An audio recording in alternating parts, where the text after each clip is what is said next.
This is News Radio 78, WBBM Chicago. It's 12:55. The CBS Radio Mystery Theater presents...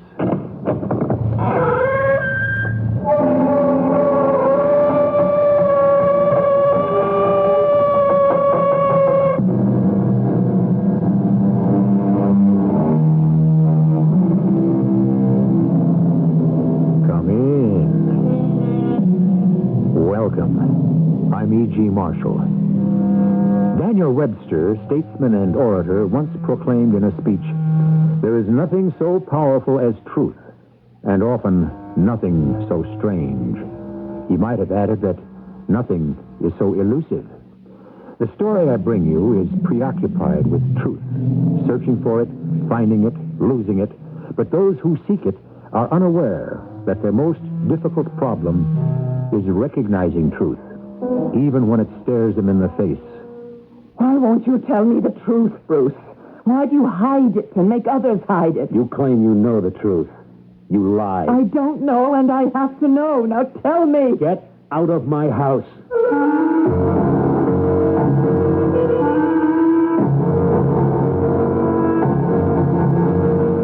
Our mystery drama, Diablo, was written especially for the Mystery Theater by Nancy Moore and stars Marion Seldes and Michael Tolan.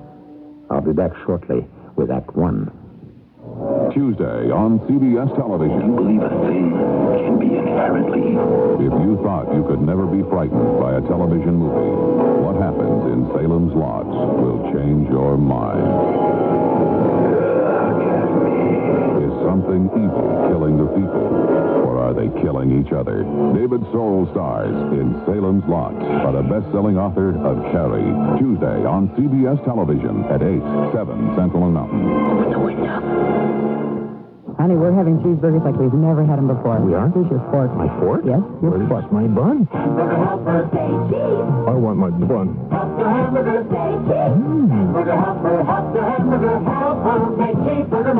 Our cheeseburger macaroni is a blend of tangy cheese, hearty macaroni, and savory seasonings that give cheeseburgers a whole new meaning. Well, did you miss the bun? What fun?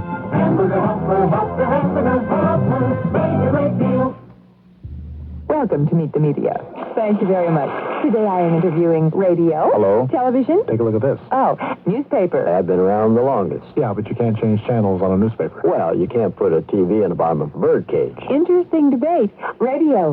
How's your listenership? It's up 66% since 1967. Newspaper? Yes. How's your circulation? It's, Right. but I'm happy to say our advertising rates have gone up. Radio? Because the cost of radio advertising has not increased as much as the other major media, it's a better deal. And what about the cost of television? Film at 11. Radio in background. What about creativity? Well, there are four of us sitting in a room pretending to be a radio, a television, a newspaper, and a human being. That's amusing. Just an example of radio's creativity. Radio. Red hot. Because it works. For the advertiser trying to fight the rising cost of TV and print. The Radio Advertising Bureau can send you more facts. This station can send you more customers.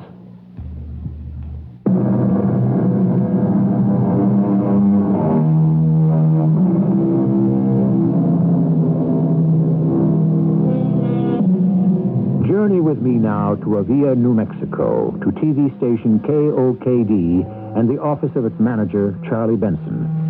Seated at his desk, he looks through the glass doors at an approaching whirlwind. Her name, Carlotta Quintana. Her very walk bespeaks what she is.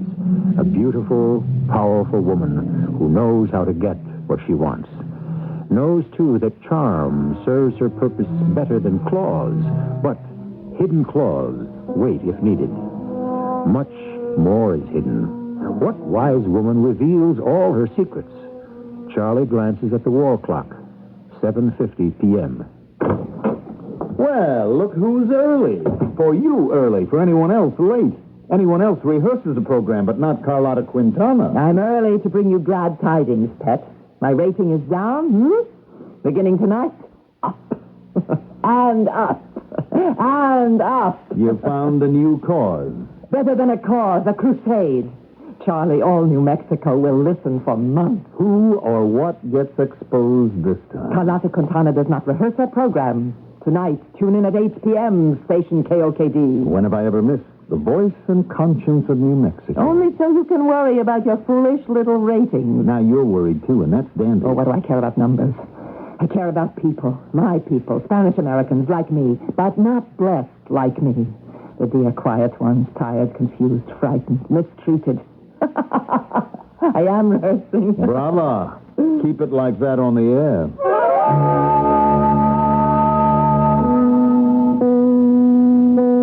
I have been called the conscience of New Mexico, and tonight I speak to you of a man without a conscience. 50 miles from this thriving city is Diablo, a town sick and dying. What illness is upon this place once happy and healthy? The illness of that man, sick in his mind, who has doomed countless families to oblivion by cutting off their only source of money. For no reason, he has closed the turquoise mine where they have toiled all their lives to make him rich. He repays them now with starvation, turning Diablo into a ghost. Does the ghost not haunt him? After tonight, I predict it will. There has to be a reason, moral justification for what he has done. So until I question him myself, give him every chance to defend his actions, I will not reveal his name. Tonight, I will go to him in Diablo. I pray that Diablo, devil, is not the true name of that man. Are you crazy, Carlotta? You can't go to Diablo alone after what you said on the air. Oh, what's to be afraid of? The townspeople? And for the people. They know that. Afraid of your mystery man, whatever his name is. Now, come on, who is he? Bruce Elliott. Hey, Rich is right. Yeah, but he's also a drunk and a sot. And I'm not afraid of him. I have got to know why he closed that mine, the real reason. Wasn't there a cave-in there a couple of years ago? Yes, a few miners were hurt. One was killed. That's sufficient reason to shut down? Is that what he says? No. He claims the mine is worked out. But he lies. But his people love him, so they believe the lie. They're too simple to understand anything about the geological aspects. So how can they know there are still rich veins of turquoise there? Then why does he close the thing? That's what I mean to find out. Maybe. What I start, I finish. And for the answer, be sure to listen tomorrow night. Yes, listen to Carlotta's soap opera. Don't you dare call it that. This is tragic life, those starving Come people. on, skip the dramatic. Save it for your broadcast. I'm going. Senor Bruce Elliott lives alone in a mansion. He's letting go to seed. No servants. He opens the door to no one. So it looks as if I will have to open it myself, doesn't it? Good evening, Mr. Elliott. You're in the habit of walking into houses without being asked? Especially where angels fear to tread. I am Carlotta Quintana. I know who you are. Leave the way you came. Not before you tell me the true reason you closed the mine. Get out of my house. Now. I will leave only when our business together is finished. Business? A woman comes to a man's house alone at night for only one reason. Take your hands off me. Why? You're here uninvited? Why else would you come? I've told you why. The mine. Why are you murdering this town? Why does one man wreck 500 families? Any fool except you knows I closed the mine because it's worked out. A lie. The mine is not worked out. I have proof. What proof? I won't expose you to all New Mexico. If you'll agree to open the mine. You have no proof. Get out of my house. And out of my town. The mine belongs to the town, not to you. I will make you reopen it. The miners love their poor Senor Bruce, but after my program tomorrow night, they'll hate you because I have proof. Geological reports and notarized statements from the mining company that wanted to lease the mine when you refused. And all say it is rich.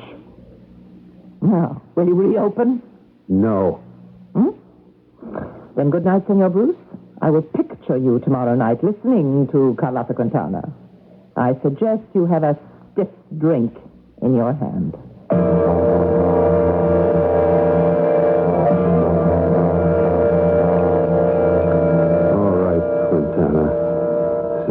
Bruce has a stiff drink in his hand. Now let's watch your stupid show. And I've kept my promise to you.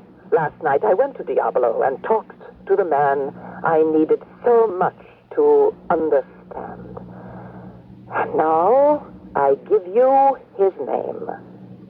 Bruce Elliot. Big news. But, dear friends, I was wrong about Bruce Elliot.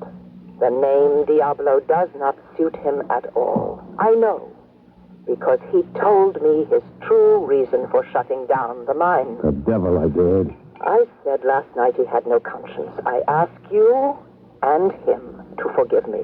Bruce Elliot's conscience gives him no peace. He closed the mine because in spite of safety devices, there was a cave-in and someone was killed. No. He blamed that disaster on himself and vowed there would never be another death. Last night I helped him to see his greater guilt, his stifling of hope and human dignity. And now, to the people of Diablo, I am proud and happy to bring this message. Senor Bruce Elliot has promised he will reopen the mine. Liar! Step by step, I'll bring to my audience the story of a town and a man reborn. I go now to Diablo again, to Senor Elliot again. I ask the townspeople not to go to him until he and I have made plans, until we... Enough. Come here. By all means, come.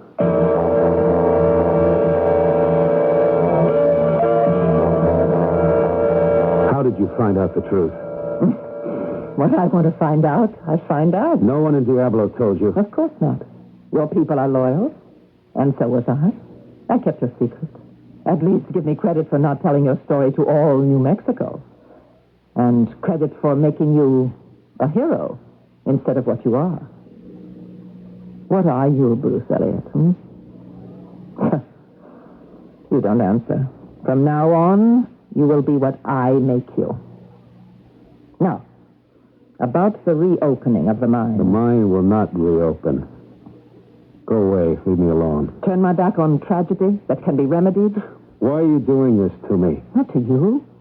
For you. And for those people out there. Do you know the whole town are outside your courtyard? Silent. Waiting for word from you? You will open the mine.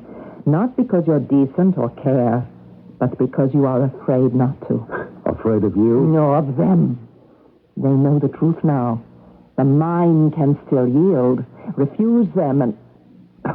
Senor Elliot, do you know what happens to Spanish blood when it turns from love to hate? Yes. That crowd out there will turn from innocent, hopeful miners to a pack of jackals that tear you apart. Now you have two choices. Open the mine or leave Diablo. It's all the same to me. If you leave, the mine will open because before you go, you'll turn it over to me.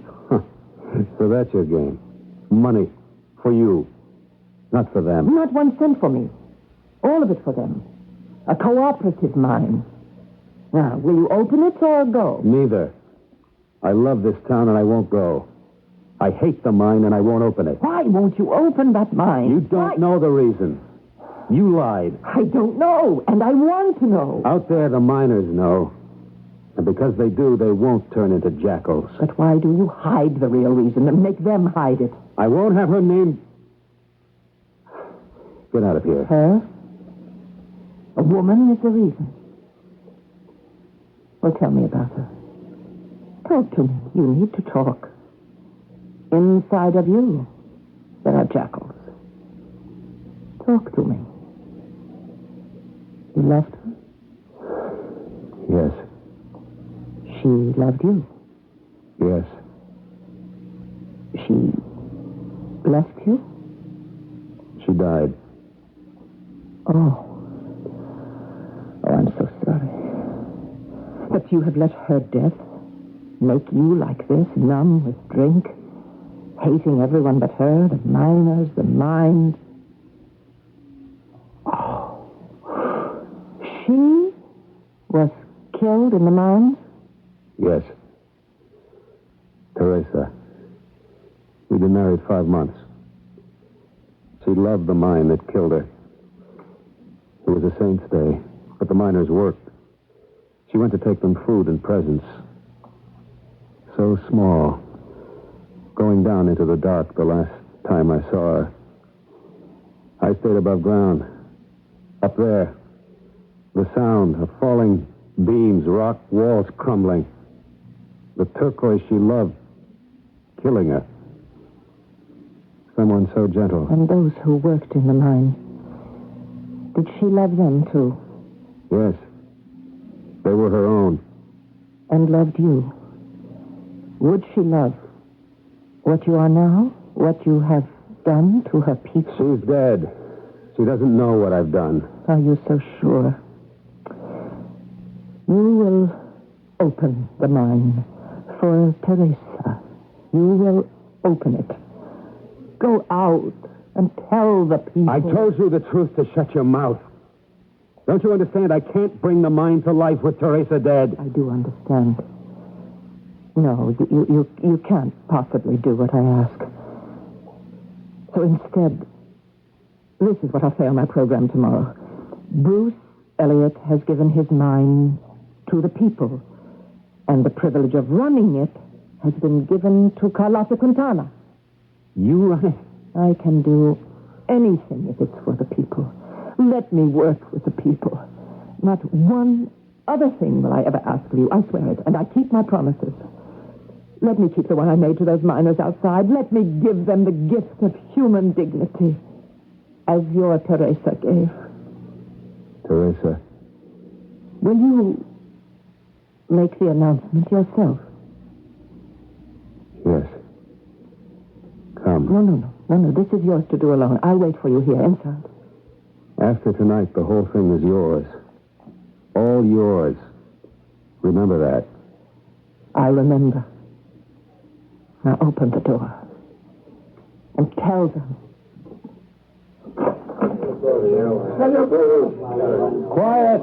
Quiet.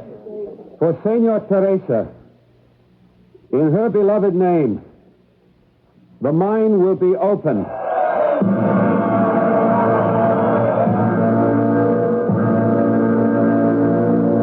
It was Chaucer who wrote, "Truth is the highest thing that man may keep." But has all the truth been told? By Bruce Elliott, by Carlotta Quintana. It was Hamlet who said, "The time is out of joint, O cursed spite, that I was ever born to set it right." Remember, our story is called Diablo. Is there some devilishly cursed spite not yet revealed? Presently in Act 2, we may be answered. Hi, I'm Susan Anton. Fitness that feels good by day needs firmness that feels good by night. That's why you'll love the Serta Perfect Sleeper. Luxurious top comfort plus deep inner support. You get both with every perfect sleeper. So remember, be a perfect sleeper. Try a perfect sleeper, perfect sleeper. By Serta. It's a healthy investment in yourself. If you'd like to fly to Europe free, you're going to like TWA's frequent flight bonus. Fly TWA just 60,000 miles in the U.S. during the next 15 months and get 2 tickets to Europe free. One for you and one for an eligible family member. Other bonuses start at just 10,000 miles. For details, call your travel agent or TWA, the only airline offering 2 free tickets to Europe.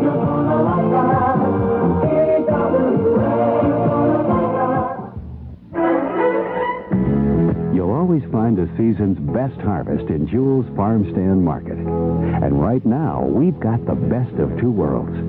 First, summery tropical fruits like papaya, kiwi, coconut, and oranges to savor one by one or in the most delightful fresh fruit salad. Then there's Harvest Fresh Squash in so many delicious varieties. Choose Acorn, Green Hubbard, Bright Buttercup, and more, all specially priced at Jewel. We've got your year-round favorites, too, like crisp, fresh cauliflower, perfect for dipping at its crunchy, natural best. Or serve it steamed with butter or a creamy cheese sauce. No matter how you like it, you'll like Jewel's price. Because through Wednesday, cauliflower is only 29 cents a pound. So come in and choose as much as you like. from the farm stand market at Jewel.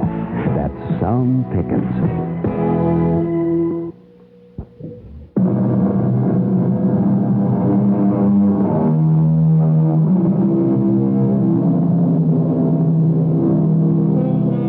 The Diablo turquoise mine has been open for the past 7 months. Teresa Mine number 1. 3 months ago, Teresa Mine number 2 opened. In complete charge of both operations, Carlotta Quintana, while Bruce Elliott stayed entirely away. This morning, Sanchez, an old miner, has come to Carlotta's office near mine number 1. Buenos dias, senorita. Speak English, Sanchez. What can I do for you? Look, please, senorita. This is not right. The numbers, the money is not right. The paycheck? Not the right amount? See, Well, that is right. I compute the checks myself. There's no possible mistake. it's too much to take out, senorita. Sanchez work hard in Teresa Mine. Money is not enough. It's not like before. When will all of you understand that the money withheld is not taken away from you? It is saved for you. It's gone, senorita. It's not here. Look, please. No, not gone. It's not in the check, but it's kept for you, just like in a bank. Now, you are a member of a union now, and the retirement fund is for the day when you are too old to work in the mine anymore, and the health fund for when you are sick. And I have more good news, Sanchez. Soon, Diablo will have a hospital of our very own. Senorita, it's not enough in paycheck. Everything is done for you, and still you don't understand. And why have you come here to me? All complaints go to the union first, and then to me for arbitration. When will you understand that, too? Now, off with you. Here comes Pietro. We have an important business meeting. Is already delayed. Now, go along. And give my love to Maria. Come in, Pietro. You're late. You wanted a full report. The survey took longer than we thought it would. And the report? It's not good. Obstacles? Yes. The site where we plan to start excavating the mine is too near the arroyo. It is not safe. Pietro, the land under there is rich with copper. Pass it by? No, I'm not giving it up. It is possible we can get at it another way. How? No, you would not understand. What do you care how? I do care. I'm not a figurehead, Pietro. I mean to understand everything. I learned a great deal when Teresa Mine number 2 was planned, and now I will learn more from number 3. Now tell me.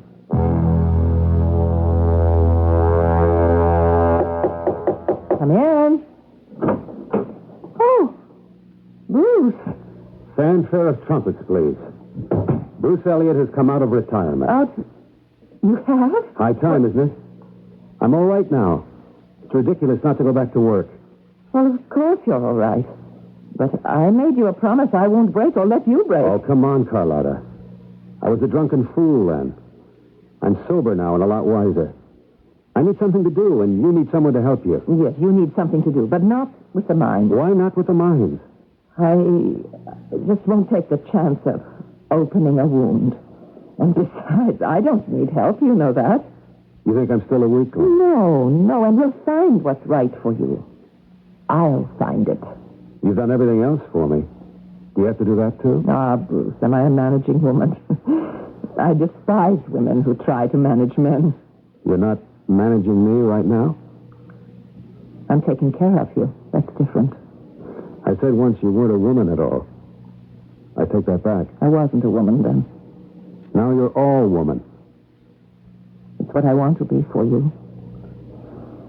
Now, about your going back to work, until we find what's exactly right. Would you take over the building of the new hospital? Would you check the plans, negotiate with the builders, supervise everything? Why not? I'm fed up with being a gentleman of leisure. And if you don't stop looking like that, I may get fed up with being a gentleman. You are all right. You'll see. So, shall we look at the hospital plans? Yes, let's go to La Masita's bar and talk it over. A bar in the morning? I'm not that much all right. The fruit punch, not the rum punch. Oh, wait just a minute. I want to lock up. Why do you always lock everything, Carlotta? Desk, files, doors? No one locks anything in Diablo. No, it's just an old habit. When I was a little girl, my mother's jewels were robbed. Priceless heirlooms. I guess they're just conditioned to luck. Why haven't you got any help here? There's got to be enough work for 3 secretaries. Well, if I needed 1 or 3 or 10, I'd have them. But don't you remember what I said 7 months ago about my energy? I just have to use it or I'll go mad. That's why you don't chuck your TV program? When you and I are partners in some not yet dreamed of venture, then I will give up the TV program. Let's go to Mamacita's and drink to that undreamed of venture. I think I'm already beginning to dream it. Tell me. No. When the time comes, you will tell me.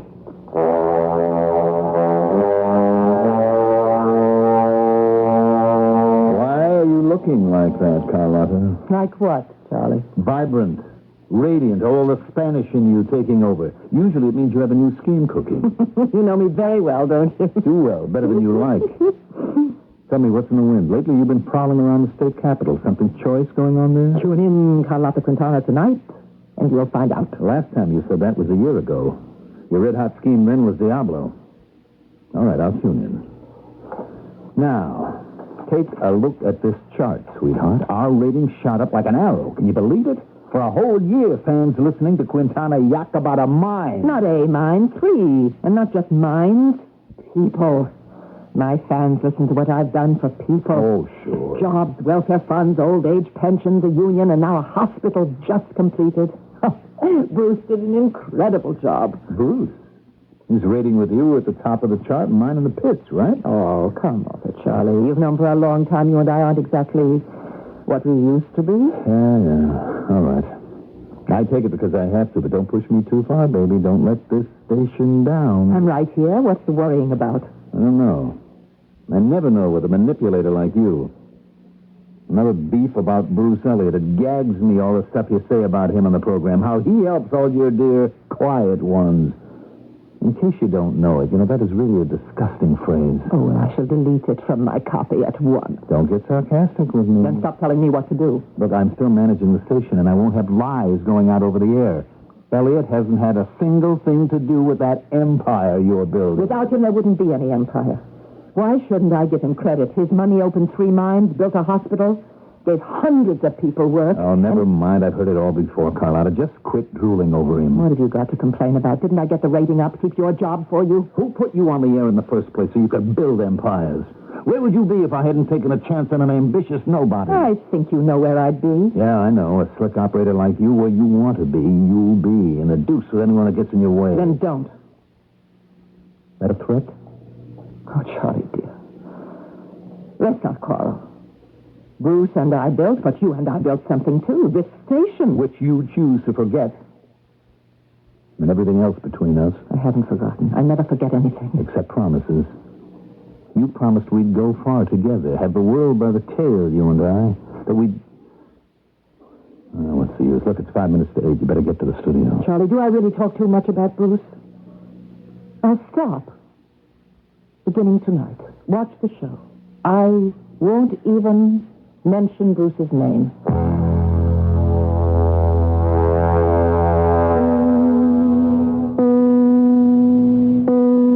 Dear friends, exactly a year ago, I first spoke the name of Bruce Elliott on this program. I spoke in error, and through these last 12 months, I've tried to make up for that unjust libel. I've told you about his giving, always giving to the people. This day, another benefit is completed. A hospital to serve those who work in the Teresa mines. It stands a symbol of all that Bruce Elliott has done. On this first year's anniversary, I salute him. Never have I respected and admired a man so much. And that, my dear friends, is why tomorrow at noon, Carlotta Quintana will become Mrs. Bruce Elliott. Telling me you wouldn't mention his name and then you mock me. Why like that? Because you tried to tell me what to do, and no one tells Quintana, and you should know that. I know, all right. I learned the hard way. Wait till Bruce learns. That poor sucker you conned into marrying. And, darling, I'm so sorry I can't invite you to the wedding. The only guests will be the dear, quiet one. Oh, I'm sorry for that disgusting phrase. But I shall miss you. The devil you will. And I might not hold my peace when the priest says that bit about if anyone knows reason why this couple should not wed. Then the groom would know what he's getting. He's getting what he wants, and soon I'll get what I want. Beyond the wedding ring? Oh, yes. And now I have to run, but I'm truly sorry you won't be there tomorrow to hear the announcement I am going to make at the reception. You're quitting KOKD? Nonsense. No, I told you. No, you're not quitting? Of course not. Goodbye, darling.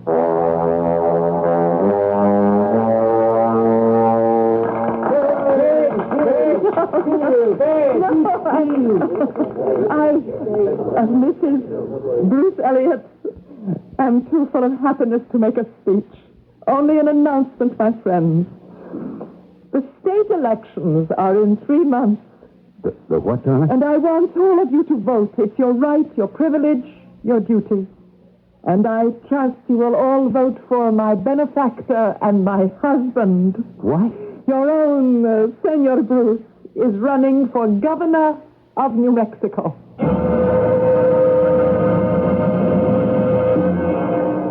Bruce, I never dreamed you'd take it like this. I thought you'd be happy, be proud. All I am is knocked out. But don't you see, I promised to find the right thing for you, and I have.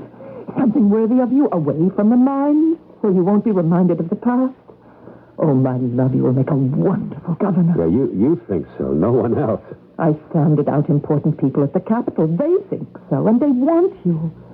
Dearest, the governorship is what you're made for. At last, the pattern will be cut to your cloth. This whole thing put together behind my back. Why won't you understand? I love you, and I have done it for you. Let me think about it. Getting married today was a giant step. Now you're asking me to put on 7-league boots. But who better? To take great steps, to do great things. Well, of course. Think about it. That's all I ask. And whatever you decide is all right with me. I only want what you want.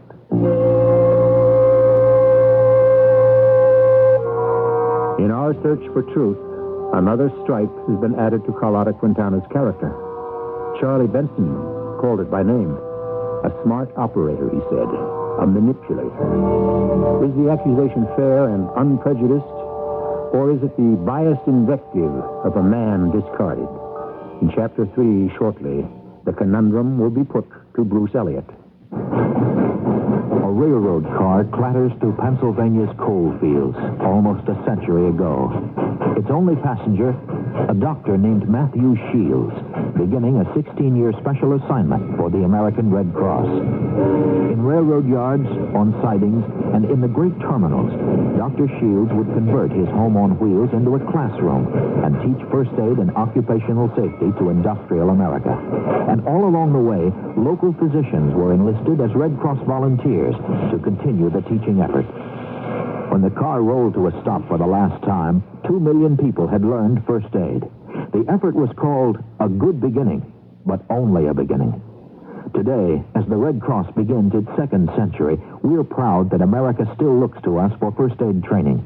Now we teach over 3 million people every year, and we still say it's only a beginning. Red Cross, ready for a new century. You can hear the sound of savings here at Polk Brothers Warehouse Sale. 8300 West North Avenue next to Maywood Park Racetrack. Thousands of Polk shoppers taking advantage of a major Polk event. 6 months of cooperation with hundreds of brand-name manufacturers to bring you inflation-busting super buys like these. A Carrier 9000 BTU 3-speed air conditioner, $269. A Toastmaster 2-slice toaster, $9.95. A General Electric 10.5 cubic foot refrigerator, $348. Brand new, brand names with free factory warranties and service.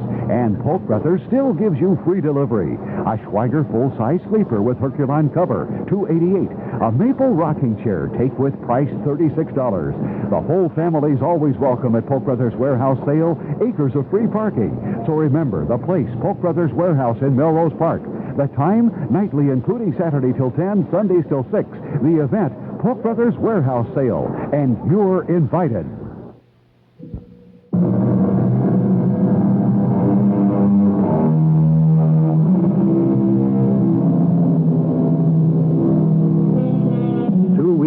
passed since Bruce Elliott somewhat reluctantly agreed to run for governor of New Mexico. At television station KOKD this Friday night, Carlotta Quintana has just signed off the air with the promise of a surprise for her followers on next Monday. Now she walks into Charlie Benson's office. If Charlie were not in his usual bad mood, he would be on guard, for Carlotta wears the crafty look he knows well and fears. If Bruce Elliott isn't elected governor by a landslide, it won't be his wife's fault. Charles, darling, if you object to my politicking for Bruce, I'll stop. Fat chance. No, I promise. Not one more time. Not ever again will I sully your beloved airwaves with my biased approval of Bruce. I do promise. Mm-hmm. And what's Monday's big surprise promise? That's the promise you'll keep. I'll keep both. They're the same. What? I can't campaign for Bruce on Monday night or any other night, because I won't be here on Monday night or any other night. What? Oh, don't be so dense. The Monday surprise is that someone else will be taking my place. As of now, you have my resignation from KOKD. Carlotta, you can't do this to me. I've done it. Bruce wants me with him on the campaign trail. How can I refuse? You can refuse anything you want to refuse. Ruin what you want to ruin, and that's me and KOKD. Oh, calm down, Charlie. The rating is at the top. It'll stay there. I'll see to that myself. I'll send good copy to anyone who replaces me. And that's what you can announce on Monday. Quintana temporarily replaced while she is being a dutiful wife. My fans will love that. Well, I don't love it. And I'm not building up your husband once you're off the air. You stop being jealous and listen to me. Monday, in my time spot, I'll see that Bruce gives a half-hour talk. Not a vote-for-me political speech, a scoop. An expose. The very kind you always like me to do. I've turned up all kinds of political skullduggery in the State House. You see? Now, you feel better? No. It's very juicy. And I'll pass it along. I promise. Now, trust me, Charlie. Carlotta, I have loved you, I've hated you, I've admired you, I've despised you, and I have stood in awe of you. But trust you? Never.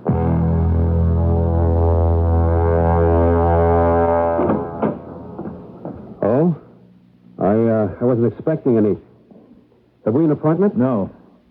Your butler, or whatever you call him, said it was all right for me to wait. I'm Charlie Benson, KOKD. Oh, yes, of course. I remember you now. We met the one time Carlotta allowed me to go with her to the station. Funny how it makes her nervous to have anyone with her when she's broadcasting. It's not like her at all. Very funny. Carlotta's a funny girl. I'm sorry she isn't here. She's gone. I know where she is and when she'll be back. I made it my business to find out. Oh? She'll be back about 2 hours from now, and she's up at mine number 4. Or is it 104? Those mines multiply like rabbits, don't they? Look, I didn't come to see Carlotta. I came to see you.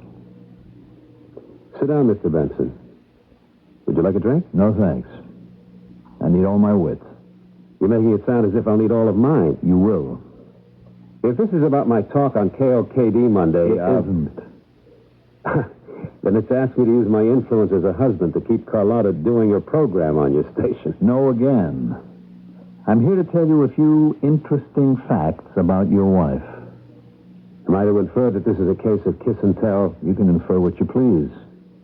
You've been inferring for a long time where Carlotta's concerned, and when I'm finished, you won't infer anymore. You'll know. I'm sorry to disappoint you, Benson. I already know all about you and Carlotta. She told me about her whole life. I don't care to listen to any supplementary details. Your potential voters would care to listen. Oh, blackmail. I thought so. Carlotta goes back on KOKD, or you tell the voters Charlie Benson and my wife had an affair. Affair? That's all she told you? Like a fool, I thought for a minute she did tell you all about herself. What she really is. What she's done to you. To everyone she ever touched. Mr. Elliott, let me introduce you to your wife.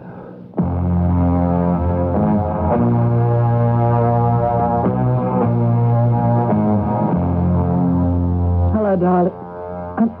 Bruce? What? So, my wife is back for mine 104. Bruce, you're drunk. Now, I wish I were. I tried. Numb, but not drunk. Yes. What is it? What's happened? The world came to an end. Your campaign. Something's gone wrong. Whatever it is, we'll fix it. Carlotta can fix anything? Yes. Now tell me. That ring. All those flashing diamonds. Where'd you get it? You gave it to me. No, I didn't give it to you. Well, your money gave it. Now, for goodness sake, don't bother about rings. What has happened? I want to bother about rings. I want to bother about all the jewels in the cases I broke open, about the bank book stashed in the safe, the storage tickets for furs I didn't buy. Shall we bother about those things, Carlotta? Whatever you've heard, Bruce, whatever you found out, I can explain. Yeah, I'll bet you can. Deny everything, huh? It won't wash. Charlie Benson gave me chapter and verse. Deny everything? Not at all. I admit everything. You admit every rotten thing? Understand, I don't have to admit anything. Half the time Charlie was guessing. I'm admitting it because you had to know sometime, and the time seems to be now. Oh, yes, you bet it's now. Now, first, let's clear up a touching lie that I told you. I said my elegant mother's priceless heirlooms were stolen, and this accounted for my compulsion to lock and bolt, lest thieves break in and steal. Well, my mother and I never knew who my father was, and neither did she. No, and I lived in a one-room adobe, poorer and dirtier than those of the miners I've been slaving to help. You can still claim you're helping them? So will you when I finish. The only heirlooms we ever got our hands on, my mother stole. But she wasn't very good at it, and that bred in me a compulsion to steal better. If you think you'll get sympathy by telling me about your pitiful childhood... I don't need sympathy. I want cooperation. That I do need. From me? Now? Have you the gall to think I have the gall for anything, if it takes me where I want to go. I believe it. You've fleeced every worker in the Teresa mines, taken their money for a dozen welfare schemes that don't exist, formed a union with dues paid to you, then salted their money into jewels and Swiss banks. I don't need a brush-up course in what I've done. And fleeced me, too. Yes, Pet, you are in it as deep as I am. I put you there, and you haven't any squawk coming because you have as much to gain as I have. By what twisted reasoning do you figure that? I pushed you to the governorship, and I'm going with you. And after that, I'm going farther, and you're going with me. I'll tell you where you're going. To your office and open your books. The books I now understand why I was never allowed to see. We figure out how much you stole from the miners. We sell all that loot. Liquidate stocks, bonds, and bank accounts. Every rotten cent will be paid back. Shall I tell you why you never saw the books? There aren't any books. No records? None? None, except fake ones for the examiner. How long did you expect to get by with this? Indefinitely. When anyone got sick, I paid, didn't I? When a husband died, the widow got his savings. And don't say that people haven't been helped. Schools, a clinic, a hospital, a meeting hall for the union. My money bought those things. And have I ever said it didn't? And said it publicly. What I didn't say was that I cleaned you out, too. You shouldn't have let me do all the banking, should you, sweetheart? Nothing going in, everything going out into the Swiss banks in my name. What are you thinking? I'm fascinated to know. I'm thinking what's the best way to kill you. Oh, I wouldn't do that. Voters can be awfully stuffy about murder. You think after this I'd still run for governor? I know you will. Smear me and you cover your own self with pitch. Do you imagine anyone would believe you went in this with me? They'll even think you pulled off the whole scam and I was the patsy. I have taken great pains to build you up, Bruce. And you've got so you like it. You want to be governor, admit it. I admit it. I can't be now. Won't be. The people have to know you for what you are. They won't know me. They'll know you. And remember my warning from before. When men of Spanish blood turn from love to hate, they are jackals that will tear you apart. And not you? No. My camouflage was too clever. And if you think you'll get Charlie Benson to back you up, I took steps to discredit him today. And I bought KOKD. Very important to control communications, my dear. You think I didn't know Charlie was a threat? I used him and the station as long as I needed them to get a following, and I got it. Statewide, and next step, my own show on national TV. That first broadcast when you sank your claws into Diablo, did you know then exactly how you'd get what you wanted? I knew what I wanted, but not how to get it. And when I stumbled on the fact that Diablo's starving, that broadcast was no more than a phony crusade to get more followers. But when you took one look at me. A sentimental weakling living in the past, drooling over Teresa. I knew you were my man, a man who could be manipulated. And still can. Yeah, you'll win the election. You stay with me, I will make you president, and I will be the first lady of this land. It won't work. You'll crash like the mine falling. You're a mad woman. And you're a wife. So like it or not, you're coming with me. It's too late to turn back. Yes. Heaven help me, too late. Oh, my darling, I used you, tricked you. I did, but I love you. I, who never thought I could love anyone. In every way, you are my man. Your man. Under your spell. And we are together in this. Bruce. Together. I knew it. I always knew. Now, listen, Monday night on KOKD, you will do an expose of the governor. He's been on the take. The governor? Is that true? No, but half the voters will believe it. You'll be so vague that he can't refute it at once, and then the bad seed is planted, you see. And I'll write it all out for you. I know exactly how. I'm going to... Never mind. Just write it. And you'll just read it, my soon-to-be governor. And I'll sit here listening, the way you always listen to me. Now, you'll start with a quotation by William Cullen Bryant. Truth, crushed to earth, shall rise again.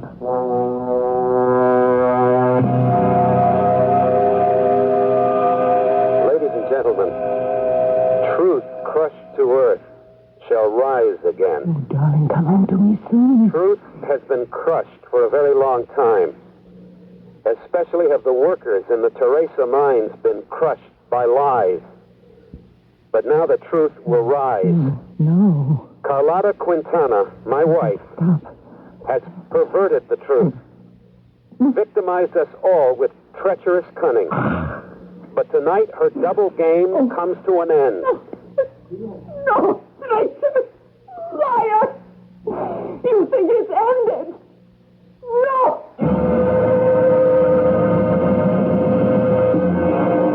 Carlotta Quintana rushes to a wall safe, pulls out jewels, stocks, bank books.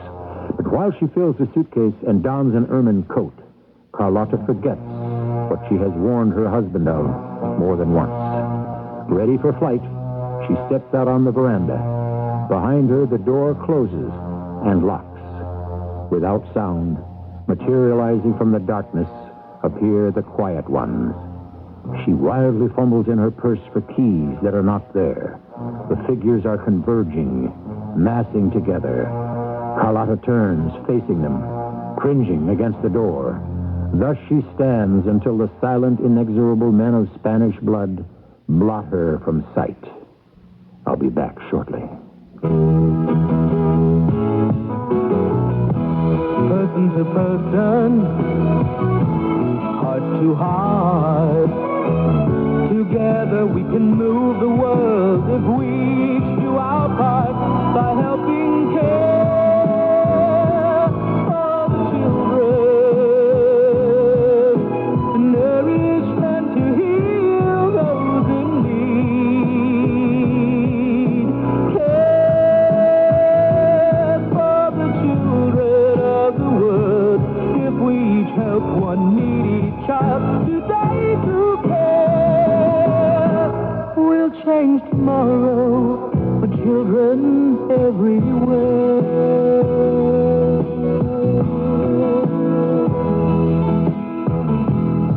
Please send your check or money order to Care, Box 576, New York 10156, or local care office.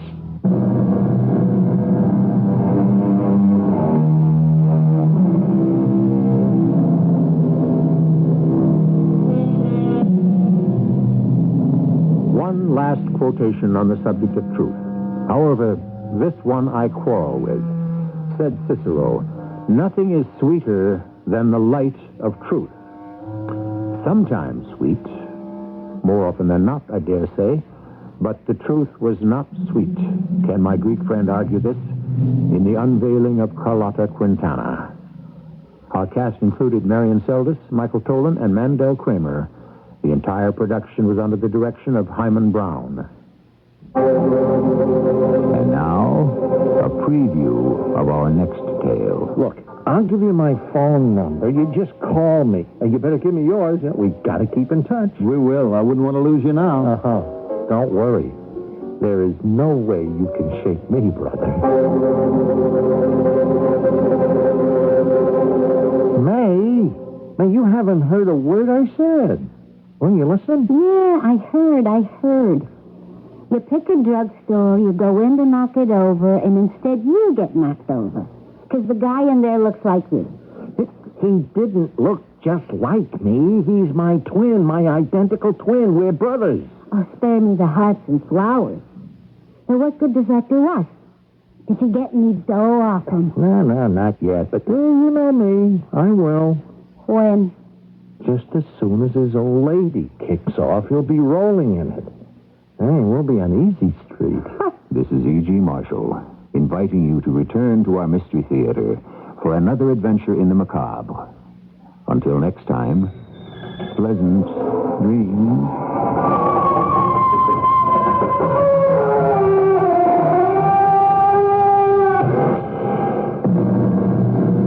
An exciting money-saving warehouse sale is going on right now here at Polk Brothers Warehouse Store in Melrose Park on North Avenue next to Maywood Park Racetrack.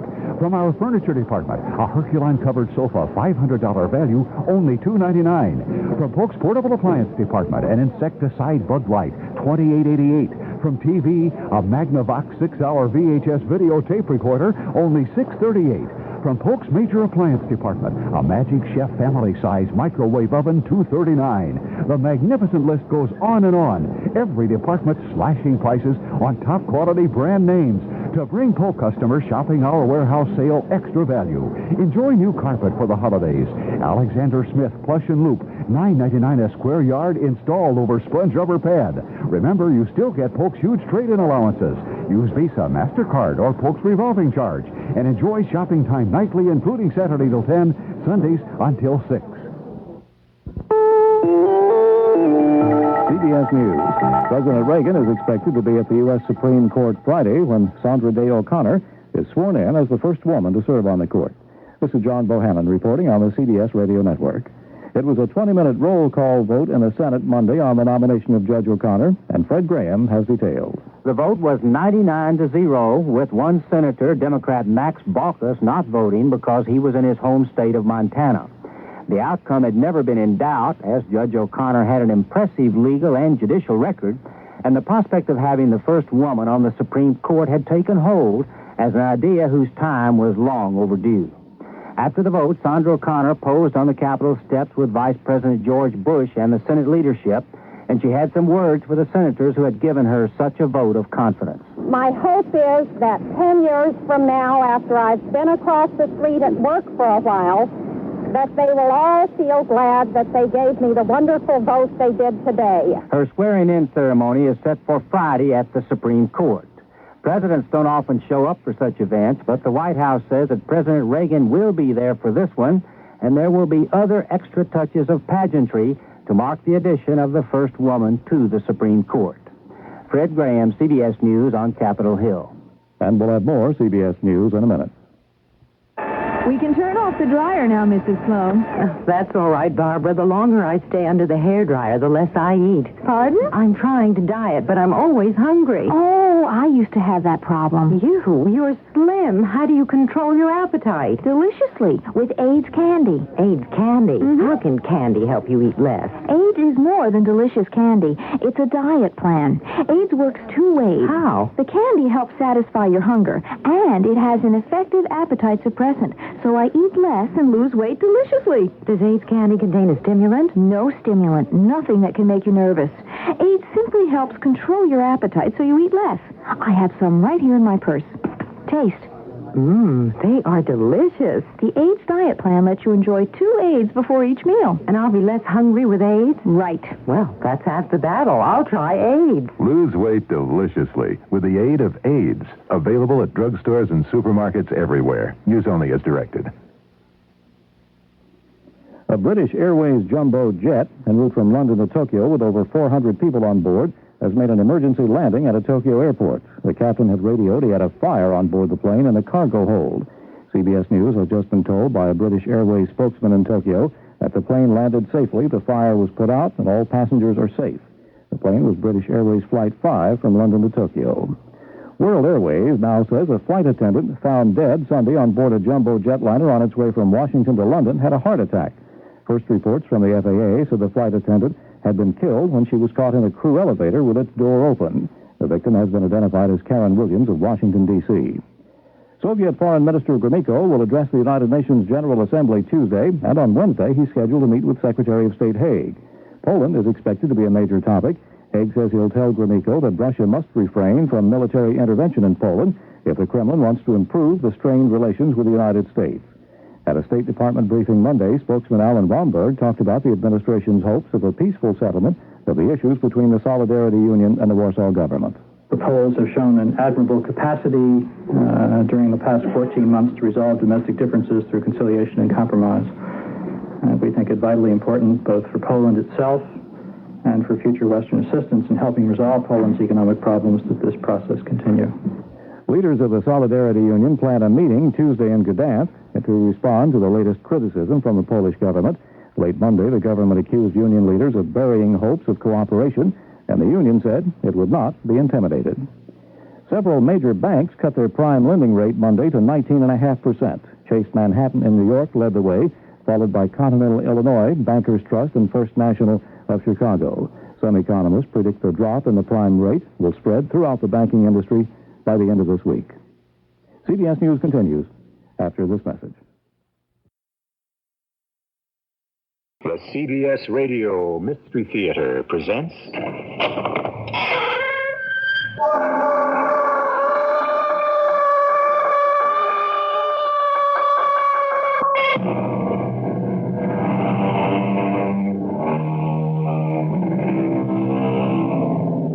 Come in. Welcome. I'm E.G. Marshall. Enter our mansion of mystery. And it's mystery we have in store for you today, in a house nestled in the pleasant English countryside. The house we are to visit is not a brooding castle, nor is it set on one of those windy and cheerless moors that Britain is so famous for. It's a modest 2-story cottage, high on a rise that overlooks the tiny hamlet of Salford below. The residents of the town give it a wide berth, even though no one has lived in it for more than 2 years. And 2 young men who rented it discovered why. What the devil is that noise, Mark? Well, it sounds as though it's coming from up there. Look. I see it, but I don't believe it. A rat. It's as big as a tabby cat. Look at the eyes, Brian. Look at the eyes.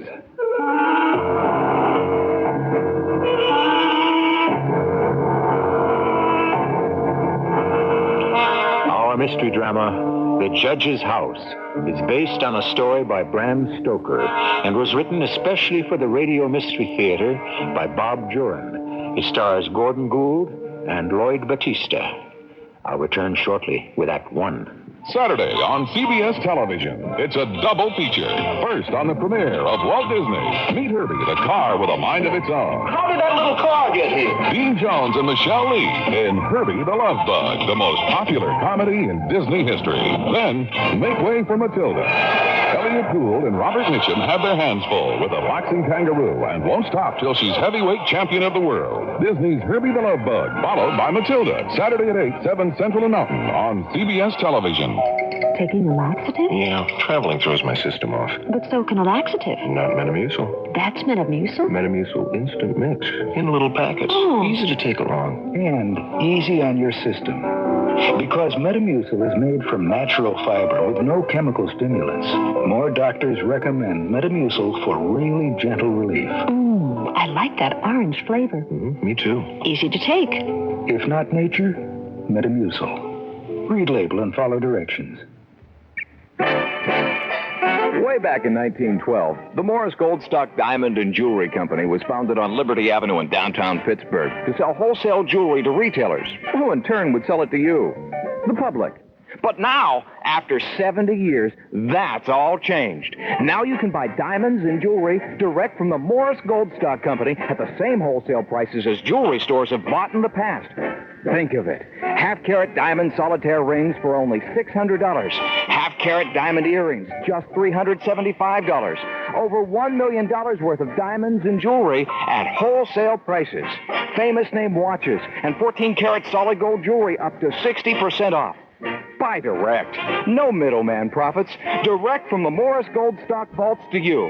Only one location, second floor, Clark Building, Liberty Avenue, downtown Pittsburgh. Morris Goldstock Jewelers, now selling directly to the public at wholesale prices.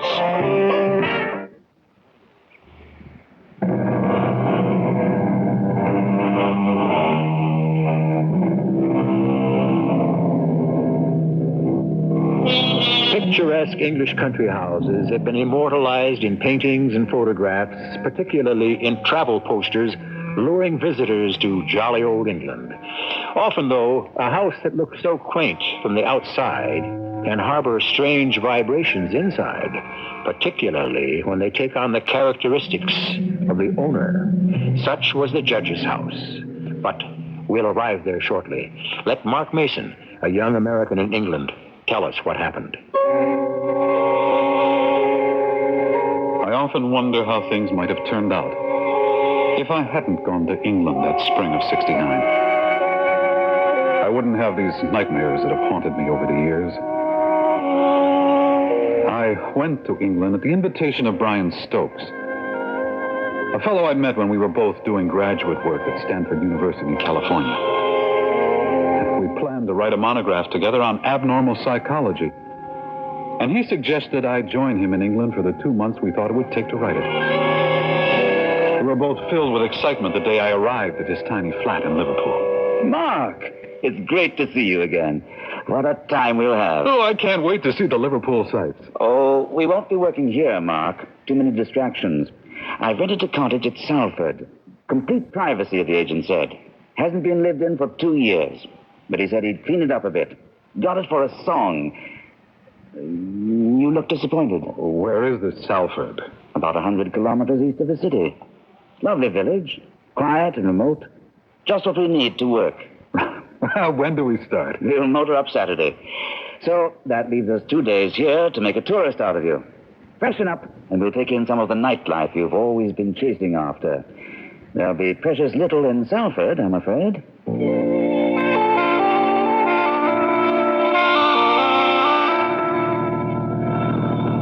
This is it.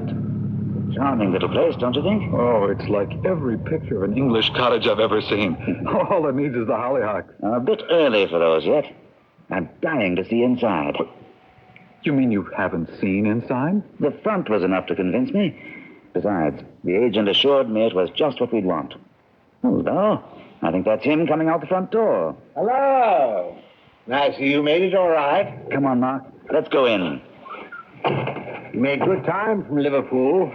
Didn't expect you till after 4. Roads were good. This is my friend from the USA, Mark Mason. Mr. Sheffield. How'd you do? Nice to meet you. Place is all tight and tidy. I had a woman in straightening up the past 2 days, and I lit a fire for you. Make things a bit cheery. Very thoughtful. What is that on the roof? A bell tower? Oh, yes. Yes, the bell's still there, as a matter of fact. Here we go now. Furniture's a bit stodgy, but serviceable. Ooh, that's some fireplace. Oh, it must be 8 feet across. 9 to be exact. I had a good supply of wood put round back. You'll need it. It couldn't be better. And look, this must be the bell rope. That's what it is. It's attached through that hole in the ceiling and up to the tower. Well, let's give it a tug. No, don't. Something the matter? It, might startle the village. Oh, is that bad? They're a bit superstitious, you know. The villagers are afraid of this house. At one time, it belonged to a Judge Harrison Schelling. Now, there he is in that portrait over the fireplace. Ever heard of him? Schelling. No. Was he famous? Infamous is the word. Oh? He was known as the hanging judge. He sent more people to the gallows than any other 10 judges put together. Oh, nice guy. He was really hated and feared. The reason I asked you not to ring the bell was because the judge, so the story goes, would ring it on the day of every hanging he ordered. Ugh. He must have been a fiend to take such delight in such a macabre custom. Well, he's not still around, is he? Oh, no. He died 30 years ago. His son was living here until he died, and now the grandson wants to be rid of the place. Well, but why are the villagers still on edge? I think very few of them were around when the old boy was handing out his hanging orders. Well, that's true, but in these small villages, Mr. Mason, legend dies hard. They all believe the judge's spirit is still here in Salford. If that bell were to ring, well... They might think someone was going to die. Precisely. Now, we won't do anything to increase their fears, like ringing the bell. He's a rather handsome man, don't you think? In a stern sort of way, yes. Yeah, it's a good portrait. Done in his robes, seated in a high-backed chair. Oh, every inch the judge. And those eyes, they pierce right through you. There's no phone, I'm afraid, but if you want one... Not on your life. There's no one we'd want to call, and we don't want to be disturbed. Oh, then I guess that's that. I have your check for the rent, and if there's anything you need, just pop round to my cottage. Yes, thanks very much. We'll freshen up, then walk into the village tonight for a bite.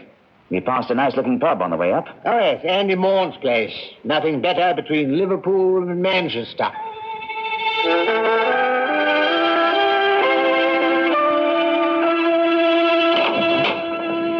Decent-looking place. It's terrific.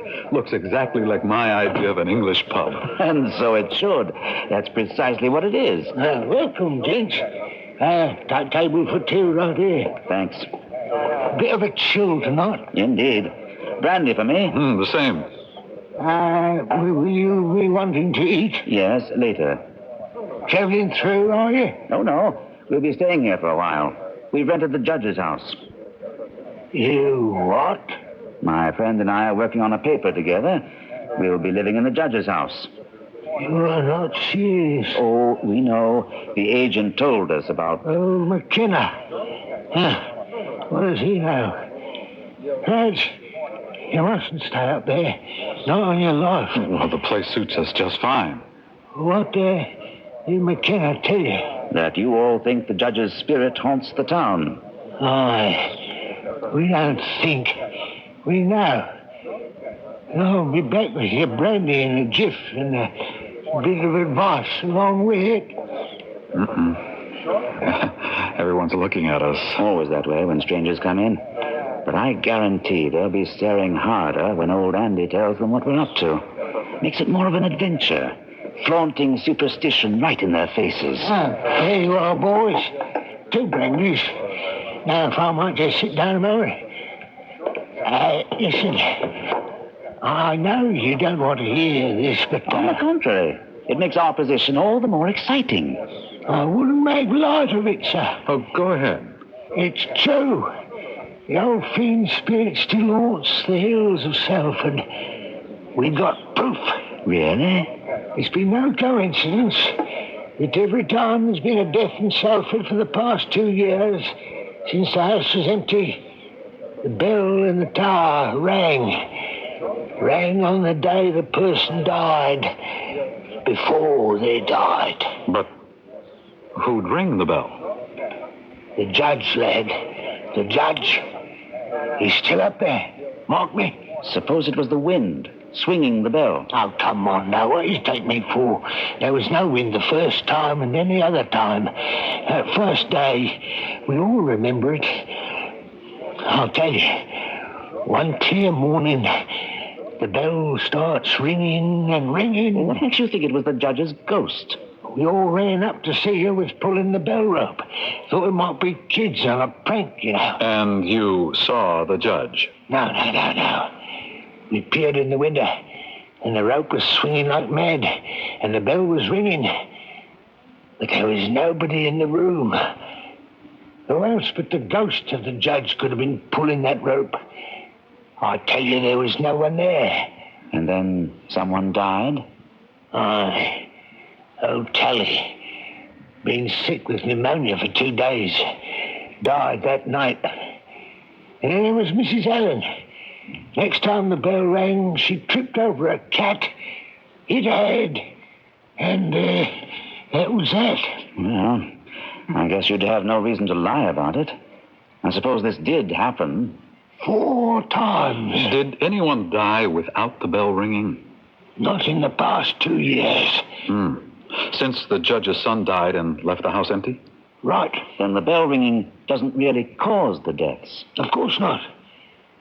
But how does the old monster know when to ring it? Always when someone is going to die. Have you thought about going up and dismantling the bell? Well, that would put an end to it. If you could get a man to go near that place. Well, we'll be living there. We'll have a look. You're still going to stay there? After what I just told you? Of course. I can't believe it. Well, it won't hang on my conscience whatever happens to you. You don't want to believe me? It's your business.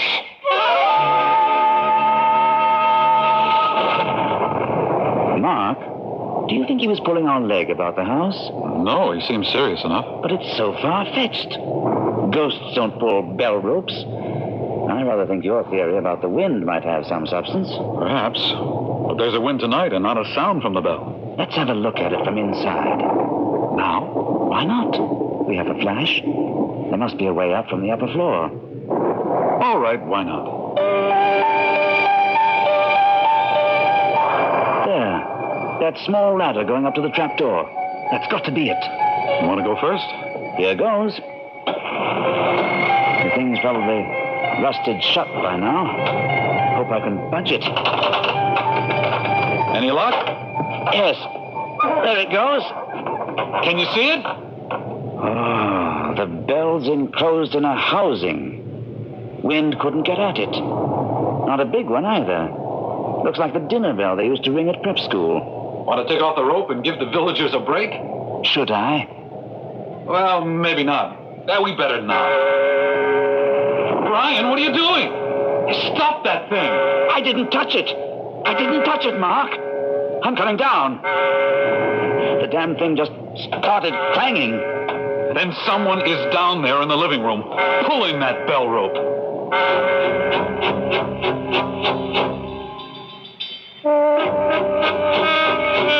Someone or something is pulling the bell rope.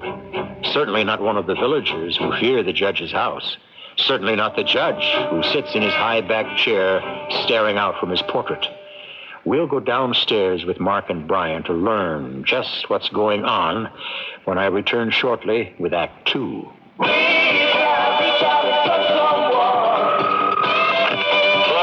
Hello, Gary? Ray? I was just thinking about you. You're kidding. No, I just read about the blizzard you guys had up here. What blizzard? 1888.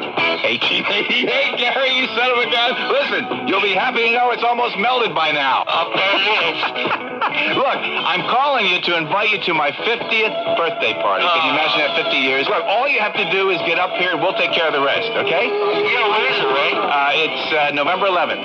November 11th. November 11th, 1983. 1983. That's right, Gary, 1983. See, I don't want anybody saying I didn't give enough notice. You know what I mean?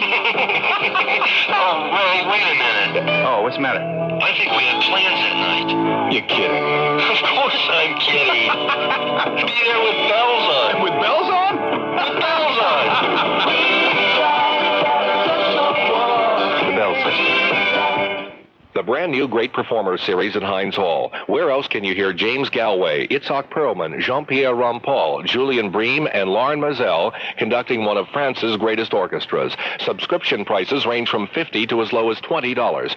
You won't want to miss having your own choice seat for this new Great Performers series. If Itzhak Perlman, James Galway, Jean-Pierre Rampal, Julian Beam, and Lauren Mazel are coming, shouldn't you join them? For a subscription, call 392-4821. 392-4821 for Great Performers at Heinz Hall. In November, Columbia Health Center will celebrate its 75th anniversary, and the management of Columbia wishes to salute the more than 1,200 nurses who graduated from the Columbia Hospital School of Nursing, and all nurses everywhere for their contributions to the society in which we live.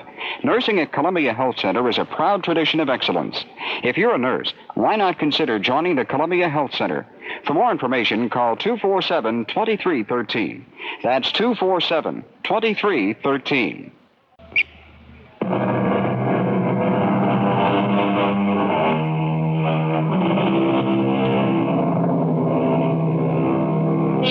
The bell the old judge used to ring on execution day of victims he had sentenced begins to ring of its own accord, or so it seems, for Brian, who was inspecting it, never touched it. But two educated young men aren't taken in by myths, superstitions, or ghosts. There's a practical explanation for everything. Someone's down there pulling on that bell rope. Come on! How did anyone get in? We'll find out. This is as crazy as the story that innkeeper told us. The bell stopped. Look! The rope's still swinging. Well, someone did that, Brian. He's got to be in the house. Where could he go? It only took us moments to come down the stairs. There's no place for anyone to hide. Well, have you got any ideas? No. But the villagers must be having kittens down there. You said it. They're wondering who's next. What the devil is that noise? It sounds as though it's coming from up there. Mark, look. At the hole in the ceiling for the bell rope. I see it, but I don't believe it. A rat. As big as my grandmother's tabby cat. Look at the eyes, Brian. The eyes. It's the firelight hitting them. Could the rat have run up the bell rope? Yes. That's what rang the bell. Wait till old Andy and the villagers learn their ghostly bell ringer is nothing but a rat. Well, I hate the thought of sharing a cottage with that. We shan't. We'll get some poison or a trap in the village tomorrow. You'll need a beaver trap to catch that thing. Oh, it keeps staring at us. Poison will do the trick. Oh, whew. Well, it backed away from the hole. But it's still up there on the eaves somewhere. Maybe we ought to drive down tonight for the poison. The innkeeper probably has some. We'll do it in the morning. Well, I'm not going to sleep too well with that thing scratching around on the walls. Tomorrow it'll be dead.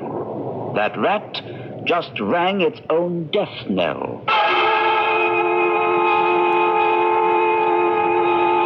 Shall we get some work done first? No, let's get into town and get that poison. I'll work a lot better when we bury that rat. Another drizzly morning. I'll go for the poison. You stay here by the fire. No need for us both to ride down. Well, okay, if you don't mind. I'll put on another pot of coffee. Now bring some fresh eggs from the village. We'll have ourselves a good breakfast and give Mr. Rat his last meal. I watched Brian get into his convertible and swing down the curving road toward the village. I threw another log on the fire. And as I headed for the kitchen to start the coffee, I had the feeling that I was being watched. And I was. I looked up into the eyes of the judge in the portrait. The sensation was incredible. Up to now, I'd only given the portrait a passing glance. But now, the eyes seemed to burn right through me. There was animation in them. They were watching every move I made. I moved closer to the mantel to study the canvas. Here was hate. Revenge and madness rolled into one face. But the eyes, those incredible eyes, I had to turn away. And when I did, it was only to meet another pair of eyes. The rat. was looking down at me from the hole in the ceiling. It sat there, unmoving. As unmoving as the judge in the portrait. I picked up a small log from the hearth and threw it up at the rat. Oh, I missed. But the rat disappeared into the eaves. And I busied myself in the kitchen until I heard Brian coming in the front door. Hello, Mark? I'm back. In the kitchen. Coffee's ready. I got the rat poison and a lecture to boot. A lecture? Seems the shopkeeper's as queer about this house as Andy down at the pub. A rat, he says. Fat chance. It's the old judge ringing that bell. Did he say anything about the bell ringing last night? Of course. They're all in an uproar. Brian, I want to tell you something. While you were gone, I saw the rat again. It looked down at me from that hole up there. Well, this stuff will soon take care of him. As I looked back at it, I saw the eyes of the judge. What? The eyes of the judge in the portrait. They looked at me with the same intensity as the eyes of the rat. Well, we'll take the portrait down if it bothers you. And as for the rat, he's about to have his last meal. Oh, maybe it was being here alone. My imagination worked overtime. We'll spread this poison around and get some work done today. May as well start laying out the structure. Where should we put that stuff? Well, it always seems to appear up by the bell rope. Must have his nest there. We'll put some up there and some in the pantry just in case. I sure hope it works. The chap in the village guaranteed it. Get me that stepladder from the kitchen and I'll sprinkle these pellets in the rafters around the bell rope hole. You better be careful, Brian. Those rats can be vicious. I hope you got enough of that stuff. We'll soon see. Better take the flash. Yes. Any sign of Brother Rat? Not so far. No, it's not up here now. What is up there? Just a cramped space between the ceiling and the bedroom floor. Yeah, that does it. Hello, what's this? What did you find? A big book of some kind. Like a scrapbook. Well, bring it down. I intend to. Must have been up there for years. I'm surprised the rat hasn't chewed it to bits and made a nest out of it. Well, it's almost falling apart. Look, we'll lay it out on a long table. Belonged to the old judge, without a doubt. Looks like a lot of newspaper articles. The judge's press clippings? Yes. From papers 40 and 50 years old. Look at this. Hanging judge sentences 200th to die. He was actually proud of it. So it seems. Here's a picture of him, dated June 19th, 1920. Yeah, same face as the portrait, only a lot younger. Hello. Here's an odd one. Look at this. The British Society of Sorcery will hold its monthly meeting at Society Headquarters, 31 Pembroke Place, on Thursday, October 1st at 8 p.m. Featured speaker of the evening will be the Honorable Judge Harrison Schelling of Salford, whose topic will be witchcraft and the changing form. The public is invited. Well, now we know his hobby. He gets more fascinating all the time. I might make a hobby of him. What about our monograph? It might tie in nicely. Perfectly. We're doing abnormal psychology. A judge into witchcraft. What a case history.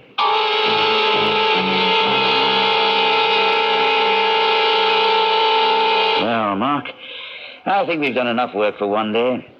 Do you want to go into the village for supper? I'd just as soon heat up some soup here. It's drizzly and cold out there. Suits me. It's almost dark, too.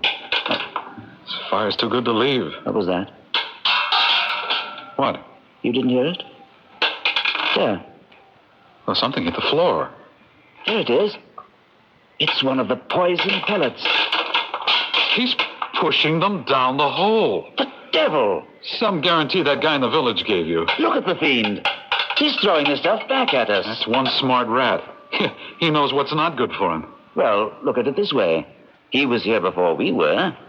Maybe we're intruding on him. Why don't we just leave him alone? Let him scrounge around as he pleases. It's been his home for we don't know how long. I don't like that idea at all. But at the moment, I don't have a better one.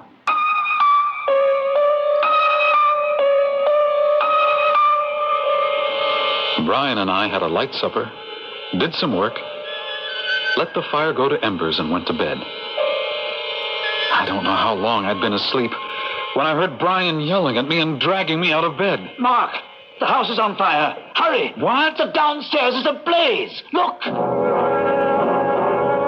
I couldn't see flames, but firelight flickered around the stairwell. I grabbed my pants and we hurried downstairs. What? It's the fireplace.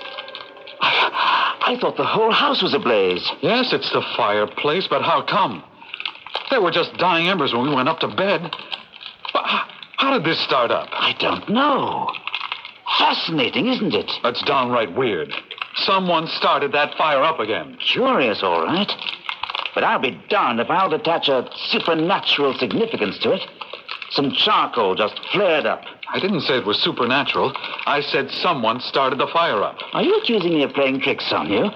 Don't be ridiculous. But you picked a dilly of a house for us to try to concentrate in.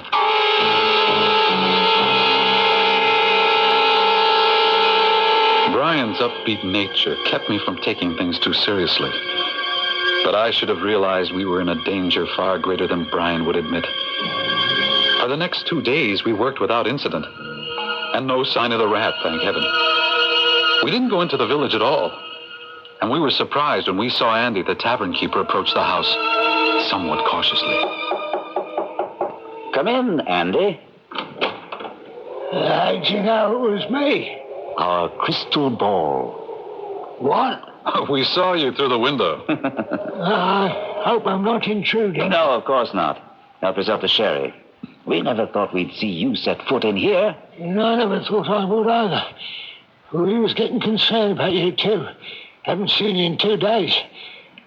I was elected to come see if you was all right. Rather, I lost the draw. And you see, we're fine. Did you get rid of the rat? Well, we don't know. We haven't seen it for 2 days. I knew those pellets would do the trick. We're not sure it ate any of them. Oh? It kept pushing them down at us from its nests, up there. You don't believe me? I believe anything that might happen in this house. So that's him, staring down from the wall. The old hanging judge himself, eh? That's him. Evil as evil can be, he is. You can tell it to look at him. Curious you should put it that way. What way? You said he is, not he was. Of course he is. You won't believe his spirit's here ringing that bell, but we know it. And mark me, you're in for a hard lesson, don't I know it? We appreciate your concern for our well-being. I mean that. Well, if you was about to come to harm, we wouldn't ignore you. Things are awfully tense in the village. About us? About you. About all of us. That blasted bell rang 3 nights ago. We know. We're waiting, wondering who's going to be next.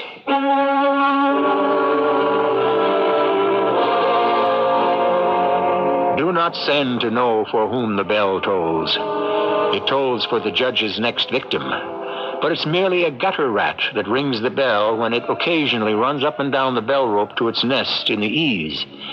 That's what Brian would have the villagers believe, and perhaps he's right.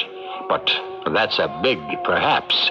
And we'll find out what really goes on in the judge's house when I return shortly with Act 3.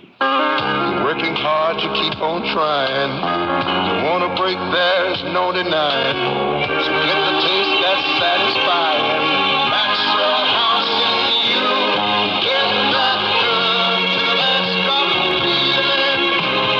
Maxwell House, only Maxwell House. A taste of feeling like no other coffee. Always good to the last drop. Maxwell House. Hi, Pat Pat Summerall to remind you that a padlock is only as good as its ability to withstand punishment. That's why True Value hardware stores recommend master laminated padlocks. Each is made tough with a laminated construction designed to withstand repeated blows and dual locking levers on the case-hardened steel shackle to resist shimming. When you buy a master lock, you're getting a secure lock. And right now, the Master 1.5-inch laminated padlock is just $444 at participating True Value hardware stores and home centers. And say that Pat Summerall sent you. At Great American Federal Savings and Loan Association, We have time for you. Time for free gifts. time to plan your financial lifestyle, because there's never been a better time to save at Great American Federal. Right now, we'll give you a timepiece absolutely free or at special low prices when you make a qualifying deposit to a new or existing high-interest savings or investment plan. Including the new All-Saver tax-free certificate available October 1st. Choose from a wide selection of brand-name timepieces and other valuable merchandise. Look for me, your Great American Federal timekeeper. I'll help you in making your selection. And now's the time to make sure you see one of our Great American Federal financial counselors. We'll help you decide on which investment plans are best suited to your lifestyle. So don't wait a minute longer. If you take some time to come to Great American Federal, You'll get to take some time home absolutely free. for current interest rates, call our rate phone anytime, 461-6069. Substantial penalty for early withdrawal on all certificates. Member FSLIC.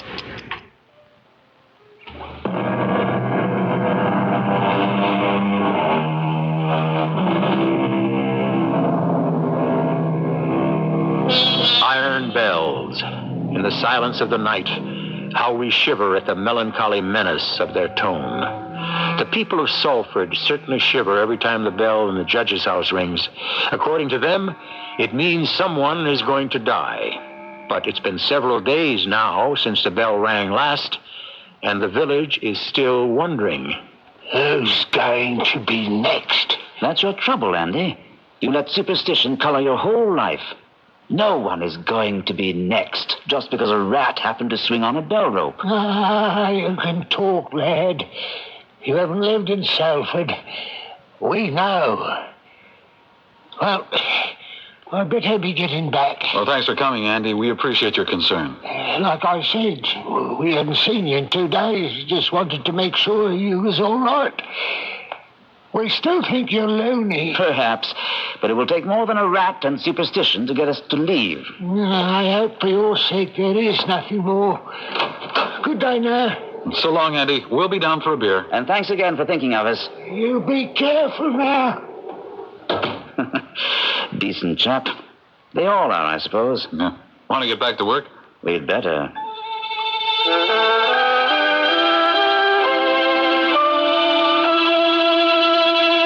And thus, then, the psyche is turned inward on itself, with no other outlet. Something the matter, Mark? I just can't concentrate. I know I'm acting like one of the villagers, but I can't stand that portrait staring down at us. It really bothers you? Yes, and I'm going to take it down. All right. If you'll feel better. But he is sort of an inspiration now that we're ready to include him in the paper. Oh, give me a hand, will you? Sure. Heavy, is it? Oh, it's not that. It seems to be nailed to something. It won't budge. So it is. Let's both lift from the bottom. No use. I'm afraid it's there to stay. Unless we destroy the thing. No, we can't do that. Well, let's get back to work. I want to go over the scrapbook, item by item. It'll give us a good start on... Hello? Did you move the book? No. It's gone. I distinctly remember leaving it on the corner table here. Oh, well, it's got to be around here. I never touched it. Nor I. Not since we looked at it the first time. It's absolutely gone. Well, maybe the judge stepped down from the portrait and hid it somewhere. To keep us from prying. Now you're treating the whole situation the way you should. But where could it have gone?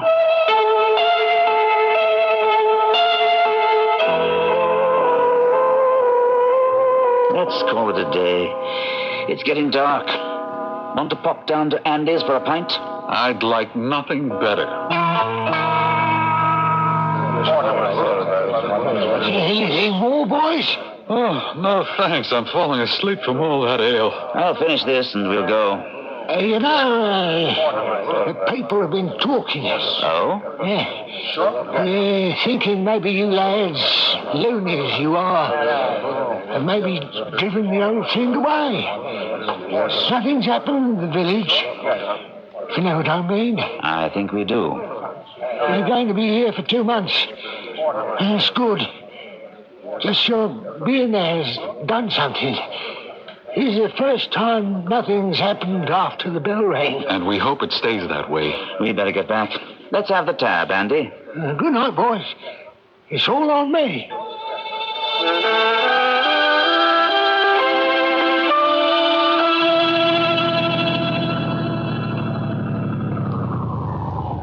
Oh, I wish we'd left the light on. Take the flash.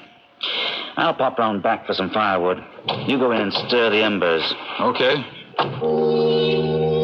went into the living room, and before I could turn on a light, I knew I was being watched. I flicked on the light, and the rat was back. It looked over the rim of the hole, its eyes aglow with reflected light. Oh, the chill that ran up the back of my neck was indescribable. The rat stared, unmoving, and then it leaped to the bell rope, swinging back and forth, setting off the clanging, twisting and writhing on the rope as it chewed right through the rope. It fell to the floor with a thud and turned toward me. I raced for the kitchen and slammed the door. I had to get out of the house. I ran through the kitchen to the back door. Oh, but I couldn't budge it. Mark, what the hell's going on? Why was the bell ringing? I can't open the door, Brian. The rat's in the living room. It's crazed. Open the door. I'll push from this side. Now, what's happened? Well, the rat's loose in the living room. It's gone mad or something. It attacked me. Now, calm down. Why did the bell ring? The rat chewed through the bell rope. Brian, we've got to leave here. The rat clawed at the door. Let's take a look. No! Don't open the door to the living room. It's there, waiting. I don't hear anything. Well, it's clever. It's waiting for us to come out. I'm going to see.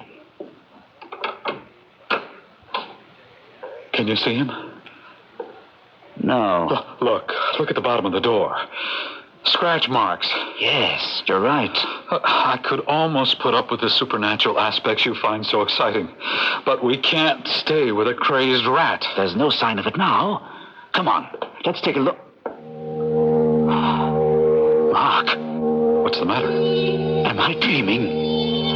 Look at the portrait. The The judge? He's gone. He's no longer in it.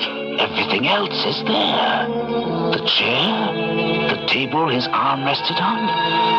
Well, this is extraordinary. The painting's completely intact. No smudge, no tears, and no judge. We're getting out of here. I can't leave now.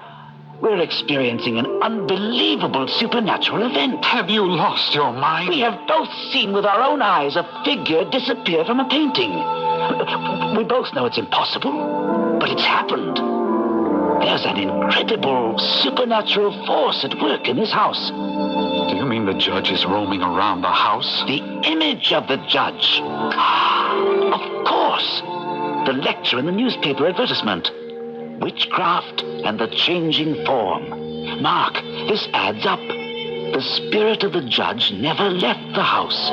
It stayed here in the form of the rat. Probably several rats over the years. And the body of the judge was preserved in the portrait. It was there for him to claim whenever he wanted, dressed in his robes. Remember? The eyes of the rat looked like the eyes of the judge in the painting. What an experience we've stumbled on. You mean you're going to stay here? With that crazy judge on the loose? We can't miss out on this. I want to see what he does next. Do you actually think we're going to meet up with him? He's gone from the portrait. He's got to turn up somewhere. Brian, listen to me. That rat attacked me. That means the judge has murder in mind, too. Look, we have got to get out of here. Mark, there he is. At the top of the stairs. Looming above us, like some colossus, stood the judge. His black robes swirled around him. His long, white hair had a luminous glow. And his eyes, those eyes.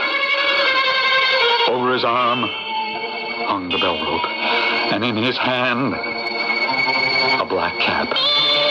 As we stood transfixed, slowly he placed the black cap on his head. The cap British judges always put on when passing a sentence of death. The death cap. Incredible. What a manifestation. He's beckoning to us. I'm going up. No, Brian, you can't. It's only an ectoplasmic manifestation, a spirit. I want to see what it does. It can't hurt us. Let's just leave. Never. See, it's motioning us to follow. I'm going to follow it. Don't. I'm going to see this through. It's moving away. Down the hall. I must see where it goes. And what it does. Brian, please, don't go up there. It's heading for the bell tower. I'm close enough to touch it. Brian. Brian. Answer me, Brian. I raced up the stairs. There was no sign of Brian. I searched every room, every corner of the second floor. Brian and the judge had vanished. I ran back outside, jumped into Brian's car, and headed for help in the village. What is it, Dad? The judge. The judge? He's up at the house. Brian followed him. Followed him? Upstairs. But they've both disappeared. Can you get some of the men to come back with me? We have got to find Brian. I don't know. There's none but me who dares set foot within that place. Listen. The bell. Aye. It couldn't ring. The rat chewed the rope clear through. I'm crazy to do it. But I can't leave you alone to face it. Come on. I'll go back up there with you. Roy, Alec, come with us and don't ask questions.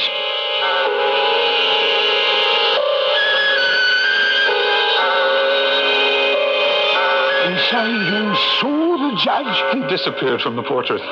And then we saw him standing at the top of the stairs. That's when Brian went up to follow him. We'd better approach cautiously. Peer in the windows first to see what's going on. I'm going in to find Brian. Oh, lad. Through the window. I can see it. Brian. Hurry up, man. Quick. Brian. Brian. I looked with horror and then covered my eyes. Brian was hanging by the neck from the bell rope, swinging in slow rhythm to the tolling of the bell. Before I passed out and everything went black, I caught a glimpse of the portrait. The judge was back, seated in the high-backed chair, as though he had never moved.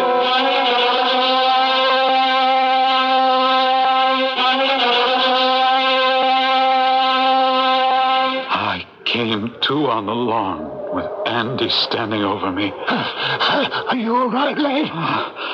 Yes, but Brian. Oh, Brian.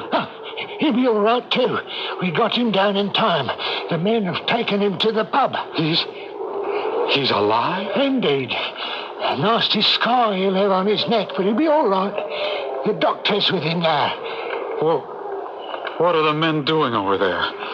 Ending this once and for all. We're burning the place to the ground. It'll go up like a tinderbox. Aye. Judge, rat, and all. And if the grandson complains we burn down his house, so be it. We have to protect ourselves from the judge's house.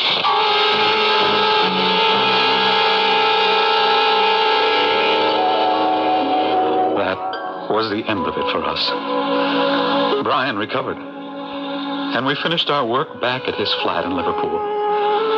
But I can still remember watching the judge's house collapse into fiery ashes.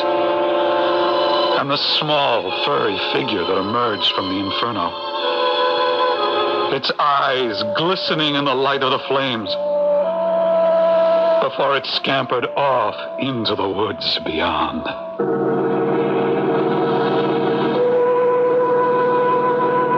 The bell will toll no more over the judge's house. No longer will the villagers of Salford have to live in fear and dread. We know the rat deserted the sinking ship, or fiery house to be exact, but without the portrait and the bell and the house, he'll probably end up as just another homeless gutter rat. I'll be back shortly. Hi, I'm Julia Motto for White Westinghouse. Because food storage needs are so different, White Westinghouse makes refrigerators in many styles and sizes. You can get spacious side-by-sides in both 3-door or 2-door styles. Or choose a model with the freezer on the top, even a model with the freezer on the bottom. And if you already have a separate freezer, buy the all-refrigerator model. Many good reasons to White Westinghouse, your house. White Westinghouse, your house. Pause for a moment and listen to your shoes. They may need to be cat's pawed. Hey, stop! What do you think you're doing? We just need heels and soles. How could you throw us out in the street when we've been so good to you and your feet? New shoe prices out of sight. Look for the sign of the cat and make your tried and true shoes as good as new shoes with cat's paw, heels, and soles. Take us to the shop, come on and get us cat's paw. Hi, I'm Susan Anton. Fitness that feels good by day needs firmness that feels good by night. That's why you'll love the Perfect Sleeper. Luxurious top comfort plus deep inner support. You get both with every Perfect Sleeper. So remember, be a perfect sleeper. Buy a Perfect Sleeper, perfect sleeper. It's a healthy investment in yourself. Honey, we're having cheeseburgers like we've never had them before. We are? Here's your fork. My fork? Yes, your Where's fork. my bun? Hamburger helper, say cheese. I want my bun. Help your hamburger, say cheese. Hamburger helper, help your hamburger helper, make cheeseburger mac. Our cheeseburger macaroni is a blend of tangy cheese, hearty macaroni, and savory seasonings that give cheeseburgers a whole new meaning. Hamburger helper. Well, did you miss the bun? Help your hamburger. What fun? Hamburger helper, help your hamburger helper, make a great meal.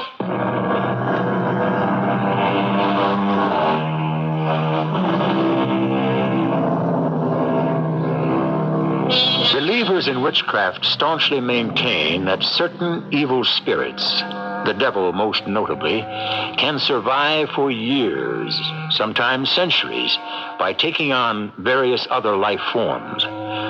One way of living forever, I suppose. But I don't think I'd like it. I mean, what's the good of living forever if your friends can never recognize you? Our cast included Gordon Gould, Lloyd Battista, and Robert Dryden. The entire production was under the direction of Hyman Brown. This is E.G. Marshall, inviting you to return to our Mystery Theater for another adventure in the macabre. Until next time, pleasant dreams.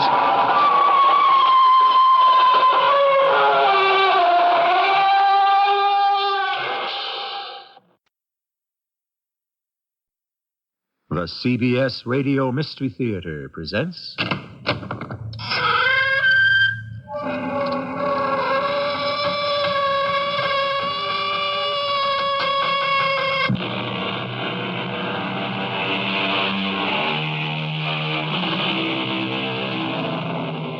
Come in.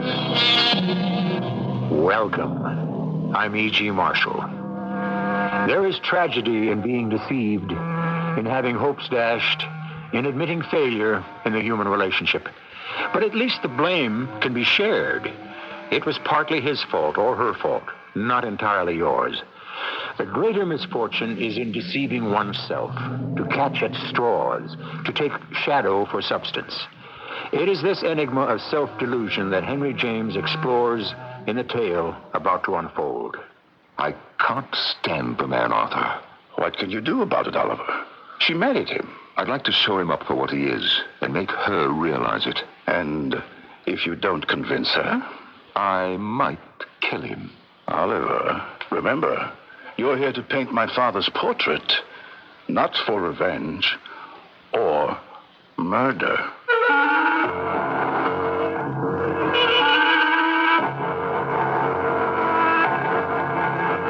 Our mystery drama, The Liar, a story by Henry James, was adapted especially for the Mystery Theater by James Agate Jr. and stars Norman Rose. It is sponsored in part by Pinnacle Books. I shall return shortly with Act One. He touched me. Touch her with Chantilly, and suddenly nothing is the same. Perfume, spray mist, dusting powder. He touched me. He touched me. And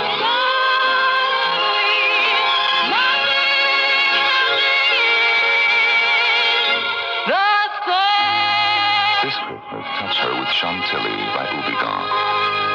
I've never fancied myself as much of a cook, but I can bake a wonderful homemade pie. And my secret is Pet Ritz frozen pie shells. I found them one day in my grocer's freezer, and I've been baking pies ever since. I just fill a pie shell with fruit and pop it in the oven. My friends can't figure out how I can be such an average cook and bake such wonderful pies. But Pet Ritz pie shells make it easy. All you do is fill and bake with Pet Ritz frozen pie shells. Ladies and gentlemen, why don't you come down to the front row? I don't have a ticket for the front row. There's nobody there. There's nobody else in here. May I attract your attention? I'm going to go on the radio. Can't put a circus on the radio. No, I mean advertise on the radio. Not only is the cost of production on radio far less, but the commercials, once you get them finished, are easier to change or update. For every town. Change the name of the town. They can do that on radio. You could have done this on the last 26 cities we were Is that in. where you've been? Average audience has been what? You're it. I'm it. Ah. Hi. How do you do? This is the great Blondoni. He's going to do the high dive for you. Radio will reach people. Get them in here. Watch the show. I'm not going into that vat of wet noodles for one guy. I'll give you $1. You already gave me $1. That's how you got in. No, I live next door. I snuck in. The radio, red hot, because it works. When your business needs more paying customers, advertise on radio. It's flexible and cost efficient. The Radio Advertising Bureau can send you more facts. The station can send you more customers.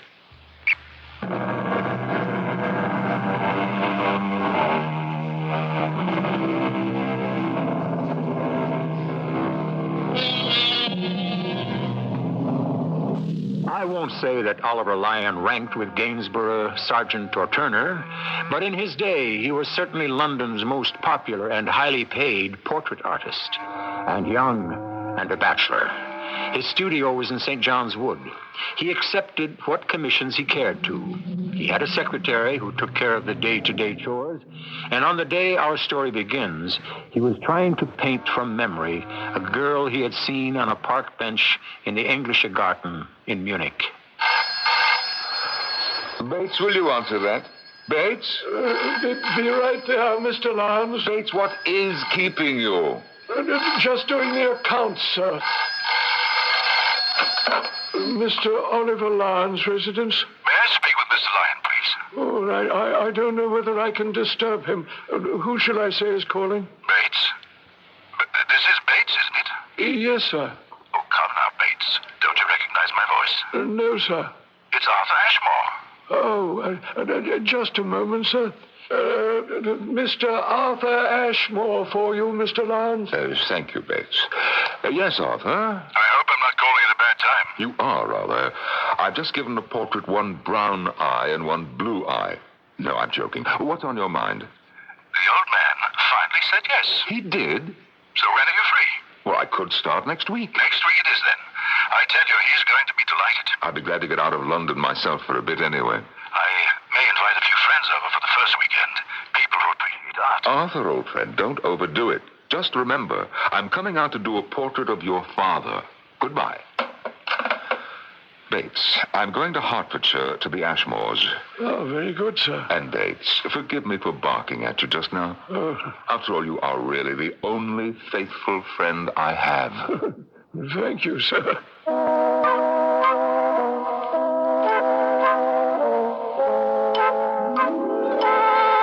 Father apologizes for not joining us at dinner on your first night here, Uncle. But when you're 90, you spare yourself as much as you can. Besides, he hates dinner parties.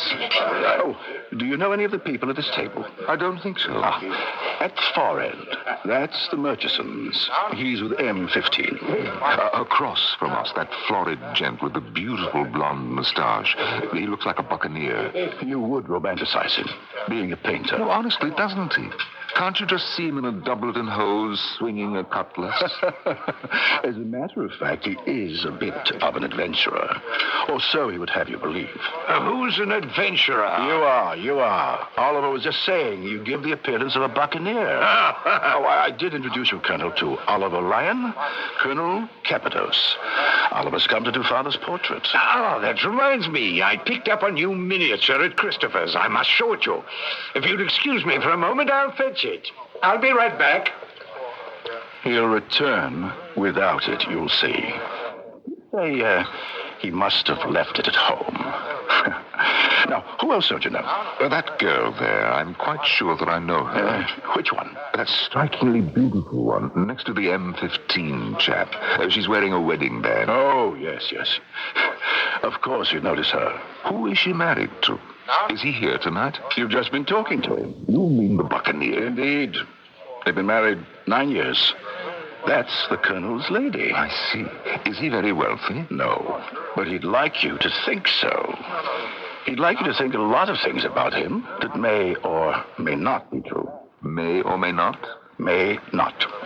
Arthur, if that's what you think of him, I can't understand why he's a weekend guest. Oh, I can put up with him. Most people do. His father was a great friend of my father's. They were in India together. So you knew Eve, did you? Oh, yes, in Germany. I was a struggling art student, and she was altogether the most delightful thing in Munich. All the artists were in love with her. She told me she must marry well to help her family. She told you? Yes. I proposed to her. Oh. And I've known Clement Cappados for years. What a coincidence. So he made off with the love of your life, did he? Yeah. I never got over her. It may be why I never married.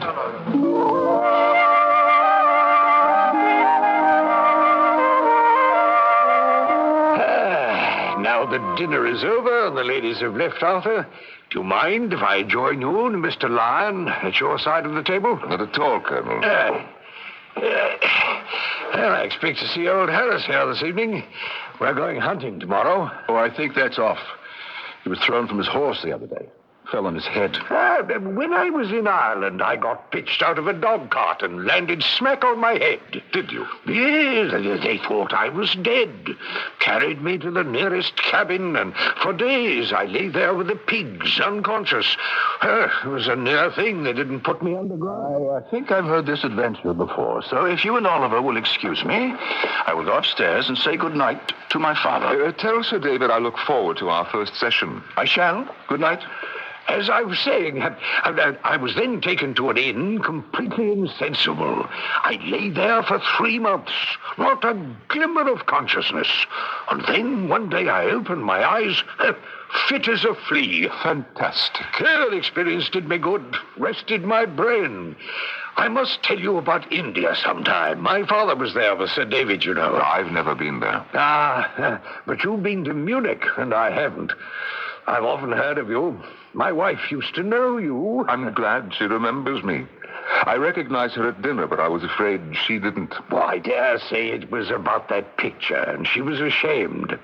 You painted her portrait. Yes, many times. She may have been ashamed of what I made of her. Oh, not at all. The one you gave her as a kind of bacchante with vine leaves in her hair.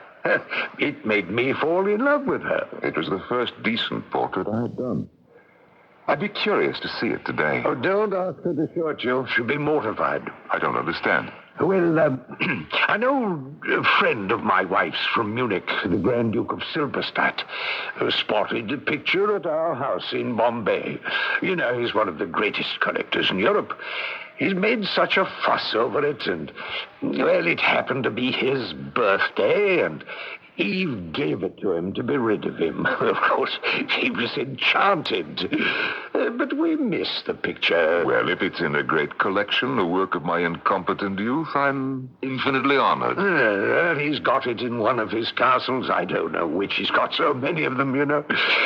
He sent us to return the compliment, a magnificent old Indian vase. If you come to see us in town, she'll show it you. I see her standing by the drawing room door. Go speak to her. She'll be delighted. Good evening, Eve. Oliver. Oh, I'm so glad to see you. I was delighted when Arthur told me you would be here. I tried to get a smile from you at dinner, but I couldn't. Well, for a moment, I wasn't sure you were looking at me. Also, I'm very shy about signaling across a dinner table or anywhere else, as you may remember. In 12 years, I haven't forgotten. Oh, has it been that long? I followed your career, and I can't tell you how pleased I am that you've made such a brilliant mark for yourself. Thank you. Do you only live for your painting, or, Am I married? No, I never did marry. Oh, well, you ought to, Oliver. It's the best thing. I like that. From you. Oh, well, why not from me? I'm very happy. That is just why I can't be. It's cruel of you to praise marriage. But I have had the pleasure of talking to your husband. You must know him better. He's really worthwhile. Oh, and I want you to meet my little girl. She's 9 years old. She's too beautiful. Bring her to my studio in London. I should like to paint her. Oh, don't speak to me of that. It reminds me of something I'd rather forget. It's a confession I must make. You know that beautiful painting you gave me? I know. You parted with it. Oh, then you heard. I was sure you would. But do you know what we got for it? £200. You might have gotten much more. Well, it seemed a great deal at the time. It was when we were first married. You see, we needed the money. You mean the 200 is what you got for selling the vase? What vase? The beautiful Indian vase the Grand Duke gave you when you gave him the portrait. The Grand Duke? Well, what's his name? Silberstadt. Your husband told me. Oh, my husband. Oh, yes. Eve, you seem impressed by my renown. Would you have married me if you had known back then? I did know, Oliver. I always knew it. I didn't. You were too modest. You didn't think so when I proposed to. If I'd married you, I couldn't have married Clement, and he's so nice. Oh, darling, we were just talking about you. Were you? How nice for you. You know, Oliver wants to paint Amy. She's a charming child, most interesting little creature. She does the most remarkable things. Well, don't go into it now, Clement. I'm tired. I think I'll go up to our room. Well, I'll come with you. And good night, Mr. Lyon. I trust we'll be seeing you tomorrow. I should be here at least 10 days doing the preliminaries on Sir David's portrait. Where have they put you up? In the east wing at the end of the hall. The very last room? I believe so. Oh. Well, perhaps I'd better have a little talk with you about that. I'll go up and put Eve to bed, and I'll meet you in the library. Come along, dear. Have you said good night to Mr. Lyon? Yes, I have. Good night again. Night, Eve. Now, what was that all about? I don't understand it at all. How could she marry him? Oh, he's a disinterested liar, really. He doesn't lie for gain or to injure anyone. It's art for art's sake. You should see that. Clement has an inner vision of what might have been, what ought to be, and he helps it along. That's all. You see, he paints with words. I object to the man because his ridiculous conversation takes up space. Oliver, you object to the man because you're jealous. Well, perhaps I am. He makes my blood boil. Eve is happy with him. Oh, I can't believe that. How can she stand him? I've never seen her object. She doesn't see. Someone has to show her. And you think you could? If I show him up for what he is, maybe I could bring her to her senses. And if you fail, I could always kill him, I suppose. Oliver, remember, you're in this house to paint my father's portrait, not for revenge or murder.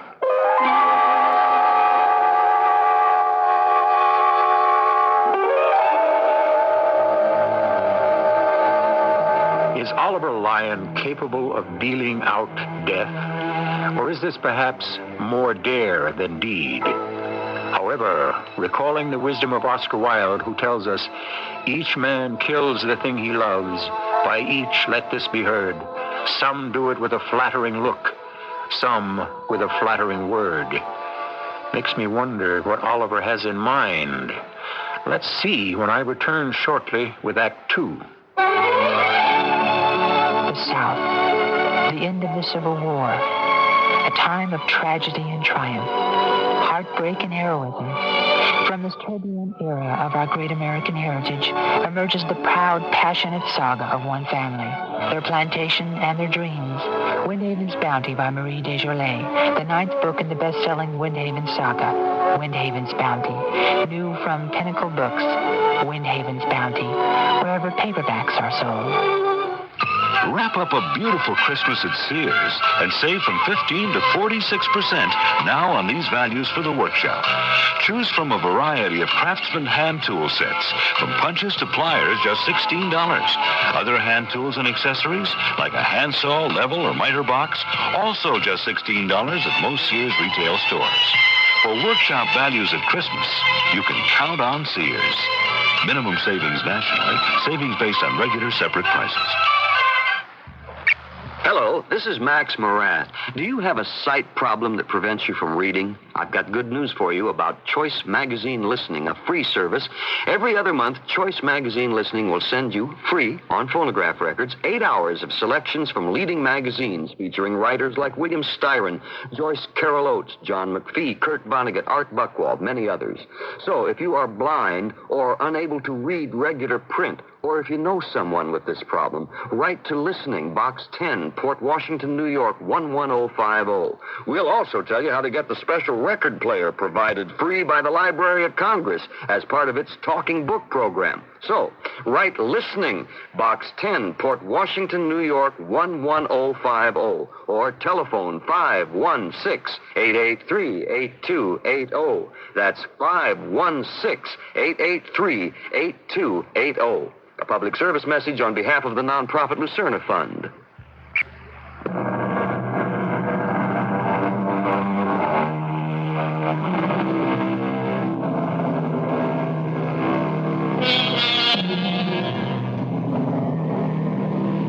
The famous portrait artist Oliver Lyon encounters a woman to whom he proposed marriage 12 years ago.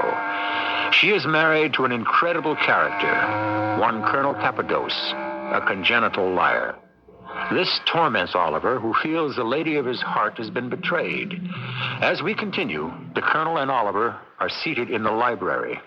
You were telling me, Mr. Lyon, that they put you up in the east wing in the last room at the end of the hall? Yes, and I am quite comfortable. Are you? I'm surprised. But you haven't spent a night there? No.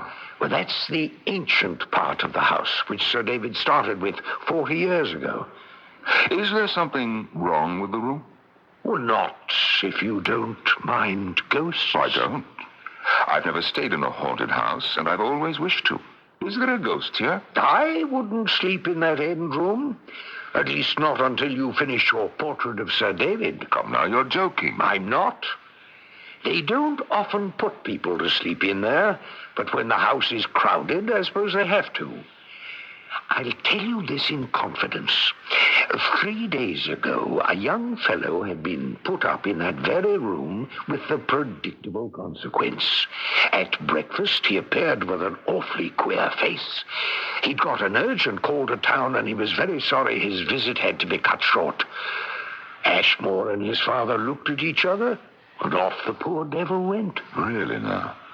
I don't know whether to be apprehensive or optimistic. But I'll manage somehow.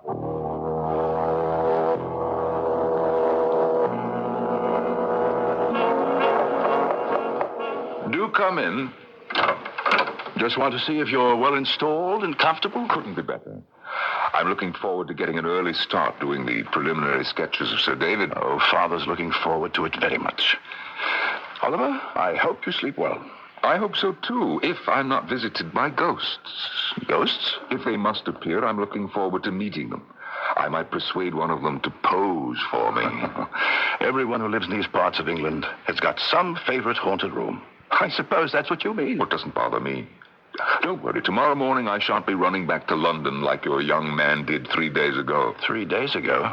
Who did you say? The one who got an urgent call at breakfast and took the 10:20. Did he sleep in this room more than one night? Oliver, I don't know what you're talking about. There wasn't any young man sleeping here 3 days ago. Oh, of course. Perhaps I've been misinformed. I would say you had. Why does he do it? Oh, he'll be on his way back to town Monday morning. I must put the Colonel out of my mind and concentrate on what I've come here to do. And you'll find Father an excellent subject. I'm sure I will. Good night, Arthur.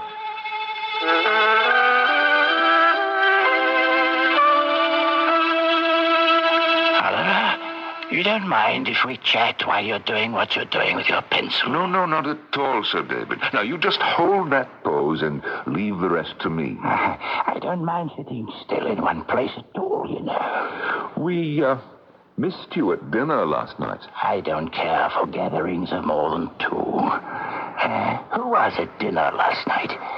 A couple. I can't remember their name. And a Colonel and Mrs. Cappadoz. Cappadoz. Here for the weekend, is he? Married a pretty woman. I knew his father. We went to Eton together. But the son, that Colonel has only one attribute, so far as I can see. Has he? Yes. Married a pretty woman. That man has a monstrous foible. He has? Yes. He's a thumping liar. Really? Doesn't know how she puts up with it. Well, perhaps she doesn't notice it. Could be. The strange part is the fellow's not a scoundrel. There's no harm in him. He simply can't give you a straight answer. Now, my son tells me his friends understand and don't mention it for the sake of his wife. But I dare say she's used to it. How could she be? My dear sir, when a woman's in love... Oh, Sir David, if you please don't turn your head quite so much. Keep it to the left as you had it. I knew the Colonel's wife years ago. She wasn't one for clouding the truth then, not her. I like you very much, but I have seen her back him up. Are you sure? You're in love with her, aren't you, Oliver? Very likely. I used to be. You have to understand women. She can't expose him. You know, when I think of it, I get so very angry. Then don't think of it.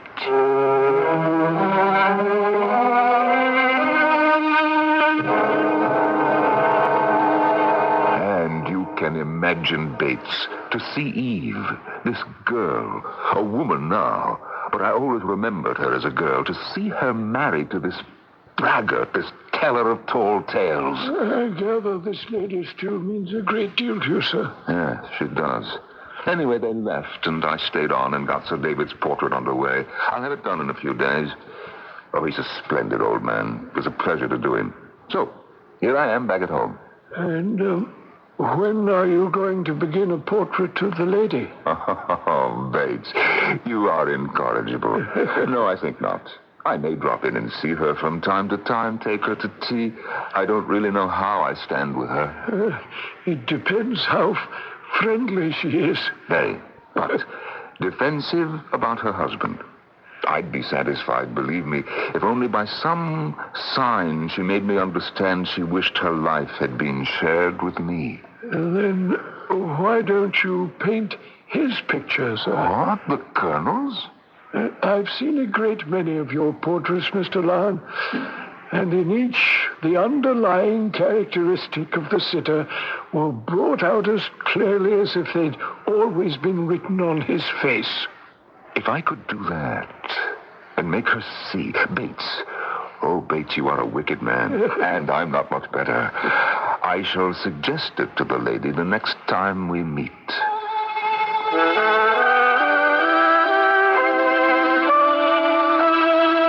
But why not, Eve? Oliver, you've painted enough portraits of this family as it is. Only of you.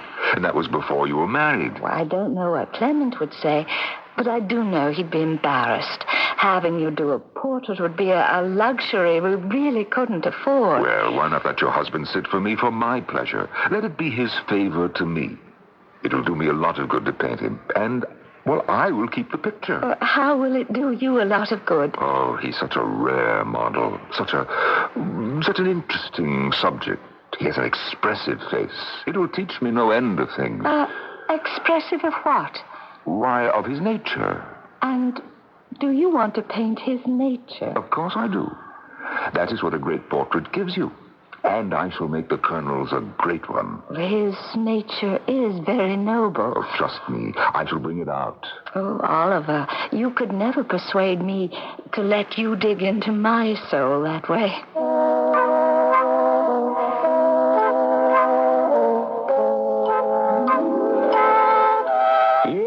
They're very casual about those things, especially in India.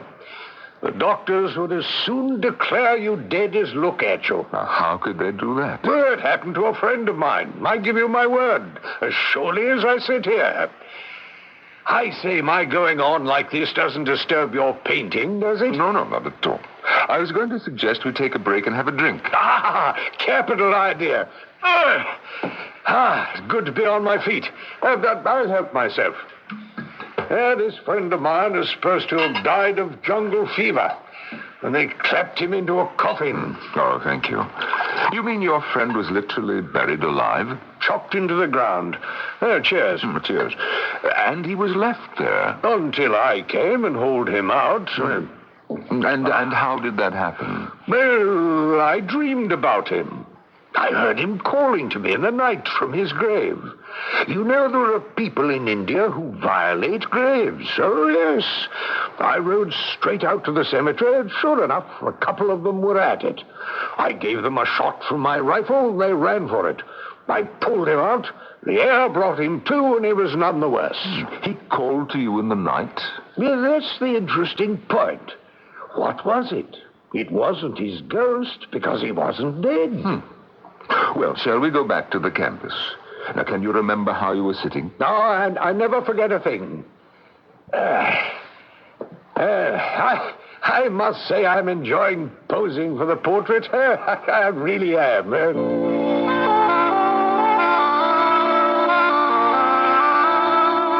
Well, now, here we are again.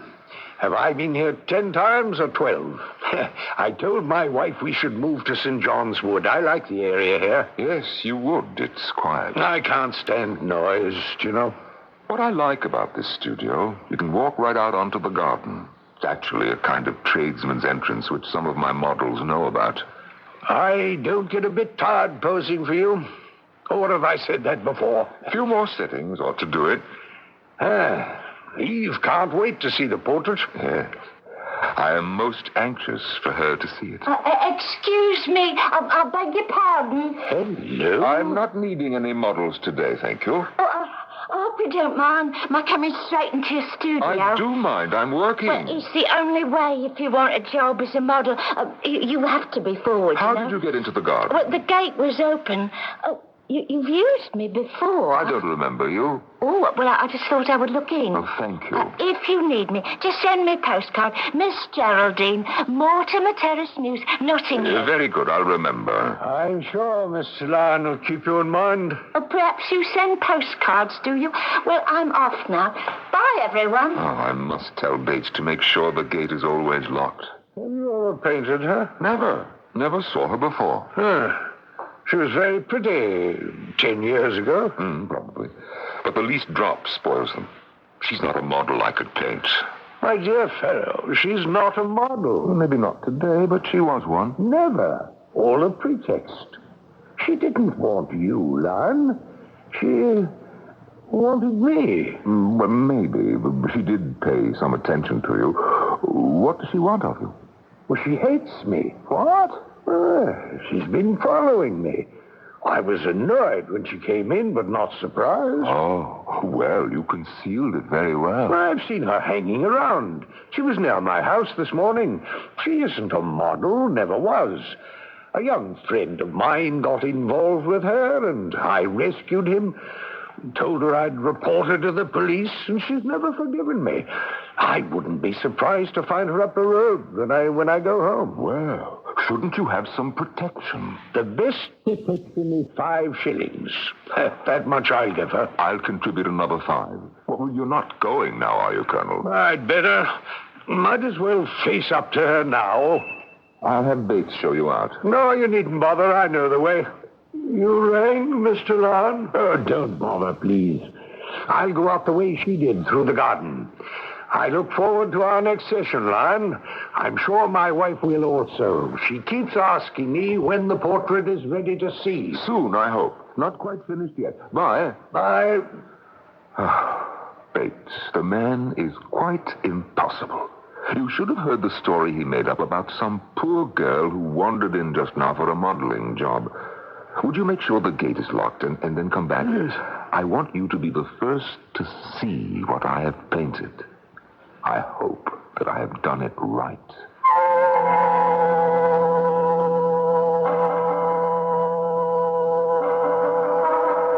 At last, the unveiling.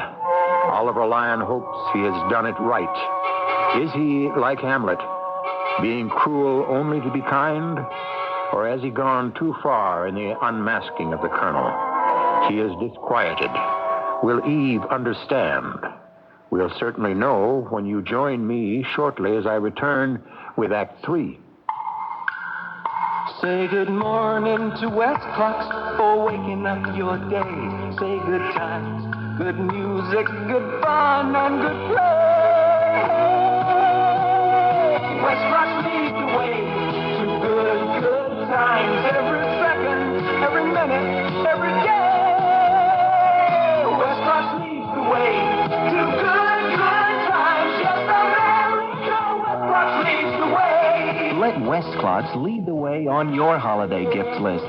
Give our head huggers the radio headphones with true stereo sound, or our clock radios with all the features you want most.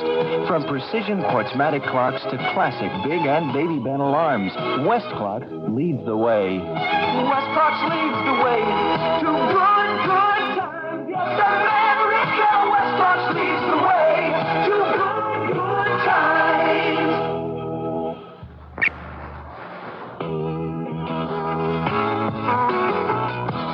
Person to person, heart to heart. Together we can move the world if we each do our part by helping care for the children, to nourish and to heal those in need. Care for the children of the world if we each help one needy child today through care.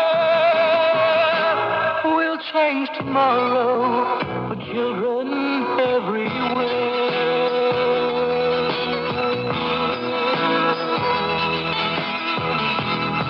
Please send your check or money order to CARE, Box 576, New York 10156, or local care office.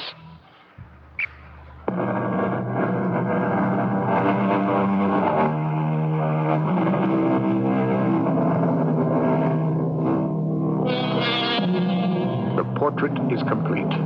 The artist about to show it to the one person he can trust, his secretary Butler. It is not a likeness he has tried to paint, but an accusation. If indeed it exposes the Colonel's false plumage, the next person who should see it is Eve, the Colonel's wife. Stand over here, Bates, and you'll see him as I do. Yes, sir.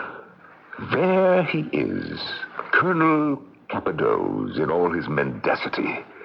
Oh, you've captured him to a T. Frankly, I couldn't help myself. Once he got up there on that chair and started spouting like a great whale, it came to me as though the great painter in the sky guided my brush. Those eyes, the squinty look, the mouth flapping with overindulgence. It is him. And now to show her. Yes, how am I going to do it? Has she asked to see the portrait? Practically every day. Now, she will stand here. I will stand in the corner and watch while she discovers this mountebank. Sees him as everyone else sees him. You should be very proud, sir. Proud? To have captured him so well. Yeah. Bates, to tell you the truth, I feel a little ashamed. Hello, old chap. Was a pleasure to see you. Arthur told me you might be up for a few days. Come have a round of croquet with me. I've never played it, Sir David. I accept your apology. Come, sit then. Over here. We missed you out here. Why don't you come more often? Are you painting some dukes and duchesses these days? What are you up to? Oh, not that much. But I am gathering a few portraits I'm the most proud of to be hung at the Academy showing next month. I suppose mine are not good enough to join the Prime Minister's. And what's her name, that actress George Shaw is so fond of. As a matter of fact, Sir David, I do want to include yours. Do you? I'm honored. By the way, you just missed your favorite couple. They stayed with us for a week and then went back to London. Colonel and Mrs. Cappadoce. Arthur warned me. I waited till they had left. You didn't wish to meet up with them again. Is that it? Not yet. Can't say I blame you. He's as puffed up as always. I still think it's a great tribute to Eve. She can be so attached to him. Hangs on to his every word. And there are a lot of those. That may change. You think so?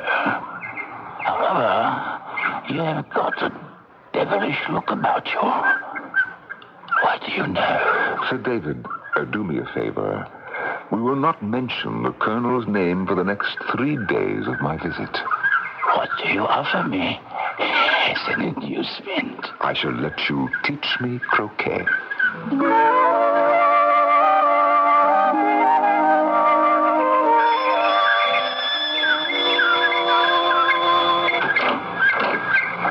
Yes? I'm Mrs. Cappadoce. Is Mr. Lyon in? Oh, I'm afraid not, madam. Oh, dear. We were passing by, and my husband and I thought we'd drop in to see him. Mr. Lyon is away for a few days. I see. Well, I'm disappointed. Yes. Well, now, if you'll excuse me, madam, I was just going out to do a little marketing. You will tell Mr. Lyon we stopped by. Oh, I certainly will.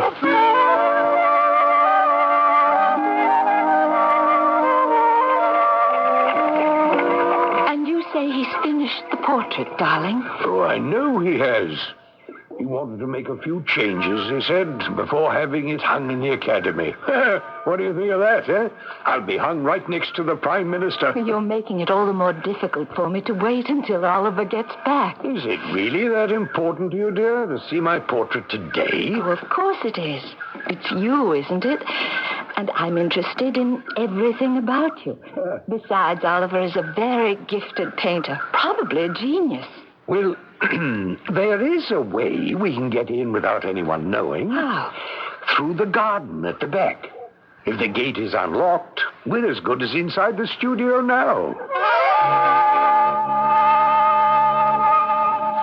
See? What did I tell you? It was easy to get in here. Oh, but where are you? Where's the portrait? He's got tons of canvases. Yes, now let me... he always keeps it in this corner, facing the wall. Ah, here it is. Oh. It'll show off better if I put it on this easel.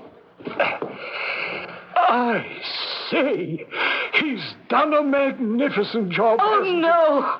Eve, what's the matter? Are you all right? I can't bear it. I can't bear it. What is it, darling? It's too cruel. Eve, I wish... It's all there. It's all there. Well, what's all there? Everything he's seen. It's too awful. I can't look at it anymore. I can't. Everything he's seen? Why, he's made me rather handsome. What's wrong with that? Are you blind, Clement? Handsome. It's hideous. You are not that. You are not what he's painted you. Not what, in heaven's name? What he's made of you. He knows. He has seen. Now everyone will know. Everyone will see. He is putting it in the academy. Darling, if you hate it so, I won't let him take it to be exhibited there. You can't stop him. The painting is his. He'll send it. It'll kill me. If people see it, it will kill me. I won't let anything happen to you. If there's something bad about that portrait, I shall do something about it. After all, it's my face. Here, among the paintbrushes, just what I need. A knife. Oh, Clement, we must go. I can't stay here. Darling, wait in the garden for me. I'll be there in a moment. I'll tell you.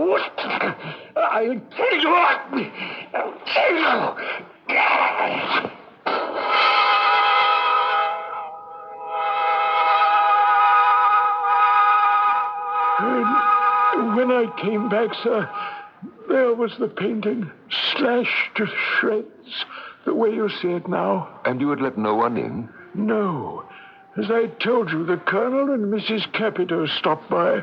I was on my way out. We exchanged a few words. They went one way and I went the other. I was thinking of calling the police when you arrived. Oh, just as well you didn't. And now, this door from the studio to the garden, was it locked? Well, I hadn't been in here to see, sir. I must have left it open. Come along, Biggs. Let's take a look outside. There's your answer. The gate is open.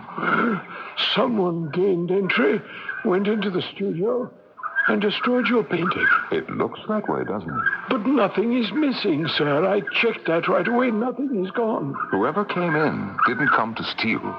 I must say, sir, you're taking this very calmly. I don't quite understand. How can you take such vandalism so quietly?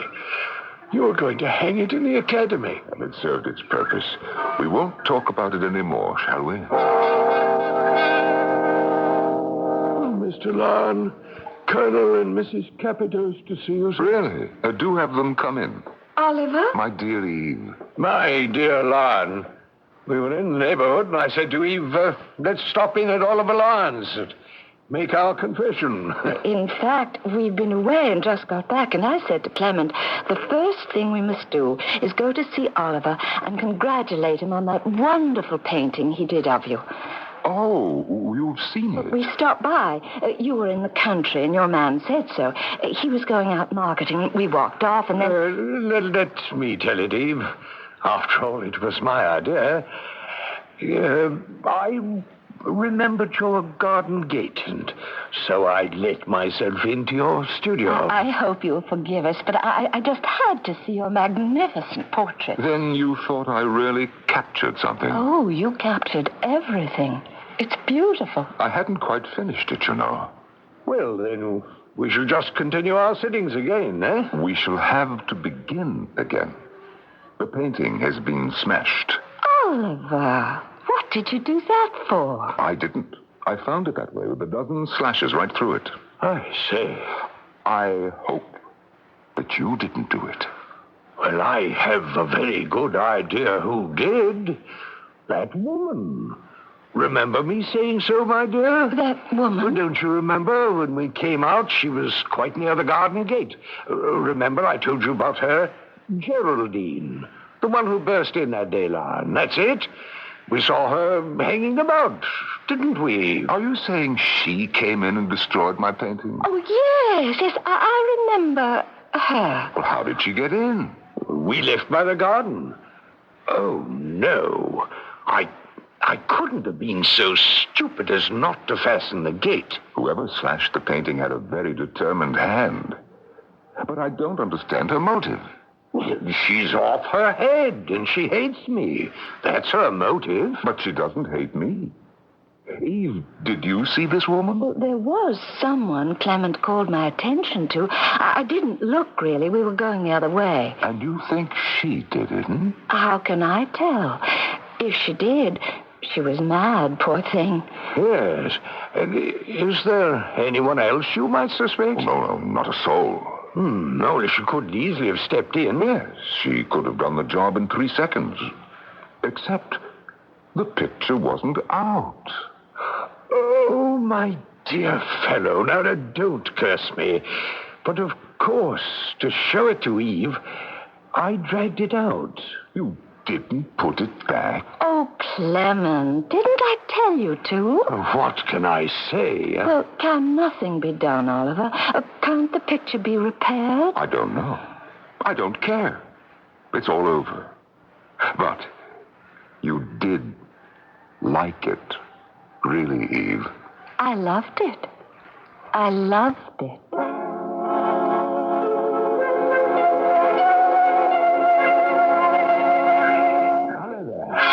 What's this Arthur was telling me about your experience with the Colonel's portrait? Did you ever find out who damaged it? That was quite a mystery. Oh, no, not at all. I know who did it. Do you? It was a fitting end to my lack of judgment. But I suppose so long as man permits his imagination to rule his heart, he's in for it. It has to do with your affections for Mrs. Cappados. And you think either she destroyed the portrait of the Colonel or he did. Both, I suspect. Because of how you painted him. And they didn't care for that. Sir David, you're a marvel. I thought I'd show him up to his wife, and she'd see him as I did. Don't ask me why I was so foolish, but I was. Oliver, how do you know they had a hand in it? Because they denied and lied. I suppose that was the hardest for me to understand. Why Eve stood by him. You have a lot to learn about women. Oh, she was fine once. Not to be taken in by anyone. Let alone a coarse and stupid liar. My boy, it doesn't matter. She loves him. Now, let's go inside and fetch my portrait for you. I have it all wrapped up and ready to be exhibited at the Academy.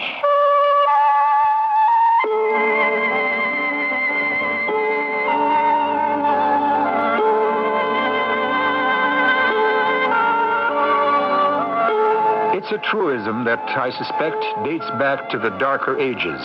In matters of love, we are all children. Although Oliver Lyon had the ability to translate a person's true character into pigment and brush strokes to hold the mirror up to nature, he was unable to clearly understand the contradictions and cross-purposes that make up a character. In time, he may. I shall return shortly with words that say it far better than I can. What do doctors recommend to avoid constipation? These days, doctors stress the importance of fiber in the diet. Food fiber that helps the system regulate itself naturally.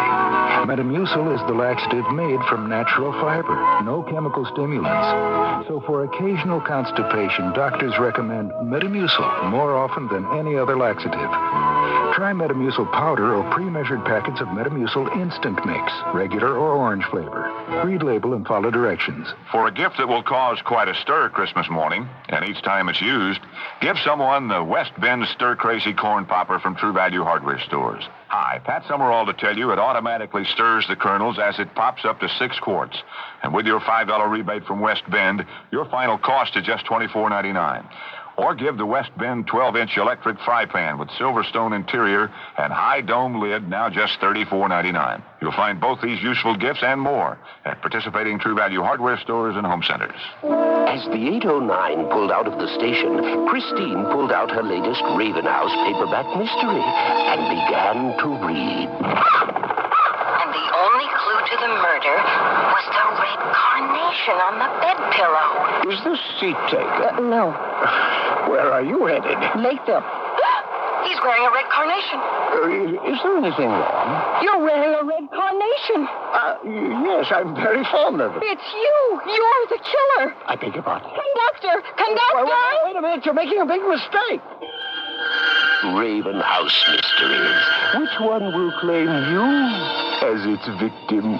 Oh, I'm sorry. I was reading this Raven House mystery, and I got a little carried away. Raven House publishes new mysteries every month. If you're clever enough, you'll find Raven House Mysteries wherever paperbacks are sold.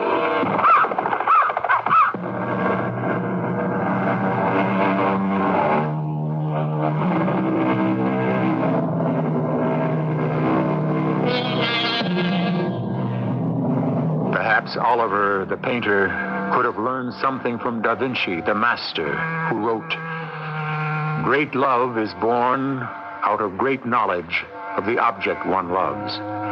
If you do not understand them, you can only admire them lamely.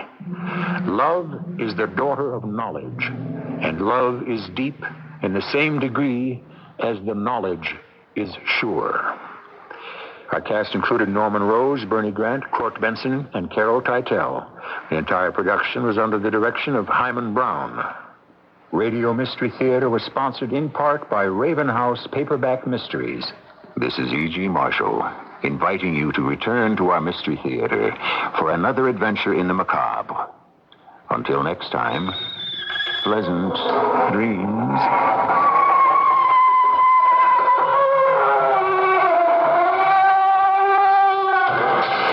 Last CBS News. Exceptionally tight security surrounds the President and Mrs. Reagan as they venture out of the White House for a dinner engagement. This is Frank Settapani reporting on the CBS radio network. The Reagans, dinner guests at the home of Washington Post Chairman Katharine Graham, traveled some 2 miles from the White House this evening. The presidential motorcade included 4 limousines, but no one would say which one the president was in if he was in any of them. The tight security was occasioned by claims that Libyan hit squads are out to kill the president and other top officials. Concerned for the safety of an estimated 1,500 Americans now in Libya, the Reagan administration is calling on them to leave and has imposed restrictions on future travel to Libya by Americans. Barry Peterson has more on that part of the story. Presidential advisor Edwin Meese told a San Francisco news conference that the decision urging Americans to leave Libya was made before the leaks about Libyan hit squads allegedly stalking top-ranking American officials. This has been an ongoing thing, looking at options over a long period of time, and the actions that are being taken now to remove the American citizens is not related to the most recent reports, but is really based upon an analysis of Libyan actions over a long period of time, several years, and what their current state is. It is not directly related to what's going on or alleged at the present time. For his part, Meese declined any specific comment about whether or not he believes the hit squad stories. The easygoing administration official, whose trips to California are generally very low-key, informal, and with virtually no security, pointed instead to a man at his left, the unusual presence of a Secret Service agent assigned to protect his life. Barry Peterson, CBS News, San Francisco. More news in a minute. The Libyan government has denied that Americans in Libya are in any danger, again calling President Reagan a liar and a coward. As for those assassination stories, the Immigration and Naturalization Service has told Mexican border agents to be on the lookout for a pair of assassination squads, including one led by the notorious international terrorist known as Carlos. The decision to order Americans out of Libya has won praise on Capitol Hill. Colorado Senator Gary Hart is among those who support it.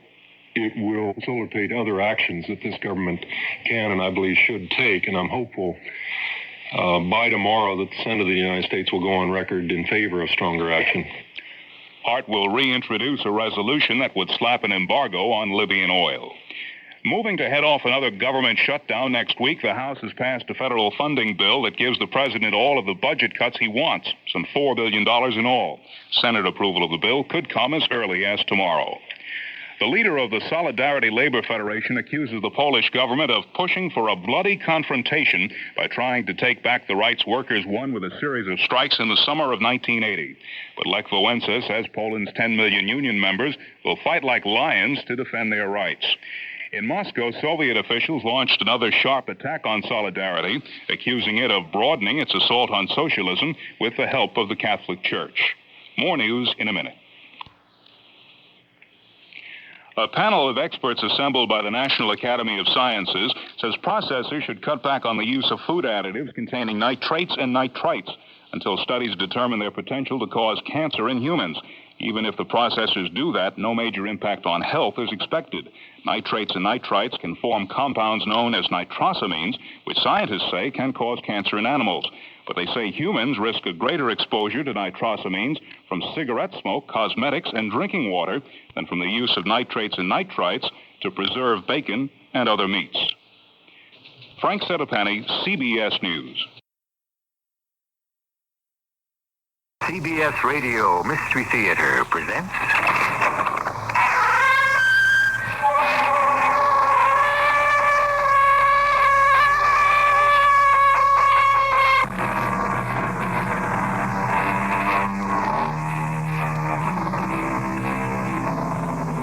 Come in. Welcome. I'm E.G. Marshall. Why do they do it? Relinquish a life of reason and relative quiet for anxious days and inevitable discovery and death. Who are they? The spies, the undercover agents, the counter spies, the double agents, all those who deal in espionage.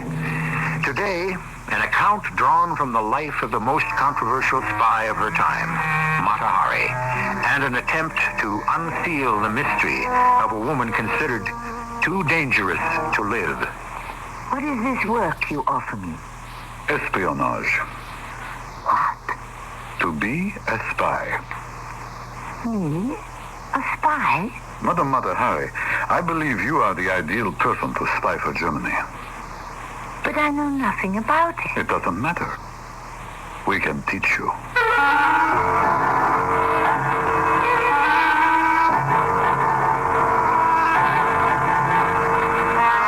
Mystery drama, Mata Hari, was written especially for the Mystery Theater by G. Frederick Lewis and stars Tammy Grimes. I shall return shortly with Act One. Welcome to the land of the exotic and erotic, where life is a pleasure chest of diamonds and desire. where limousines and love are free and for hire. Candle. A new bestseller by Barney Leeson, author of Rodeo Drive. Candle. Secrets and sins of the world's most elite society. Candle. Exclusively from Pinnacle Books. On sale now. Where the paperbacks are sold. Candle. Honey, we're having cheeseburgers like we've never had them before. We are? Here's your fork. My fork? Yes, your fork. My bun? I want my bun.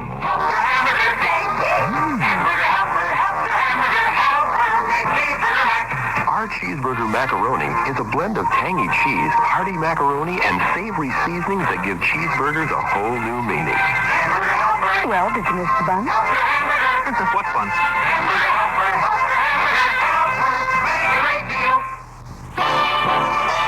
Way back in 1912, the Morris Goldstock Diamond and Jewelry Company was founded on Liberty Avenue in downtown Pittsburgh to sell wholesale jewelry to retailers, who in turn would sell it to you, the public. But now, after 70 years, that's all changed. Now you can buy diamonds and jewelry direct from the Morris Goldstock Company at the same wholesale prices as jewelry stores have bought in the past. Think of it. Half-carat diamond solitaire rings for only $600. Half-carat diamond earrings, just $375. Over $1 million worth of diamonds and jewelry at wholesale prices. Famous name watches and 14-carat solid gold jewelry up to 60% off. Buy direct. No middleman profits. Direct from the Morris Goldstock vaults to you. Only one location, second floor, Clark Building, Liberty Avenue, downtown Pittsburgh. Morris Goldstock Jewelers, now selling directly to the public at wholesale prices. Second floor, Clark Building, downtown.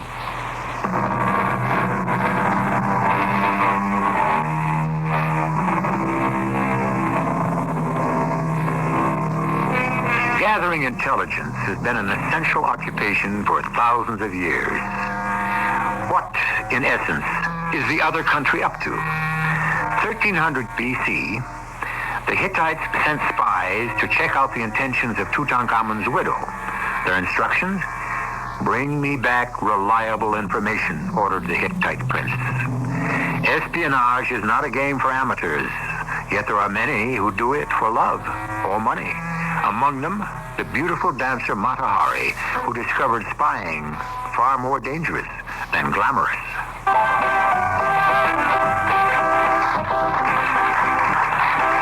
Gabrielle! What are you doing in my dressing room? Waiting for you, my flower. What kind of a manager are you? You're supposed to be out front, putting a stop to this nonsense. I was never so insulted. I don't know what you're talking about, my dear. You are the sensation of Berlin, and there's no nonsense about that. You are a fool, Gabrielle. Don't you hear what that idiot Stanford is doing with his orchestra? I finished a serious Javanese dance. Exotic, lovely, tender movements, and after my last curtain call, he has the orchestra play Tarara Bundie, as if I were some vulgar can-can dancer from the Moulin Rouge. I'm leaving Berlin tonight. My dear child, they don't know what to make of Mata Hari. It's because your dancing is so unusual, because you've just come from a sensational engagement in Paris. That's why they play the French can-can. No one in his right mind would want to insult the unique Mata Hari. You think so? You really think so? Oh, I send in your dress, Louisa, you get into your street clothes, and we're going to have some coffee at the Zarf. And chocolate cake? No chocolate cake. Wearing as little as you do, every pound is noticeable. Oh, go see who that is and send in Louisa. I'm so tired. Yes? Bitte, I'm Hans Lanyardo, Chief Berlin Police. Oh, you've come to arrest Madame Mata Hari or compliment her? Certainly not to arrest her. It is the Chief of Berlin Police to see you, darling. Is he in uniform? But of course. Have him wait and tell Louisa I'll call her when I want her. Please, Herr von Jago. Madame will be out presently. I will wait for you outside, darling. Herr von Jago, this is indeed a pleasure. Please sit down. I hope I am not interrupting you. Not at all. I was about to get out of my costume, but since I have a visitor, I shall rest here on my chaise. Would you pour me a little drink from the bottle, and do help yourself? You may sit on the edge of my chaise if you wish. I think your uniform is splendid. I've always liked men in uniforms. Thank you. Cheers. Prosit. Delicious. Nicht wahr? You speak German very well. And French and English and Dutch and Javanese. How nice of Berlin's chief to come and see me backstage. My pleasure. And I brought you these roses. My compliments. Roses. My favorite flower. I cannot get enough of them. Roses. In December.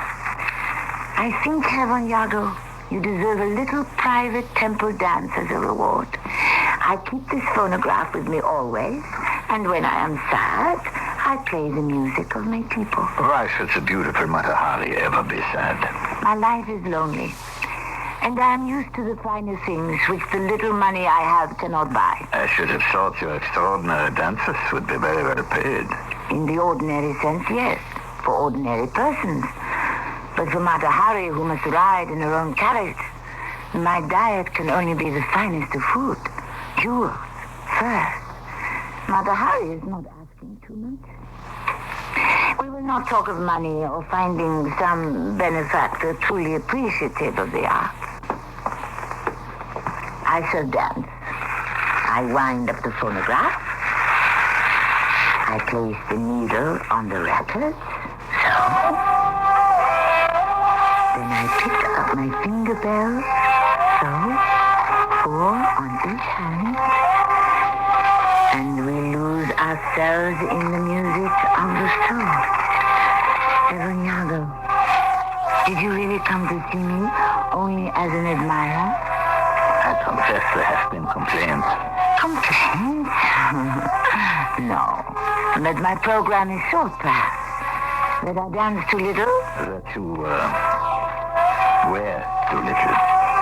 In Paris, I wore far less. Unfortunately, Berlin is not Paris.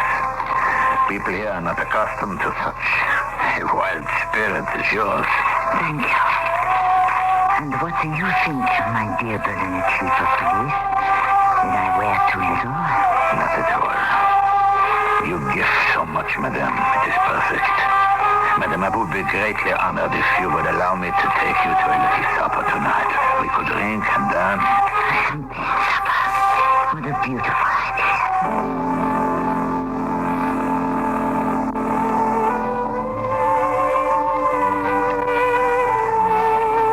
What are you doing at the Berlin Cafe? Walter Nikolai, what a surprise. I thought you intelligence people worked around the clock. When you look at those couples dancing, you wouldn't think Germany has just declared war. We have. Germany on France and England, no one told me. An hour ago. Hans, I imagine you are not alone at this trip. One doesn't drink champagne by oneself. I have a beautiful and exceedingly talented lady with me. She has just gone to powder her nose. Here she is. Mata Hari, the Hindu dancer. She is with you. Javanese. Gentlemen. May I present Madame Colonel Walter Nikolai, Colonel D. Mata Hari. An honor. May I join you for a moment? Certainly. Please, everyone sit. Now, which is mine? This one? I drink to you both. The Colonel is in charge of all German intelligence. A master spy. Oh, how I envy you. Especially now that we are at war. What do you think of that, Hans? This beautiful woman is more abreast of military matters than you. You see, Herr von Hagel didn't hear the Kaiser's declaration. I've always loved a man in uniform. He has fascinated me since I was a little girl. I did not know that. It was your uniform, Hans, that first struck me. My husband, rest his soul, was a most handsome British officer who met me in southern India and carried me away. I was 17, swept off my feet. You were born in India, madame? In the south, on the coast of Malabar, in the holy city of Javnapatam, of the sacred caste of Brahma. My father was called Asavadam. My mother, a famous temple dancer in the temple of Kandaswami. She died when I was born, and I was adopted by the temple priests. They named me Mata Hari, which you may know means Eye of the Morning. And then in my extreme youth, I was trained in the holy rites of the dance in the temple of Shiva. Wonderful. Fascinating. Every gesture of the dance has a spiritual meaning. Madam, may I have this waltz? Certainly. You'll excuse us, Hans. I have no choice.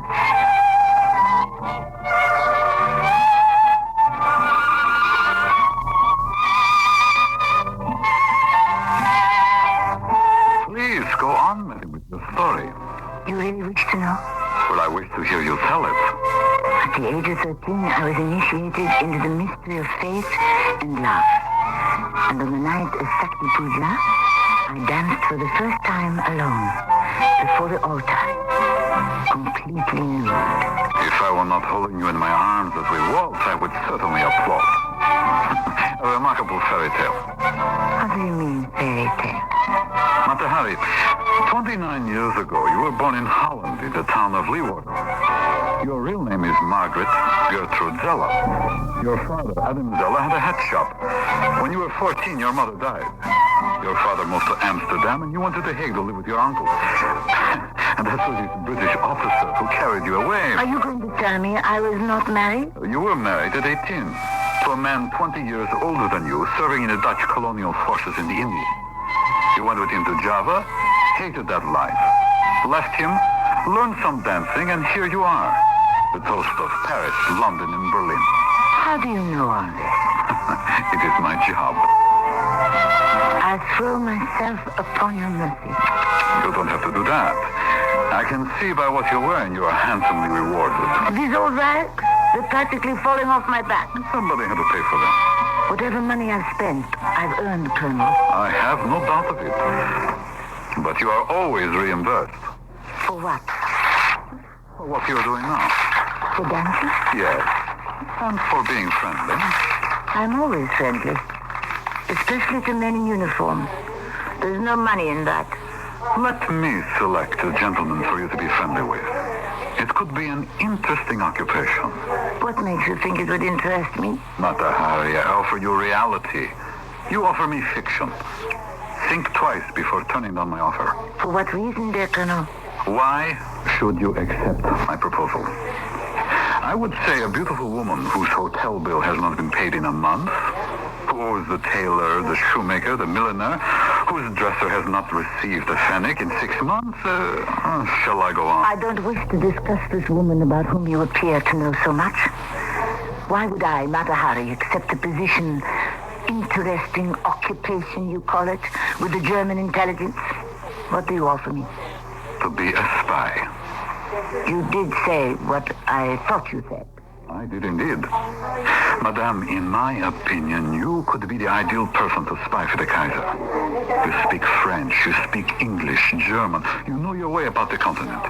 Paris, London. You are accepted everywhere as an artist. I would like to accept you as a spy. But I know nothing about it. We will teach you. How much money is there in this work? Hundreds of thousands. When do I start?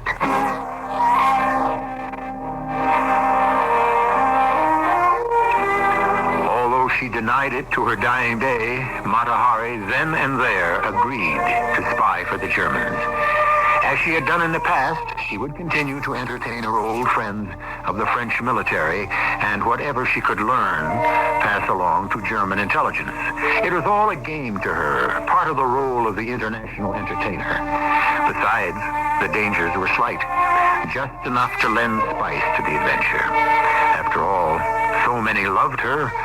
Was there anyone in all Europe who would harm her? I shall return shortly with Act 2. Hi, Pat Summerall to remind you that in the long run, it's always more economical to use durable, precision-made tools and accessories, like the kind you'll find at True Value hardware stores. With a quality Master Mechanic 7¼ inch circular saw blade for just $7.49, you won't ruin expensive lumber because of a dull blade. For quick and accurate long-distance measuring, get a Lufkin Speedwinder tape designed for extra fast winding. The 100-foot steel tape is $9.99. It always pays to use quality tools and accessories, and you'll find them at True Value hardware stores and home centers. Taking a laxative? Yeah, traveling throws my system off. But so can a laxative. Not Metamucil. That's Metamucil? Metamucil Instant Mix in a little packet. Oh. Easy to take along. And easy on your system. Because Metamucil is made from natural fiber with no chemical stimulants. More doctors recommend Metamucil for really gentle relief. I like that orange flavor. Me too. Easy to take. If not nature, Metamucil. Read label and follow directions. As the baby boom generation grows up, the ranks of teenage workers are shrinking. The Wall Street Journal recently revealed that some companies are turning to older workers to fill the gap. If information like this is important to you, you should be reading the Wall Street Journal every business day. So have a pencil ready for an important offer from the Journal that will help keep you informed of everything happening anywhere that could affect your future and your company's future. Other Journal articles revealed how growing foreign competition is sending U.S. companies back to the drawing board. The Reaganites plan to crack down on delinquent taxpayers, and the story on universal life insurance, the innovative policy that is rocking the industry. The Wall Street Journal is all the business news you need when you need it. Right now, you can get 26 weeks of the Journal, one for every business day of the week, for less than $1.60 per week. That's just $41 for 26 weeks, less than $1.60 per week. So if you're serious about business, in the continental U.S., call toll-free 800-528-6600. That's 800-528-6600. Except in Arizona, you'll be billed later.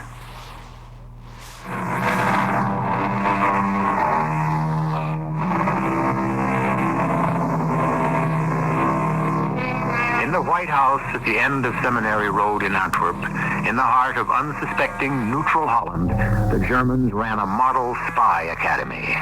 Here Mata Hari went to train with other recruits. All wore masks. No one was identified by name.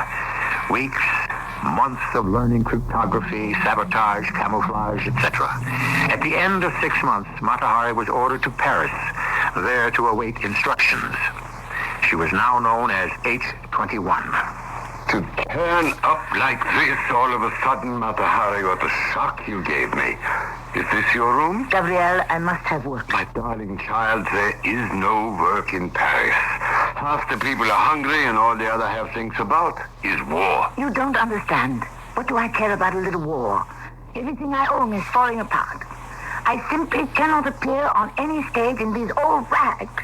Gabriel, you must find me 30,000 francs. Why don't you ask me for $1 million? It is not possible, that's why. Where have you been for the past 6 months when I could have booked you in St. Petersburg? I'm just as glad. You know, I can't stand the cold. If you cannot arrange for theaters to book me, why not private parties? Well, that perhaps I can arrange. I must dance, Gabriel, don't you understand? I'm getting rusty. One must dance all the time. I've been too long away from my soul. I'll go anywhere, Spain, Italy, Africa, wherever there is hot sun. No one has the freedom to travel they had before the war. I could get you an engagement in Palermo and perhaps London. But you must secure the necessary papers. Why didn't you say so? Who do I see? The chief of the Military Bureau for Foreigners.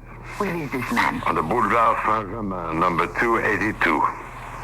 In that same building, you know, is the French Bureau of Counter-Espionage. What difference does that make to me? I wish travel permits for England and Italy, nothing else. But once you are in that building, no one can protect you. For what? You think I should be interrogated by the Counter-Espionage Bureau? What if they do? I have nothing to tell them. I'm no spy. I am not saying that you are. Who am I spying for? My dear Mata Hari, when you disappeared in Antwerp for 5 months, 6, do you think nobody cared? My child, look, you can trust me. The day you left the White House at the end of Seminary Road, I was across the street. You have a vivid imagination. No. I know what goes on there in that White House.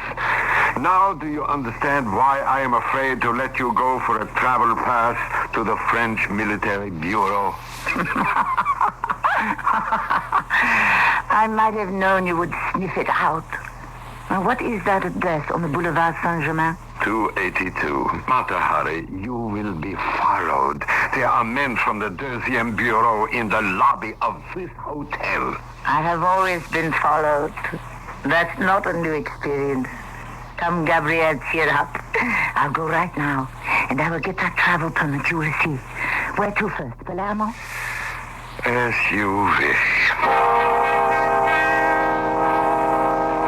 Commandant Ledoux, Madame Mata Hari is in the building. She's been detained at the control section. What is she doing here? She came for a travel permit. Here's a cable concerning her from Basil Thompson, London, just arrived. Concerning the lady? Yes, monsieur. I will place it in her file and leave the file with me. Is she outside? Yes, monsieur. Have her sent in. The commandant will see you now. Monsieur, I was in the building to secure a travel pass to Italy, where I have an engagement at Palermo, and I was told Commandant Ledoux wished to see me. A formality, Madame Mata Hari. A slight formality. Please sit down. You know me? Is there anyone in Paris who does not? So? What do you want of me? First of all, I shall be happy to grant you the necessary travel documents to Italy. In that case, Commandant, do me the favor and tell those plainclothesmen downstairs who stick to me like my own shadow that since it's a very warm day, you give them permission to drink to my health in the bistro across the street. You're being followed. Are you sure? My dear man, I am always sure. It is not possible that Ledoux, the chief of the 2nd Bureau, does not know I am being followed. Why is this? We have received cables from the British that you are in the employ of German espionage. Why do the British talk such nonsense? You are not a German spy. I am a dancer, Commandant. This idiotic game has to end. If you consider me dangerous, then expel me from France. If I am only a nice little dancer who wishes to seek employment in Palermo, let me have my travel pass and let me go. Here is your passport. The permit is in order. You are still a Dutch citizen, no? Proud to be and neutral. Stay neutral. You will live longer. I would like to see you again, madame, when you return from Palermo. My pleasure.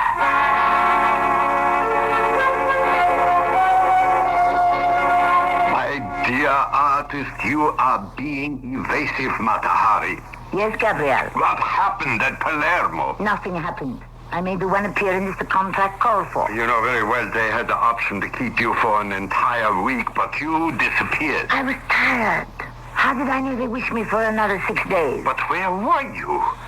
Oh, you're an impossible woman. I don't know why I continue to manage you. I was here, in France. And you sent me not one word. The sleepless nights I've spent worrying about you. Gabriel, I shall be honest. I have fallen in love. I'm not surprised. You have wished to be in love for a long time. Who is he? His name is Captain Vadim Maslov. He's Russian. He has fought for France and is now convalescing from his wounds in Vitel. I was there. I'm glad to hear it. Are you going to marry? If only I could. I tell you this, he's the only love of my entire life. Does he love you, my child? Yes. Well, then why not marry? I'm 40 and he's 25. He comes from a noble family, and what am I? A dancer of Javanese temple rites. A dancer. Also the toast of many cities. That doesn't matter to his family. There is only one way I might impress them, and that is by having money. Would the Germans maybe give you an advance? I have yet to receive an assignment. All that time wasted in Antwerp. 6 months. Why did I say I'd work for them? I was stupid. Only the French know what information is worth. The commandant. The commandant. Why didn't I think of this before? I have spent the entire morning trying to find you, Monsieur Ladoux. They moved the Deuxième Bureau to a building of our own here on the Rue Jacob. What do you wish? You wanted to see me when I returned to Paris. Only to make certain you are in good health. But I can see you are in extraordinary health. Does it show? Decidedly. It is love, eh? Why fence words with you of the French Secret Service? Yes, it is love. When is the bright day? He won't marry me. He can't. He comes from a noble family. Oh, too bad. If I had a great deal of money, then perhaps. How much do you need? $1 million. And what can you do that is worth $1 million? Something for you, perhaps. Before the war, I was very friendly with the German Crown Prince. If I became friendly again, and let us say, during our friendship, I listened while he talked about German war plans, and gave you that information, Monsieur Ledoux, would you give me $1 million? If you were an exceedingly good friend of the Crown Prince, he should give you the $1 million. You don't believe me. I've only to wave this little finger, so. The Germans adore me, always have. They treat me like royalty. Madame, do you really wish to enter our secret service? It is dangerous work. I never doubted it. Let me tell you something.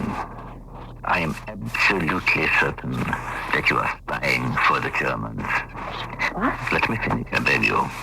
What I cannot understand is why you have just made me a proposal which will make it necessary for you either to betray the Germans or ourselves.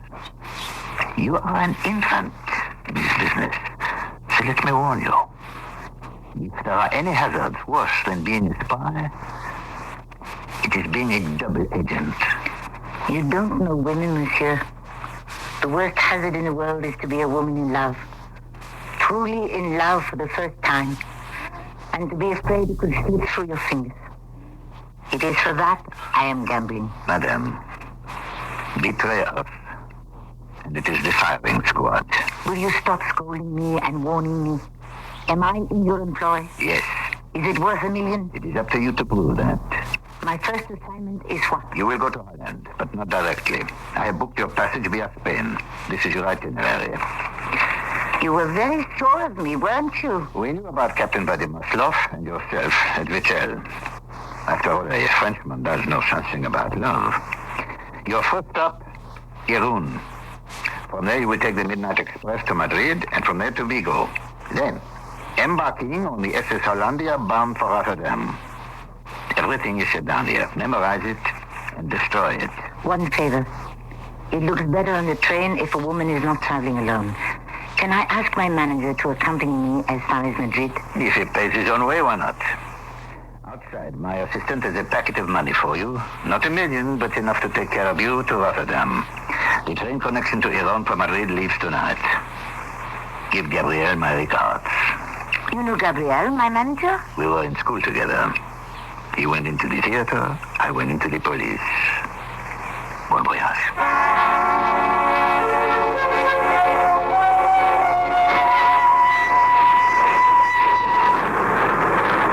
Gabriel, I'd like to get out of this compartment and stretch my legs. Let us walk up and down the corridor. I agree. 4 hours in one place puts my spine to sleep. I'll slide back the door.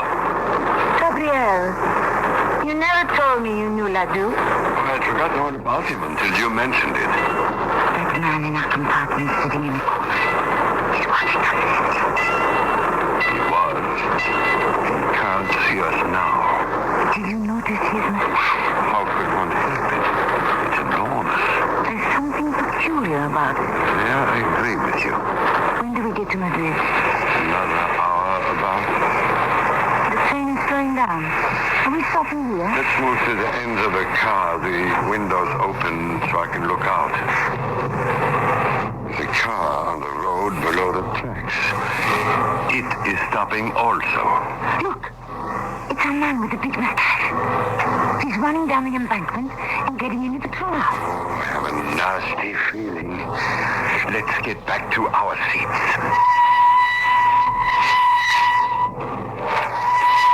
My suitcase has been opened. So has mine. That gives me a lot of satisfaction. Oh, it does, huh? First of all, I instinctively knew he was following us, which means my intuition is working well.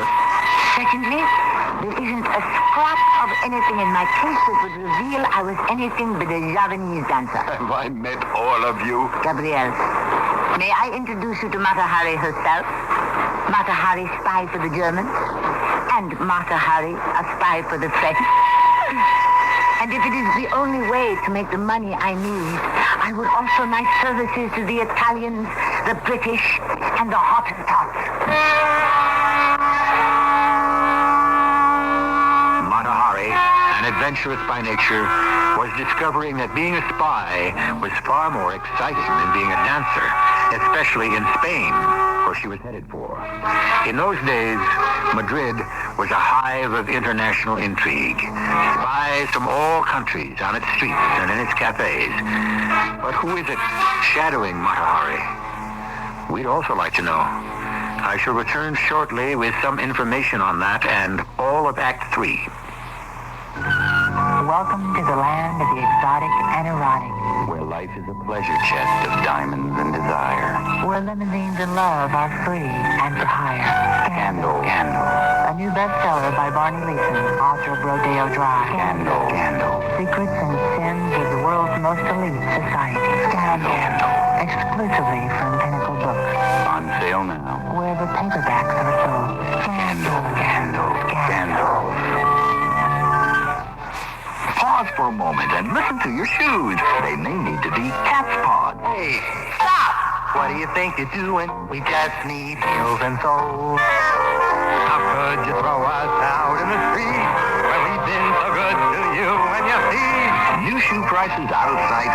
Look for the sign of the cat and make your tried and true shoes as good as new shoes with cat's paw, heels and soles. If you were the shop, come on and get a cat's paw.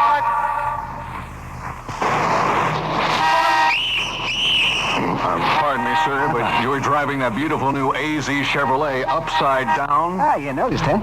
Yes, it caught my eye. Officer, I'm a salesman for AZ Chevrolet, Frankstown Road, Penn Hills. And we're out to dramatize our big 1981 inventory turnover sale. Oh? I mean, we always have great sales on current models at this time of year, right? Oh, yes, you're famous for it. Yeah, right. So how else can we get people to notice that this year? Right now, they can save big money 4 ways by buying a new AZ Chevrolet. 4 ways? Right. First, there's AZ's low turnover price and AZ's record high trade-ins. Oh, not to mention the money you can save by beating the 1982 price increases. And then we'll even throw in $100 worth of groceries. Huh? Excuse me, sir. Attention all cars in Penn Hills, Plum, Oakmont, Verona, and Wilkinsburg. Proceed to AZ Chevrolet on Frankstown Road and check out people practically stealing new Chevys during AZ's big inventory turnover. Sale ends October 6th.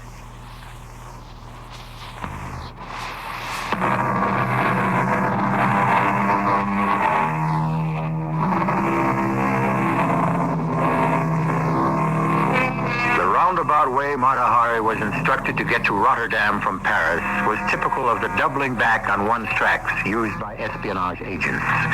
As she made her way out of the Madrid railroad station, Mata Hari was suddenly seized and pushed into a car. The car took off, leaving Gabrielle, her manager, standing at the curb. What do you think you're doing? What's the arse? You sat in the compartment opposite me and did not recognize me. Hans von Jaco. It's the mustache, and you dyed your hair black. I told Gabrielle there was something wrong with your mustache. Why are you in Madrid? Why are you not in Paris? We ordered you to Paris. I waited for word from you, nothing. So you followed me and searched my luggage. I hope you're satisfied. I hope Walter Nikolai will be satisfied. If he wishes my services, he should give me orders and money. These are your orders. Tomorrow, a night train back to Paris. H21, we regard you as a full-time employee of the Kaiser. Ensure that you do not mistake that. Driver, would you be good enough to turn your face around, please? A pleasure. Nikolaya. Everything has been made clear to you, H21. Tomorrow night, you leave for Paris. What do I do when I get there? As you were told, go to the Dutch legation. Your contact will have money and your assignment. I shall stop the car now and let you off.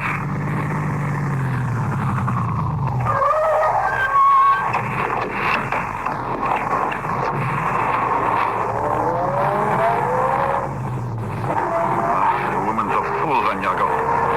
We have no business sending her in the first place. A waste of time. I feel sorry for her. People like that get in the way. She made a deal with the DSM Bureau to spy for them as well. What for? To her, this is a game. I see hundreds, thousands of men risking their lives for the Kaiser. And what is this Mata Hari good for? Don't tell me I know. She is to be shot right away. Those are the orders I've given.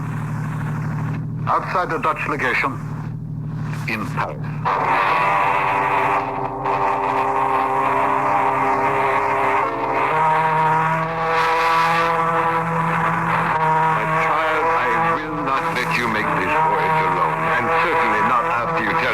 Germans have ordered you back to Paris tonight. The Hollandia will have sailed by then, and I am on it bound for Rotterdam. What can they do? You're not frightened of them, are you? They were sending me to Paris, not to spy, but to be killed. I know it. Now will you go ashore while there is still time? Oh, but how can I leave you? I wouldn't have a moment's peace until I knew that you'd arrived safely in Holland. It's one straight line from Spain to Rotterdam. What can go wrong? You have a facility, my dear, to make the worst happen. There's only one stop before Rotterdam, and that is Falmouth. Falmouth, England. I never had any trouble with the British.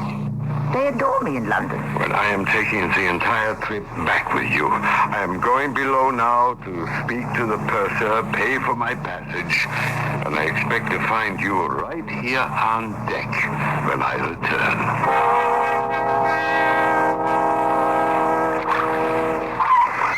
England is beautiful from the water. Well, it's much quieter than the Channel, the way we usually go.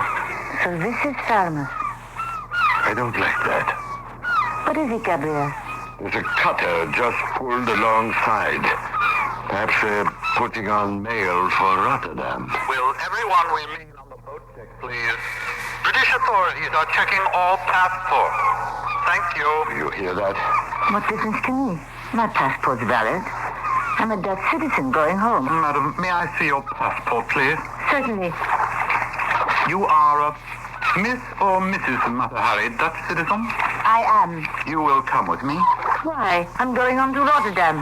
We have reason to believe this passport is false.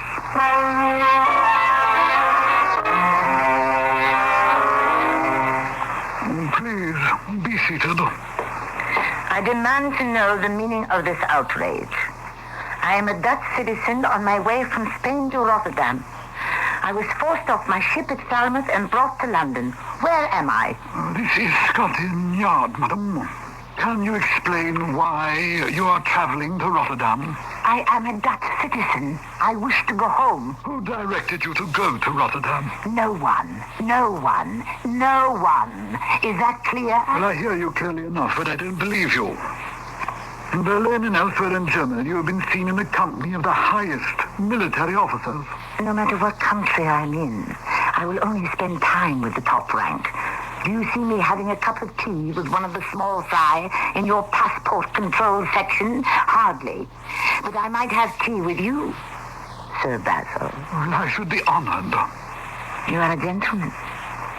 You regard me as an enemy spy, yet your manners don't falter. As for spying, yes, I admit it. I admit it to you, Sir Basil, personally. I admit it. I have come to England to spy. Really? But not for the Germans, as you may think. I am in the employ of your ally, France. Really? Get me Ledoux, Dixième Bureau, Paris. If this is true, Madame Matahari, 1,000 apologies. How can you treat a citizen of a neutral country like this? Because it appears you're engaging in unnatural acts. It appears. It is rumored. Our information tells us. Anyone can lie to you and you believe them. Ledoux? Basil Thompson, British Intelligence. We have Matahari here. Matahari, of whom we have sent you several reports. Yes. She tells me she is employed by your bureau as an agent.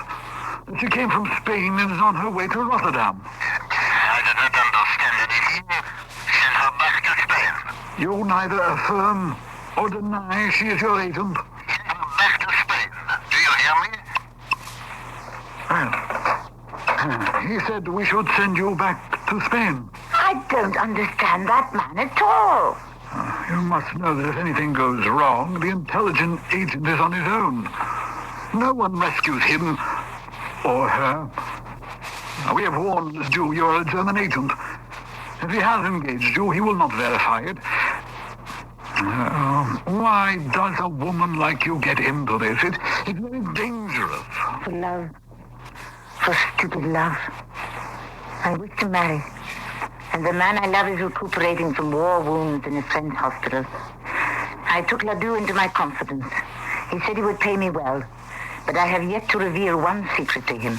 Well, I shall release you, but I advise you. I know this business. Do not set foot in France again.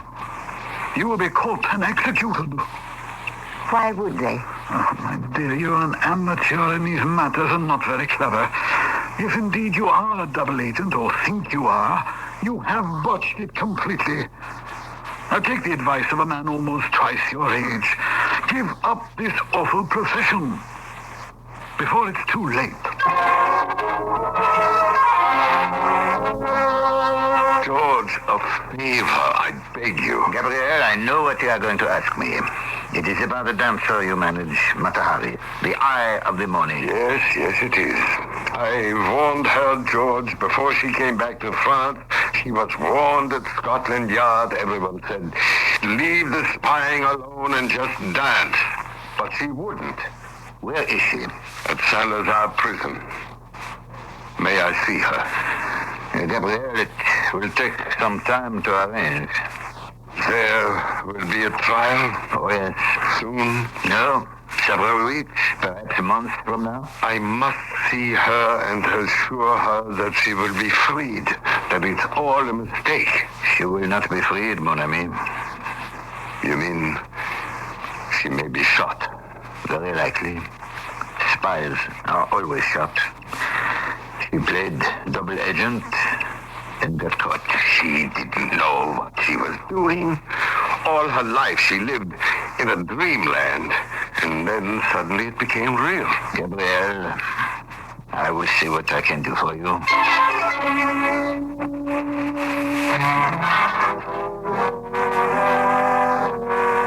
Matahari, do you know me? Who are you? Gabriel. It's so dark in here. Why have you been so long, Gabriel? I I didn't think you would desert me like all the others. My child, the day they brought you here, I spoke to everyone I know in Paris for permission to see you. They've kept me waiting all these weeks. I go out of the cell sometimes. There is a military captain who questions me. No one believes me. What do they say? Here is a beautiful woman, they say.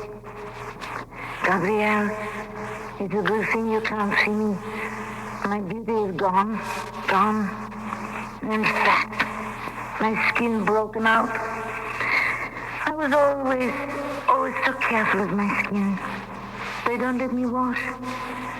Here's a beautiful woman, they say. She speaks 5 languages. She has friends in every capital in Europe. Where are those friends, Gabrielle? Did you see any friends of mine out there? I am trying to get several influential people together to speak of your good character, so you will have help when the trial comes. No one will speak for me. Will you deliver a note to Captain Boucheron? He can get news. I must write a nice note, not hysterical. Have you pencil and paper? Yeah, I brought some. I will sit on the ground by the door so I can see. Go ahead. I would be grateful if you would give me some news of Captain Maslow. I'm worried and weeping such a great deal. Please search for him in the hospital at Epernay. You do not know how I suffer. I can't bear it anymore.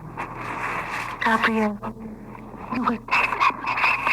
I promise, little one, I will deliver it myself. We were hoping so much to have a life together.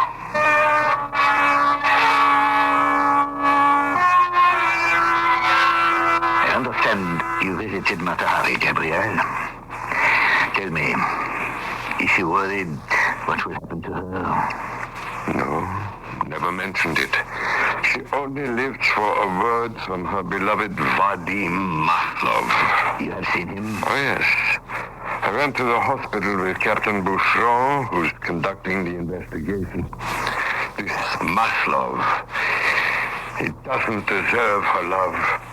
I read him the letter she had me write. The captain asked him, was it true? Had he loved Mata Hari? And he said never. They will find her guilty of treason. George, you, I, everyone else are as much to blame. For all her wiles, her abilities, her little victories, even her pretense of taking the Javanese name for the eye of the morning. She was an innocent, a child. And like the little match girl, she has learned too late not to play with fire.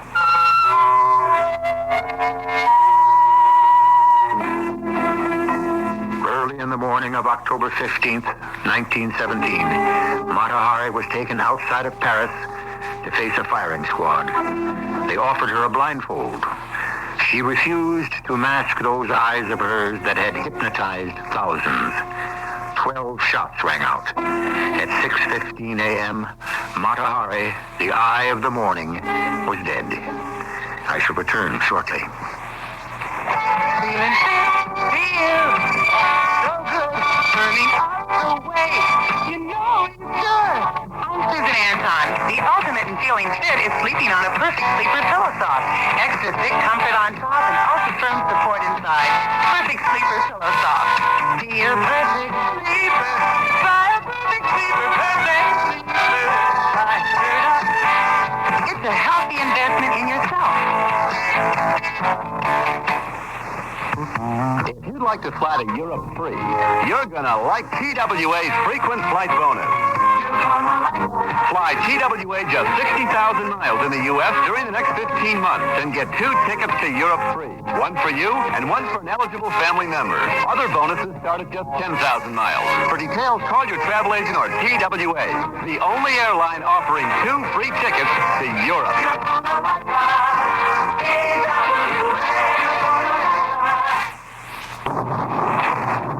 Flat tire.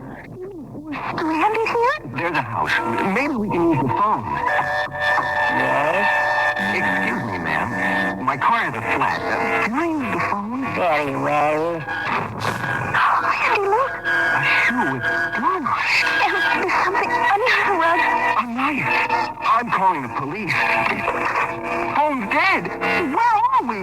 Welcome to Raven House, where the only thing you can expect is the unexpected.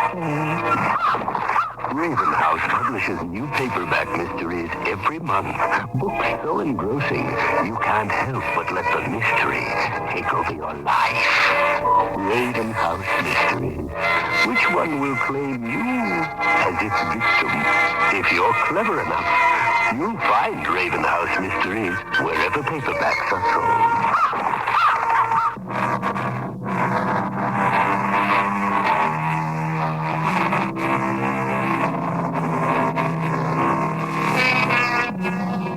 As we look back at the story now, it is evident that espionage as a trade can only be successfully carried out by those who are impersonal. It is not a game to play at. The price outweighs the reward. Chance and luck are not partners, for in such a duel with fate, even a beautiful woman can be overwhelmed by misfortune. That was the tragedy of Mata Hari. Our cast included Tammy Grimes, Arnold Moss, Lloyd Batista, and Mandel Kramer. The entire production was under the direction of Hyman Brown. This is E.G. Marshall, inviting you to return to our Mystery Theater for another adventure in the macabre. Until next time, pleasant dreams.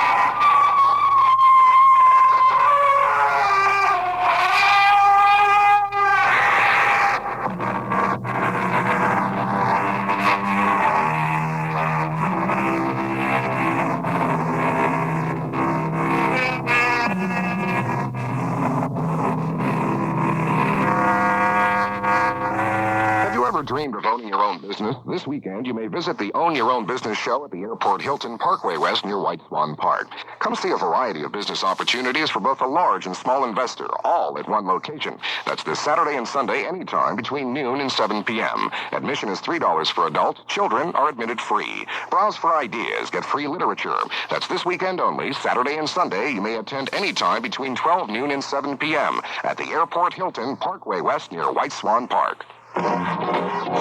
Western Pennsylvania is rich in artistic talent. Century 3 Mall is saluting the many gifted artists who live in the area with a special show of their works that you may purchase. Now through Tuesday, October 6th, Pennsylvania's largest shopping mall becomes a beautiful art gallery with a special collection of paintings and sculptures from local community art leagues.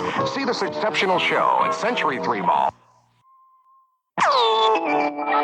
CBS News. Officials at the Georgia State Prison in Reedsville say a disturbance among inmates that broke out earlier tonight has ended. This is John Bohannon reporting on the CBS radio network. Prison authorities now say a volunteer fireman died of a heart attack during attempts to put out fires in several dorm buildings. No other injuries are reported. Prisoners demanding the use of the prison gym apparently started the trouble. A spokesman says inmates in one dorm demanded to use the gym, even though they were not scheduled for it. When guards refused to let them use it, the prisoners reportedly began setting fires to their mattresses. Several dorms were evacuated, and late word is that the inmates are heading back to their cells. One spokesman at the Georgia State Prison at Reedsville says it was a disturbance and not a riot. The trouble apparently was not related to a ruling earlier today by the U.S. Supreme Court. The court ruled 8-1 that officials at crowded state prisons may put 2 inmates in a cell designed for 1 person. The court disagreed that such action is cruel and unusual punishment and said discomfort and harsh prison conditions are part of the penalty criminals must pay. More CBS News in a minute. The Reagan administration said today that the more than $35 billion in federal spending cuts recommended by the Democrats who control House committees are too severe, counterproductive and false. Democrats countered with charges that the White House criticism is unfair and unfounded. Norman Mineta of California is a member of the House Budget Committee. It just seems like doublethink to me to now hear that the draconian cuts are being put by the committees of the House. It just seems ridiculous on the surface to try and take that approach and shift it in terms of the blame, so to speak, to the House committees. Another Budget Committee member, Leon Panetta of California, says about 250 programs will be affected by recommended cuts. He says 85% of those have been recommended by the administration or contemplated in the budget resolution Congress adopted last month. U.S. Envoy Philip Habib is in Syria tonight after meetings in Saudi Arabia. This is his fourth trip to Syria in his efforts to prevent war between Syria and Israel over Syrian missiles in Lebanon. At the United Nations today, the Soviet Union suggested that the United States must have known in advance about Israel's plans to bomb Iraq's nuclear plant. And in Cairo, Egypt's President Sadat says Israel's raid was, in his words, an awful mistake that has shaken the peace process in the Mideast. Tehran Radio says hundreds of thousands of Iranians responded today to a call by Ayatollah Khomeini to rally in the streets and break up a planned rally by supporters of President Bani Sadr. The Ayatollah has said Bani Sadr can continue for now in his post as president, but reporter Tony Alloway of the Times of London, who's in Tehran, says Bani Sadr is president in name only. The president has virtually no power whatsoever at this point, and it looks very much at the moment. The CBS Radio Mystery Theater presents...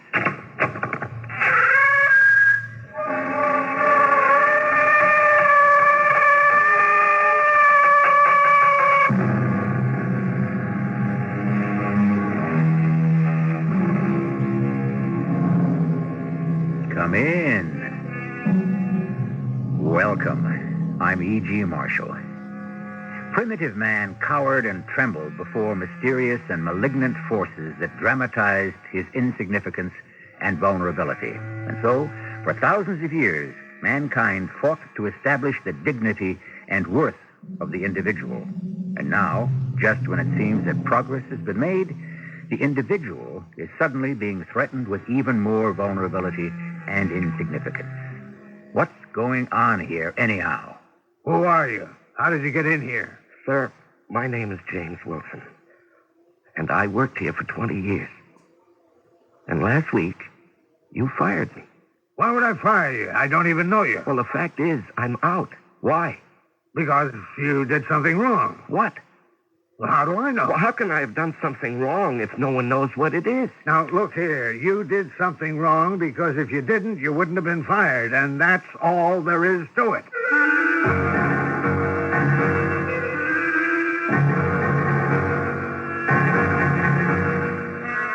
Our mystery drama, The Solid Gold Zarf, was written especially for the Mystery Theater by Sam Dan and stars Larry Haynes and Francis Sternhagen.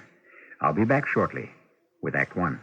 Tis the season people cheering, helping others time for sharing. Everyone's warming up with the taste of Maxwell House. People that you come to count on, friendships that are true. Spend some time with friends and loved ones. Maxwell House and you get that good to the last drop feeling. With Maxwell House, only Maxwell House gives you good to the last drop feeling. Maxwell House. Share the feelings of the season with the warmth of the coffee that's always good to the last drop. Get that good to the last drop feeling. Maxwell House.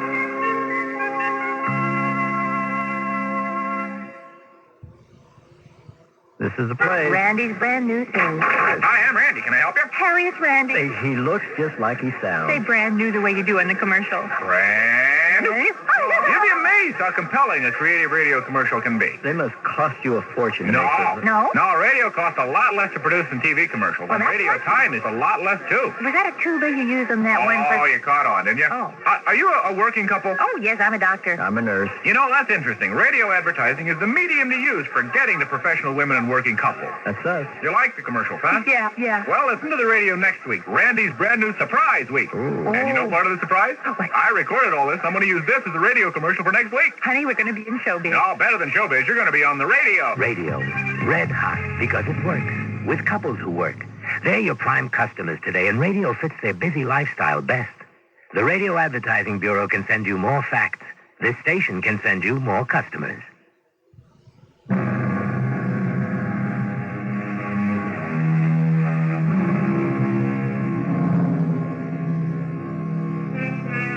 In a way, all of us are cogs in machines. And James Madison Wilson is a small cog in a huge machine known as Transcontinental. Transcontinental what, you may ask? To which I can only reply, Transcontinental everything. Transcontinental is one of those diversified corporations, one of those conglomerates. They make everything from alligator bags to Zarfs. And how do they keep track of everything? Simple. They use computers. Oh, you're probably saying they're in trouble already. But they also require battalions of auditors to keep all the balls in the air. And our James Madison Wilson occupies a desk in the middle of a huge office where he constantly analyzes and enters a never-ending stream of figures. Wilson? Would you like to come in here for a minute, Jim? Oh, sure, Bart. Right away. Sit down. Sit down, Jim. What's up, Bart? Look, Jim, I don't really know how to tell you this. Tell me what? You're fired. What did you say? That's the only way I could say it was to say it. I'm fired? Yeah, the notice just came down. Here, read it. James Madison Wilson, Department A14 270K. Is hereby terminated. Effective immediately. Subject to existing severance procedures. Bart, It's from upstairs. well, why? I don't know, Jim. Well, there has to be a reason. Yes, I guess there is. Well, what is it? But I don't know. well, I can't be fired just like that out of a clear blue sky. There's something wrong with my work? No, not that I know of. Well, I don't understand. I'm sorry, Jim. Oh, I have to know why. Could you find out why for me? Well, Please, please, Bart. All right, Jim. I'll try. You're better off out of there. Oh, Trudy, how can you say that? Any company that can fire you just like that isn't worth working for. Do you realize I'm out of a job? It isn't the end of the world. We just bought the house, the kids' teeth. You want me to go down the list? I know the list. I pay the bill. Do you realize I'm out of work? Only until you find another job. And where am I going to find another job? You won't know until you look. Why, Trudy, why am I out? What did I do wrong? What's the difference? I have to know. I have the right to know. Hey, that was some game last night, Jim. Did you watch it on the TV? No. Like I always said, all they needed was another good right-handed pitcher. Bart, did you talk to Mr. Dennison? Jim... Bart, you're my boss, and you say you don't know why I was fired. Believe me, Jim, I don't. So I'm just asking you to see your boss, George Dennison. I did. What did he say? Nothing. Well, he had to say something. He doesn't know either. Well, did you ask him if he could find out? Jim... No, you didn't. You didn't ask him, did you? Why not? Well, he doesn't like it when people come in and bother him. Well, now, Bart, you know how important this is to me. I thought we were friends. But we are, Jim. We're good friends. No, not anymore. Sorry you feel that way. Well, maybe it's not your fault, Bart. I guess it's just the way things work out, like it was back in Vietnam. You had a good buddy, and when he got killed, that was the end of it. You can't be friends with the dead, right? As far as you're concerned, that's what I am, a casualty. What kind of talk is this, Jim? It's straight talk. You weren't willing to go out on a limb for me, Bart. Look, I tried to explain the situation. Yes, you did. And besides, from where you're sitting, I must have done something wrong. Oh, Jim, I am not saying it was your fault. Exactly. Thank you. But maybe it's not good politics to be known as a friend of mine at this time. Jim, fact is, you did get fired. So you must have done something wrong. Now, why don't we just forget it, huh? And why don't we also forget about having lunch together, too? Who are you? I'm Wilson. James Wilson, sir. How did you get in here? Well, I waited for your secretary to step out of her office. What do you want? My name is James Wilson. Does that mean anything to you? Why should it? Well, I worked here for 20 years. So do 6,000 other people. Well, I was fired last week.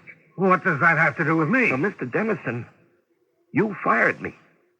Why would I fire you? I don't even know you. Well, the fact is, I'm out, sir. Well, maybe I did fire you. Is my secretary back yet?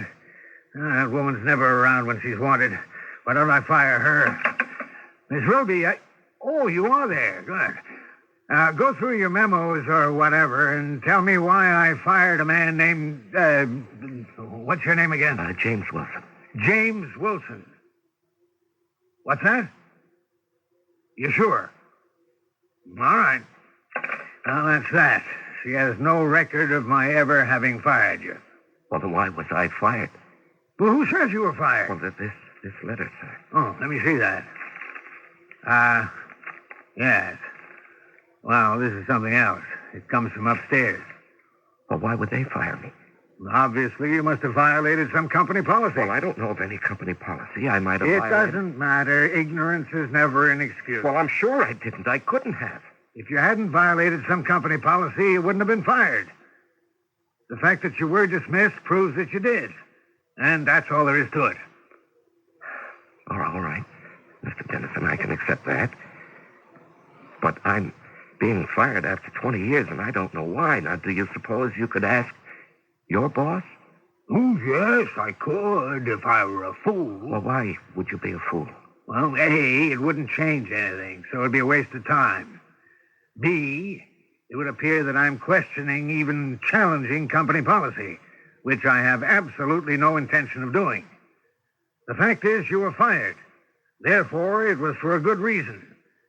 And let that be the end of the thing.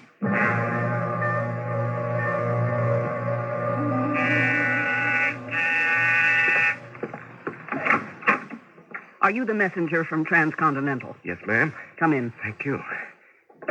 Is Mr. Ankers in?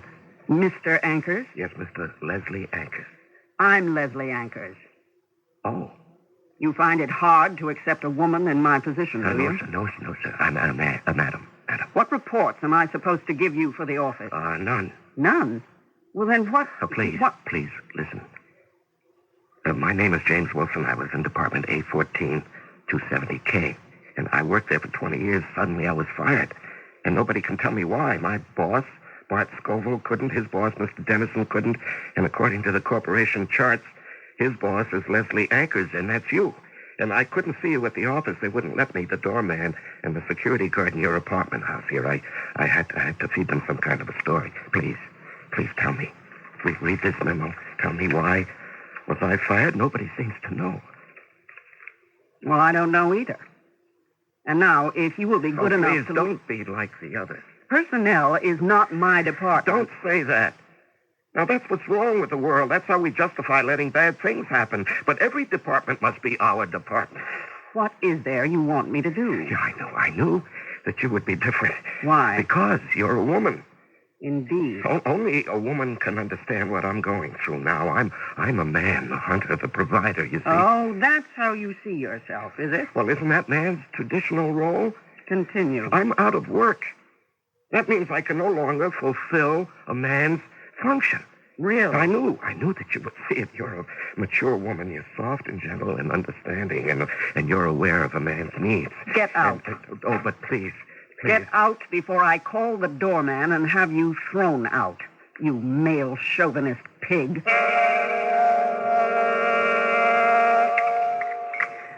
All right. What's wrong? You have to ask, Trudy. I'm out of work. For the first time in my adult life, I'm out of work. There has to be a first time for everything. Look, I was graduated from college. I joined Transcontinental. Then I went into the service. I came back. It's been almost 20 years. Too long, if you ask me. Trudy, I'm unemployed. I never thought that could happen to me. Did you look for a job today? Well, I had lunch. I started to have lunch with Bart. What for? Well, he promised he'd find out why I was fired. Did he? No. Couldn't he ask? No. Why not? Judy, I don't want to go through it again. Bart doesn't know. His boss doesn't know. His boss's boss doesn't know. The upshot is you don't know who fired you, and you don't know why. There's such a thing as a blessing in disguise. Be glad you're out of that madhouse, that snake pit. Now, don't say that. Don't you dare. Jim, let go of my arm. Don't you ever say a thing like that again. Jim, you're hurting me. I'm sorry, Judy. I'm sorry. Whatever got into you? I just lost control, I guess, but I can't let anybody talk that way about my company. Your company? Yes, my company. I gave them 20 years of my life. And what did they ever give you? Well, they sustained me. They paid me a salary. Oh, yes, a fantastic salary. We lived on it. They gave me a health plan, a pension plan, various employee benefits. Jim, are you serious? And they gave me security. Security? It was all an illusion. Oh, no, Trudy. Somebody made a mistake. Yes, and that somebody was you. All these years you were taken in by all that nonsense. Now, don't you say that again. All right, Jim, all right. I won't. I love that company. That desk in that office, that was where I spent the best years of my life. All right. I won't say another word. And I wasn't just going through the motions either, Trudy. I knew what I was doing. Sure? To me, they weren't just a parade of dull and lifeless numbers. Each one meant something to me. Each signified a product. I could see the machine, the production line operator who made it. I could see it in the store and the person who bought it. Your dinner's getting cold. And I did things with those numbers, too, Trudy. I learned ways to keep them more accurately and feed them into the computers more efficiently. I didn't ask for any credit. I did it because it was the right thing to do.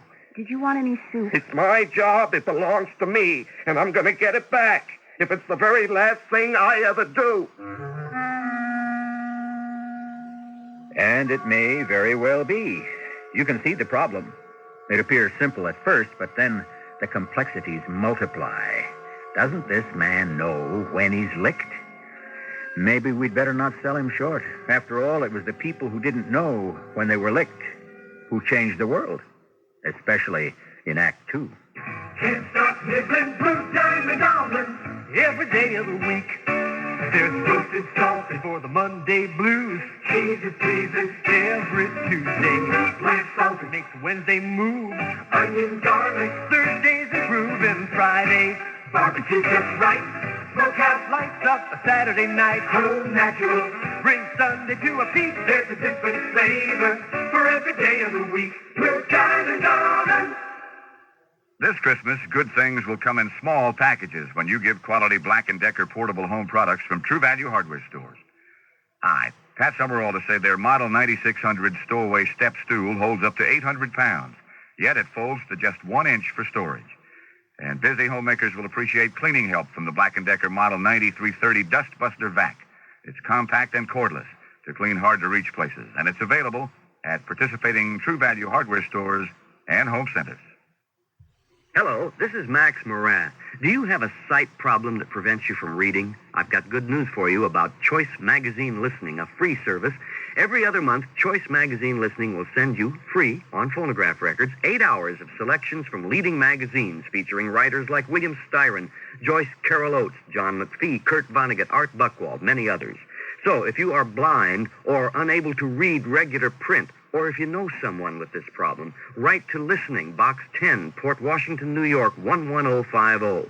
We'll also tell you how to get the special record player provided free by the Library of Congress as part of its Talking Book program. So, write Listening, Box 10, Port Washington, New York, 11050, or telephone 516-883-8280. That's 516-883-8280. A public service message on behalf of the nonprofit Lucerna Fund.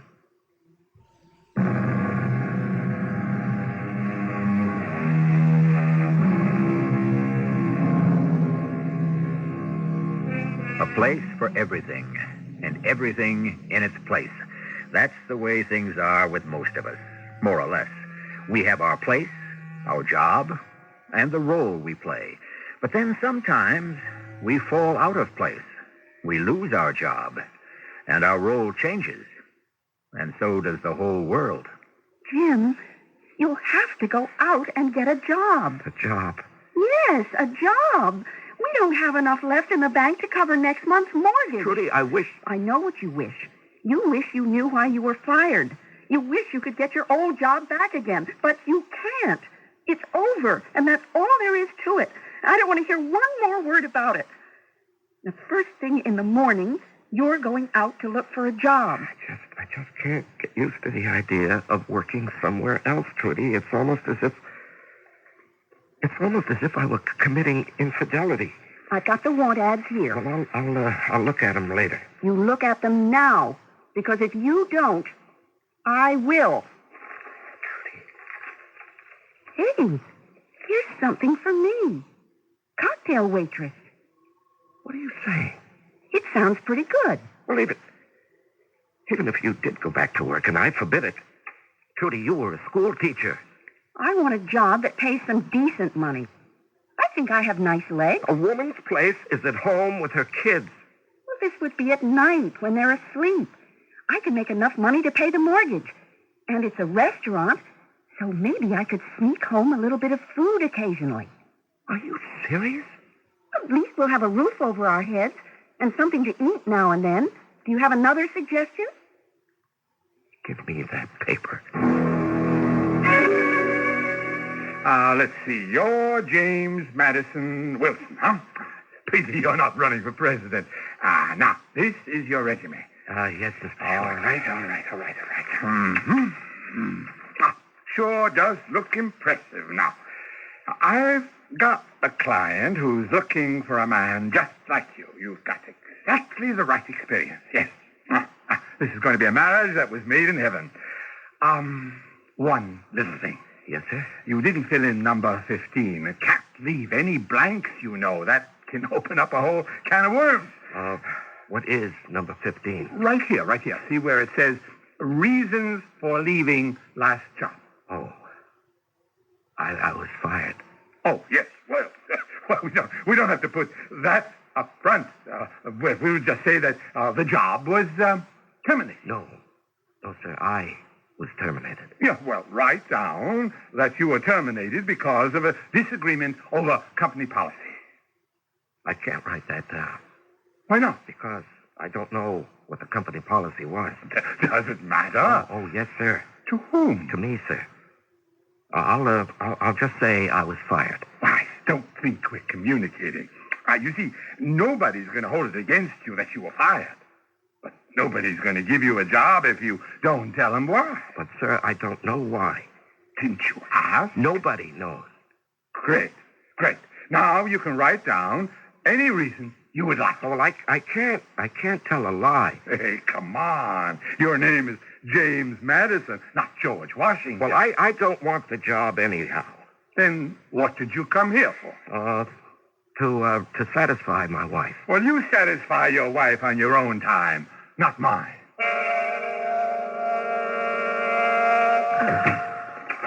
Trudy? Yes, it's me. Trudy, where have you been? Do you realize it's 2 o'clock in the morning? I know it's 2 o'clock. The bar doesn't close till 1:30. The bar? What bar? My place of employment. The Sweet 16 Club. Sweet 16? Oh, what do you want from me? I'm just a waitress. Well, my wife will not work as a waitress. Oh, my feet are killing My me. wife will not work, period. I just got to get to bed. Oh, no. We're going to talk about this, Trudy. Oh, what's there to talk about? You want me to quit? You get a job. Trudy, you come back here, Trudy. Good night.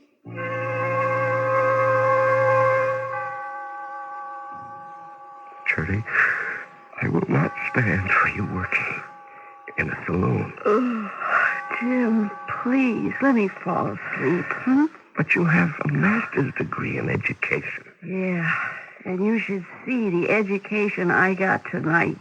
Trudy, you're to quit, understand? I'll go out tomorrow. I'll find something. Trudy?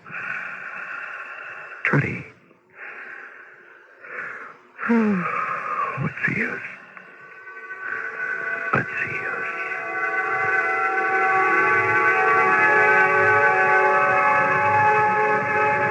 Where's that waiter, Bart? I'll just holler for one, Mr. Dennison. What do you think of this place, Miss Anchors? I want a drink. Oh, there's the waiter. Waiter! Oh, doesn't he have nice legs? He looks familiar. Waiter? What? It's James Madison Wilson. The one who got fired. Is this a better job than the one he had with us, Mr. Dennison? No, I don't know, Miss Anchors. Bart, what did Wilson do when he worked for us? I think he added up numbers. Good evening. What will you have? Why, James, don't you know me? Don't you know me? Don't you know me?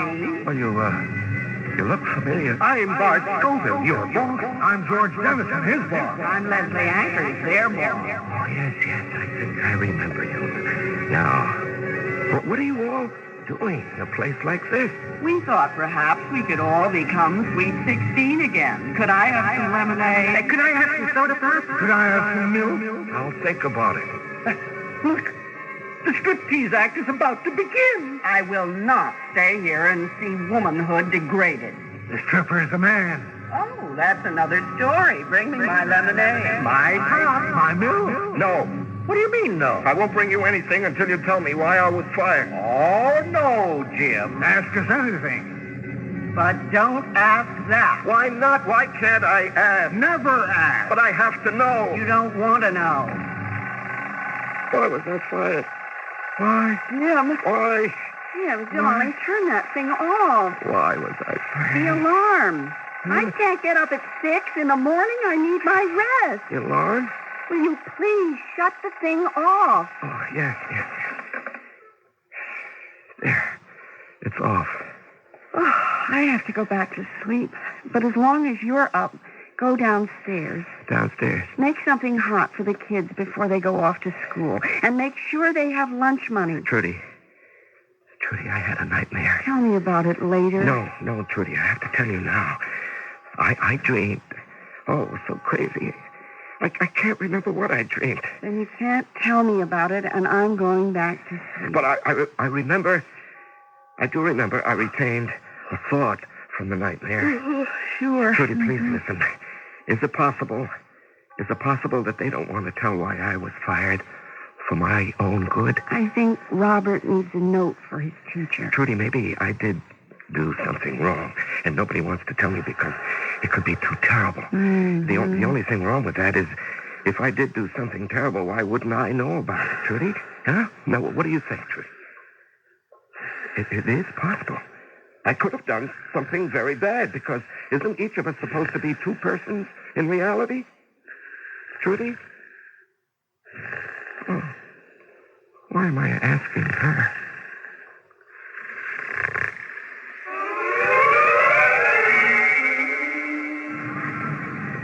Bart. Huh? Oh. Bart, please. I have to talk to you. Look, you have got your nerve. I apologize, Bart. I had no right to get mad at you. Look, James, I have an This will only take a minute. But I don't have a minute. To me, it's life and death. Look, I'm sorry. I have this meeting. Taxi! Nobody wants to tell me why I was fired. And I can't tell you either. Please, Bart, I have to talk to somebody. I'm sorry. I have to run. You're the only one, Bart. You have to talk to me. All right. Not now. But just tell me when, Bart. Tell me when I can talk to you. Just call me sometime. Driver south on Park, and hurry.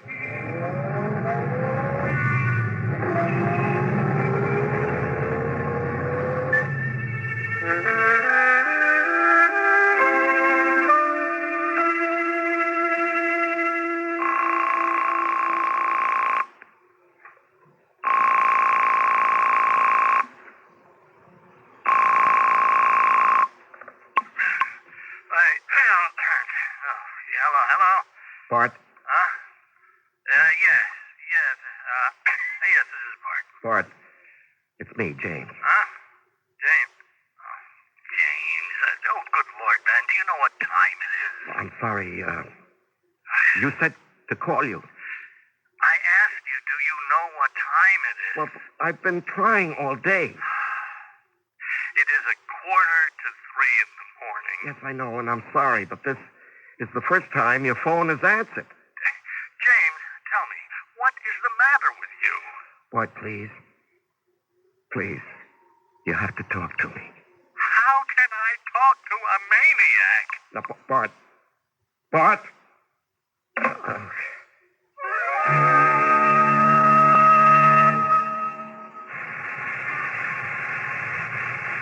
Sir. Sir, do you mind if I turn it up a bit? I don't get a chance to use the steam room very often. Whatever you want, Bart. James! Oh, what are you doing here? This is a private club. Bart, please. I'm suffocating. I'm dying of the heat. But it was the only way to see you. James, I am warning you. What do I want, Bart? Just the answer to a question. It's a legitimate question, isn't it? I know I'm making a nuisance of myself, but please. I'll never bother you again. Just tell me, why was I fired? I don't know. Is that really true? Yes, Jim. Or is it that you don't want to tell me? Jim, as your friend, I am telling you, I don't know. Sure. You're my friend. Maybe that's why you don't want to tell me. Please believe Sure, me. that's why. That's why you won't tell me. Now I understand. I was fired because I did something very wrong. Well, I did, didn't I? Didn't I? Yes. Yes, you did. And that's all I can say to you. And why do you wish to see me, Mr. Wilson? Dr. Soltis, this is going to sound crazy. I want to meet the other person who occupies my body. The other person? Yes, Doctor. I see. And why do you want to meet him? I want to throw him out. Why? Because he must be doing a lot of wrong things. Such as? Well, he got me fired from my job. How? Because of something that he did. What? Well, I don't know. It must have been something absolutely awful. Why do you say that? Well, you see, I've been working for that firm 20 years without a single complaint. And all of a sudden, one day, I'm out. Oh? That's why, you see. Somehow I have to expel this alien being from my body. You see, can that be done? Yes. Good. Provided what? Provided that you are not the alien being in his body.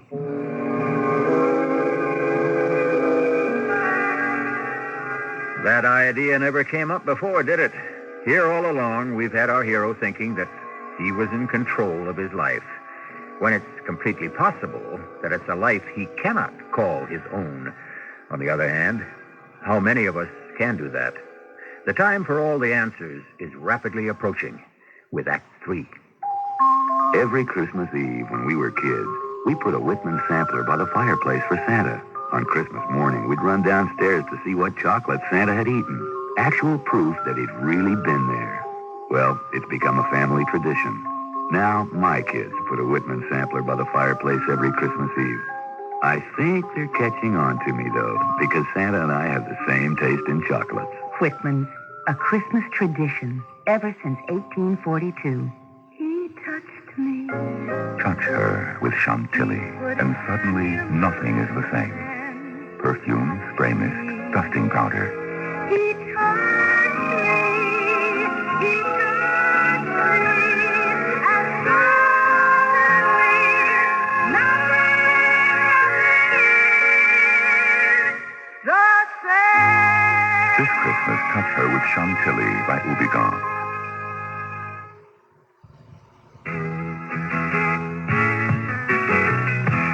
Person to person, heart to heart, Together we can move the world if we do our part by helping care for the children.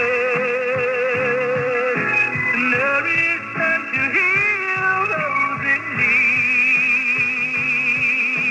Care for the children of the world. If we help one needy child today through care,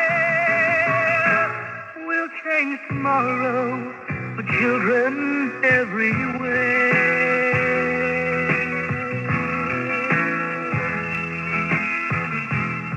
Please send your check or money order to Care, Box 576, New York 10156, or local care office.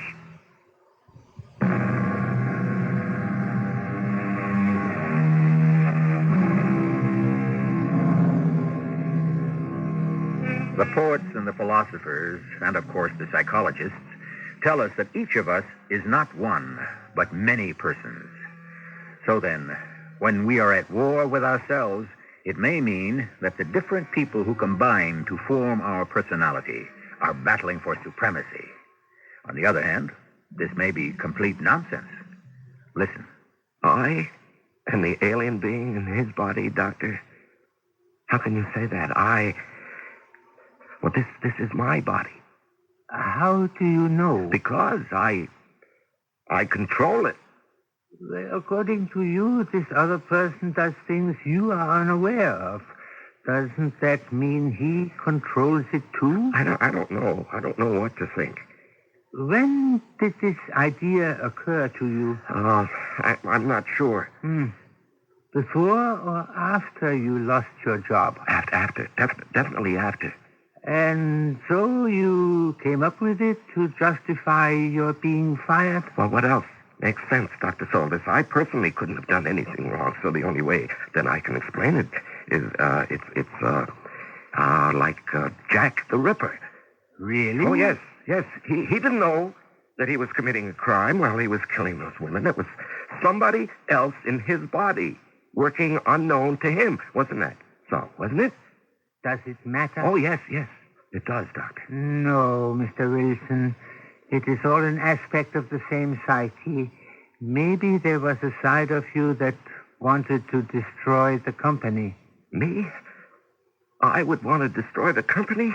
Doctor, I don't care how this sounds, but the fact is I'm going to say it. I love that company. Love and hate. Opposite sides of the same coin. Oh, no. I could never. Perhaps unconsciously you performed some great damage. And the company, unwilling to undergo the publicity that might result if they prosecute it, simply decided to dismiss you quietly. Is that what happened? I don't know, but from what you tell me, it's what you think happened. Doctor, I may be a man who was born out of his time and place. Yes? You see, I loved my work. I loved the company I worked for. I've never been cynical about it the way so many people are. You mean the company was perfect? Oh, no, far from it. But this is what I was doing 8 hours every day. You see, this was 1/3 of my life.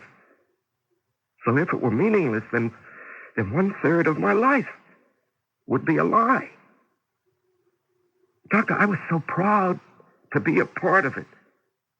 What does a man have? His country, his job, his family. There again, 1/3 of his life is the place that he works for. Then what happened? Well, that's what I want you to tell me. You're the doctor. That's what you must tell me. You are the patient. But I don't know. Perhaps you do not want to know. Oh, but I do. Believe me. Maybe you can't face the truth. The truth? The truth is what I'm looking for, Doctor. Are you sure you are not running away from it? I don't know. I don't know what I'm doing anymore. A man gives himself completely to a woman. He makes every sacrifice for her. and one day she abandons him. What happens to him?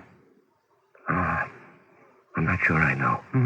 You know, people who give themselves completely to anything or to anyone are destroyed by rejection. Why did the company reject me? Why does a woman suddenly reject a man who is faithful and loving? Who can say? But the rejected lover always looks for the fault in himself, never in the loved one. Well, I must have done something wrong. Why? Because you cannot accept the fact that the loved one is imperfect. It must be your fault. And so you are willing to destroy yourself with this Jack the Ripper fantasy. No, Mr. Wilson. The company is to blame. Why did they fire you? Well, no one wants to tell me. Whom did you ask? Oh, the various managers. Small fry. Go to the top. The top? You mean the chairman of the board? No, I do. Harold H. Hubble himself? If that is his name. Well, no one ever gets to see Mr. Hubble. Why not? Well, first, you have to be cleared by the security guards and the main receptionist, and then... Oh, no, listen, there's such a human wall around him. It just can't be done. It must be done. Well, he wouldn't know why I was fired. Of course not. But he could push the right buttons and get the right answer. Well, I could never get in to see him. Wait a minute. How did I get in to see Leslie Hankers?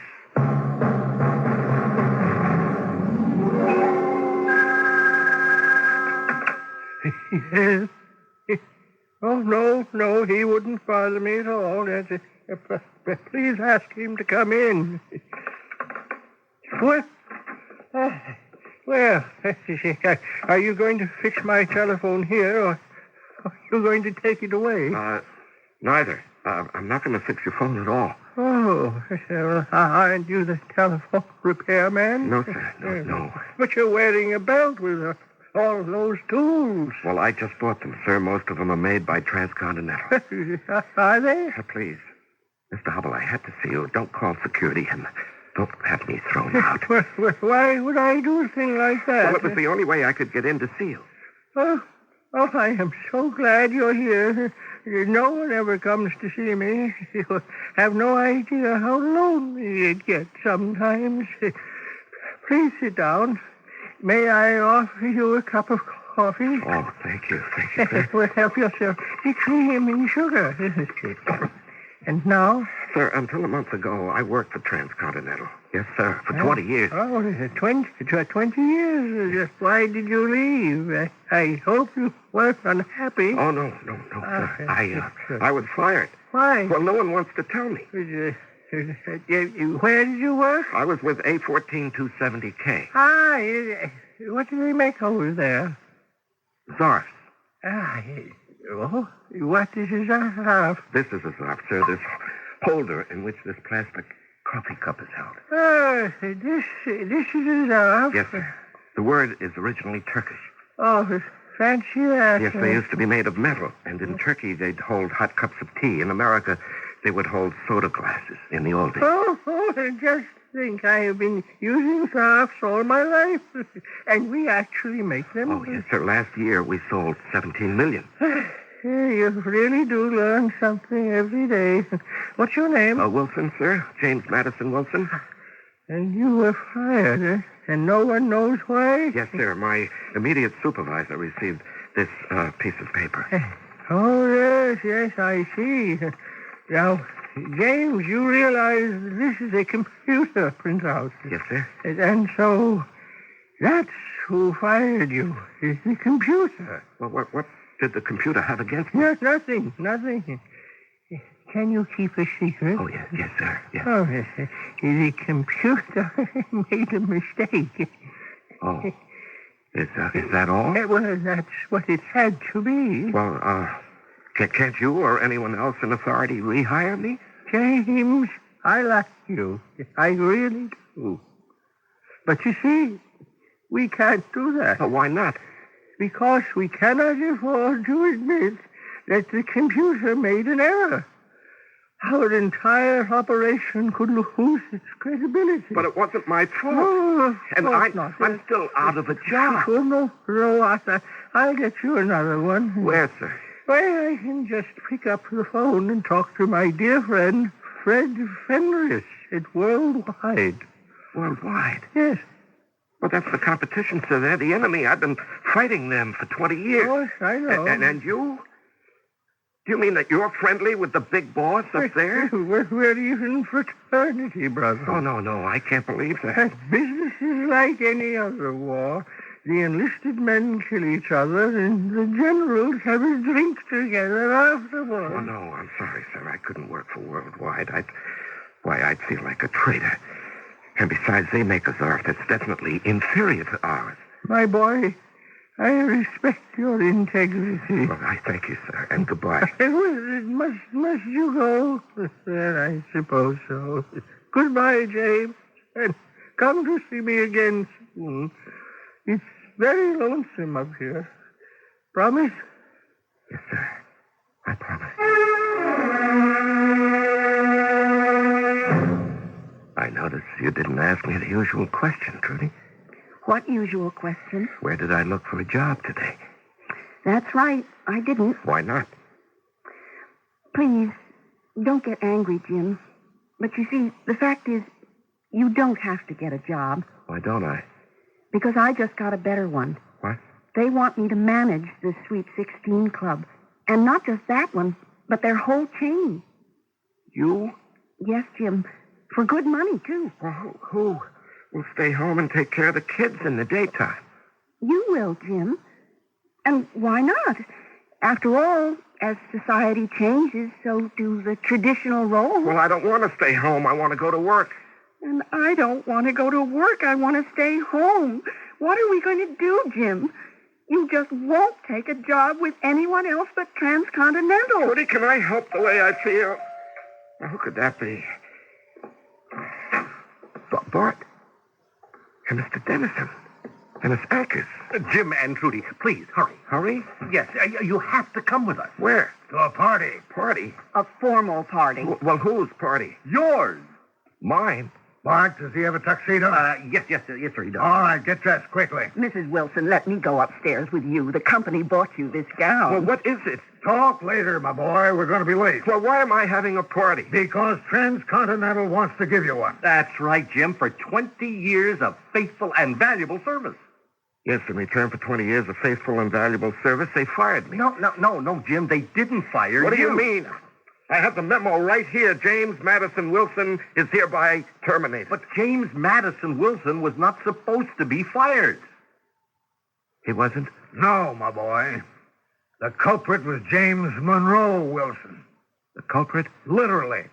He was caught stealing Zarf from our West Coast facility. He got your letter, and you got his. You mean the computer made a mistake? No, my boy. Oh, no, never. The computer cannot make a mistake. It was the human being who activated it. Is that understood? Is that clear? And so you see, you were never fired. And your party has been scheduled for tonight. Yes, and everyone will be there. Do you mean that I was never fired? Oh, of course not. James Monroe Wilson was fired. We'll be late for the party. All right, come on. The limousine is waiting. And Mr. Hubble himself is going to present you with a gift. Getting a gift? What could it be? Yes. What do you think? I give up. A solid gold Zarf.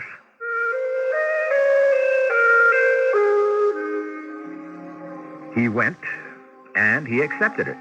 And it was quite a party. The following morning, he returned to work in that vast office.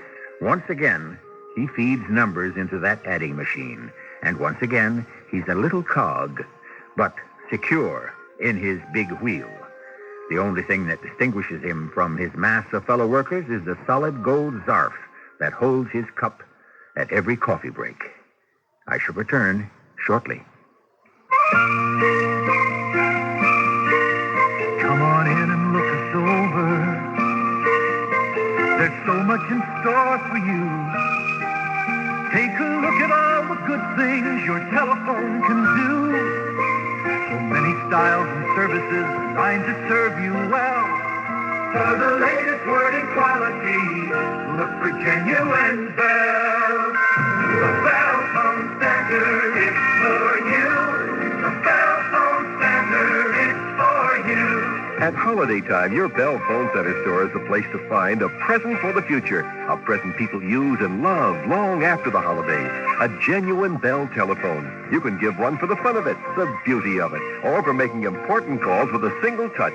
There are so many Bell phones and services, you may even choose a gift certificate. Either way, it's a present for the future because it's genuine Bell. Bell Phone Center is for you. As the 809 pulled out of the station, Christine pulled out her latest Raven House paperback mystery and began to read. And the only clue to the murder was a red carnation on the bed pillow. Is this seat taken? No. Where are you headed? Mayfield. He's wearing a red carnation. Is there anything wrong? You're wearing a red carnation. Yes, I'm very fond of it. It's you. You are the killer. I beg your pardon. Conductor! Conductor! Wait a minute, you're making a big mistake. Raven House mysteries. Which one will claim you as its victim? Oh, I'm sorry. I was reading this Raven House mystery and I got a little carried away. Raven House publishes new mysteries every month. If you're clever enough, you'll find Raven House mysteries wherever paperbacks are sold.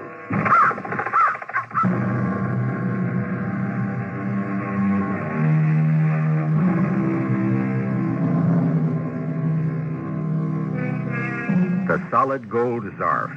That's the prize, isn't it? Well, if it's not a Zarf, it's a solid gold watch or a solid gold plaque. That is, it used to be that way. With the price of gold what it is, one can't be sure anymore. That's usually the reward for 25 or 30 or even 50 years. A lifetime. We may laugh at the naivete and unworldliness of a James Madison Wilson, but when he finally retires, the solid gold Zarf will not have been his only reward. I can understand that because I love my work. I hope you love yours too. That's really the solid gold Zarf.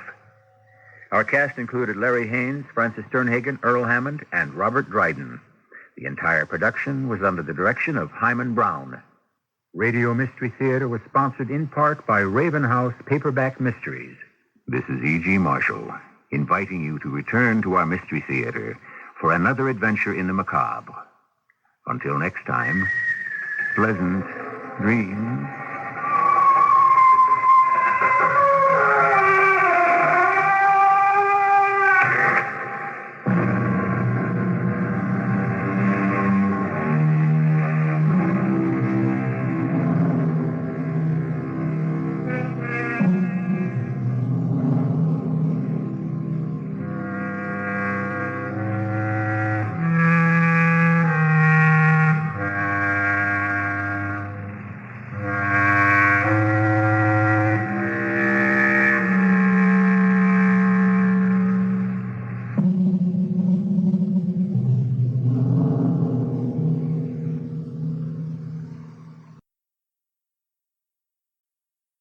The CBS Radio Mystery Theater presents...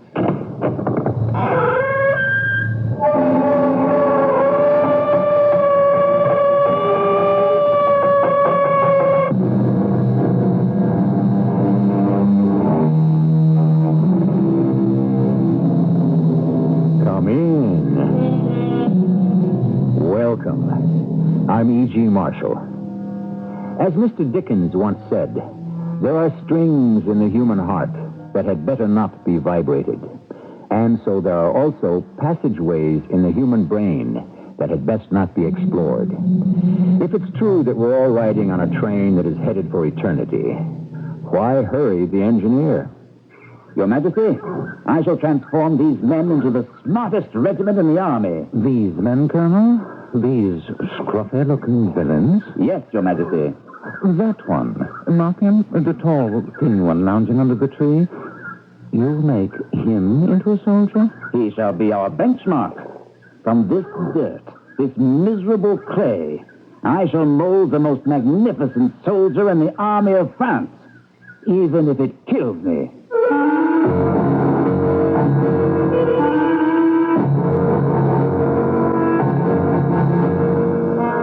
Our mystery drama, Sleeping Dogs, was written especially for the Mystery Theater by Sam Dan and stars Russell Horton. Radio Mystery Theater is brought to you in part by Pinnacle Books and will continue in a moment. The South. The end of the Civil War and the beginning of a new life for those who survived its bloodshed. From this turbulent era of our great American heritage emerges the proud, passionate saga of one family, their plantation, and their dreams. Windhaven's Crisis by Marie Desjardins, the 8th book in the best-selling Windhaven saga, Windhaven's Crisis, new from Pinnacle Books, wherever paperbacks are sold. If last winter's high heating bills made you blue, this fall think pink and install Owens Corning pink fiberglass insulation from True Value Home Centers. Hi, Pat Summerall to suggest you use it in the attic, crawl space, or walls, in new construction or in an existing home to help make your home more fuel efficient and save on costly heating and cooling year-round. And because you can easily install it yourself, you can save even more. You'll find Owens Corning pink fiberglass insulation at participating True Value Home Centers. If you're going to Florida this winter, you can buy now, fly later on Delta Airlines and save plenty. Miami or Fort Lauderdale, only $119.50 each way or round trips. Tampa St. Pete, just $154 each way. Orlando or Fort Myers, only $124.50 each way. Similar bargains to West Palm Beach and Sarasota, Bradentown, too. Now, to get these low fares, you'll need to purchase your Delta ticket by October 31st. You can make your reservations whenever you like, but all travel must be between January 4th and April 9th of next year. Saturdays and Sundays excluded. Now you can plan ahead for a trip to Florida because Delta has fares you can count on and afford. Buy now, fly later on Delta, and save plenty. Get your Florida ticket from Delta or your travel agent now. Delta is ready when you are.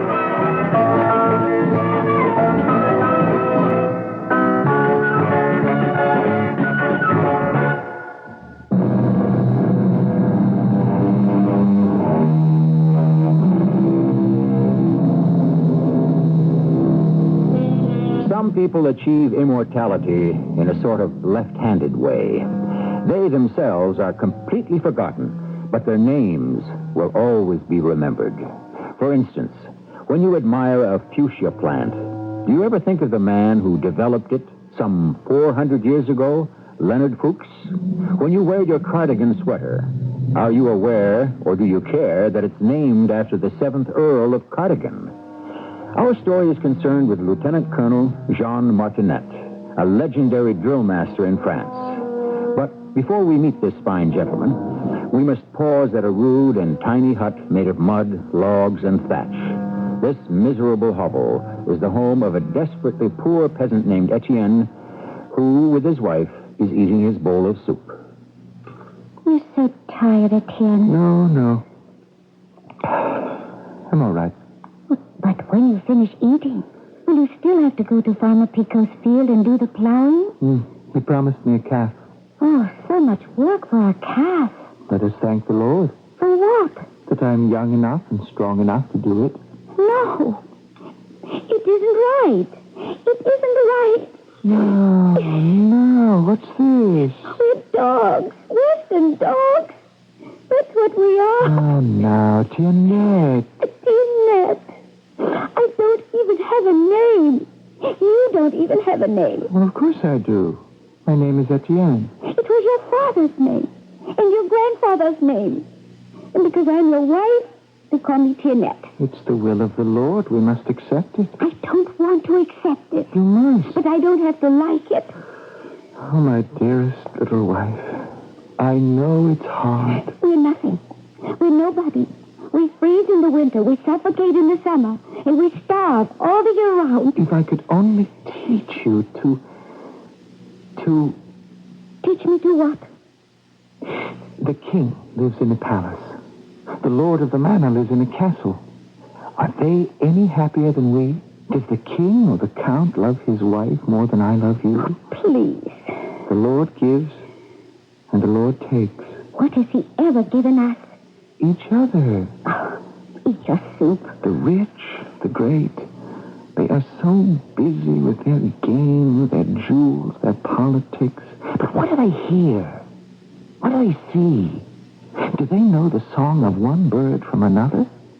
It has no taste when it's cold. They must buy their beauty from painters, from poets, from musicians. It doesn't have much taste when it's hot either. But at least you don't notice But it. we get our beauty at first hand. From nature herself. Just by opening the door. Come.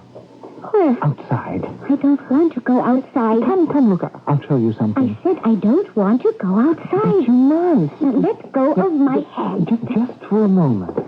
Here. Let's step out the door. Look. And listen. The birds. The sky. The trees. The flowers. Etienne. Does it matter how rich... Etienne, listen. To what? Look. There's a man on horseback. Soldiers.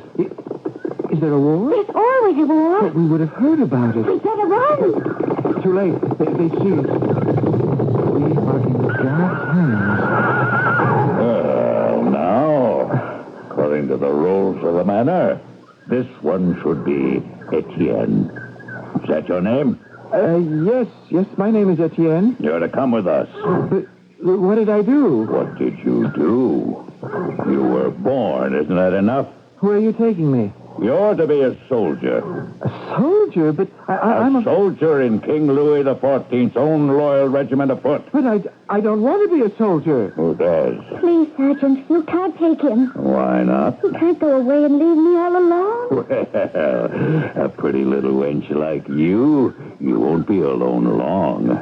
If the lord of the manor weren't such a blind, sick old man, you wouldn't be alone at all. Sergeant, please. Oh, what's this? Sergeant, please? My name is Sergeant Escargot. There's no way out of it. You have to come with us. But what about her? Take her along. Take her along? She can be a camp follower. Well, what are you saying? She can cook your meals and wash and mend your clothes and keep you warm at night and take care of you when you're sick or wounded. Who else is going to do it? Yes, but she... Listen, Etienne, whatever your name is, it's good enough for my wife. But she can get killed. Anybody can get killed. Anywhere, anytime, and for any reason. But what if I get killed? Oh, don't worry. She'll find somebody else.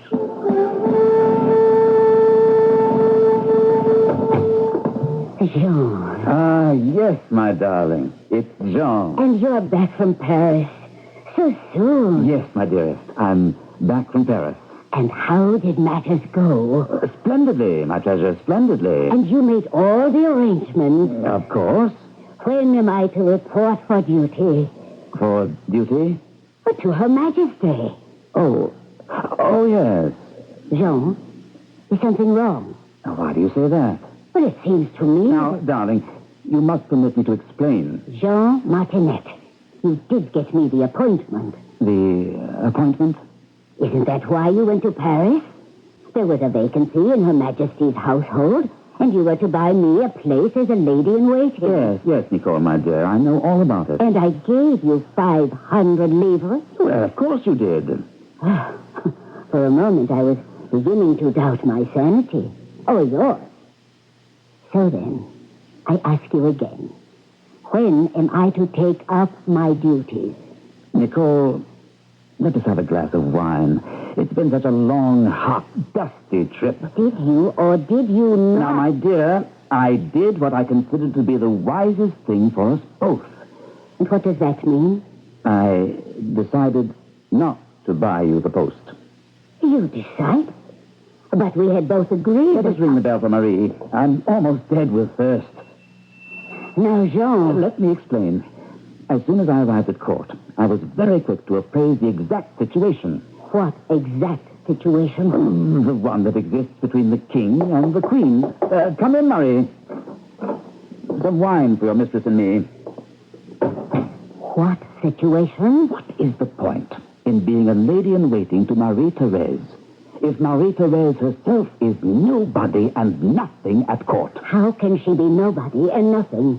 She is the queen. But the king never sees her. The king is infatuated with is obsessed by his latest mistress, Madame de Versailles. They're together day and night. But Marie-Therese is still the queen. A neglected queen. A forgotten queen. Of what use is it to be one of her ladies? There is no opportunity for profit, no chance to acquire influence.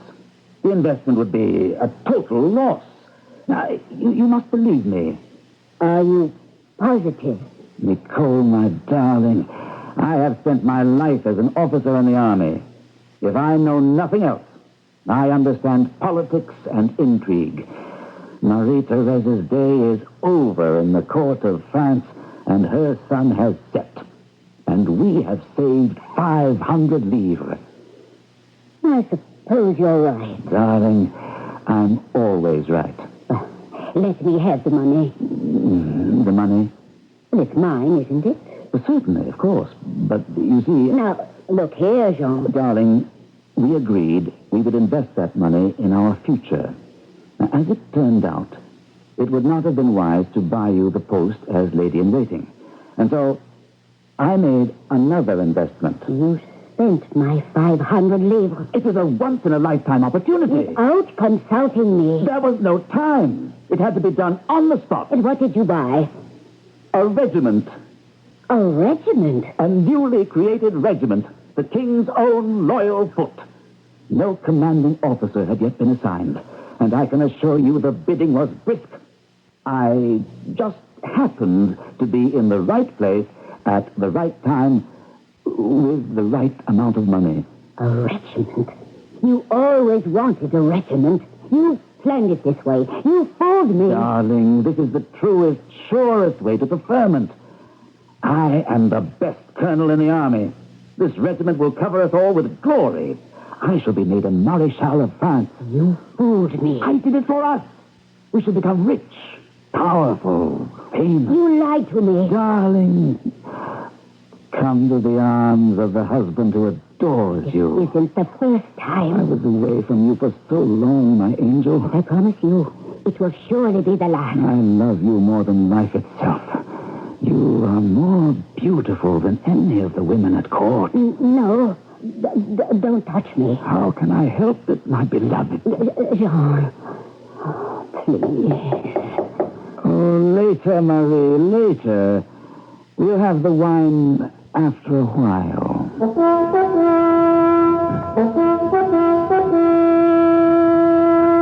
Colonel Martinet, come forward. Sire, this is a regiment? Yes, Your Majesty. Oh, it makes me ill even to look. This disorderly mob of horses, baggage, equipment, this is supposed to be the King's Own Loyal Foot? A most scruffy-looking rabble, Martinet, would you agree? Without doubt, sire. Landless peasants plucked up from the countryside, or dregs of the gutters scoured from the streets of the cities and impressed into service. You still tell me you can turn them into soldiers? Yes, Your Majesty. Into the finest soldiers in the world. I am tempted to say, Colonel, that you're mad. If I may be so bold, sire, your professional soldier of fortune, with his own arms and equipment, serves his own purpose. He enlists only for the chance of loot. He questions the orders of his superiors when he considers that they shall endanger him unnecessarily. And this has always been the curse of the freelance army, Colonel. That, sire, is why I propose to create a new kind of army. An army of men who are trained to obey without question. Oh, this has been tried before. One can compel men to obey by shooting them. But then one only has created an army of corpses. There is another way, sire. I beg your leave to try it. I shall transform these men into the smartest and most effective regiment in the French armed forces. These men? These scruffy villains I see before me? Yes, Your Majesty. That one. The tall, thin one. See him? Lounging under a tree. Mark him? Yes, Your Majesty. You'll make him into a soldier. He shall become the pride of the regiment. Sergeant, ride forward and fetch me that sorry-looking oaf. Your name, swine? My name is Etienne. Etienne, is it? Your Majesty, he shall be our benchmark. From this dirt, from this miserable clay, we shall mold the most magnificent soldier in the army of France.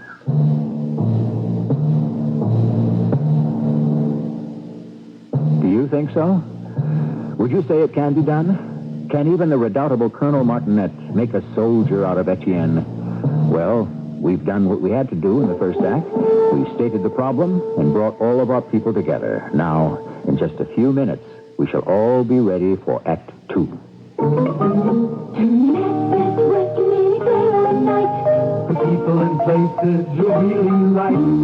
At Best Western, you're gonna find each place is special. They're one of a kind. Best Western's toll-free number gets you reservations at any Best Western motor inn or hotel in the world in a matter of minutes. The Best Western toll-free reservations number in the Yellow Pages.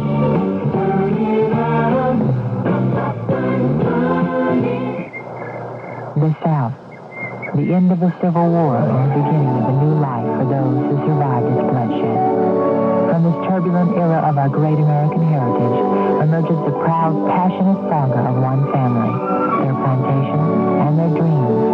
Windhaven's Crisis by Marie Desjardins, the 8th book in the best-selling Windhaven saga, Windhaven's Crisis, new from Pinnacle Books, wherever paperbacks are sold.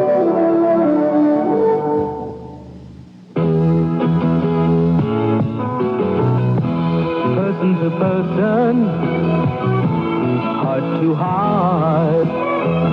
Together we can move the world if we each do our part by helping care for the children,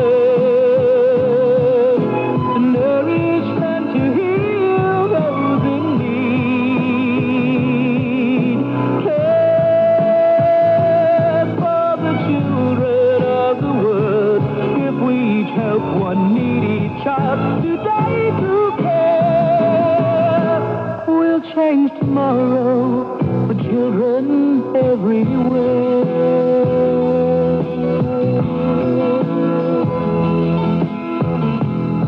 Please send your check or money order to Care, Box 576, New York 10156, or local care office.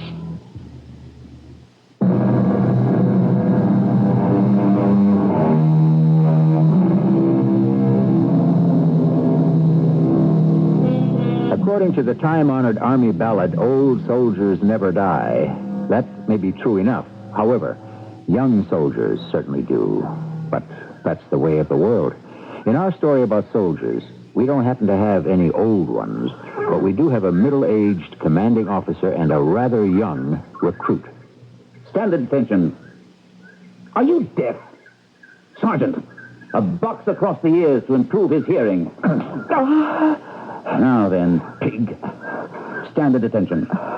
Or shall the sergeant remind you once again? My lord, I would gladly stand at attention if I only knew what that was. If only you knew what that was.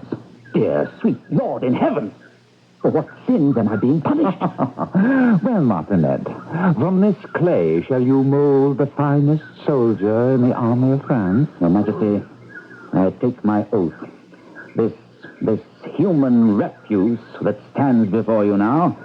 What is your name again? Etienne, my lord, if it pleases you. It does not please me. Nothing about you pleases me. But within 6 months, that's all I ask of your Majesty. 6 months. Oh, well, Martinet, you've always been a brave and loyal officer. You richly deserve a chance to fail. You shall have your 6 months. Gentlemen, let us retire and leave Colonel Martinet to his task. Did I say task? The 12 labors of Hercules were child's play compared to this. Good day to you, Colonel. Place this one in a special company. Yes, sir. This special company shall be drilled by me personally. Understood? Yes, sir. All officers of the regiment are to be present to observe my special methods and apply them faithfully to their own units. Yes, sir. And you. What is your name again? Etienne, my lord. Yes. Why did the king's eye have to fall on you? Of all the 700 men in the regiment, why did he have to pick on you? Attention! Pull yourselves up. Heads up. Chests out. You there, Etienne. I'm trying. No, Sergeant. Keep your mouth shut. Present arms. Come on now. That's a musket, not a snake. Hold it steady. Steady. But it's heavy. Sergeant. You'll learn after a while.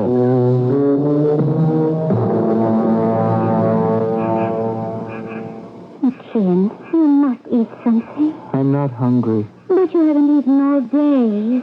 You must be hungry. Oh, yes, I'm hungry, but I'm too tired. I just want to sleep. The sergeant's wife and I and 2 of the other women, we found a chicken. We each took a quarter. I need a little soup. Here, Etienne. Etienne! He's asleep. He's so tired. No rest for the weary of this world. Up now. Up, you're on guard. Guard? Come, I'll take you to your post. But Up! Put on your coat. Pick up your musket. Stand at attention. Forward. March. Guard, halt. Now, this is your post. You challenge all who approach. You say, halt, who goes there? Give the password. The password? Yes. Tonight's password is Versailles. Remember, Versailles. Versailles. And if they try to go by without giving the password, you must shoot. Shoot? On the spot. Oh, no. I couldn't kill anybody. You'll obey your orders, you understand? What's this? You fallen asleep? What? If you fall asleep on guard duty, you will be shot. You understand? Shot. Yes. I understand.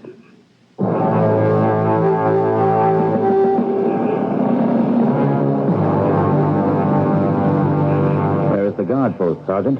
Just over the rise, Your Honor. Yes, I see. But where is the sentry?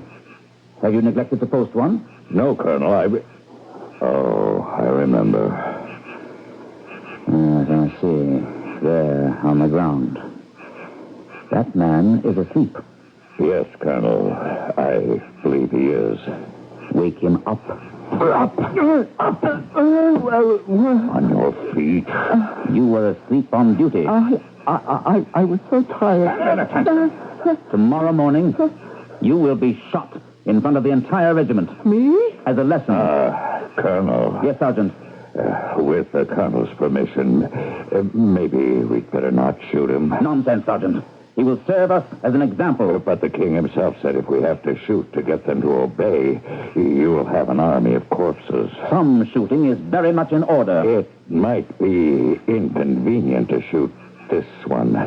Look at him closely. Why?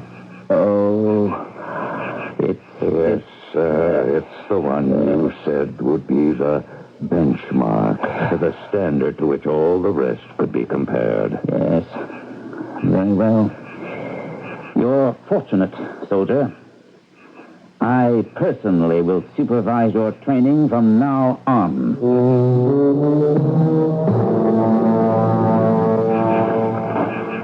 Soldier. Sir? Why didn't you challenge me? Challenge you, sir? When you see someone coming, what are your orders? Well, I'm to say, halt, who goes there, and ask for the password. Well, why didn't you? Well, sir, I know who's going there. It is yourself. Oh, that doesn't matter. Whoever it is that approaches, you're to call who goes there and demand the password. Is that understood? But, sir, if I know who goes there... When you are on guard, you don't know anyone who cannot give the password. Understand? But, sir... Anyone who cannot give the password is to be shot.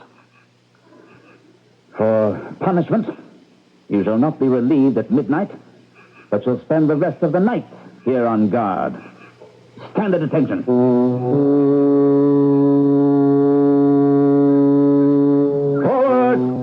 March! Company! Halt! Oh, who is that man in the rear ranks? Oh, I should have known. Sergeant, mark him for extra punishment. Fix bayonet. On guard. Now, lunge. Withdraw. You have the bullets and the bayonet. If you cannot get your man with lead, you must get him with steel. Now, that's the enemy in front of you. Kill him. Lunge. Out. Who's the man that fell down? It's Etienne, sir. He's fainted. Throw a bucket of water over him.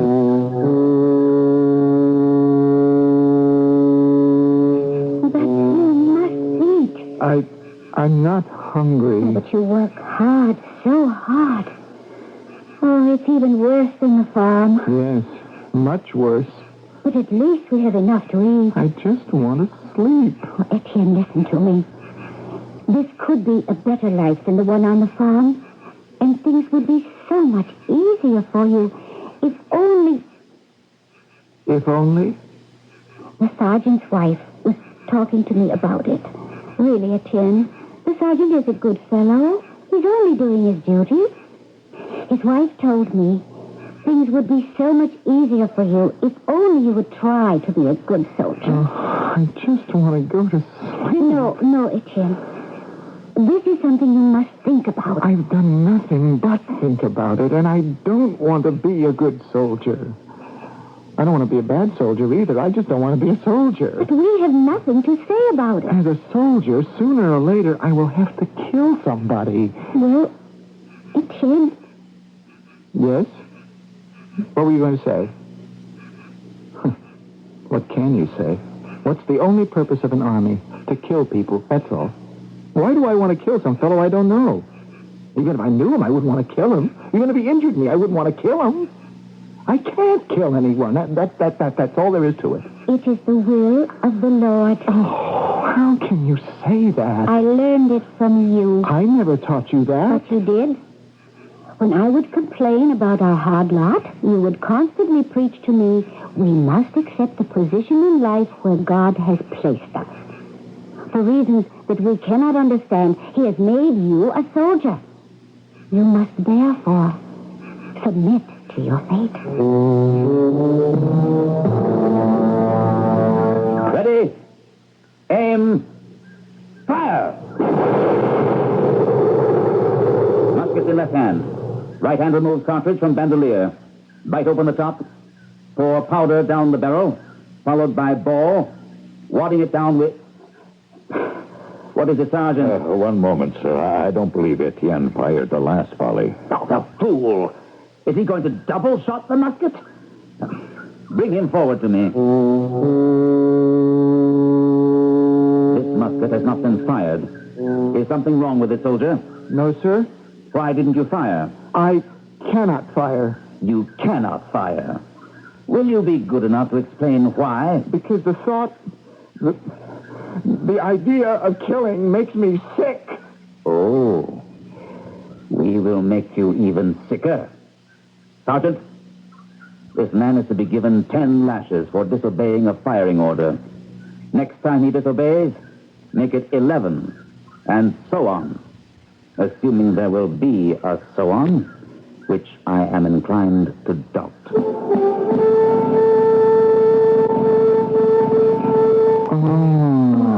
Hold still. I made a poultice from these leaves. It is supposed to be very good. The sergeant's wife told me about it. Is it better? I think so. Now, lie quietly. Just let me do the talking. Etienne, you simply will have to obey orders. You will have to become a soldier. I can't. Oh, please, do it of your own free will. No. Then they'll break you, and that will be worse. I just want to go to sleep. You can't escape by going to sleep. The sun will rise tomorrow morning, and you will have to wake up.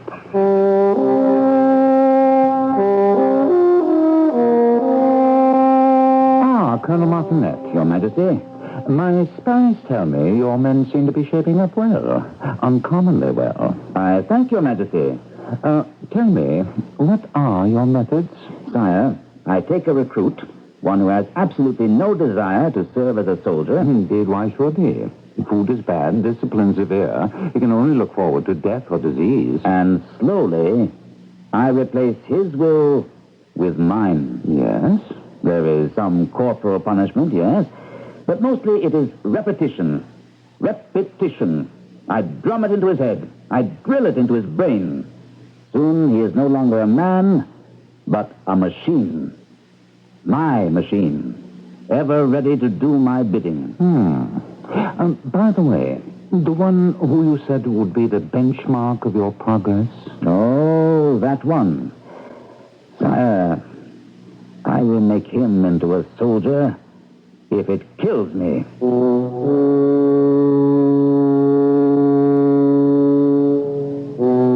Is this a prophetic line? Who knows? We have evidently set up two adversaries. On the face of it, they seem to be so unevenly matched.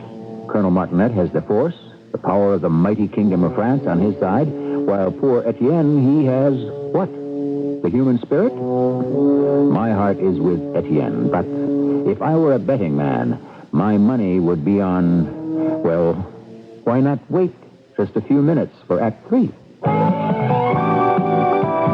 I'm Susan Anton. Fitness that feels good by day needs firmness that feels good by night. That's why you'll love the Certa-Perfect Sleeper. Luxurious top comfort plus deep inner support. You get both with every perfect sleeper. So remember, be a perfect sleeper. Try a perfect sleeper, perfect sleeper. It's a healthy investment in yourself. Pause for a moment and listen to your shoes. They may need to be cat's paws. Hey, stop! What do you think you're doing? We just need heels and soles. How could you throw us out in the street when we've been so good to you and your feet? New shoe prices out of sight. Look for the sign of a cat and make your tried and true shoes as good as new shoes. With Cat's Paw, heels and soles. Take it to the shop. Come on and get a Cat's Paw. This is WBBM Chicago. There are differences among hospitals, and there are times when those differences count. The Galvin Heart Institute at St. Francis Hospital of Evanston has led in the diagnosis and treatment of heart disease for over 20 years. We have one of the few heart programs that uses one facility to find the problem, treat it, and maintain health after discharge. Today, St. Francis has one of the most active heart programs in the Chicago area. That's why physicians from throughout the Midwest are sending their heart patients to St. Francis of Evanston for care. Care that touches the mind, the body, and the soul.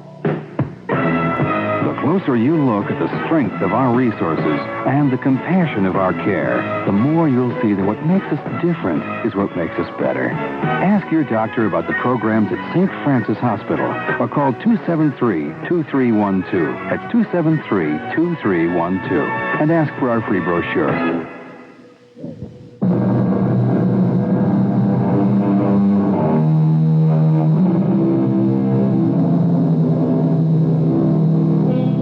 Soldiers are dreamers, said an English poet. And the soldier in our story would seem to bear him out. Certainly, our man Etienne would rather dream than drill. He doesn't seem to be a very teachable recruit. But victorious armies have been hammered out of raw material that seemed even less promising. Sentry? Yes, sir? Oh, it's you. I should have known. Who else? You didn't challenge me. Why? Because I know you, sir. Your orders are to challenge all who approach and to demand the password. Well, yes, sir, but how can I say who goes there when I know who goes there? How can I ask you for the password when you're the one who made it up? Evidently, you have not yet learned your lesson. Hold still. I'll put it serves you right. I don't want to be a soldier. But I want you to be a soldier. You want me to be a soldier? Why? Because it is your fate. and you cannot fight it any longer. Oh, we should at least try to get a little bit of enjoyment out of life. You and I, we should be like everyone else in the camp. You want me to be like everyone else? You want me to get roaring drunk and beat you just like the other soldiers beat their wives? It will make our lives easier. I am tired, and my back hurts, and I just want to go to sleep.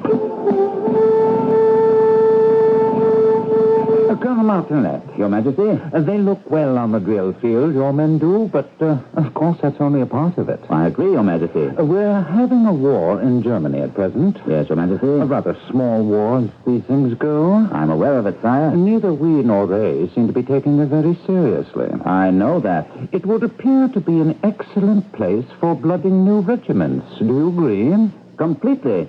You will, therefore, prepare to attack the town of Duisburg-Hamborn in the Rhine province. I thank Your Majesty for the opportunity. At the end of the week. It will be done. Oh, by the way, that soldier, the benchmark, how's he progressing? Slowly, sire. Slowly, but surely. Forward, march!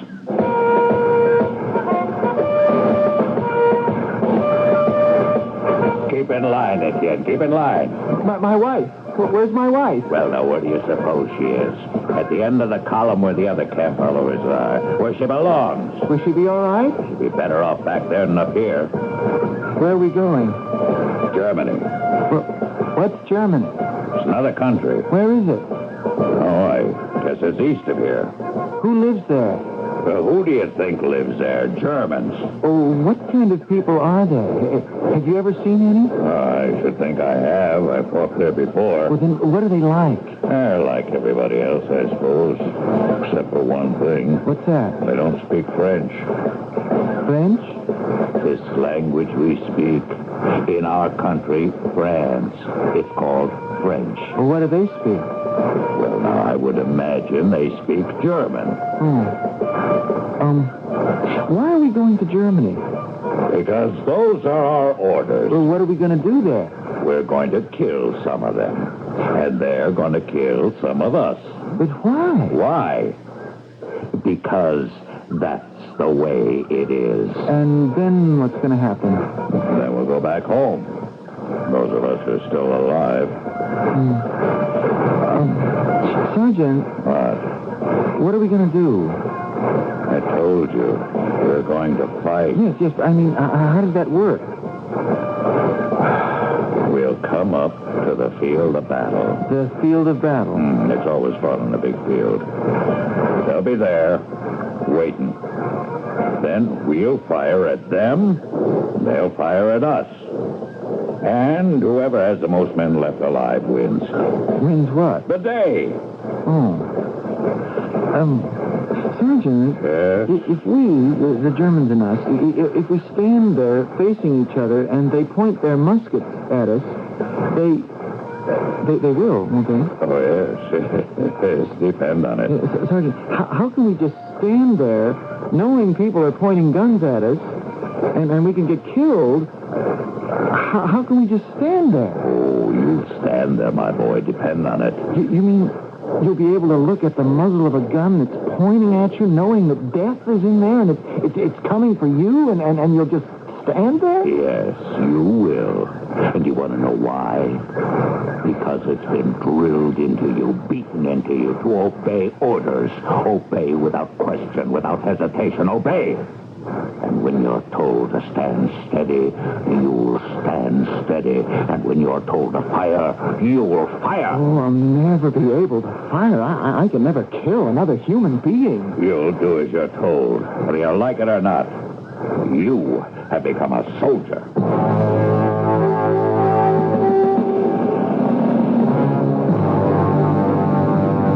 Officers, form the regimental front. Sergeant. The enemy in front of us. The enemy. Yes, it's the enemy. Stand steady. Steady in the line. Ready. Aim. Fire. See, my boy, what did I tell you? You stood steady. And on the command, you let loose along with everybody else. Sergeant, I saw men go down. They were hit. I must have killed one of them. Of course you did. I killed a man. Do you understand? Right. Reload and kill some more. You're a soldier now.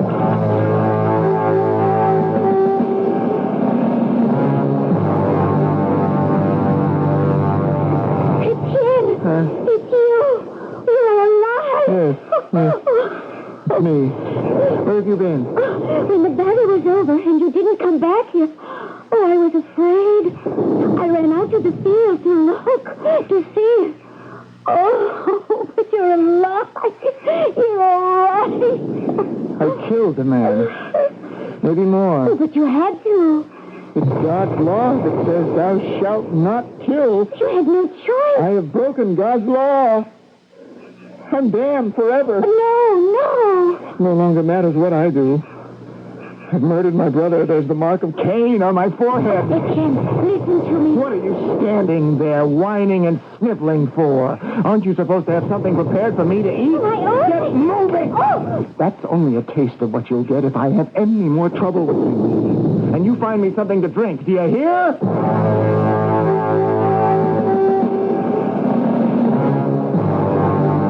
Sergeant? Yes, sir? It looks as if we're in for a long siege. Yes, sir. It should be quiet here for a bit, don't you think? It looks that way. I'm going back into France. I have an important mission. Yes, sir. I shall return sometime late tomorrow night. Make sure there is no slackening of discipline among the men. You can rely on me, sir.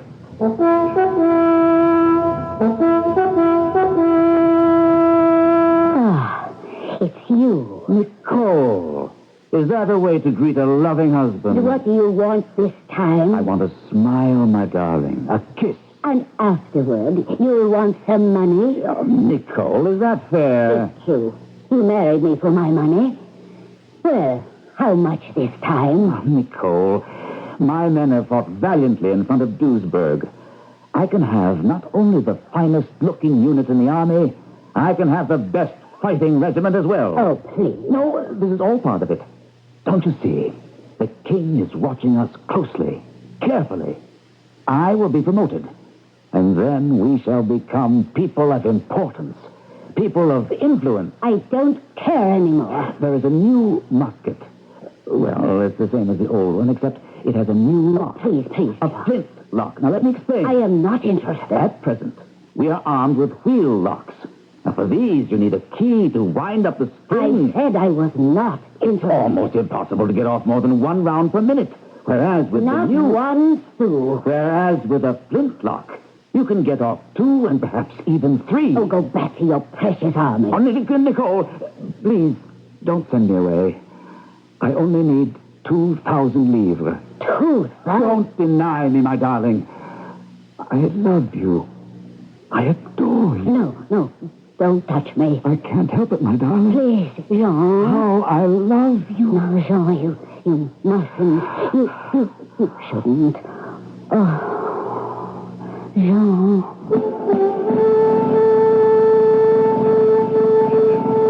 Etienne. Have a drink, Sergeant. No drinking. We're going on guard duty. Guard duty? Oh, why not? Pick up your musket. Let's go. Guard duty. Yes, sir, I'm the best guard in the French army. You know something, Sergeant? I'm the best soldier in the French army. I hope you're not drunk. No, Sergeant, I can't get drunk anymore. Can you? Well, I can never get drunk enough to forget the eyes of the men I've killed. Start. Halt. What are your general orders, Sentry? To obey all the rules, regulations, and orders of the King's Own Loyal Foot Regiment. And what are your special orders? To stand guard over this post, to challenge all who approach, regardless of rank or standing, to bar all who cannot give the password, to fire without hesitation or question at all who seek to approach this post improperly. Very good.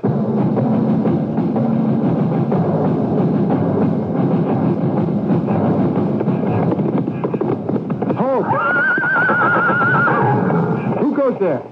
Your commanding officer, Colonel Martinet. Give the password. The password? The password. Soldier, I have just returned from France. I don't know the password for tonight. Now, allow me to go by. The password. You fool. Can't you see I'm Colonel Martinet? The password. But you know me. You know who I am. My special orders are to bar all who cannot give the password. I am your colonel. Regardless of rank or standing. I order you to let me pass. To fire without hesitation at all who approach improperly. Stand aside, fool. I'll have you flogged. The password. I said stand aside.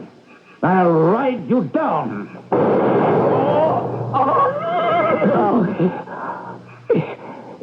It's you. Yes, you. I said I would make you into a soldier.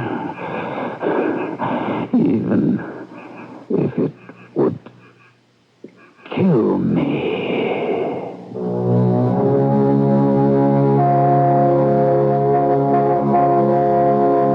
And it did. Is this a true story? Well, we do know that Lieutenant Colonel Jean Martinet, whose name has become synonymous with the strict drill master, was killed by one of his own men before the town of Duisburg. And we also know how dangerous it is to try to alter the psyche of another human being. And there's something else you might like to know about all this. I'll tell you shortly. Sears National Hardware Week sale gets more work out of every dollar. Get half price on a Craftsman 3/8-inch drill with variable speed and reverse. It's on sale now at $29.99. Save $30 and save over $4 a gallon on Sears Premium Fashion Interior Latex. Now just $8.88 for flat or ceiling paint, $9.88 for semi-gloss. For these values and more during National Hardware Week, you can count on Sears. Minimum savings nationally. Prices may vary in Alaska and Hawaii. I remembered my diet at breakfast, ice cubes and shredded wheat. But I think I forgot my body. Don't forget your body. Remember Rexall vitamins. Rexall 1 tablet daily multivitamins plus iron. Help make sure you get the right vitamins even when you don't eat the right foods. Don't forget your body. Remember Rexall vitamins. Rexall multivitamins, now only $1.69 at participating stores. If you're in search of mysteries, where things are seldom what they appear to be, sooner or later you'll find Raven House. Welcome to Raven House. But beware, once you enter, there's no turning back. Raven House paperbacks have more ways to keep you in suspense than you could ever imagine. No! And each murderous crime is committed in its own devious way. So just when you think you've cracked one case, there's a whole new mystery waiting to be solved. Jay, quick, call it. Remember, Raven House mysteries are so engrossing, you can't help but let the mystery take over your life. New Raven House mysteries are published every month. Which one will claim you as its victim? If you're clever enough, you'll find Raven House mysteries wherever paperbacks are sold.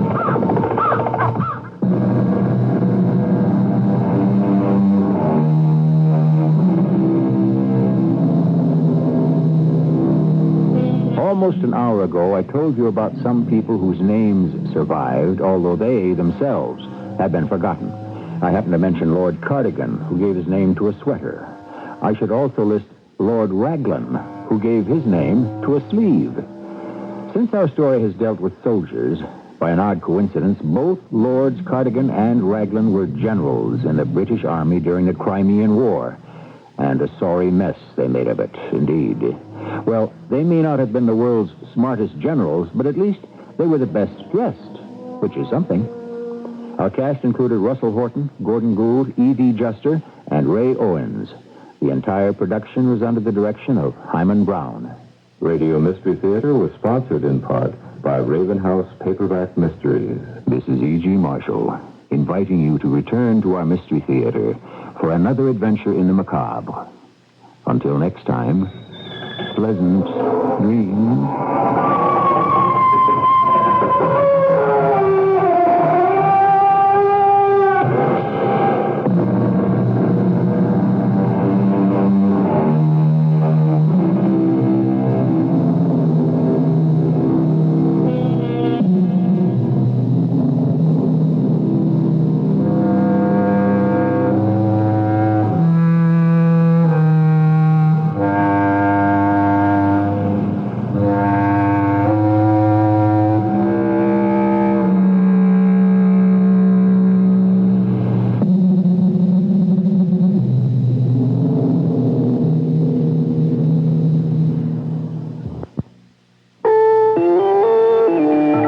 CBS News. Egypt is ready for President Sadat's funeral, scheduled to start in about 3 hours with a private prayer service for the family. This is John Bohannon reporting on the CBS radio network. Security forces have used mine detectors to check the route of the funeral procession and surrounding areas, and soldiers on horseback are on patrol. Security is extremely tight because of the foreign dignitaries in Cairo, including former Presidents Carter, Nixon, and Ford. Israeli Prime Minister Begin is among world leaders, along with Chancellor Schmidt of West Germany, President Mitterrand of France, and Britain's Prince Charles. On Friday, Prime Minister Begin met with Egypt's new leader, Hosni Mubarak, who pledged that the search for peace in the Middle East would continue. More CBS News in a minute. Lauren Green speaks to you for Medical Alert. An accident or sudden illness might seriously affect your ability to speak or communicate. That's why wearing a Medical Alert emblem is especially important if you have a hidden medical condition such as an allergy to penicillin, or diabetes, hypertension, or a heart problem, for example. The emblem contains a special ID number, a 24-hour phone number, and your medical condition engraved on the reverse side. In an emergency, Medical Alert provides identification and vital information within seconds. A wallet card is sent to you each year to provide current medical information. Wearing a Medical Alert emblem can help ensure you swift and accurate treatment in a medical emergency. Remember, Medical Alert speaks for you when you can't. Take good care of yourself. For information, write Medical Alert, Turlock, California, 95381. This message was brought to you as a public service by this station. White House Chief of Staff James Baker says President Reagan has no plans to delay next year's tax reduction, despite some Senate support for such a move. According to Baker, Mr. Reagan has already considered that to reduce the budget deficit and rejected it. The federal government says wholesale prices went up 0.2% last month, the smallest monthly increase in 3 years. More from Lee Thornton. The Labor Department said much of September's small increase in wholesale prices was due to a 3.7% drop in auto prices and a 5.8% decrease for light trucks. Those declines representing the auto manufacturer's once-a-year temporary discount to car dealers to boost sales. At the wholesale marketplace, processed poultry was down more than 8%. Also down fish, pork, refined sugar, and fresh and dried vegetables. Beef and veal were up 3.3%. Fresh fruit and egg prices also rose. Gasoline prices continued to drop, but not as fast as in the past 4 months. Heating oil prices also fell slightly. Natural gas prices were up. While September's wholesale price news was the best in many months, it was still true that what cost $10 at wholesale in 1967 cost $27.11 last month. Lee Thornton, CBS News, Washington. Scientists are beginning a 3-day symposium in New London, Connecticut to go over the results of a comprehensive study of the Shroud of Turin. We have details from David Culhane. The Shroud of Turin has been the subject of controversy since it was first put on display in the mid-14th century. The piece of linen cloth measuring 4 by 14 feet carries the image of a man who has been whipped, stabbed, crowned with thorns, and crucified. But is this the actual burial cloth of Jesus Christ, as many have believed for centuries? Some 30 scientists have studied the cloth for 3 years. They are members of a group called the Shroud of Turin Project. Now they have concluded that it is not a fake, not a forgery. But can they say anything else? Chemist Robert Diniger. We will never be able to say that it was the burial cloth of Jesus of Nazareth. Absolutely not. The scientists hope to get permission for carbon dating of the cloth and other new tests. In the meantime, the shroud will continue to be the subject of controversy. David Culhane, CBS News, New London, Connecticut. Police in El Salvador say 2 bombs exploded Friday in law buildings in the capital, San Salvador. The president of the Supreme Court and 9 other officials were injured. Authorities in Mexico say flash floods in northwestern Mexico have killed at least 34 people. 30 others are missing, and thousands are homeless. Now this message. This is Ken Howard. If you're over 18 and already out of school, I have a personal question for you. Can you read as well as you would like to? I don't mean just traffic signs and sports programs. I'm talking about books, magazines, and newspapers, and the labels on medicine and food packages. If you don't read well enough to understand these, you can get help at your library. Many libraries offer assistance for people who didn't learn to read very well in school. If they don't have the programs themselves, librarians can often recommend a local tutor, self-help books, or even televised instruction that includes other subjects as well as reading. 25 million Americans have trouble reading, and some of them don't even realize it, or they're too embarrassed to ask for help. If you are one of them, don't waste your mind any longer. The libraries in your area are waiting to help you. You just walk right in and ask for books on any subject that interests you, whether it's basketball, basket weaving, or the mystery of the Baskervilles. You name it, the library has it. They've got your number. Now you get theirs and give them a call. A public service message of the American Library Association. Housing Secretary Pierce says the government will lower the ceiling on federally insured mortgage rates on Monday. The ceiling for FHA and VA home loans will drop from 17.5% to 16.5%. The ceiling for government-backed graduated payment home loans will drop from 18% to 17% on Monday. John Bohannon, CBS News. This is your Chicago Bears station, Sports Radio 78, WBBM Chicago. It's 11:30 in Chicago. In the news, the world's eyes will be focused on Cairo tomorrow as leaders from around the world gather to pay their last respects to Anwar Sadat. Security is tight in the Egyptian capital, and the list of people attending the last rites reads like a who's who in world politics. To name a few, former U.S. President Carter, Nixon, and Ford, Britain's Prince Charles, France's President Mitterrand, and West Germany's Chancellor Helmut Schmidt. Israeli Prime Minister Begin is also in Egypt for the funeral. He met with the new Egyptian leader, Mubarak, Friday, and the two promised that Egypt and Israel would continue on the road of peace. Two leaders who won't be attending the funeral are President Reagan and Vice President Bush, and NBC Magazine says that's because of the possibility of an attempt on their lives by Green Berets working for Libyan leader Muammar Gaddafi. NBC quoted CIA agents as saying Gaddafi ordered Reagan's assassination last summer after U.S. jets shot down two Libyan fighters. The Secret Service says it doesn't have any indication of such a plot. The NBC report came Friday, the same day the U.S. accused Libya of bankrolling international terrorism to the tune of hundreds of millions of dollars a year. The CBS Radio Mystery Theater presents...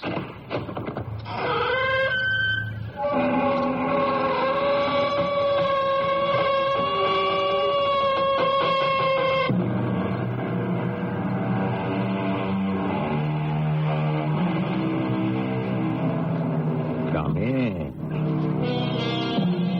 Welcome. I'm E.G. Marshall. Something for nothing has been the quest of the light-fingered, the swindlers, those too lazy to work honestly, and the men whose story you're about to hear. It has been said there is a thief in every one of us, but somehow most of us manage to keep him locked up. But sometimes temptation gets the upper hand. Phil, what are you doing? I'm pulling back the safety catch of this pistol. Then I'm going to fire it at you. And then wipe away my fingerprints and place the gun in your right hand. But why? Why? What did I do? I can't trust you anymore, partner. Therefore, our partnership is hereby dissolved.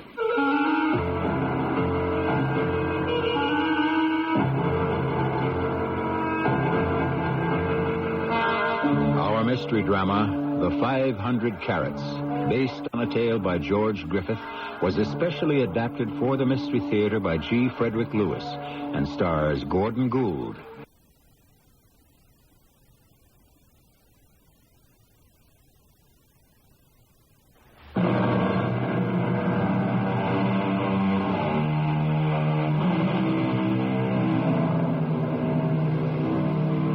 One doesn't have to say the word Kimberly twice to know it means diamonds. And one of the most famous in South Africa was the Conception diamond, because Conception Bay is where it was found and lost, all 500 carats of it. The last man to see it was Philip Marsden. That gentleman at this moment sits behind bars in the Johannesburg jail with another gentleman, Inspector Grace. The reason I asked you to come to my cell, Inspector, is to try to make you believe I do not have the Conception diamond, nor do I know where it is. The only time I had possession of the stone was inside the company offices. It was locked in the firm's safe. And for you to have held me on such meager evidence as you have is illegal. Unfortunately for you, Marsden, the law decides its own legality. You had access to the diamond, and although we don't know how, you could have spirited it out of the building. Inspector, you don't understand me at all. This has been going on too long.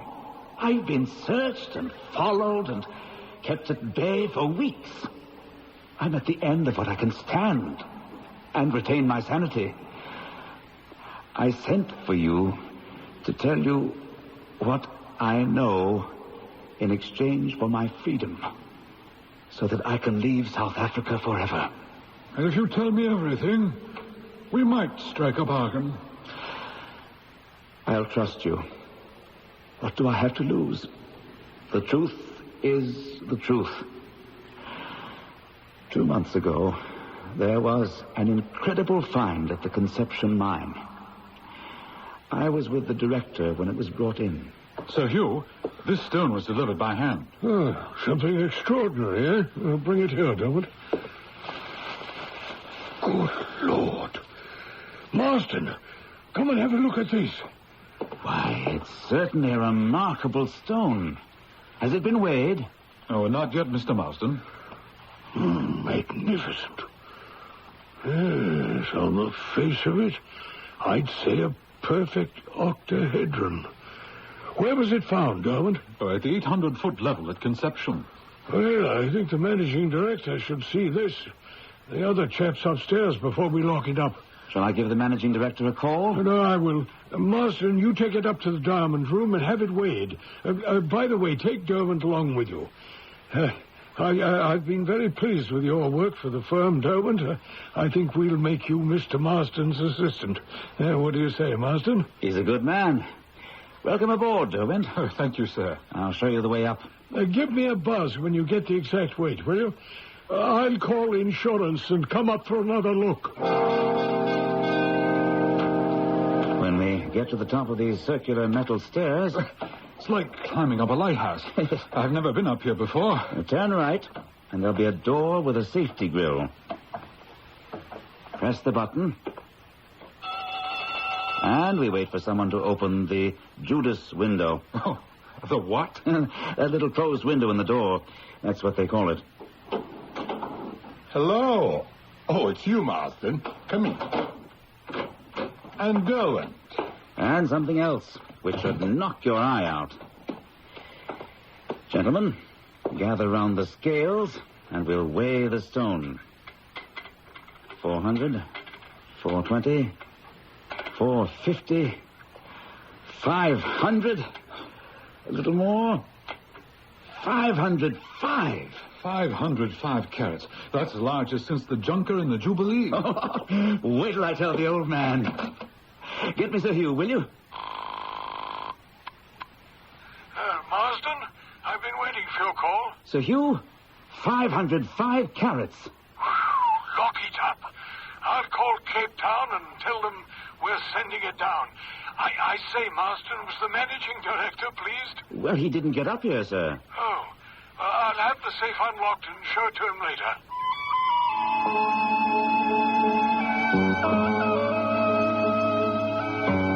Then, Inspector, on Saturday, it was decided not to send the diamond down to Cape Town.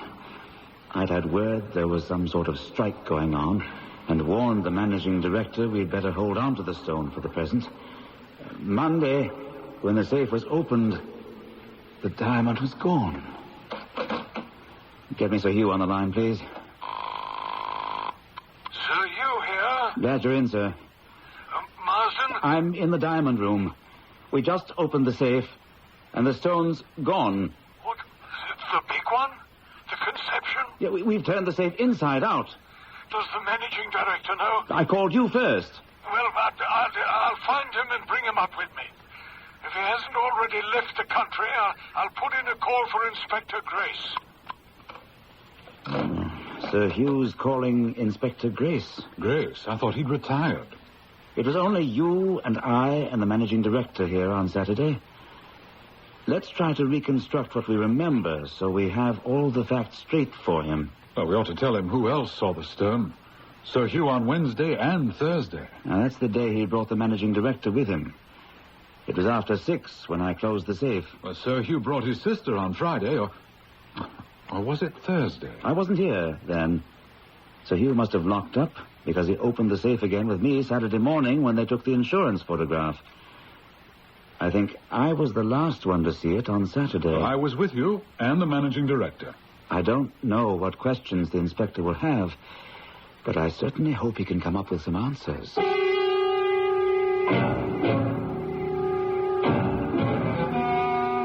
Gentlemen, this is Inspector Grace. I've persuaded him as a personal favor to delay his retirement from the police force. The Bureau. The Police Bureau, to take up this case. He has a few questions for you. Thank you. Sir Hugh, is there anyone in this room who should be excluded from suspicion? Anyone? Including myself? Why not? Inspector, I was actually the last one to see that diamond on Saturday. I placed it in its leather bag in the presence of the managing director and Mr. Derwent here. Just the three of you? No one else was in this room. Sir Hugh, where is the managing director? I called his house. His wife said he was out hunting. I'll have the Bureau examine the safe. But to the casual eye, I'd say it hasn't been tampered with. Well, it couldn't have been unlocked after it was closed on Saturday. I thought Mr. Marsden had a key. I do, but I can't use my key to open the safe unless Sir Hugh or the managing director are here. They each have a master key, without which the day key, which I have, is of no use. You're absolutely convinced you saw the diamond yourself when you locked up Saturday? Oh, without question. Mr. Marsden's been with the firm 20 years. Many diamonds have passed through his hands, and we've never experienced a loss. It's not a bad record. Well, I'd say a tribute to our choice of men. We'll conduct an official search. I dislike saying this, but everyone on the premises is under suspicion. And Sir Hugh, if you would be so good as to put me in touch with your managing director when he returns from his hunting trip, I'd be obliged. Well, the managing director is also suspect. These specifications indicate the diamond was worth £3 million, uncut. Why should I not suspect the managing director? You also, Sir Hugh. I suppose that's only fair. Well, let me see. How large would you say this room is? 30 by 30. The entrance there. The safe here. Tables in the center, scales, and so on. Windows. What street do we face? Stockdale Street. Yes. Tell me again what transpired last Saturday. I know you told me. Please, tell me again. I was the last to see the diamond. The managing director said, lock up, and he and I opened the safe. Mr. Derwent put in the tray. The new big stone was in a fitted leather bag on a tray with some other fine stones. I placed the tray in the safe and stepped back. After that, I closed the door, gave the knob a twirl, and that was it. So is it against the regulations if I smoke? Oh, no, not at all. May I borrow a match? Marsden, light the inspector's cigar for him, will you? Excuse me, Inspector. Yes, that does make it a bit steamy. Mind if I open a window? Well, we will lock this room. What about these 3 windows? Can they be locked? They're left open only in the warmest weather. Such as we've been having this month. Yes. But there are guards everywhere. No chance of anyone throwing a stone into the street from here? I hadn't thought of that. To get back to Saturday, Mr. Marsden, you were saying you closed the safe, and then what happened? I went down to Sir Hugh's office and we talked. What did we talk about? Oh, well, not being able to get together for a hunt on Sunday. We postponed it a week. That's right. And then? Well, then I went home.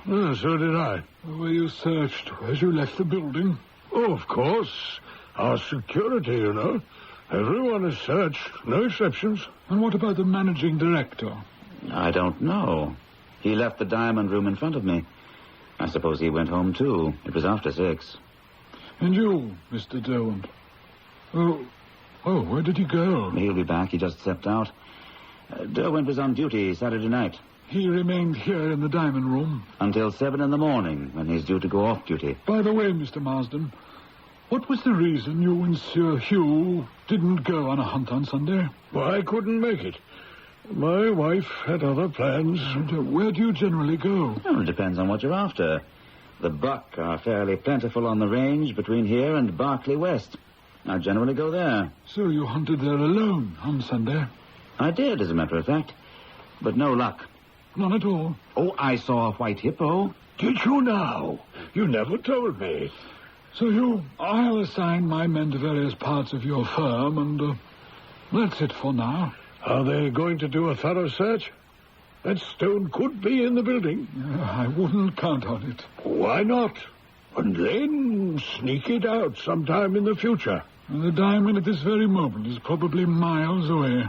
What makes you say that? Because I believe it has taken flight. As assuredly as if it had wings. That is the most amazing piece of instant deduction I've ever run across. And I'd hidden nothing from you. Related the exact conversations as they happened. All that remained secret, of course, was the inner workings of two minds. The person who engineered the theft and the inspector who is deducing the modus operandi. I shall be back shortly with Act 2.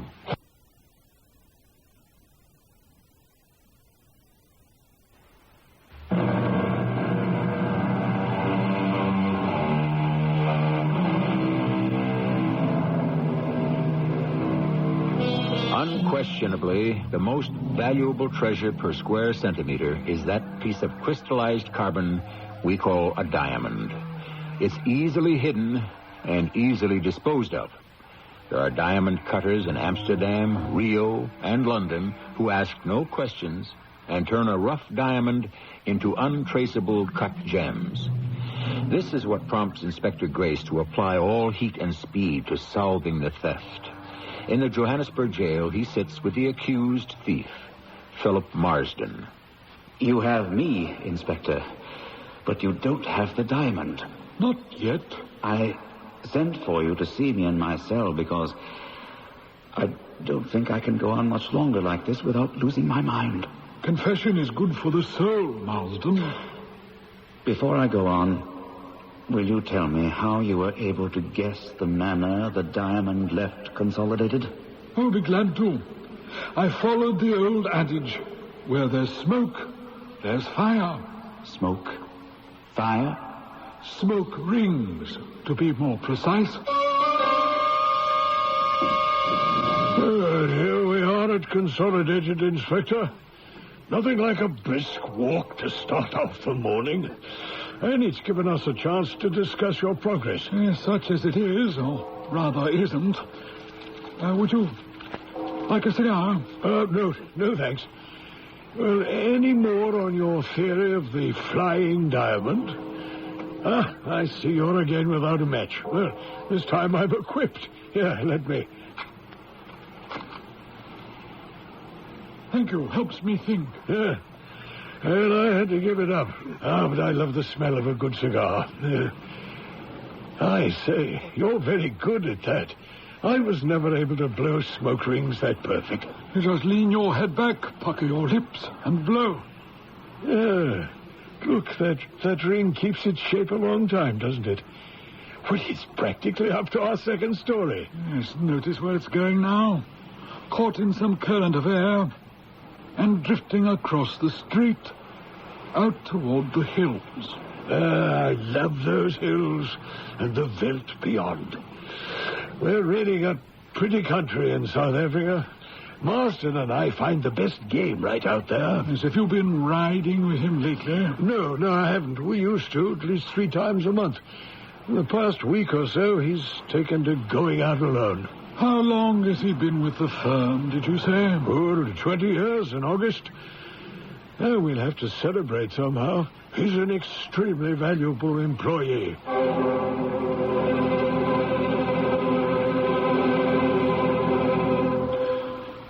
Marsden, when I saw that smoke ring blowing in the direction of the hills and thought back to the day I stood by the window in the diamond room smoking, that smoke ring did exactly the same thing. Rising, then suddenly get caught in a current, and then I knew how you accomplished the theft. I suppose I say, as far as you went, you guessed right. But you are still a considerable distance from a solution. No, not that far. A diamond may be heavier than air, but other things are lighter. At any rate, from that time on, I realized your little hunting expeditions were not after game, but the spot where the diamond had dropped. That evening, we covered all the roads. It's getting late, Inspector. Perhaps he isn't coming back to Kimberley by the old Transvaal road. He'll have to take one of these roads. He knows we're watching his front door, so he can't stay out all night. Your men on the other roads, they won't go before you dismiss them. Hardly. They'll stay where they are, even if they have to wait all night. This may be our man, Constable. Hold your London high. Stop right there. Whatever's the matter with you, Inspector Grace? Springing out at a man from the side of the road. Get off your horse, Marsden. What is all this? Well, Constable, take charge of the horse and tell the other men watching the other roads we have, Marsden. He'll ride back with me to the police station. This is very high-handed of you. Am I under arrest? Not yet, but I'm holding you on suspicion of theft. Theft of what?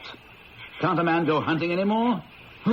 What were you hunting for? What are you going to do with me? A complete search. Of me? From top to toe. What do you expect to find? I believe that somehow you had that diamond flown out to the veld, and for the past days you've gone out to search for it. I plan to make certain you didn't find it today.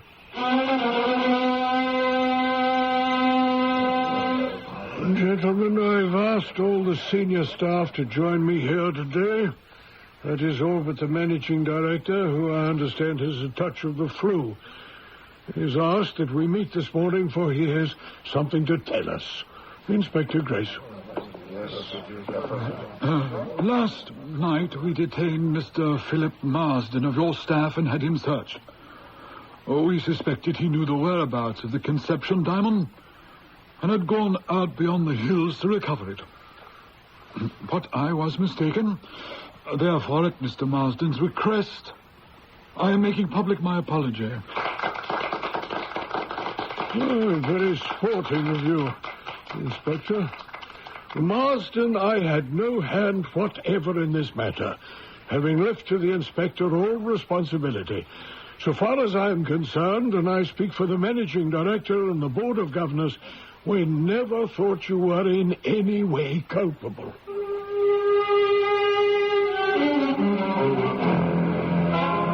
Yes, I apologized to you that day at your office, but I still knew I was on the right track. I tagged Derwent as your accomplice. Somehow, the two of you have been able to transport that diamond a dozen or so miles from Kimberley, and it was there for the picking. I was sure you were just waiting for me to give up and stop watching you. Yes, but you wouldn't. Day after day, week after week. I could have killed you. That was our game. No matter how and when you went out into the hills, one of my men or I would be close by. I've never flown in one of these whirlybirds before, Charlie. It's quite enjoyable. It's a marvelous way to see the country. I've hired my helicopter out to catch poachers and rustlers, but never a diamond thief. Are we heading in the right direction? Yes, he always makes for the Berkeley Hill section. How long have you been dogging him? 3 months. Then it came to me in a flash. Charlie's got a helicopter. Rent it. The company's picking up the tab. Well, he shouldn't be too hard to spot from up here. There he is. See him on that horse going through the ravine? Sure do. Now what? Can you just hover here and wait? Now, he stopped now. See? If you keep your bird in one place, I can focus these binoculars. I can get a little closer and then gain altitude. There he goes, turning his horse around slowly. Hey, I think he's spotted the direction or something. He's heading for that flat part of the veld. What do we do? See, up ahead, that little flat basin. It's about a half a mile ahead of him. Can we land there? Land? But he's bound to see it. I want him to, if he hasn't already. How do you expect him to dig up that diamond if he knows he's being watched? He won't. That's the whole idea. And the next time he goes out, we'll be ready for him and take off and go through the same motions. Man, you're a pretty patient guy. Yes, I am. You're going to drive him crazy. Exactly what I have in mind. Let's land. Climb in, Inspector. Hi, Charlie.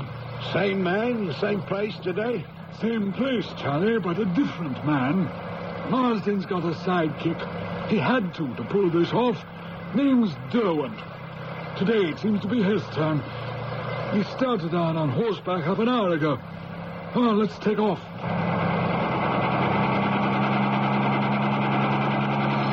Marsden has black hair, remember? Derwent's is red.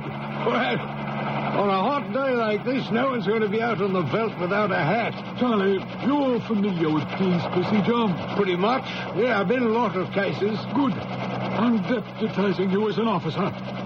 I think Derwent may be a lot more nervy than Marsden. Is Marsden running scared? Close to it. His boss says he's very jittery, and I think that's why his pal is taking over. Let's head for that same place we landed last time and walk back to Mr. Derwent. You're sure that's him? He just took off his hat to fan himself, and that's all identification I need. You're right. That is some red hair.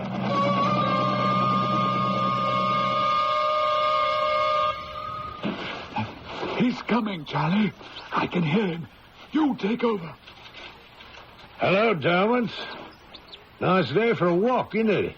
You two made a big mistake. Put your hands up.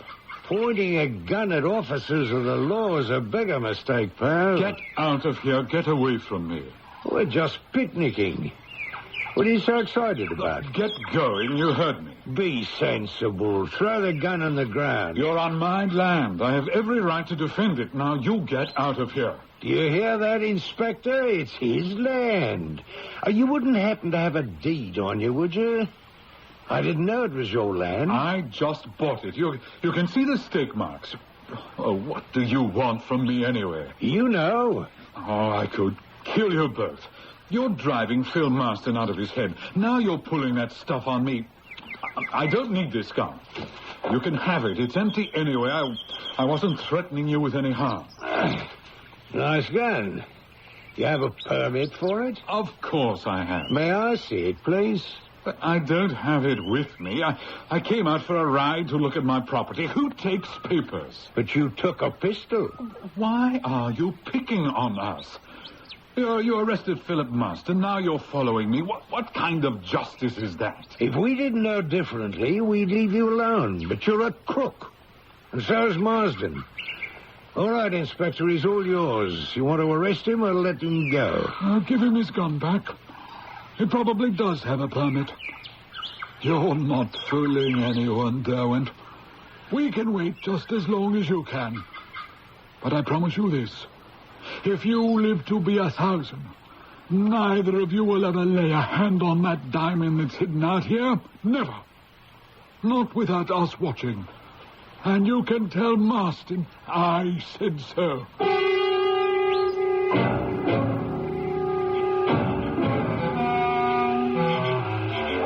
Derwent? Marston? You can come out of the woods.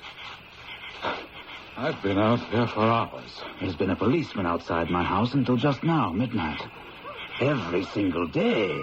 I'm not that happy about meeting in a cemetery at night.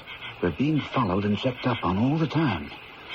I left you the note to meet me here because we have to change our plans. Going out and looking is no good. We can't cover the area, and they won't let us alone. But they've got no proof. They don't need it. Someone else is bound to find it, Phil. It must still be tied to that red balloon. It's red. It's visible. We have got to keep trying. There's no other way. Anyway, how are we going to change our plans? I don't know. Derwent, I'm beat. I'm at the end of my rope. I can't live with this anymore. I'm going to tell the inspector how we did it. You're telling him nothing. What are you pointing that gun at me for? It's not loaded, Phil. But this is to warn you, it will be. You'd kill me for that? Money? You're done right. Then don't kill me. The one we have to get out of the way is the inspector. If he's not around, we can move. Kill a police inspector? Oh, you're a lot crazier than I thought. Examine the motives of those who have sinned against society and those assigned to bring them to justice. Remember Javert, the relentless pursuer of Jean Valjean in Victor Hugo's classic? In the end of the novel, he breaks down. Here, I am an honest servant of the law, caught between two crimes. The crime of letting a man escape and the crime of arresting him. Let's see how the inspector grapples with this problem when I return shortly with Act 3.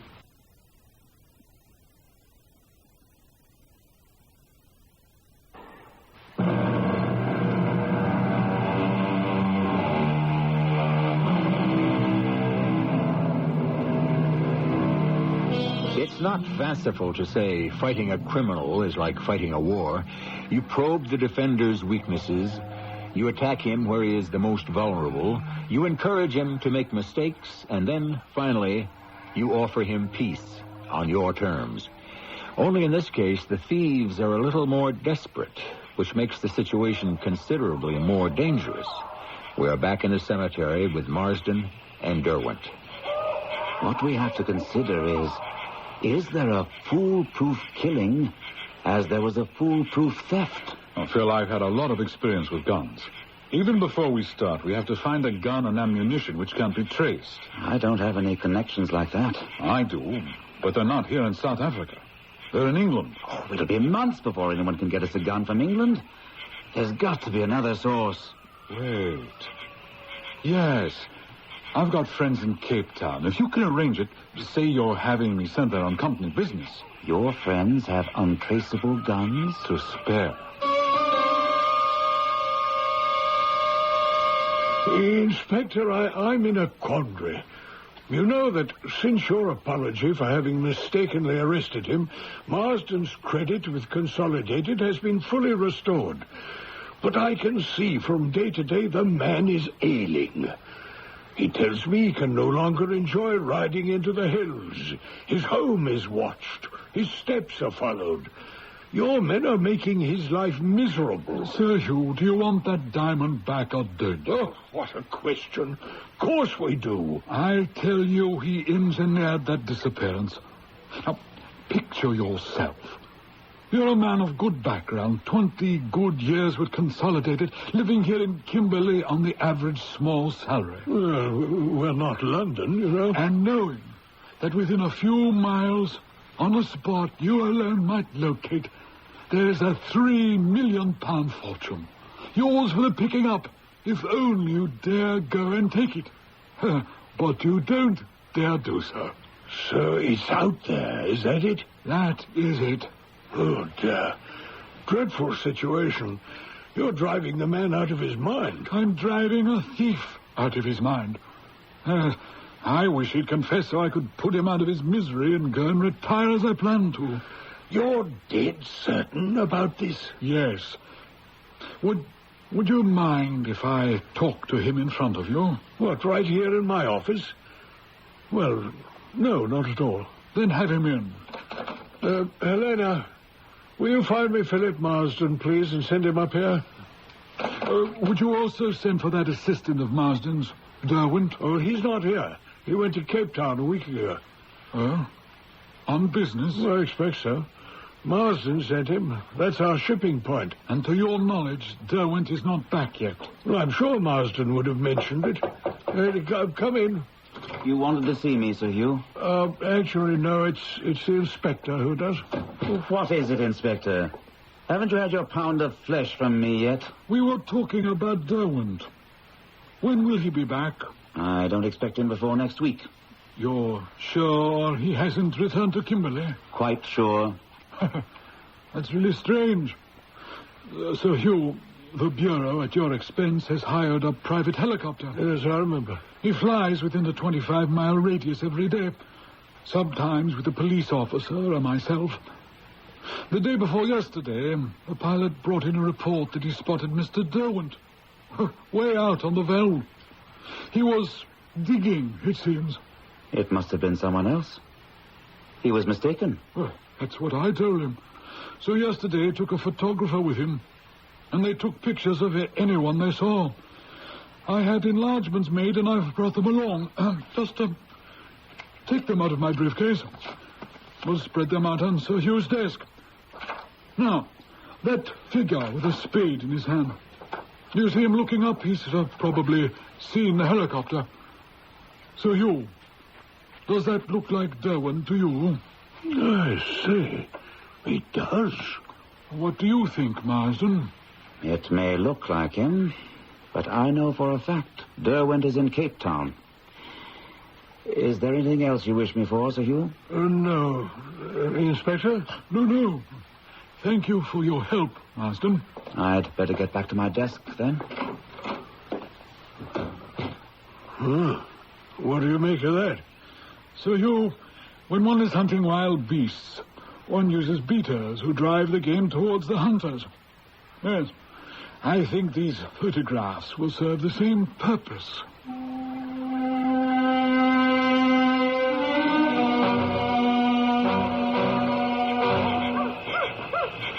Who's there? Hello, Derwent. Did you get back from Cape Town sooner than you thought? I did. Matter of fact, I did. And you're just spending time out here during the day, observing the wonders of nature? Actually... And tonight you're here to cool off, because it is so hot in Kimberley. Well, it is. Yes, you read my mind. I do read it, with a great deal of interest. You've been back 3 days. Don't lie to me. You've been seen and photographed.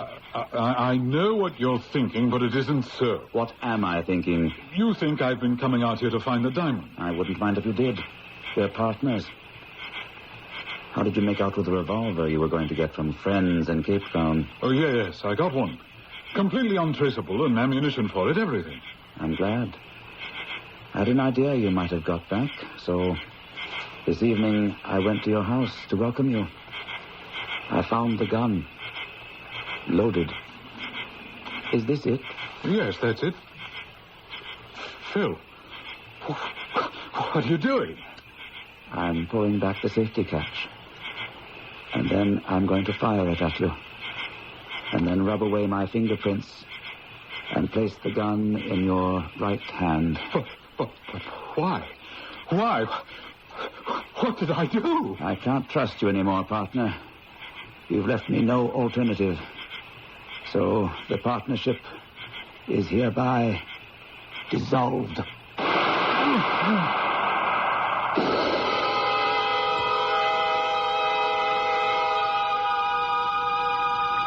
Inspector, you've won. I hope you appreciate the fact that I came to you of my own volition to confess I stole the diamond and accepted quite willingly being placed in jail. I understand all that, and I appreciate it. I'm trapped. I know it. I'll tell you everything, but it won't do you any good. You'll never find it. It's impossible. Let me tell you how I did it. While I can still, what's that word? While you can still concentrate. Yes. You want to know how? My assistant, Derwent. I had to train him. Go on. Derwent, now we've got just 2 days, and you've got to practice palming the big diamond. Understand? You work with that piece of stone. Oh, how's this, Phil? Now you see it, now you don't. Yes, keep doing it every spare minute. On Saturday, the managing director will be in the diamond room with us. I hand you the tray. You walk over here with your back to us. Palm the big one. Put the tray into the safe. I shut the safe. The diamond's in your pocket. Now, the next step, just as we rehearsed it. What do you say? I think the scales are off, Mr. Marsden. I noticed the needle vibrating a little. Is that so? Will you clean the scales, Derwent? And then I'll test them. Yes, sir, right away. Okay, so far. The managing director will leave. You take the diamond out of your pocket. Do it now with that piece of stone. That's right. Go to clean the scales and slip the diamond between the scale and the wall. Like this. Perfect. Then what?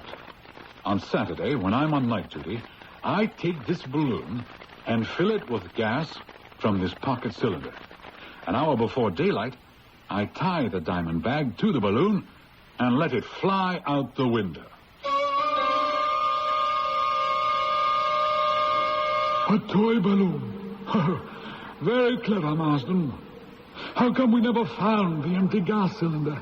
We searched that room from top to bottom, and you and everyone in the place before they left the premises. Derwent had put the cylinder where the diamond had been in back of the scales. When the hue and cry died down, I got rid of it. How could you be sure the balloon would drop where you wanted it to? Oh, I have a scientific mind. I've always had one. I knew there'd be a temperature drop at daybreak, which would contract the gas and bring the balloon down. I know you felt hunted. But was there any other reason behind your coming to me? Telling me you wanted to confess? To make you an offer. You let me out. We'll go to look for the diamond together and share the proceeds 50-50. What about Derwent? I'll take care of him. Somebody already has. And they tried to make it look like a suicide, but amateurs make terrible mistakes. No left-handed person fires a gun at himself with his right hand.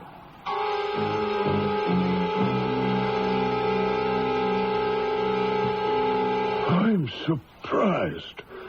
He admitted stealing it. In fact, came to me to beg me to stop hounding him. So, after Derwent was shot... What? Yes, we found his body out there. A staged suicide. Staged? Murder. My theory is Marsden caught him trying to find the diamond alone. Well, I've turned everything over to the Bureau. If they can build a murder case against Marsden, at least they've got him under lock and key, so he can't run away. Do you think that Derwent found the diamond? I doubt it. Marsden tried to make a deal with me. Let him out, we'd go look for the stone together and share the profits. The nerve. So, no diamond, eh? When I rolled Derwent over, I found a busted toy balloon. A toy balloon? Why do you suppose a man would take a thing like that with him? Yes, Sir Hugh, I've done all I could do. Well, I appreciate everything. So you're retiring, eh? Yes, leaving in an hour. Oh, what, packed already? I was ready to go 4 months ago.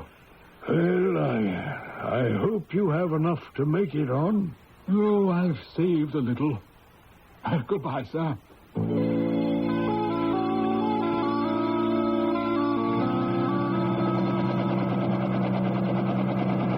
Inspector, I never thought my flying the helicopter for you would be so personally rewarding. 500 pounds is more than I ever got for a charter flight. Charlie, there comes a time in a man's life when he can see the end of the rainbow.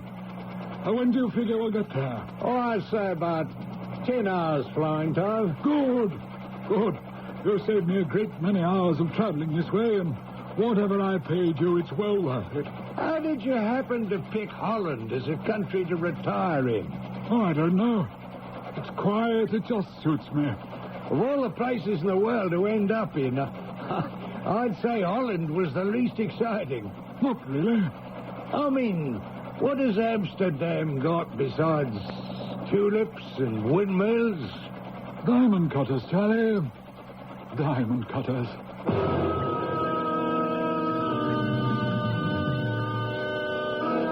Your guess is as good as mine. But my guess is that by the time 505 carats are split up into smaller stones, Inspector Grace will have got for himself a generous annuity.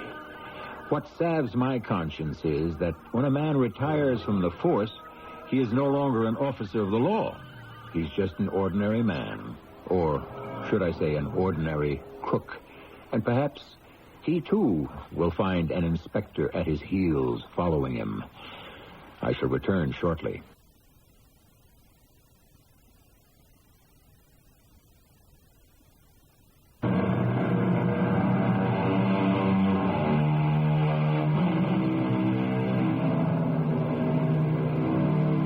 For that last word the Mystery Theater allows me, I sometimes place myself in the shoes of one of the story's characters. Say, Inspector Grace. Without batting an eye, he presents 505 carats to a diamond cutter in Amsterdam. There is payment, and the nest egg hatches into a chunk of money. Would I have the nerve? Could I comfort myself with George Bernard Shaw's opinion, the faults of the thief are the qualities of the financier? I don't know. I haven't tried it yet. Our cast included Gordon Gould, Lloyd Battista, and Court Benson. The entire production was under the direction of Hyman Brown. CBS Radio Mystery Theater presents...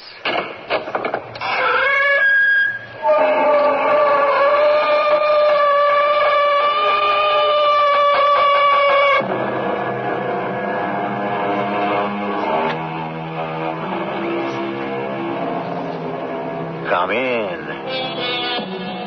Welcome. I'm E.G. Marshall. In our theater of the mind and its mysteries, we have raised the curtain on tales of man against man, man against the unknown, against fate, misfortune, and evil, but never an account of one man against an entire country. Today, the incredible yet true tale of Émile Zola, writer, his battle against France to vindicate Alfred Dreyfus, unjustly sentenced to Devil's Island, to pay for another man's treason. Dreyfus, the evidence against you is overwhelming. Do you confess? I have nothing to confess. I did not write that memorandum. You must confess. Inspector, put your revolver on the table. Dreyfus, the honor of the army demands you use that revolver on yourself. We shall give you 5 minutes. You ask me to commit suicide for the honor of the army? Don't be ridiculous. I don't care what you do with me. I have my own honor to defend.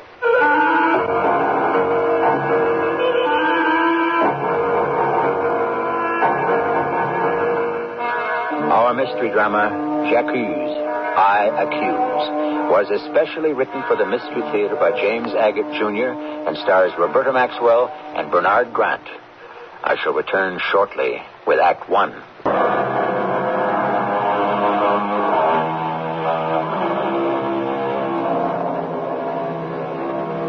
The first character to appear upon our stage is Ferdinand Esterhazy, a man who preferred to call himself Count.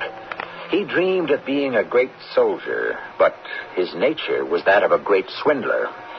A lieutenant in the French army, he married for money to cover his gambling debts, resorted to every trick in the book to cheat.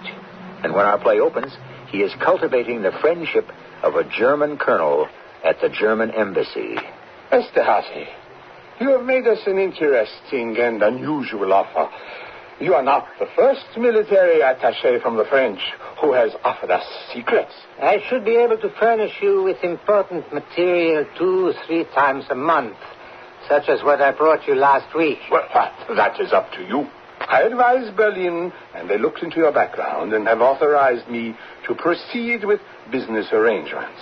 What you delivered last week, Berlin found satisfactory, and so here is an envelope containing 1,000 francs.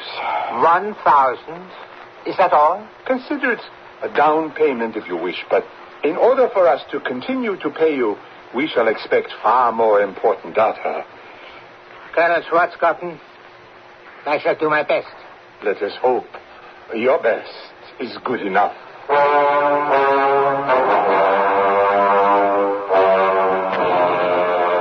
Bastien. Yes, Major Henri? I hope you have brought me here for something important. You know, I'm on leave and not due back at counterintelligence for another week. Major, I would not have interrupted your holiday if I did not think so.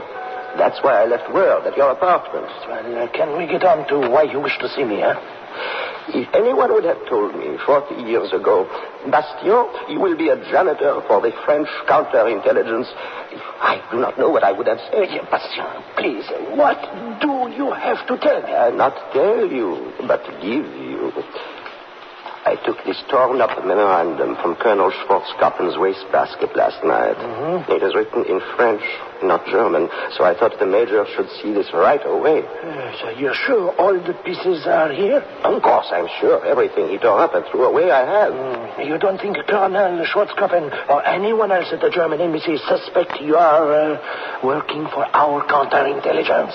I do not know what he suspects. I am French. He knows that. And so are reporters, the cleaning women, the gardeners. After all, the German embassy is in Paris.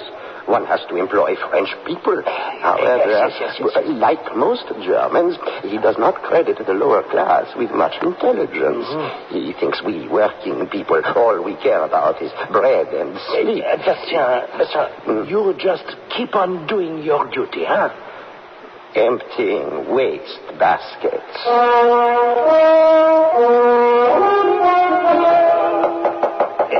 Monsieur le Minister, it's Major Henri. Yes, I know it is. I'll see you Monday. It will only take a moment. Henri, are you telling me 5 days a week are not enough to conduct the business of France? What is this cataclysmic information I must have on a Sunday? Yes, well, if you will be so good as to look at this. All right. What is this you're giving me? Scraps of paper glued together. Would you read it, please? Very well. I respectfully submit this information in answer to your questions and hope it will prove satisfactory.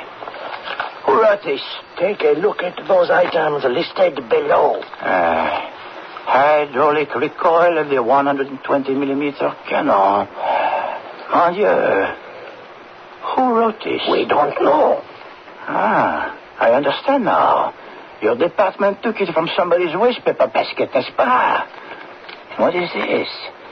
Modifications of artillery formation. Our informant took it from the wastebasket of Colonel Schwarzkopf in the German embassy. Did you see this? Attached is the March 14th revised firing manual for field artillery. Someone has sent our manual to the Germans. Who is the traitor? We don't know yet. Not yet. When was this note discovered? 3 days ago. And what is the matter with your intelligence department? We are working on it. I have been trying to reach you since Saturday. Major, I am not interested in your problems, only your solutions. What is this list you brought? Because this memorandum refers to artillery, it occurred to me the culprit might be an artillery officer taking a staff course. Now, here are the men with their history. Abbeville, Brossard, Cardin. All these men come from the oldest French families. I don't believe possible they could do this. Here, Monsieur le Minister. Esterhazy, Count Ferdinand. No, his background is not French. It's Hungarian. Esterhazy, nonsense. I knew his father, the general. What about the name above his? Dreyfus. Dreyfus Alfred, Captain 14th Regiment Artillery. Artillery. Yes.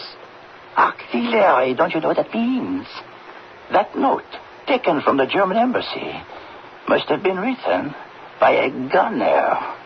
Yes, an artillery officer. Don't just stand there. Get hold of him. I'll have a message sent around for Dreyfus to report to me tomorrow morning. Tomorrow morning, do it today. But tomorrow morning, this Dreyfus may have left the country. Captain Dreyfus, why do you think you were called here to my office? I have no idea, Major. I suppose some kind of inspection. Inspection on Sunday, huh? And you were asked not to wear your uniform today? You find nothing strange about that? I did, a little, Major, but orders are orders. Do you know these gentlemen in my office? Colonel Picquart, Intelligence, Inspector Cochefort, Security? I believe so. Gentlemen? Dreyfus, I have a memorandum to write, but I have injured my hand. Would you write it for me, huh? Yes, Major. Good. I'll dictate it to you. Now, sit down there at the table. Well, take the pen. Then go on. Yes, Major. Anyway, now. Excuse me. Is there something wrong? I notice all of you are standing very close to me. We will begin. Now, I respectfully submit the following information in answer to your question. Have you written that? Yes, Major. Good. And I hope it will prove satisfactory. Satisfactory, yes. Now, give me that. Look at that. It's the same. The writing is identical. Picquart, compare it for yourselves, huh? Let me see the German memorandum. Oh, compare. It's obvious. Look at the O's and the T's. They are identical. Well, I'm not so sure. I think we should have this examined by a handwriting expert, Bertillon or someone at the Banque de France. Inspector Cochefort, would you take Dreyfus outside for a moment, please? Thank you. Picquart, handwriting experts are not necessary. The Minister of War has ordered me, not asked me, mind you, but ordered me to have Dreyfus arrested, tried, and stripped of his uniform immediately. But if he's not guilty, surely of course he's guilty. We know about his kind. You know what I mean? I would like photographic copies made of the Schwarzkopf memorandum and what Dreyfus has just written, Major. Here, take them. I'll be on my way and have the originals back to you tomorrow. Yes, and on your way out, would you call in the inspector and Dreyfus? Captain Dreyfus, would you come back in? Yes, Inspector. Bring the prisoner closer, please. I am a prisoner? Dreyfus, in the name of the law, I arrest you. You are accused of the crime of high treason. Search him, Inspector. I want his pockets turned inside out. What are you doing? You're ripping my suit. You would be wise to stand perfectly still, Dreyfus. There's nothing on him, Major Henri. Nothing? Well, that's suspicious in itself, isn't it? It's my brown suit. I haven't worn it for months. What is this evidence you have against me? The evidence is overwhelming. Do you confess? Dreyfus, you hear me? Do you confess? But I have nothing to confess. Oh, stubborn and stupid. Inspector, is your revolver loaded? Yes, Major. Place it on the table in front of the prisoner. Dreyfus, you will obey the code of the army and use that revolver on yourself. We shall leave the room. You needn't go, Major. You asked me to commit suicide. I have no intention to. It would be an intolerable admission of guilt. You accuse me, but of what? For some reason, some despicable plan has been hatched against me. Oh, not against France, huh? But against you. No, I shall not use this revolver. I intend to live to prove my innocence.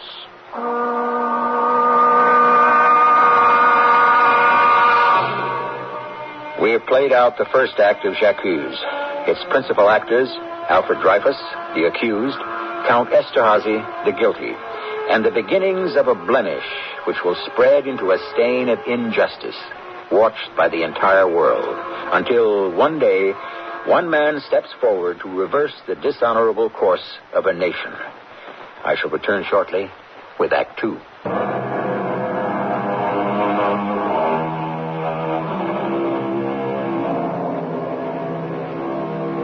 In the great scheme of man's history, there are those whose actions ignite a fuse, and there are those who catch fire, and the conflagration torches the world.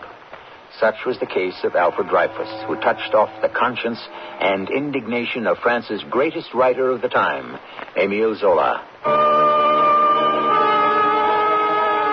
I had already written several novels about the social injustices of France, debased aristocracy, alcoholism, prostitution, conditions in the mines, etc. Wherever the coals needed raking, I raked them until they were hot.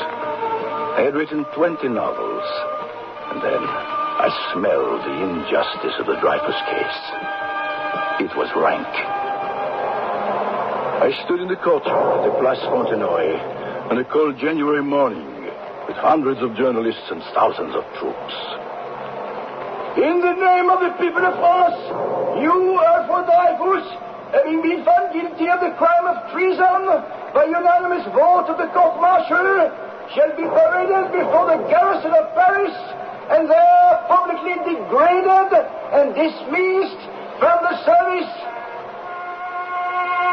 I saw this slim figure of an officer standing straight, eyes clouded, while the sergeant tore from his uniform epaulettes, braid, and medals.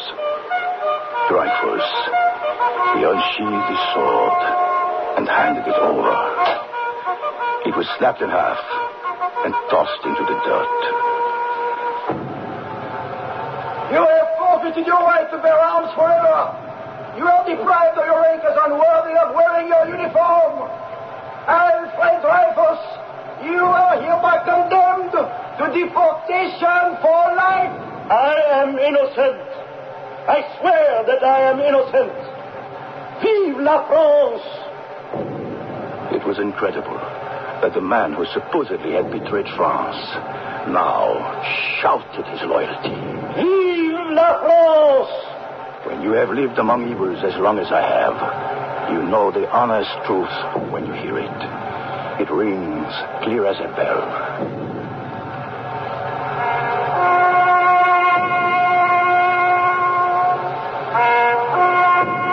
As he was led away, I knew that I, Émile Zola, must find out the truth. Was Dreyfus innocent of treason or a scapegoat? And why? I went to see his wife, Lucy, who reenacted for me her last hours with her husband.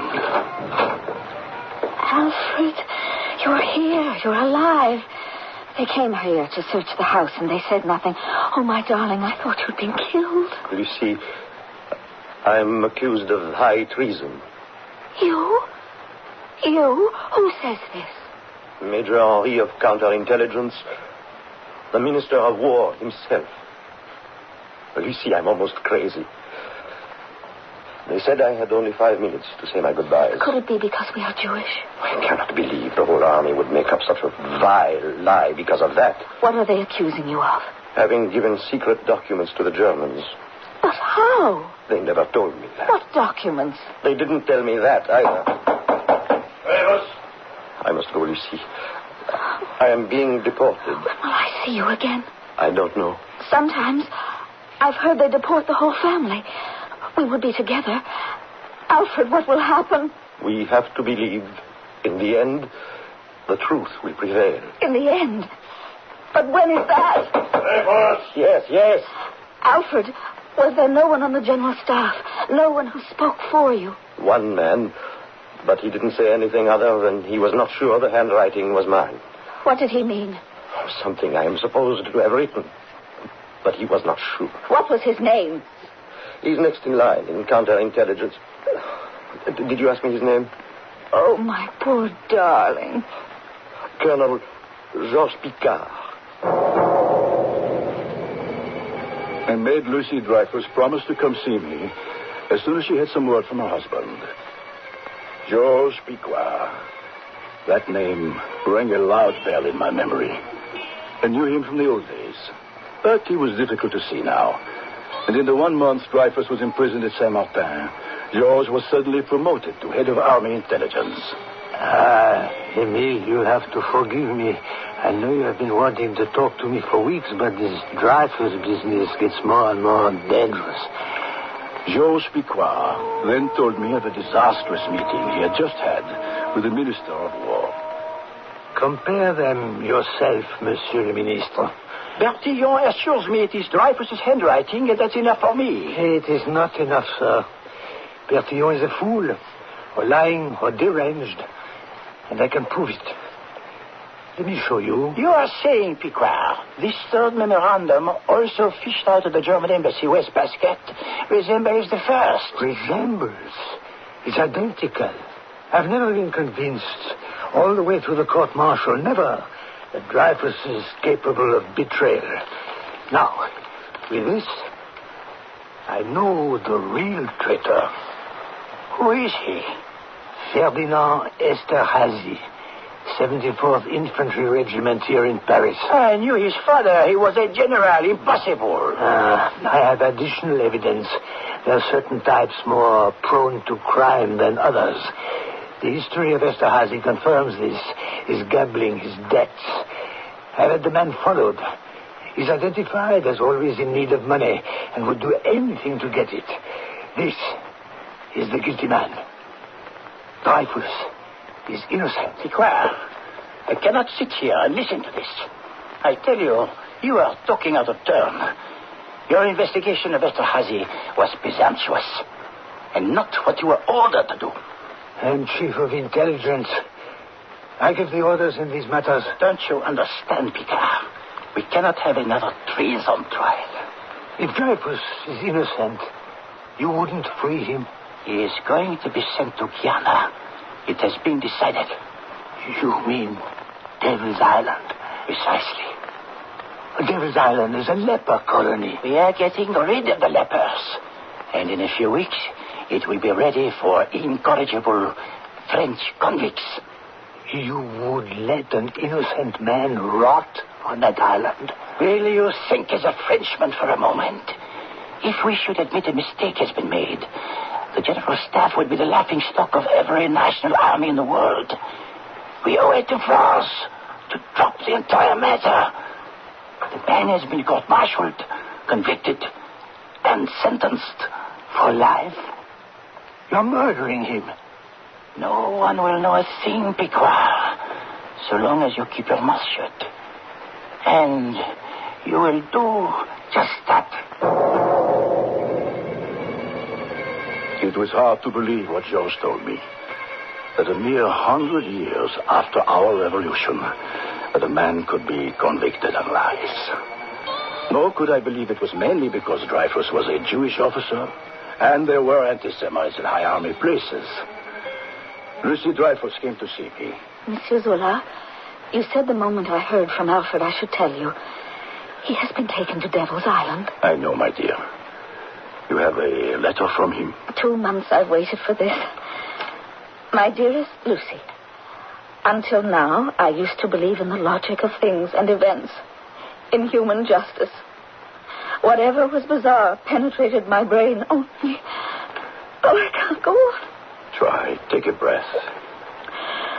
Penetrated my brain with only the greatest difficulty. Alas, my darling wife, what a total collapse of all my beliefs.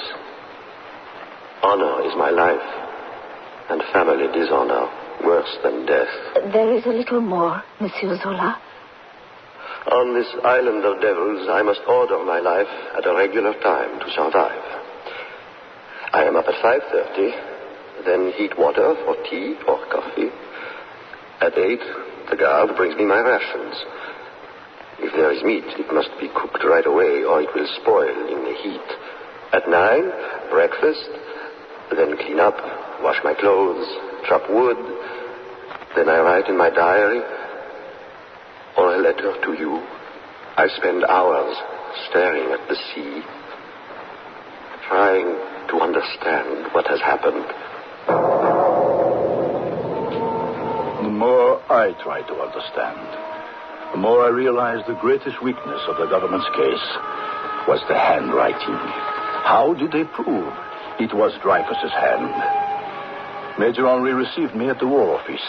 Well, my dear Zola, you must remember, I was acting under orders from the Minister of War. But it was you who decided about the handwriting. No, I wasn't sure. I consulted 3 handwriting experts. Gobert of the Bank of France, Pelletier, and Bertillon of the Prefecture of Police. And what did they tell you? Well, they all agreed. It was Dreyfus' hand. Major, that is not exactly what the experts tell me now. Gobert has serious doubts, and did then. So did Pelletier. And he told you so. You are sure? What about Bertillon? An idiot. He may know something about the science of human measurements, but nothing about graphology. I don't think you realize the extent of your sin, Major. France will read what I write about it. Monsieur Zola, there must be some mistake. Some mistake, indeed it is. If you and the General Staff have condemned an innocent man, these flimsy lies, you have all made the greatest mistake of your lives.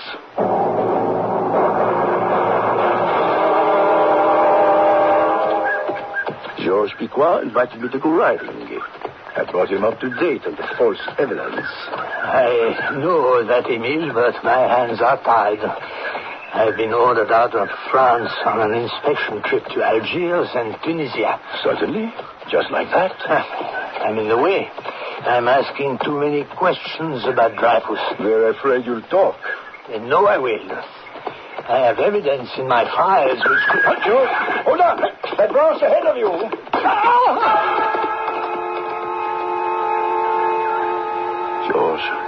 George. What happened? Your horse started up as if he'd seen a ghost and ran you right into that overhanging branch. Emile, this is a warning to me. If, while I'm in Africa, something more serious happened than being thrown from a horse, I am the only one who has the hard evidence of Esterhazy's guilt. Emile, I will have to break the code of silence of the army. But I want you to see that evidence. So do I. The mills of the gods do grind slowly, but eventually separate good from evil. Picquart went to Africa, returned, caused the court to convene, and accused Esterhazy. I went to see Dreyfus's wife, Lucy. Monsieur Zola, I've been trying to find out what's happening at the trial, but the newspapers say nothing. They know nothing. The French public is being kept deliberately ignorant. How can they do that? Under the handy smokescreen called national security. Major Henri said he has a new secret proof, but it would endanger France to mention it in open court. Is there anything hopeful I can write to Alfred? It's better you don't write. Esterhazy was acquitted. Oh, Lord in heaven, will there ever be justice? There will be, even if you have to bring down the entire French government to right this wrong.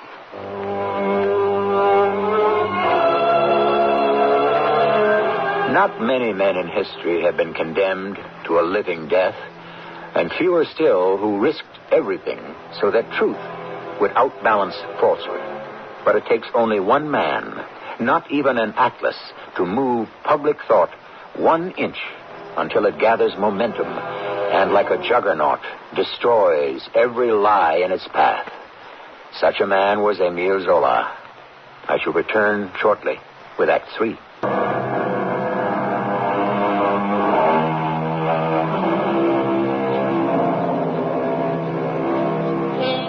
The curtain that goes up on our third act rises like a sun, lighting up a world of fear. There are certain moments in history illuminated by one man. This is such a moment, and Émile Zola is such a man. You're about to hear his ringing accusation against corruption in the highest places, which appeared the following morning in newspapers all over the world. Zola speaks. A letter to the President of the Republic. Monsieur President, permit me to tell you that your record is threatened with a most shameful blot. The abominable Dreyfus affair. A court-martial has recently dared to acquit one Esterhazy. This is a supreme slap at all truth, all justice. But since they have dared, I, Zola, too, shall dare. I shall tell the truth, because if I did not, my nights would be haunted by the specter of an innocent being submitting to the most frightful torture for a crime he did not commit. Shall I go on reading, Mr. President? Continue. The Minister of War...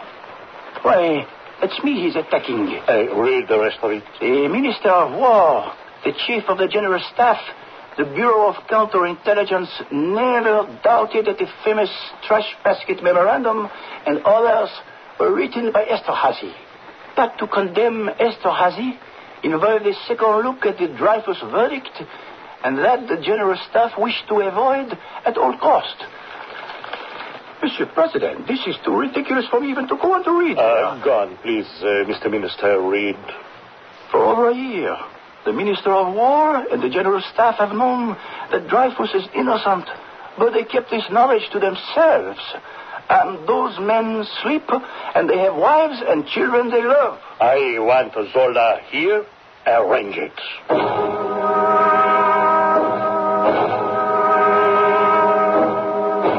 Monsieur President, if you wish to silence me, you may save your breath.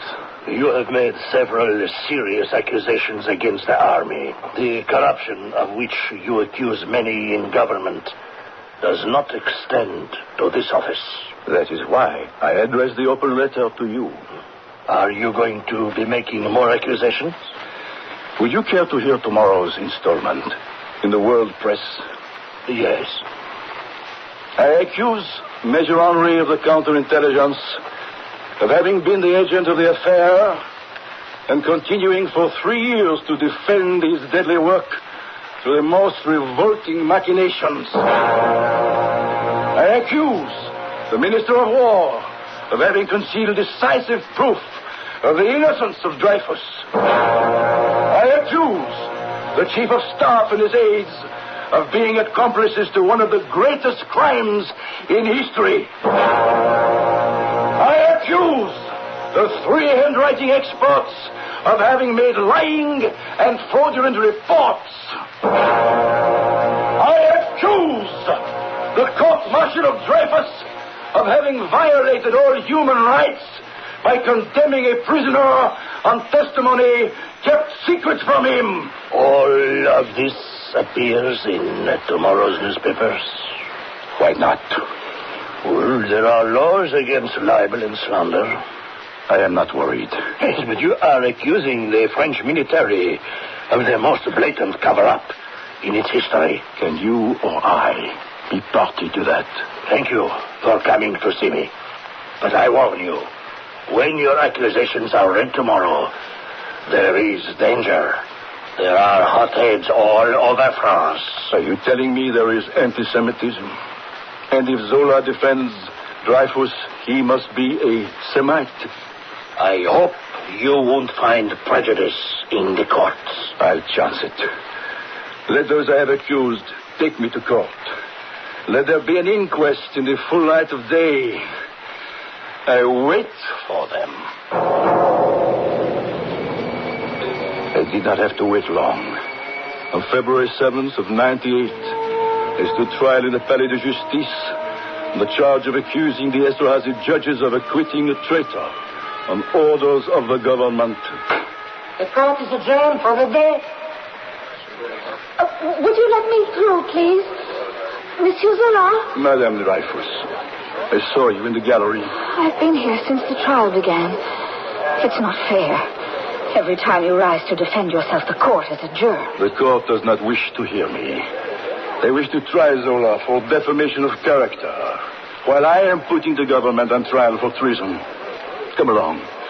Let's see if we get past that howl mob and out of here safely. Every day I seem to have made 100 more enemies than the day before. It took 16 days. I had lost the case before I started. The court suppressed evidence. Even the name Dreyfus could not be mentioned. I accused Major Henry of fabricating forgeries, supposedly from Dreyfus to the Germans, yet neither Henry nor the Minister of War were called to the stand. On the last day of the trial, Madame Dreyfus and I sat together, waiting for it to begin, and someone handed her a newspaper. Here's another paper, Monsieur Zola. Every day I'm handed one from another part of the world. This one's from America. The New York Herald. See, someone's drawn a red line around a paragraph. Can you see who wrote it? Mark Twain. Read it. Such cowards, hypocrites, and flatterers as the members of the military, the world could produce by the millions every year. He's right. But it takes 5 centuries to produce a Joan of Arc or a Zola. The court will rise. Emile Zola, do you have anything to say before sentence is passed? Yes, if it please the court. I'm aware I am here to defend myself against the accusation of having slandered the courts and the military. But as it turned out, I was never permitted to challenge lies with the truth. Zola! Gentlemen of the jury, not only is an innocent man on Devil's Island crying for justice, but a great nation, our beloved France, is in desperate danger of forfeiting her honor. Monsieur Zola, have you finished? Are my last words to be stifled as well? No, I am not done. A judicial blunder has been committed. An innocent man condemned. A guilty man acquitted. And today you are asked to condemn me because I rebelled at seeing our country traveling on this terrible course. Dreyfus is innocent, I swear. And I accuse those. I accuse.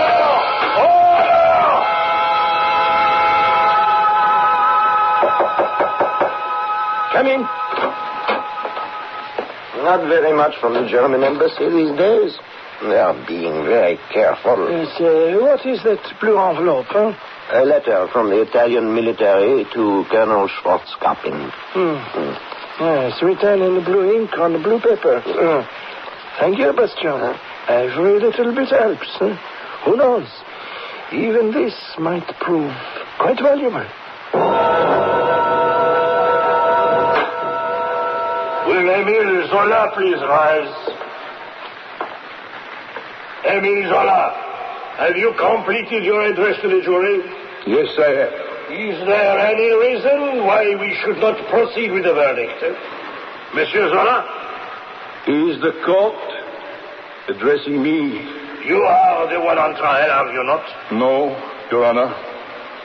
It is not Zola, but France that is on trial. Emile Zola, the jury has found you guilty. You are hereby sentenced to 1 year's imprisonment and a fine of 3,000 francs.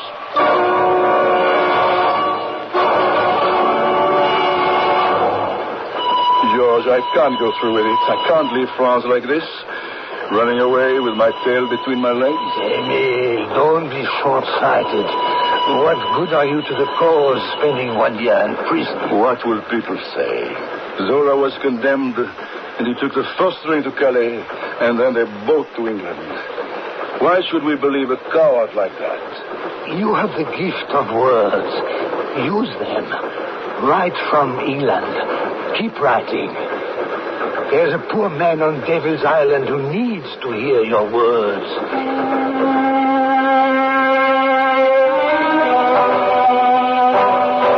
Speak Yes, Monsieur le Président. You and this Zola are relentless. The mail, the telegrams from all over about Dreyfus, and now this latest accusation of yours. What is this new evidence you have? Let me show it to you. I found it in the secret files.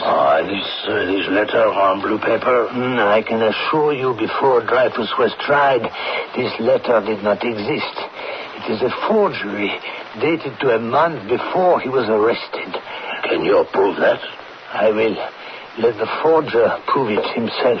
Hey, excuse me. Major Henry, the President will see you now. Major Henry, what can you tell me about this blue letter? Oh, yes. Yes, I remember that one. It was from the Italian minister to the German ambassador, saying he warns him not to have any further dealings with Dreyfus. Did you know, Henri, that it is all a very clever forgery? No, that's impossible. I put it into the file myself. Well, it's been analyzed very carefully. There's no question that it's a forgery. The Italian minister himself said so. He never wrote about Dreyfus. My superiors were worried. I wanted to calm them. This blue letter came into my hands, and I said to myself, just change the date and add a sentence to prove what we already know, that the man is guilty. You decided that? I did it in the interest of my country. You are under arrest. Piqua, have this man taken away. I want a signed confession. I want a public acknowledgement. I want Dreyfus brought home and his honor restored. And if Esterhazy is the guilty one, I want him punished.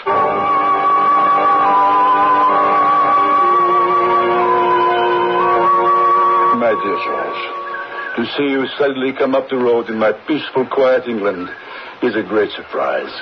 But what's the occasion? Is it my birthday? Have you been enjoying your isolation, Emile? Absolutely. I sit out here every day in the garden. I have visitors, Mark Twain, Sarah Bernhardt, and when I'm not talking, I'm writing. I brought you a few newspapers. Here's the Paris Matin. You didn't cross that awful English channel to bring me newspapers. Yesterday's. Read it. Major Henry confesses forgery in Dreyfus case. George, you had a hand in this. So did you, Emile. So, there will be another trial. No, not for Henri. He tried his own case, judged himself guilty, and shot himself. Now, read this one, the Petit Journal. Zola's fight for truth triumphs. Emile, they want you back in France. The president wants you to be the first to welcome Dreyfus.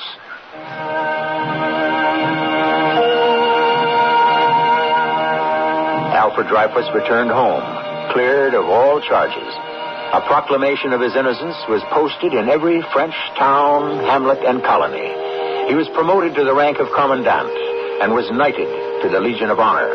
Émile Zola did not live to see that day, but it belongs forever to him. I shall return shortly.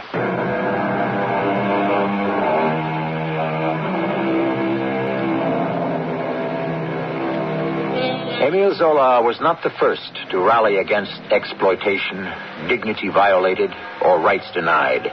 Not the first to call attention that to diminish one human diminishes us all. 300 years before Zola, the poet and preacher John Donne warned, "Any man's death diminishes me because I am involved in mankind. Therefore, never send to know for whom the bell tolls. It tolls for thee." Our cast included Roberta Maxwell, Louis Turenne, Bernard Grant, Earl Hammond, and Robert Dryden. The entire production was under the direction of Hyman Brown. This is E.G. Marshall. inviting you to return to our Mystery Theater for another adventure in the macabre. Until next time, pleasant dreams.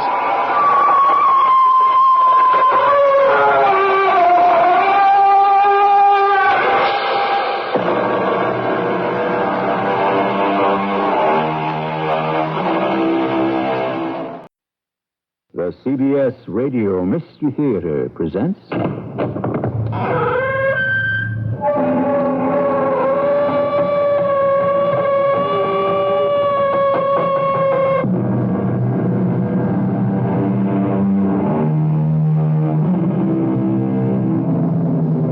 Come in. Welcome. I'm E.G. Marshall. Long after the serpent has been killed, the tail will thrash about, and the needle-pointed venomous fangs may still be bared. The snake is dead, but he doesn't know it. And long after the armistice is signed and the peace treaty approved, there are those who refuse to lay down their arms and quit the fight. The war is over, but they don't know it. We will expect you to lead this army in a successful attack against the tyrant. This army? Yes. This army is absolutely untrained. I know. Has no weapons, no ammunition, no supplies, no transport. What kind of an army do you call it? A victorious army.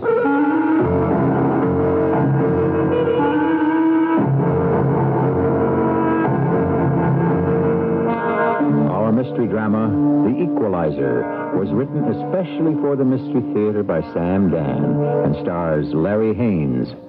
I'll be back shortly with Act One. I remembered my lucky surefire fishing lure. But you know, I think I forgot my body. Don't forget your body. Remember Rexall vitamins. Help resist illness. Eat the right foods. For supplement, remember Rexall Vitamin C. Don't forget your body. Remember Rexall vitamins. Rexall Vitamin C. Now only $1.69 at participating stores. Stephen, who is ML? I don't know, dear. I found this note in your pocket. It says, send flowers to ML. Oh, that. Who is ML, and why are you sending her flowers? Sweetheart, ML stands for mother-in-law. Oh, and you sent my mother? The FTD Charm Her Bouquet. For Mother-in-Law's Day? Sunday, October 25th. Now you're going to say, Doris, aren't you ashamed? No, I'm not. Yes, you are. No, I'm not. Yes, you are, Stephen. Sunday, October 25th is Mother-in-Law's Day. Call or visit your FTD florist today. Just in time for the expensive home heating season, True Value hardware stores are offering values on many useful housewarming items. Hi, Pat Summerall to suggest you keep expensive heat indoors and winter cold out by insulating your home with Mecklenburg Duncan products. Seal out drafts around doors and windows with new coil aluminum and vinyl weather stripping. The flexible, durable strip designed to last for years in any climate. And to keep cold drafts from coming in under doors, True Value hardware stores recommend Mecklenburg Duncan's 36-inch aluminum threshold, featuring vinyl caulking for a positive seal. You can save on costly fuel and stay warm this winter if you take a little time to insulate your home with Mecklenburg Duncan winterizing products from participating True Value hardware stores and home centers. And get the current edition of my 4-part, full-color, all-time great Sports Stars collection free with any $10 or more purchase while supplies last at participating True Value hardware stores and home centers.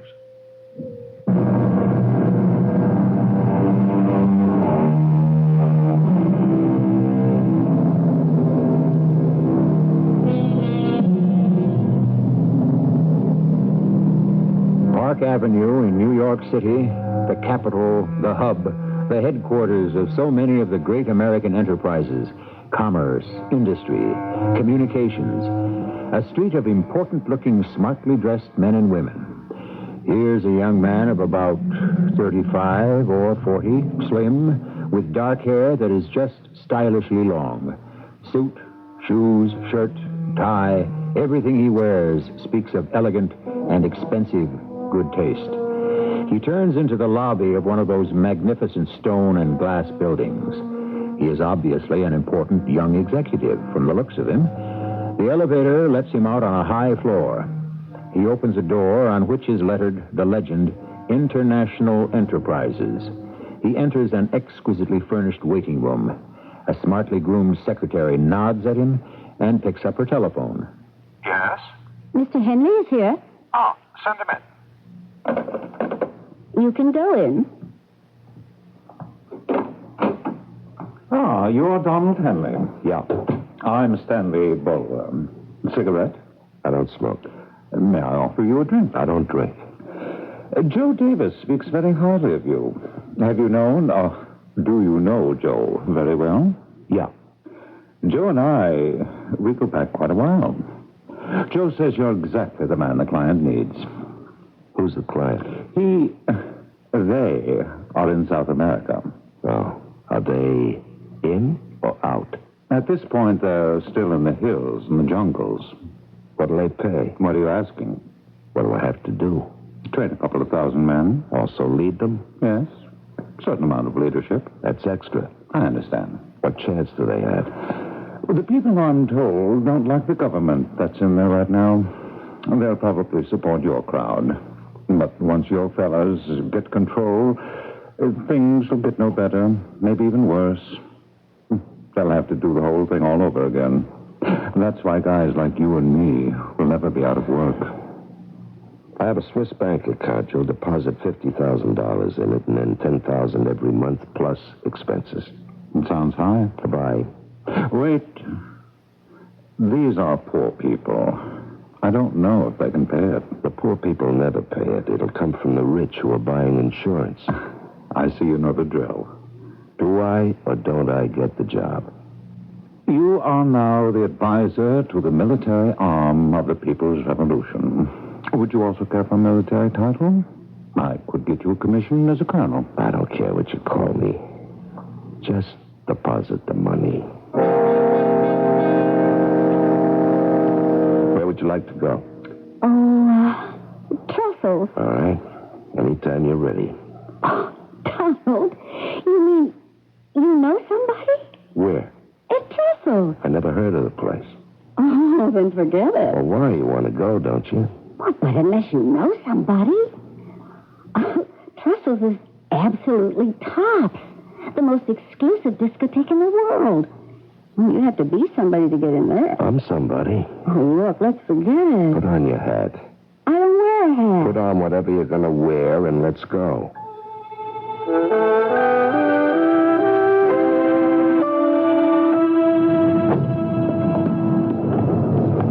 Did you see the way that cabbie looked at you when you said Truffles? This is it. Oh, we'll never get in. No?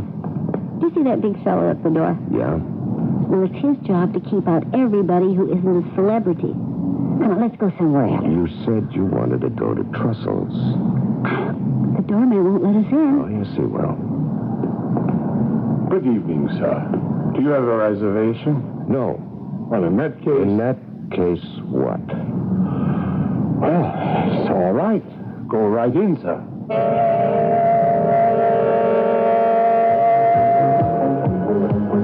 Don? Yeah? What did you do to the doorman? Nothing. That isn't true. You did something. What? I don't know. Well, such a frightened look came over his face. What did you say to him? Nothing. Maybe it was the way you looked at him. Yeah? He was petrified. Donna, I was scared too. What?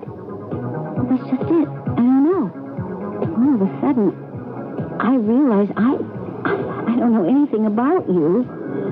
You having a good time? If I asked you, you'd never say one word. I asked you if you were having a good time. Yeah, sure.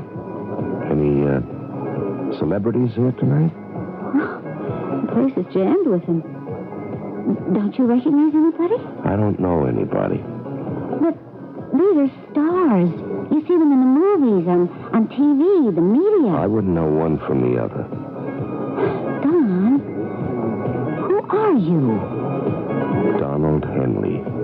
Yes, but who is Donald Henley? I've had enough of this place. Let's go somewhere else. Sure, Donald, sure. Anything you say.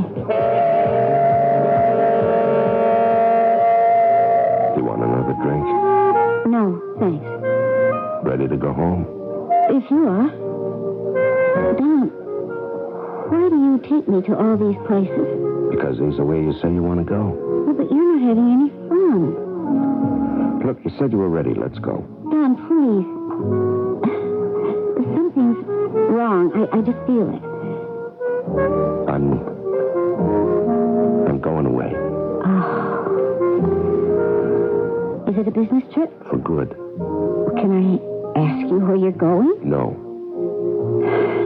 You're tired of me? No. When are you leaving? Tomorrow. Will I ever see you again? Oh, what's the point in asking? We're finished, aren't we? Yeah. I've never met a man like you. I don't know who you are, what you do. Does it matter? No, but I'd like it to matter. I guess it can't. You're absolutely complete in yourself. You want a woman for company. It never gets more than skin deep. Why? Because that's the way it has to be.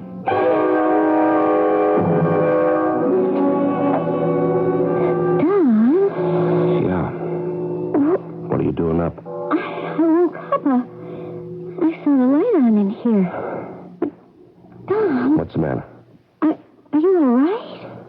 You're pale. You're shivering. I'm all right. No, wait. What's this on the table? What does it look like?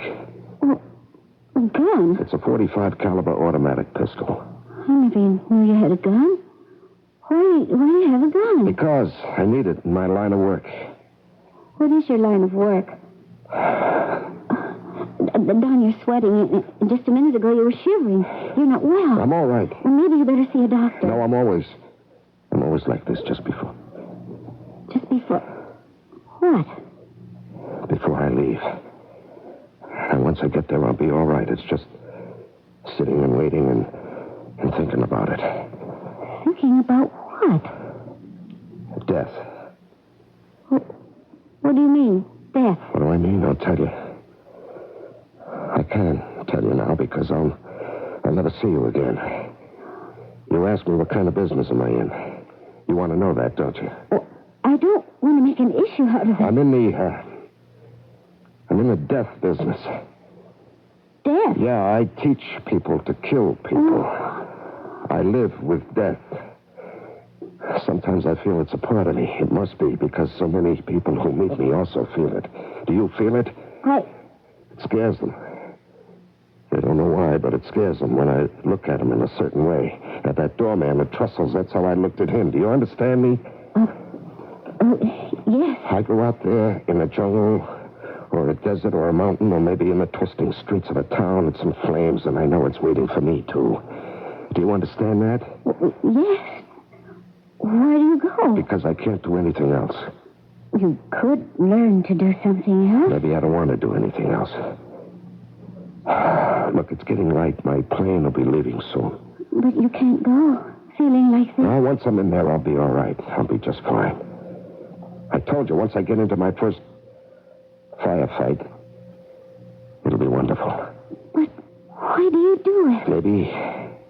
Maybe because I'm so good at it. Look, I left an envelope for you on the dresser. Oh, you didn't have to. Don, how many times have you said goodbye to a girl like me? More than once. You better forget all about me, Diana. I don't think I could ever do that. Well, you might just as well. Because I'm going to forget all about you.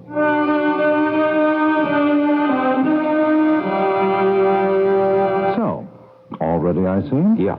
Your money's been deposited. Yes, I know. I checked the bank. You don't leave anything to chance, do you? No. That's one of the reasons we chose you. All right, give me my instructions. When you get to Venezuela, you take a local airline. Your reservations are all made to fly to the capital of Guyara. That's the country. Got it? Yeah. You'll be met by a Colonel Ramirez, Chief of Staff of the Revolutionary Army. I don't know this officer. Someone new. The colonel, naturally, being in enemy territory, won't be in uniform. How will the colonel know me? From your photographs. but you've been sent on ahead. Well, why couldn't I have been dropped into revolutionary territory by helicopter? Because they don't have any. That means I have to land at the government airport when I attract suspicion? Oh, I'm sure you will. Do I have a cover? You represent International Scouting Associates. What am I scouting for? Talent. Baseball talent for the American Major Leagues. Here are your credentials. Colonel Ramirez will pick you up. Then both of you will somehow have to make your way past all the government security forces. How good is this, Colonel Ramirez? From what I'm told, you couldn't ask for anyone better.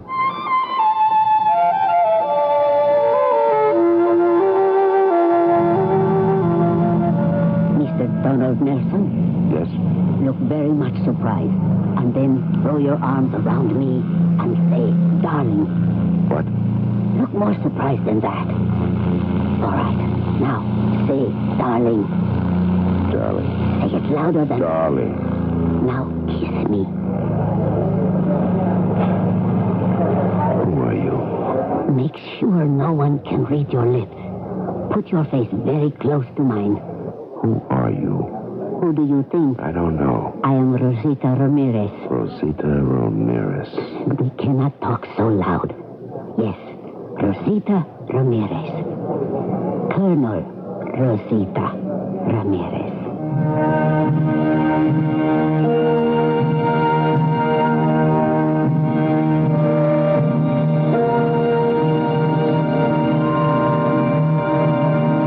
A very interesting colonel, that Rosita Ramirez. And is this the form of greeting they have down there in Guayara instead of the salute? War may be hell, as General Sherman said, but this one seems to be getting off to a most pleasant start. I shall continue with Act 2 shortly. Reach out and touch someone. Hello? Hey, Gaylord. Jack. How you doing? Is that you? Yeah. How you doing, buddy? You recognize my voice on the first crack? I sure do. It sounds like you're next door. Yeah, well, I am next door. Pound on the wall. I was thinking about you. I was thinking about coming up and doing some fishing. Great. Yeah. Are they biting? Are they biting? My grandmother caught a 500-pound catfish yesterday, and that was out of the well we dug. Yeah. What'd you use for bait? Just a boa constrictor. Reach out and touch someone. I'm going to come up next week, then, that's for sure. How are Ann and the kids? They're great, and boy, are they going to be excited when they hear you're coming up. Oh, that's terrific. Think Ann would mind if I stay with you guys? Oh, shoot, no, Jack. Wait a minute. She's right here. Let me ask her. Hey, honey, what do you think about Jack coming up and spending some time with the family and everything? Jack, let me get back to you on that. Reach out and touch someone. The Bell System. Get a pencil and paper because Polk Brothers All-Store Warehouse Sale now at your nearby Polk store has some super values you'll want to jot down, drive over, and snap up. Here they are. A Zenith 12-inch black and white TV, $88. A 19-inch color portable Polk discount price, $268. A General Electric 10-inch color portable TV, $228. Keep writing. More Polk inflation-busting warehouse sale prices. A PhoneMate phone answering system, $99. A General Electric AM/FM weather band radio, $19. A genuine Amana radar range microwave oven, $206. A General Electric automatic clothes washer, $288. A genuine Weber 22.5-inch porcelainized barbecue grill, $39.95. Another Polk surprise. A Toastmaster 2-slice toaster, $9.95. And a Northern twin-size electric blanket, only $24.95. Family Shop Polk Brothers All-Store Warehouse Sale, nightly till 10 till 6 on Sunday. Now on, but for a limited time, at your nearby Polk store.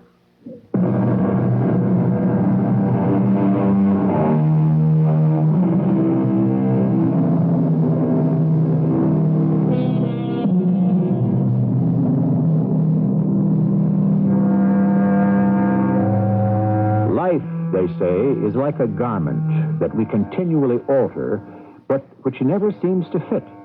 And not just life itself, but all the perceptions that go with living, all the ideas and beliefs, and even prejudices. We are constantly being surprised and forced to reevaluate our thinking. Well, that's all to the good, isn't it? You're Colonel Ramirez? Be careful. Those two men by the exit, they are the secret police. What do we do? Nothing. Smile. Be happy. Have you a weapon? We may have to shoot our way out. In my luggage. We cannot wait to pick it up. We must leave at once. Those two men are coming toward us. I have a revolver in my pocket. Be ready to run. Where? Follow me. Suppose you get killed. Buenos dias, senor. Yes? You have papers? Yeah. Here. Yeah. These show you are the baseball scout. Yeah. Senor, I have a nephew. He wants to play Yankee baseball and make $1 million. You will look at him? Sure. Good.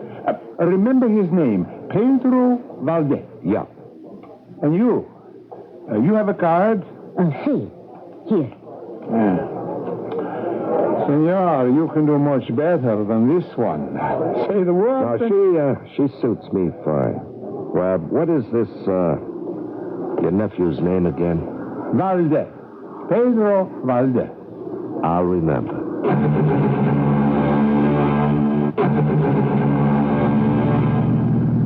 That was easy.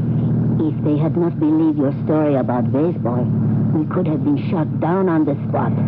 How good was your card? Not good. But he wanted to believe you, and so he had to believe me. Where are we going? Into the country. Are there police? Everywhere. But we are looking for young boys who play baseball in the schools, the field. Yeah, it's a good cover. Who thought of it? I did. You're a girl. How did you get to be a colonel? Do you object? Of course you do. But not as much as my own men. But they had to accept me in the end. That is also part of the fight. It is not like in your country where the woman is free to be anything she wants. Here she is either a courtesan or a drudge, a saint or a slut. How long will it take us to get to where we're going? Well, it depends on how much pretending we must do for the police. All right. You're paying for my time. Use it any way you like. Look in the mirror. You see that car behind us? It is not too far. Has it been following us? Yes. Police? Yes. That is why we are going to Las Cruces. There is always a game. The factory workers, the sailors, the high school. I never liked baseball. It was always too slow for me. Yeah, we could have a problem. Why? I've got these credentials. They can fool people, but I can't. Why not? Because the minute I talk baseball, I'm licked. Why? Anyone can see I don't know the first thing about it. Let me help you.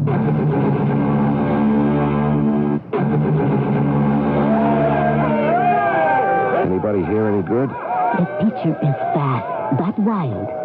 The fat one who hit the home run cannot survive the curved ball that awaits him in the major leagues. But the shortstop. Yeah? He has the inborn gift. He does, huh? He anticipates where the ball will be hit. And so he is there before it arrives. Our friend, it seems, has also arrived. We meet again, Senor Scout. Yeah, hello. What do you see here, Senor Scout? The pitcher is wild. See, the big fat fella can't hit the curve. Well, that is also a fact. But the shortstop. Oh, he is born with the gift. You really think so? Oh, yes. And you think he can go to the United States? I'll say so to my boss once I find out his name. I know his name. He is my nephew, Pedro Valdez. I'll write that down. You will offer him money? Oh, yes. How much? Well, I'll have to talk to my boss back in the States. Why not give him some money now? Well, I have no authority. But some other scout may steal him. I have no money. You have $500? Nope. 3. I never carry much cash. Certainly, you must have 100. Well, just about. Give it to me, and I will give it to him as a deposit. In that way, he will be bound to you. Yeah, I understand. Okay. Yeah.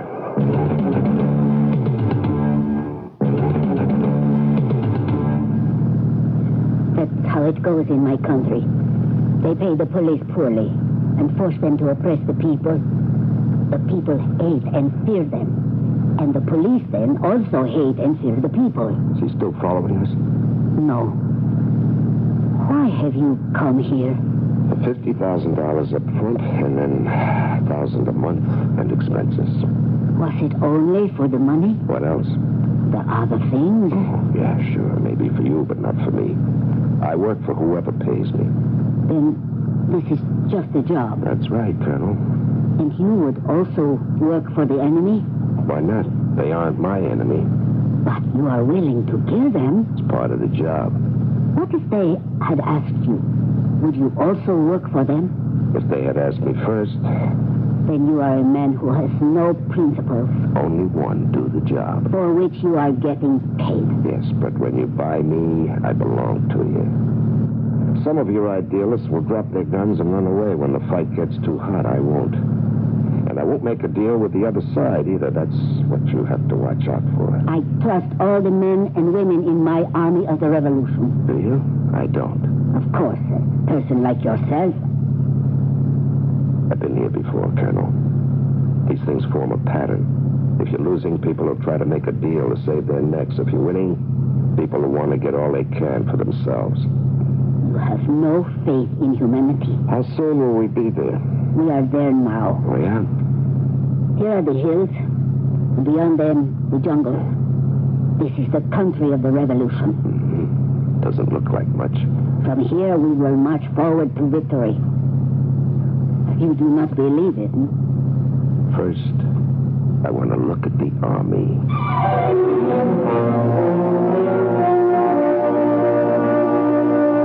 Compañeros, this is Senor Henley, our military advisor.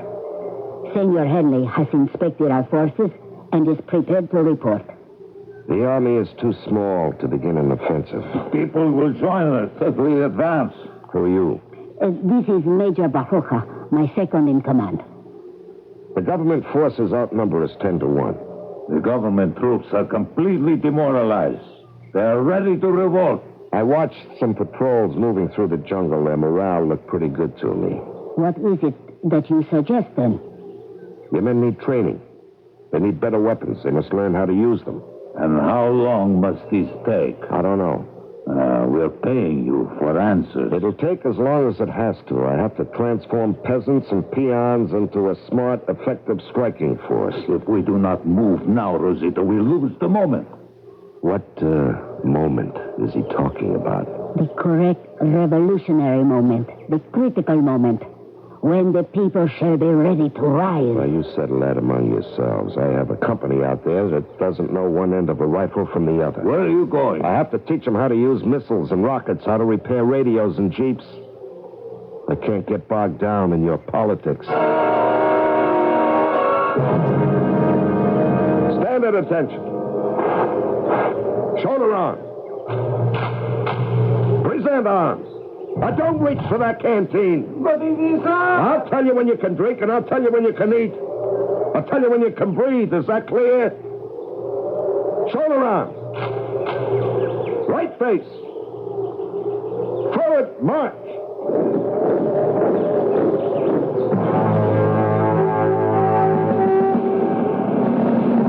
You there. Oh, me? You know who I am? Your orders are to salute me within the perimeter of the encampment. Now put on your pack. Pick up your rifle. Double time. March!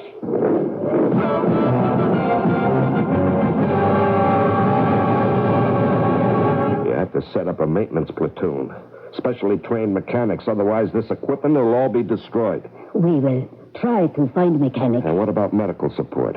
One of our comrades is a medical student. You need a medical detachment. We cannot have all the frills of a modern army. Then you can't be a modern army. And if you can't be one, forget the whole business. Rosita, I am here to protest in the name of the men of the 4th Platoon. All right, what's the matter now, Baroja? You are treating these men in a most savage and repressive manner. What do you mean, Carlos? I'm trying to teach them discipline. Oh, you are brutalizing them. This is why we're having a revolution. to destroy these master and sir relationships. Well, they have to pick up the habit of discipline. What good is this right-faced, left-faced saluting? Because one day I'll say to them, move toward the enemy, and they'll do it without thinking about the bullets they have to walk into. And they'll obey me because it's become second nature. You are dealing with human beings, not pigs being led to a slaughter. My way cuts down on the slaughter. When do we attack? When we're ready. Do you agree with him, Rosita? Yes. Oh, very well. But I tell you this, it had better be soon. He is not really a military officer. How did he get to be a major? He is more of a political officer. His job is also very important. Sure. He does not like you. No kidding. He was always opposed to the idea of hiring a mercenary. That's a good enough reason. There is also another reason. Yeah? He happens to be in love with me.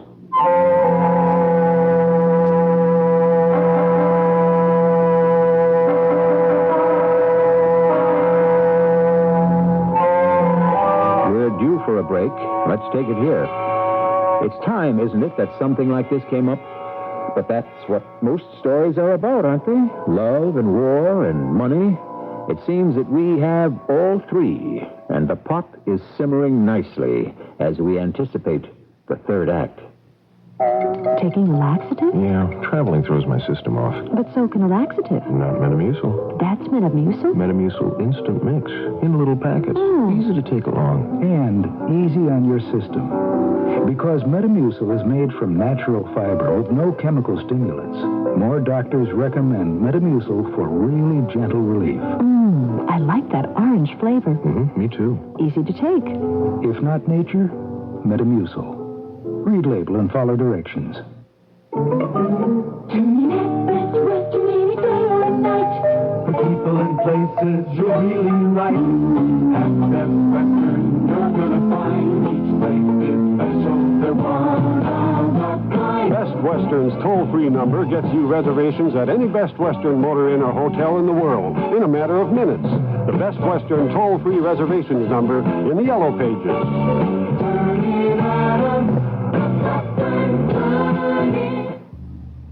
Hi, Pat Summerall to remind you that it's always more economical in the long run to use durable, precision-made tools and accessories, like the kind you'll find at True Value hardware stores. When you need to measure long distances quickly and accurately, get the Lufkin Speedwinder measuring tape for $9.99. It's designed for extra fast winding, so you can extend, measure, and then rewind the 100-foot steel tape by turning the handle. To grip different size objects, use a pair of crescent tongue and groove pliers, just $6.99 at True Value hardware stores. These 10-inch pliers have adjustable jaws that open and close to accommodate a variety of materials, including pipes and nuts and bolts.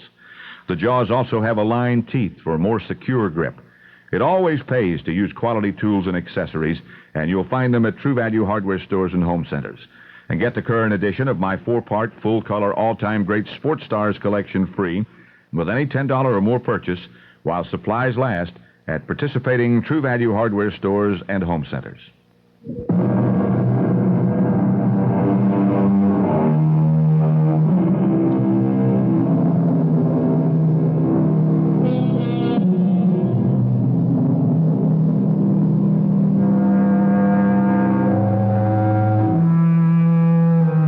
Love and war and money.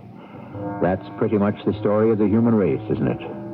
There isn't a moment that people aren't obsessed with one of them, two of them, or even all three. This isn't going to be much of a war. It'll only involve some 2x4 country lost somewhere in South America. There isn't an awful lot of money at stake here either. But love? Stand by. So he's in love with you. What has that got to do with me? He thinks I'm in love with you. That's his problem. But he's right. I am. That's your problem. I know. Now, getting down to business. You have to allot responsibilities. You need a quartermaster. Someone has to be responsible for supplies, gasoline, food, ammunition. Has to be organized, and it... You're not paying attention. I fell in love with you at the airport when you kissed me. I only kissed you because you told me to. And it meant nothing to you? It was a tactic to divert the enemy. That is all? Getting back to the business at hand. Is that your entire life? The business at hand? Yes. And there's never anything else? Never. And there's never anyone? There's always someone, but that's just to pass the time. And that's all she can ever be? Just someone with whom to pass a little time? That's all. Excuse me. Now, wait a minute. Where are you going? Out. No, you can't. Why? You can't afford it. Who says so? I say so. Now, look, I'm your professional military advisor. You pay me for my time, and the clock is running. You can't indulge yourself with all these personal, emotional dramas. I am sure you never indulge yourself in these little dramas. I am involved in the greatest drama of all, life and death, and they're absolute. In battle, which is my business, you're either one or the other. Now, do you want to win this war you're going to have with the government forces? Does it matter to you if we win or lose? Win or lose, I walk away from here. And go to another battle. After a while, yes.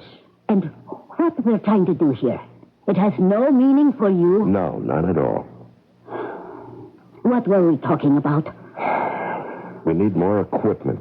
We need medical supplies, replacement parts, ammunition. I know. Then do something about it. Don't ask me to perform miracles. Why not? It's what you're asking me to do.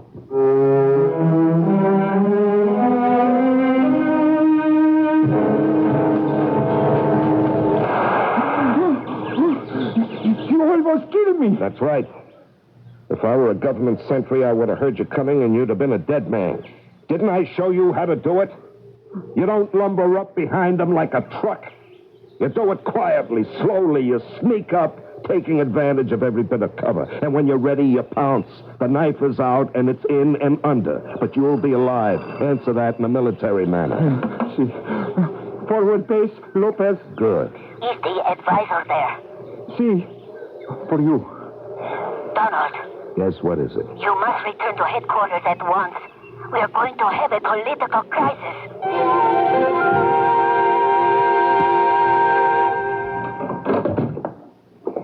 I am glad you arrived first, Donald. What happened?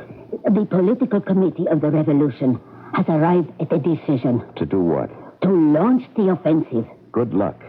We were assisted in arriving at the decision by several foreign observers. No kidding. They promised us help. Yes, they always do. But, Donald, perhaps they are right. What do you think?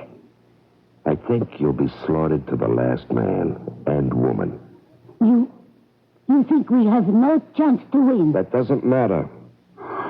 Then you do have certain principles. When is this offensive to take place? The meeting will be held in less than an hour. I'm glad I was invited. You are all familiar with the decision. We will now hear from the military advisor. I'm against it. Why? We're not prepared. We're not trained. We're not equipped. That is a consideration, compañeros. You are overlooking the basic spirit of the movement. Our strength is not in our weapons. It is in our determination. It is the support we shall receive from the people. Let us march, and soon we shall be surrounded by the victorious nation. There's a strongly entrenched army with tanks and artillery waiting for you just at the edge of the jungle. This is a military problem which you have been paid to solve. You have been training commandos. Once they achieve a breakthrough, the nation will join us. That's what you want me to do? That is what we expect you to do.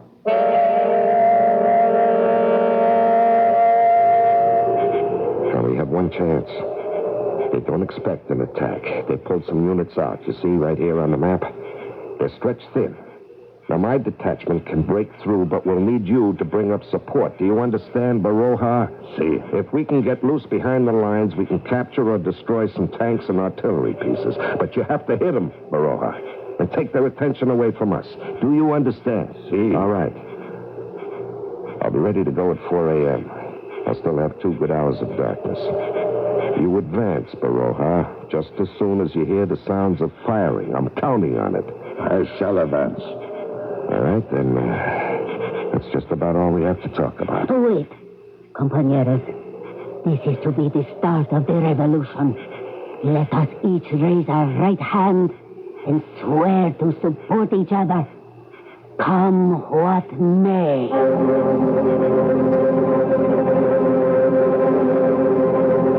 What are you doing here? I am going with you. It's not going to be a good place for a woman. What is a good place for a woman? Besides, I am more than a woman. I am your commanding officer, and I am as good a soldier as any man. How much longer? Less than a minute. You seem very calm. This is my business. And that is all it is? Just a business? All right, everybody. Let's get in quietly. Don't fire till I give the word. All right, let's move out. You're really going to come, huh? Yes.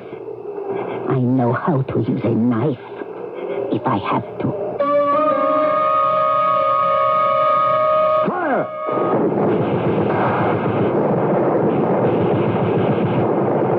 This way! This way! Follow me!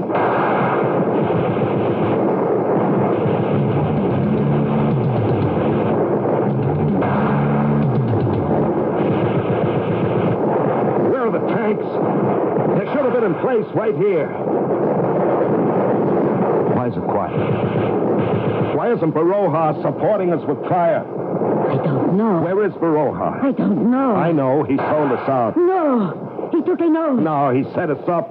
But he believes in the revolution. He is not a traitor. Maybe he thinks you're the traitor. Me? He talked himself into it. He believes that what you're doing is wrong.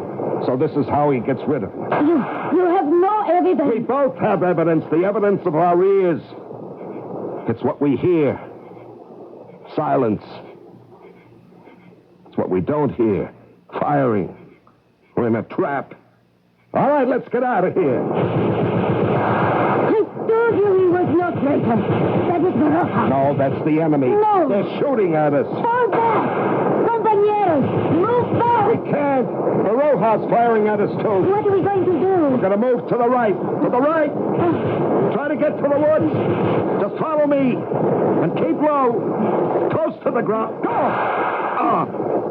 What did he do? It's everything. I've been hit.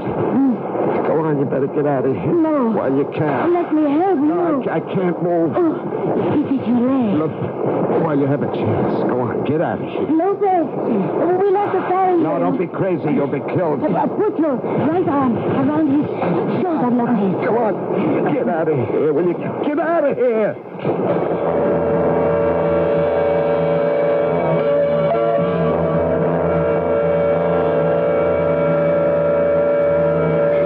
Get some water, Lopez. I think he is coming awake. Donald. Donald. What? It is all right. Where am I? Here. I'm alive. Yes. It's you, Rosita. Where are we? In a cave, just above the river. But they are looking for us. The trolls are still searching. You must be quiet. Yeah, sure. If we are caught, we shall be shot. It's nothing new to me. Oh, my leg. What happened to my leg? It will be all right. It has a bullet in it, huh? No more.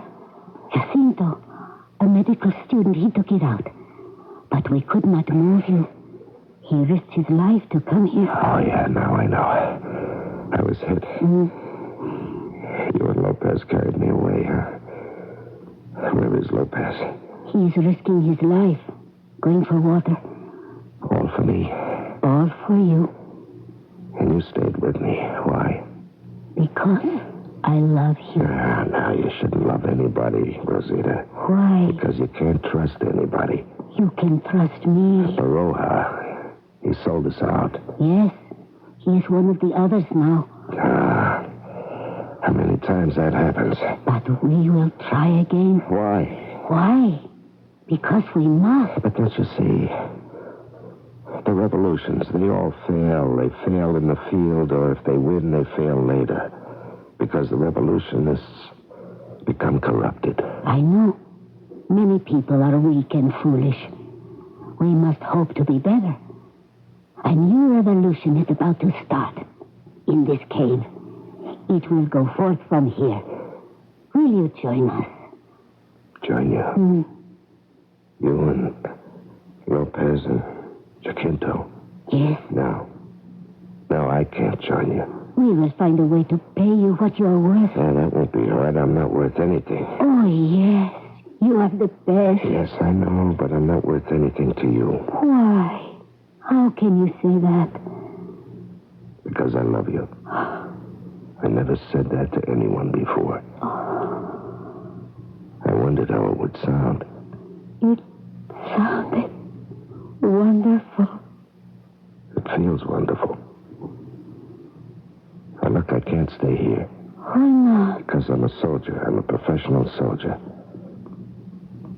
I can never do anything else or be anything else.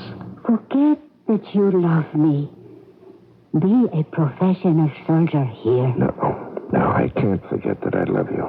So I can't be a soldier here. I can't think like a soldier, act like a soldier. Here I can only be a man in love. Oh, when we held the final council the night of the attack, I looked at Baroja's face. I should have known he'd be betrayed. Why? Because this is when it usually happens. But you said nothing. Yeah. Would you have believed me? No. You would have gone ahead without me, wouldn't you? Yes. And so, because of you, I disregarded all my instincts, dismissed all my experience, and I was even willing to throw my life away. I'm sorry. No. This is how it is. I love you. And I'll be afraid for you. I owe my life to Lopez, to Jacinto. And I'll try to save theirs, even if it means defeat, and that's why I can't fight here. I cannot be a soldier here.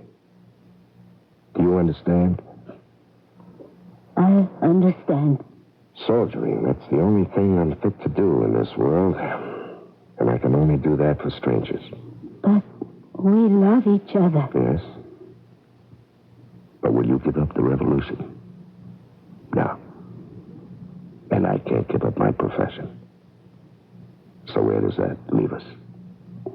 In a cave, surrounded by our enemies, waiting for death, for rescue, for whatever fate will decree.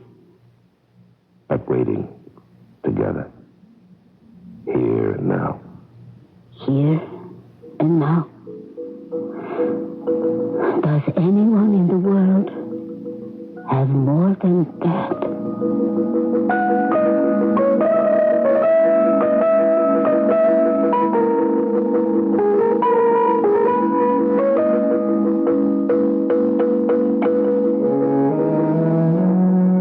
On the surface, perhaps, yes. But basically, the here and the now. This is the great equalizer. This is what makes all human beings kin.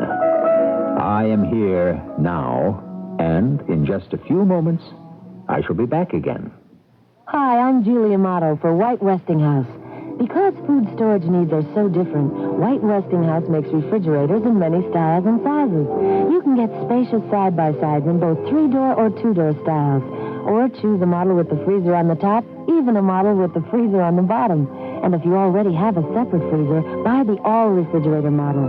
Many good reasons to White Westinghouse, your house. White Westinghouse, your house. She and her trailer were headed west, trying to get her life in gear.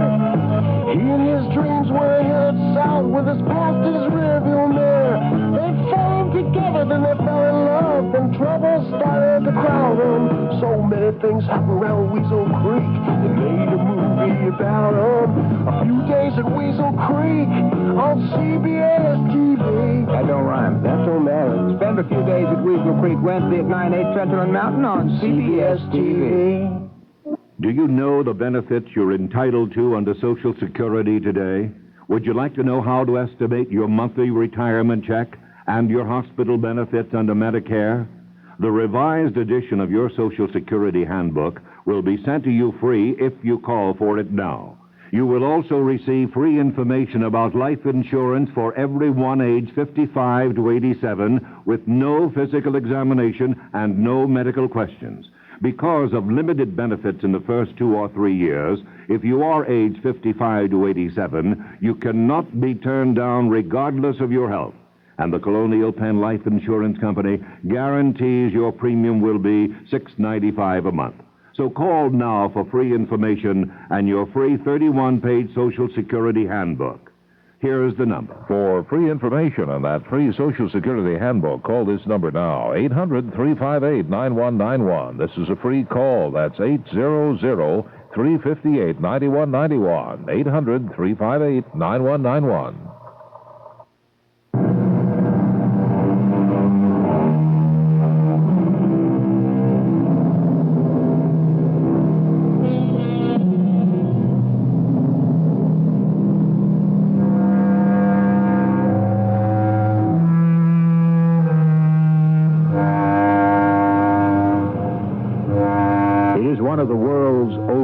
Professions, that of man-at-arms, soldier of fortune, freelance mercenary. Until quite recently, these were the men, the professionals, who would sell their services to whichever country paid them. Why does a man leave his hearth and home forever to die among strangers in a far country? For money? Or adventure? Who knows? It is one of the ancient mysteries of mankind, which makes it grist for our mill. Our cast included Larry Haynes, E.V. Juster, and Ray Owens. The entire production was under the direction of Hyman Brown. Radio Mystery Theater was sponsored in part by Raven House Paperback Mysteries. This is E.G. Marshall, inviting you to return to our Mystery Theater for another adventure in the macabre. Until next time, pleasant dreams.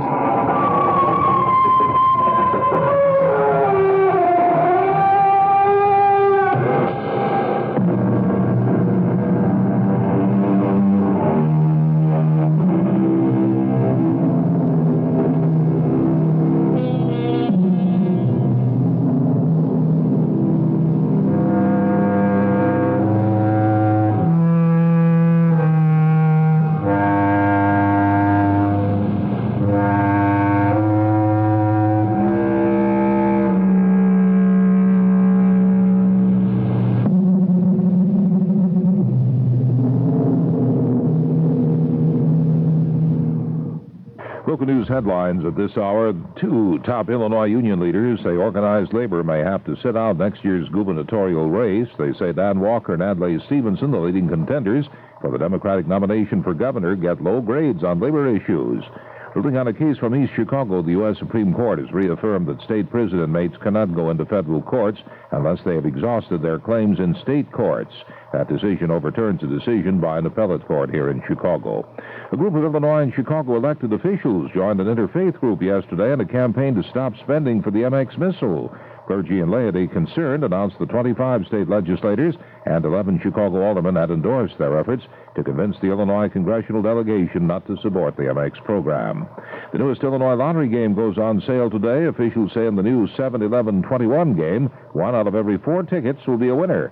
And a driver for Chicago Fire Commissioner William Blair, charged with a number of gambling offenses. Tom Donahue accused of booking bets on baseball and football games from the rear of a Southside liquor store. He's been relieved of his duties with the city. First in news, first in sports. Find out first on News Radio 78, WBBM, Chicago. Chicago's weather coming up after our CBS Radio News on the Hour Report. It's 2 a.m. CBS News, a major petition effort is launched aimed at ousting Interior Secretary James Watt. I'm Paul Lockwood reporting on the CBS Radio Network. The drive to dump a member of President Reagan's cabinet is being organized by a pair of environmental groups, as Bruce Morton reports. Sierra Club and Friends of Earth officials trudged up the steps of the U.S. Capitol and dumped petitions with 1.1 million signatures at the feet of Democratic congressional leaders. Petitions calling for the removal of Interior Secretary James Watt. Spokesman said support for what they called Wattism would be a factor in the 1982 congressional elections. Watts people, meanwhile, had got hold of and handed out copies of what was supposed to be a confidential Sierra Club plan. How to get the most media exposure, the most political impact out of the petition drive in your area. Have an off-the-record meeting with your local Republican leader. Have an airport petition leaves for Washington ceremony, and so on. The event is a reminder that Watt continues to be a controversial man, but he has friends as well as enemies. He's been going public in recent weeks, and he's turned into one of the hot properties on the Republican rubber chicken circuit, raising $400,000 for the GOP so far. As for the Dump Watt movement, nobody expects him to be dumped. Watt said he thinks the drive to dump him is about over. Bruce Morton, CBS News, Washington. More news after this. Grand Central Station, next stop. Ever walk through a smoking car on a train? That's where you see people who really need Topol, the smoker's tooth polish.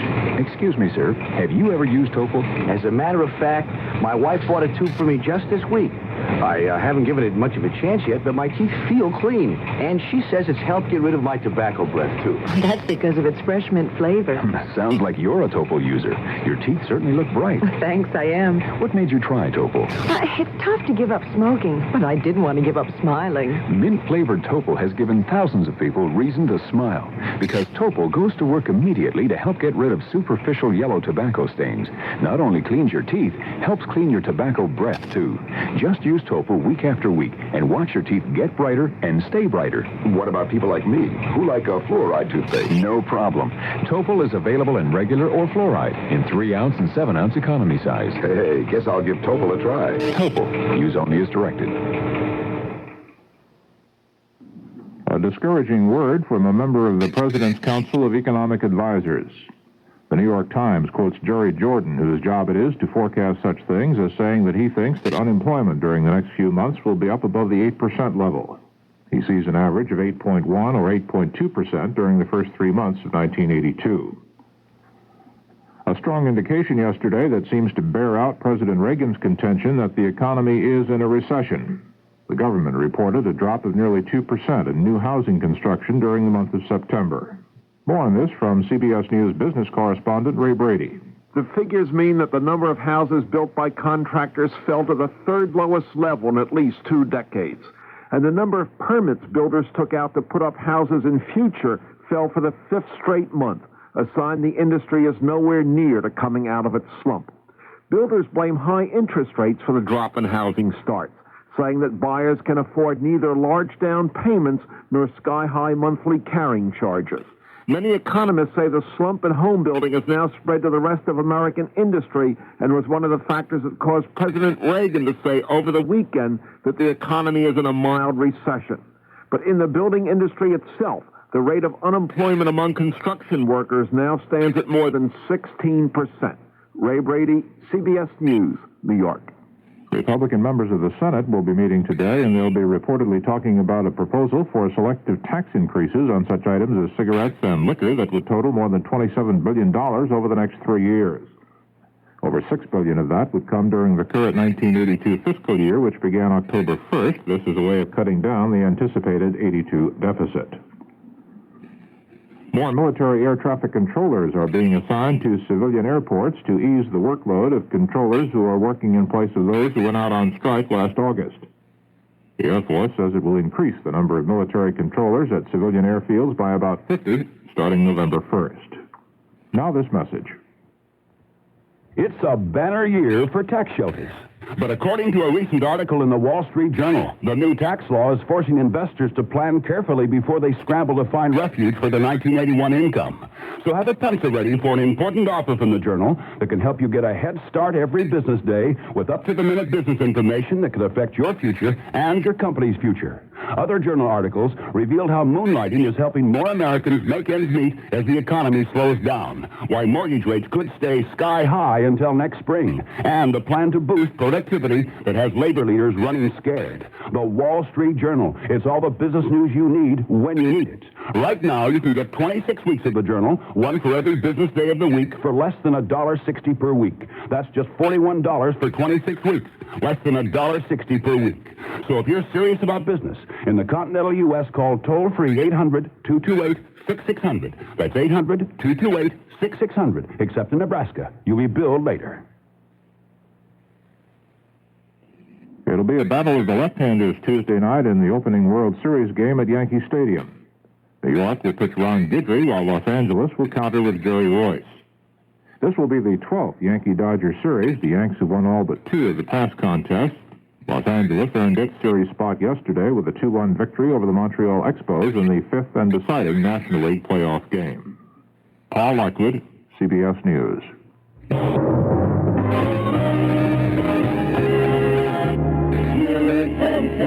I'll touch you bet. Hi there, honey. Yourself. I guess you thought I wasn't coming, but we were coming there even after our big, long Bears game, and sorry that the news was not better. Good morning, everybody. Millard Hanson here at the Anchor Desk on a Tuesday morning. The 2/3 mark there of our month of October already gone by, the last week of daylight saving time. We go back to standard next Sunday. Dwayne Gray is our producer-editor. Val Brown is our technician.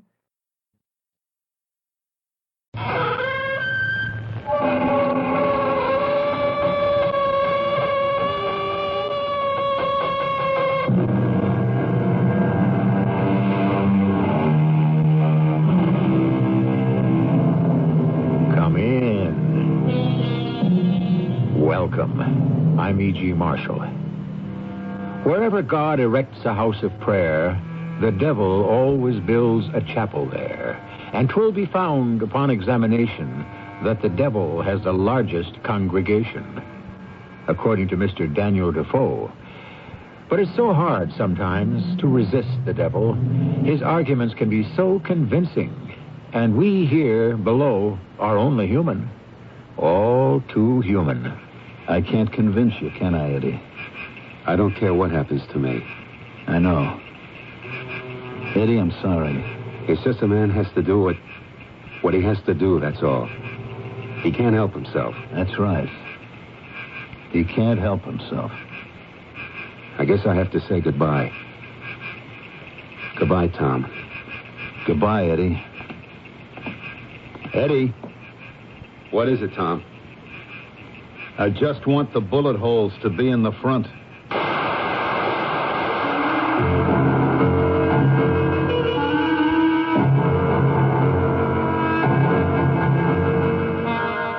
Our mystery drama, The Most Necessary Evil, was written especially for the Mystery Theater by Sam Dan and stars Michael Tolan. I'll be back shortly with Act 1.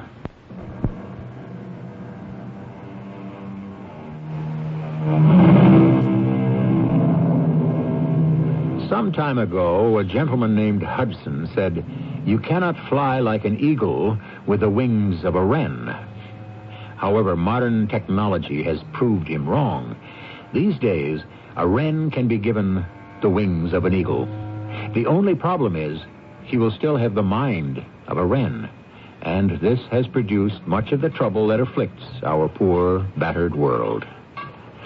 The house is only half finished, but you can see it's going to be a beauty, and it's set back on its own private beach overlooking the blue Atlantic waters. All right, you guys, you can knock off for lunch now.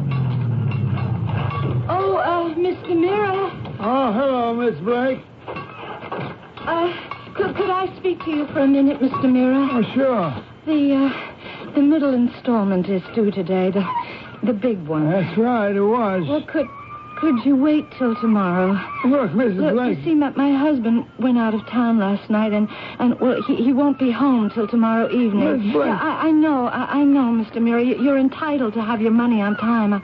I was going to make out the check myself, but, I looked at our balance, and we just don't have enough. Mrs. Look, Blake, I know my husband will make a deposit just as soon as he gets back. Don't worry about it. Oh, you're very kind, Mr. Mira. I don't like to keep people waiting for their money. No. What I'm trying to tell you, Miss Blake, is that the installment has been paid. It's been paid? Yeah. Your husband came down here the day before yesterday, and he paid me himself. Are you sure? You want to pay me twice? No, it's just that there's no entry in the checkbook, see, and no record of a deposit to cover it. Are you positive? Sure. But how did he pay you? He paid me... Look, Mrs. Blake, the bill has been paid, and it was paid on time. So I'm satisfied.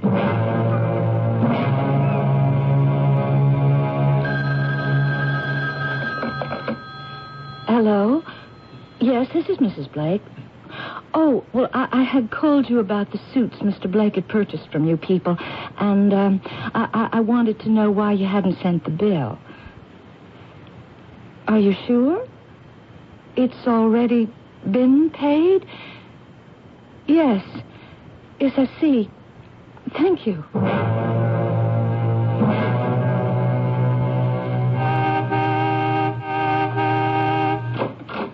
Hi, darling. I'm home. Hey, Dora. How do you like my car? Wow. That's all I can say. Wow. Where did you get it, Tom? Just a little thing I picked up at a tag sale. Oh, come on in for a drink. I'll take a rain check. I just had time to drop off your old man. See you for lunch tomorrow, Eddie. Right.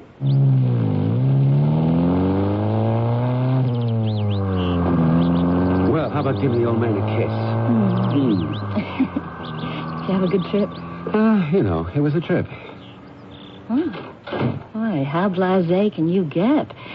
You left home day before yesterday. You've been in London, Paris, Amsterdam, and Brussels. And here you are back again 2 days later. That's miraculous. There's really nothing to it. How about dinner? You can take me out. Okay. First, I'll have a drink. A drink? You generally don't have a drink in the daytime. Mix one for you? No, thanks.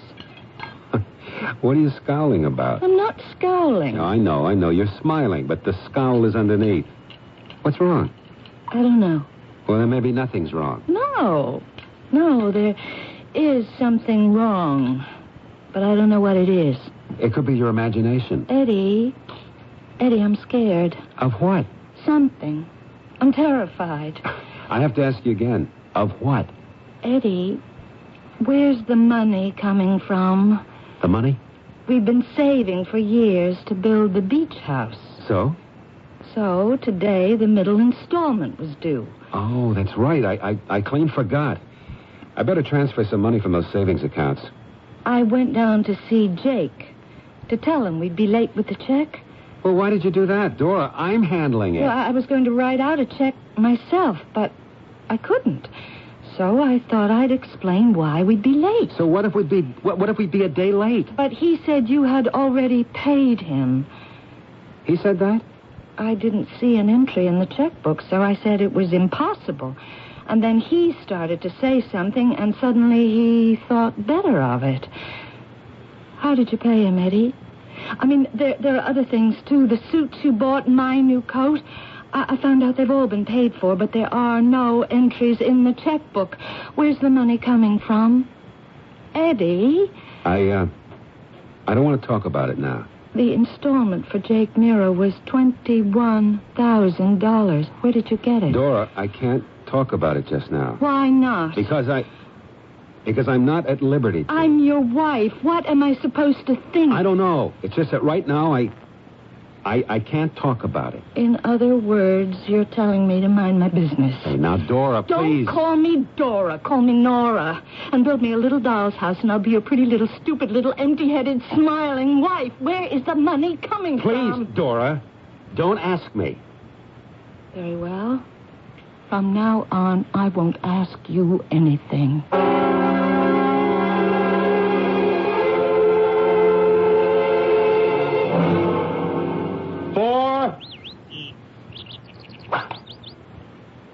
Oh, that's a real nothing shot, Eddie. Traveled all of 50 feet. Partner, keep your mind on the game. Yeah. Tom, I don't know what to do. About what? About Dora. My Dora giving you trouble? She knows about the money. What does she know about the money? She knows I've got a lot of it. Why'd you let her find out? Your trouble is you're not married. No, that's not my trouble. It's my salvation. When you're married, it's almost impossible to keep certain things from your wife. All right, you'll have to tell her you make the money. That's your job. She spends it, that's hers. You don't know Dora. What's to know? She's a woman, isn't she? Just tell her politely, but firmly, even lovingly, that there are certain things which are simply none of her business. Period. Now, let's play a little golf, shall we? You want to go out tonight?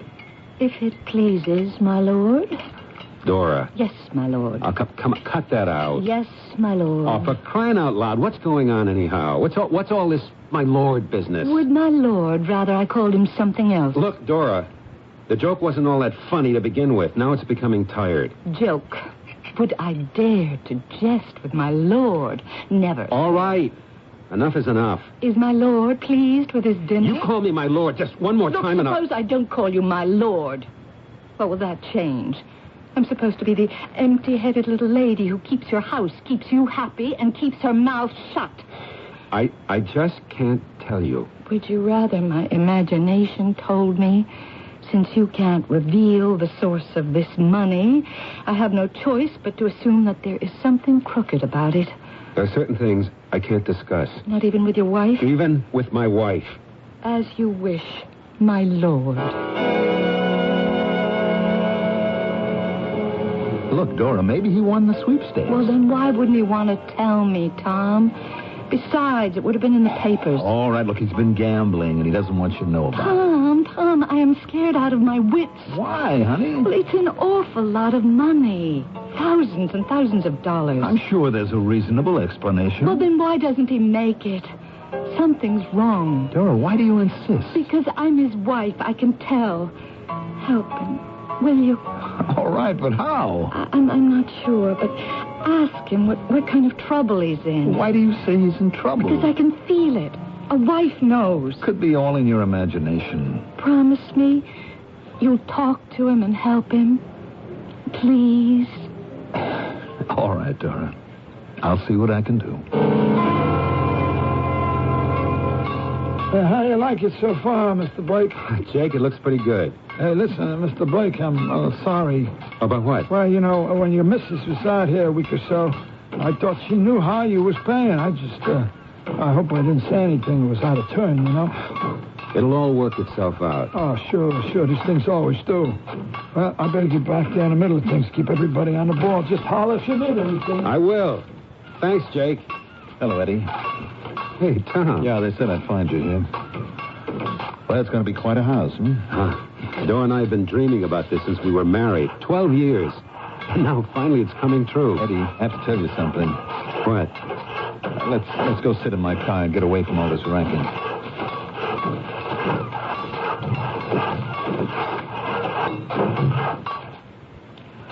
Eddie, I saw Harvey last night. What did he want to see about? I wanted to see him. Why? I met Dora for a drink yesterday afternoon. Dora? She's very upset. I know. She asked me to see if I could help out whatever jam that you're in. Now, you can imagine how the conversation went. Yeah. As we talked, I realized what a serious thing this is with her, so I figured I'd better check it out with Harvey. Hey, this is a personal thing between me and my wife. Is it? Tell me, Eddie. Is she going to be satisfied with whatever you tell her? No. Is she going to keep prying and trying every which way she can to find out what's going on? Huh? Eddie, come on, the truth. Yeah. That's what Harvey said. So then what's the future? What do you mean by the future? The future, the place where we're all going to spend the rest of our lives. How do I know what the future is? I guess you don't. That's why we have people like Harvey. They see right into it. What does Harvey claim he can see? This kind of situation where she'll keep at you, Eddie, until one day she breaks you down and forces you to tell her. I swore I'd never tell anybody. Eddie, I'm trying to help you. Harvey is trying to help you. You understand that, don't you? Yeah, sure. So looking at the thing objectively, there's only one solution. You have to divorce her, Eddie. Divorce? What are you saying? I'm saying it's an order, Eddie. It's an order.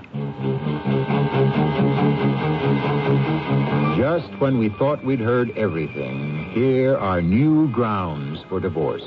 Amor omnia vincit, said the Latin poet. Love conquers all. Does it? Be patient. We shall find out shortly when I return with Act 2.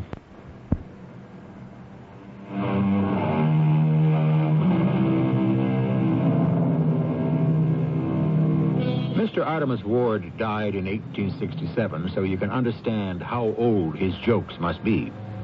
However, most of them are still fresh and even more meaningful than ever.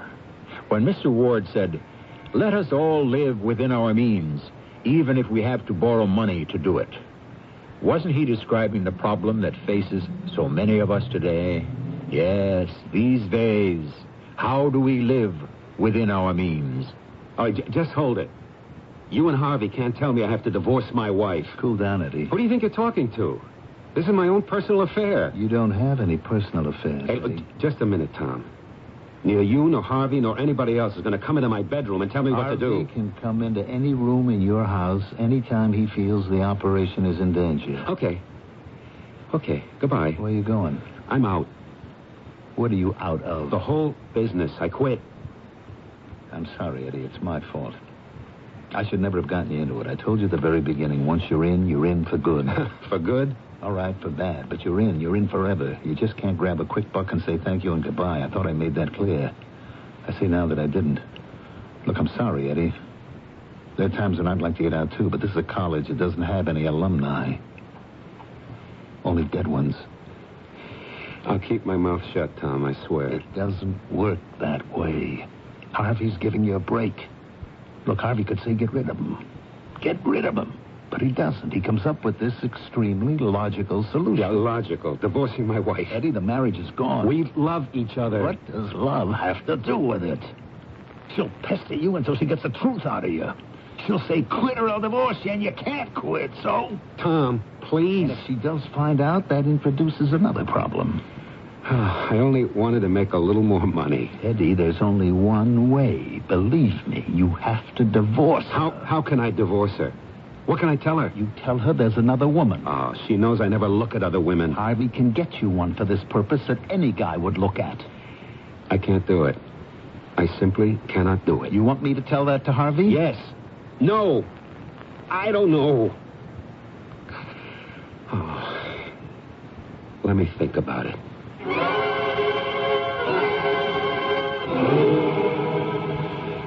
I was down to see the house today, Dora. It's in great shape. That Jake Meir, he sure knows his business. Well, what's this now? You're not going to talk to me? At all? Ever? We're not going to have any conversation? Conversation. From the Latin, conversare, meaning to live together. Therefore, to talk about intimate, important things. I'm willing to have a conversation. How about you? Dora, I'm in trouble. Yeah, I know that, Eddie. What kind of trouble? I can't tell you. Why not? It would be dangerous. Are you in danger now, Eddie? Yes. Well, then why shouldn't I share it with you? What would happen to the kids? Oh, it's that kind of danger. Yeah. I never thought that... Oh, what's the use? It looks so easy. What looks so easy? No, don't try to find out. Just let me talk to myself. I'll try to find a way out. Can I help you? No. That's the terrible thing. Just when I need you most, I put myself in a spot where you can't help me. Well, where are you going? I have to see somebody. Who? I can't tell you. That's all part of it. It's late. Yeah. But maybe it's not too late.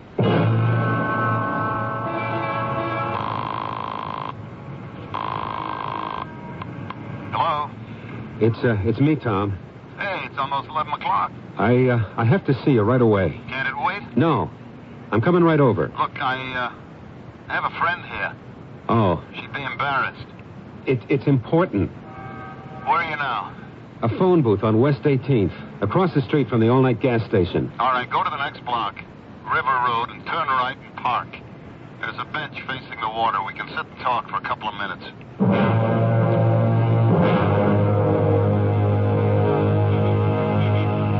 I told you, Eddie, you can't quit. Maybe one man can't. But how about two? Two? The both of us. Why would I want to quit? Because, Tom, in your heart, you don't belong with Harvey in that crowd. I don't? No, Tom. You got in for the same reason I did. It was a quick buck. And it was worth double since you didn't have to account for it. Come on, Tom. I know you like a book. We grew up together. You don't belong in this thing. Eddie, the trouble with books is that people read them and form their own interpretation. I belong with Harvey. I guess you had me wrong all these years. No, Tom. Grow up, will you? We're not two little freckle-faced kids anymore. We're not Tom Sawyer and Huck Finn. Life is real. You make this kind of bed, you lay in it forever. Then I'll do it alone. You'll do what alone? Go to the district attorney. That's what Harvey said you'd do eventually. You can't talk me out of it. I know. I don't care what happens to me. I know that, too. Eddie, I'm sorry. It's just a man has to do what he has to do. He can't help himself. That's right. He can't help himself. I guess I just better say goodbye, Tom. Goodbye, Eddie. Eddie. What is it, Tom? I just want the bullet holes to be in the front. Eddie. Eddie.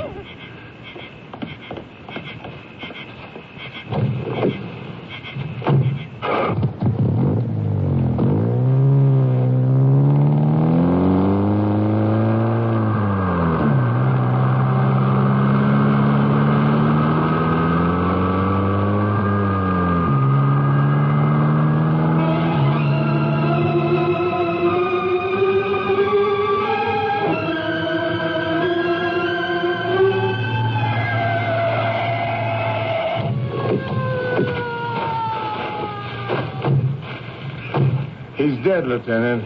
Yeah, I see. Evidence isn't here yet, huh? Are you the one that found him? Yeah, I was on patrol. Driving by, and I see this body lying on the ground. How long ago? My watch, 4 minutes. He's wearing his ring and his watch here. Let me see if he's got his wallet. Yeah. Some big bills here, too. So it wasn't robbery. Now, let's see. Mr. Edward C. Blake. Mullah, check the glove compartment of that car, see if it says... let's get out of the way. Lieutenant, car's registered in the name of Edward C. Blake. Yeah. Now, that figures.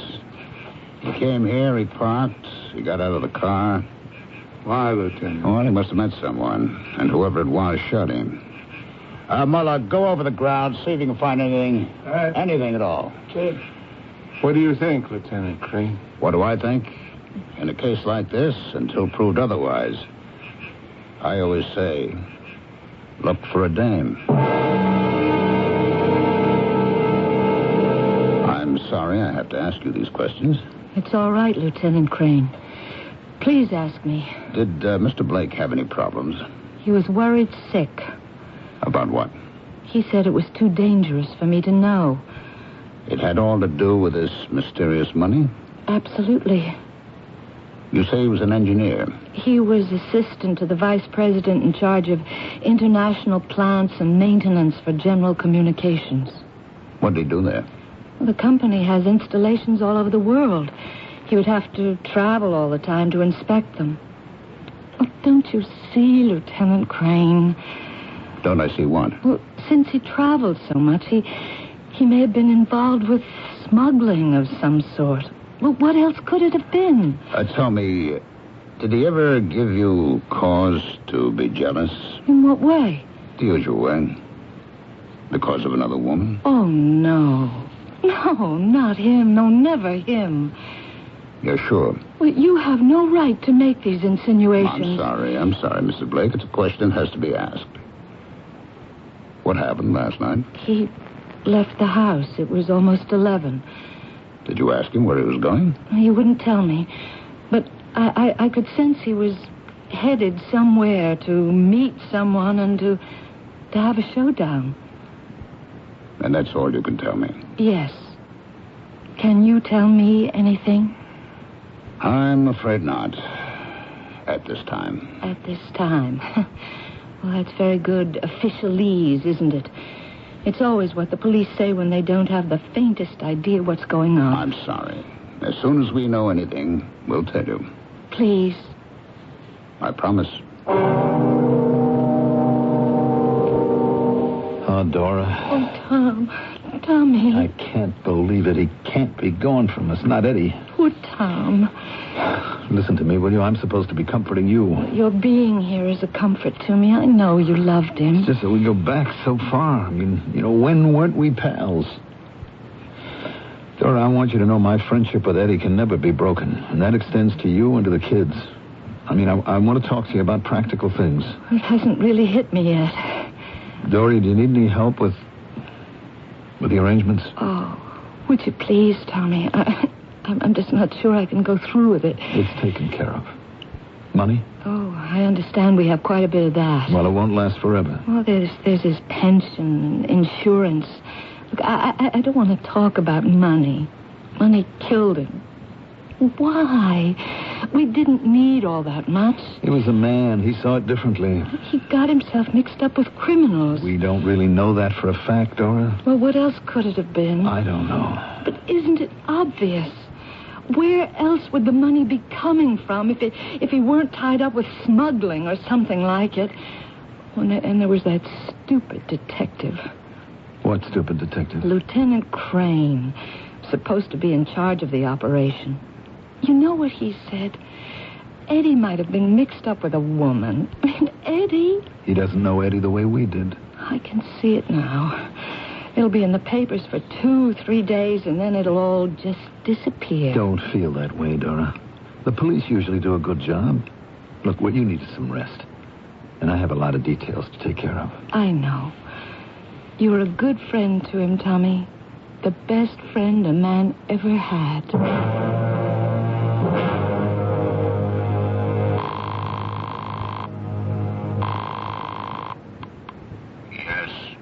Harvey, it's Tom.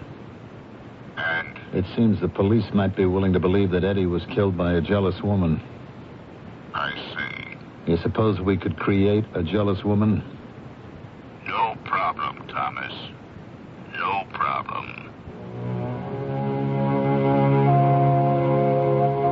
With some people, it seems, nothing is a problem. However, this must give one pause. After all, we're reasonably certain Eddie was faithful to Dora, and now that he's dead, how can you possibly find the jealous woman who killed him? Especially since we were there and we know the identity of the real murderer. Patience. These things usually sort themselves out in Act 3.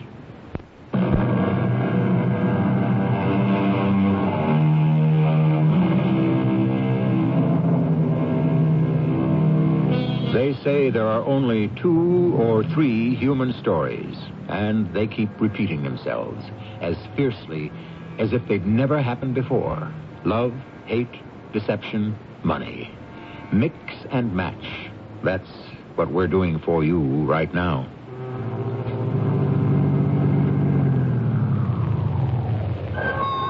Do you want me to fill her up?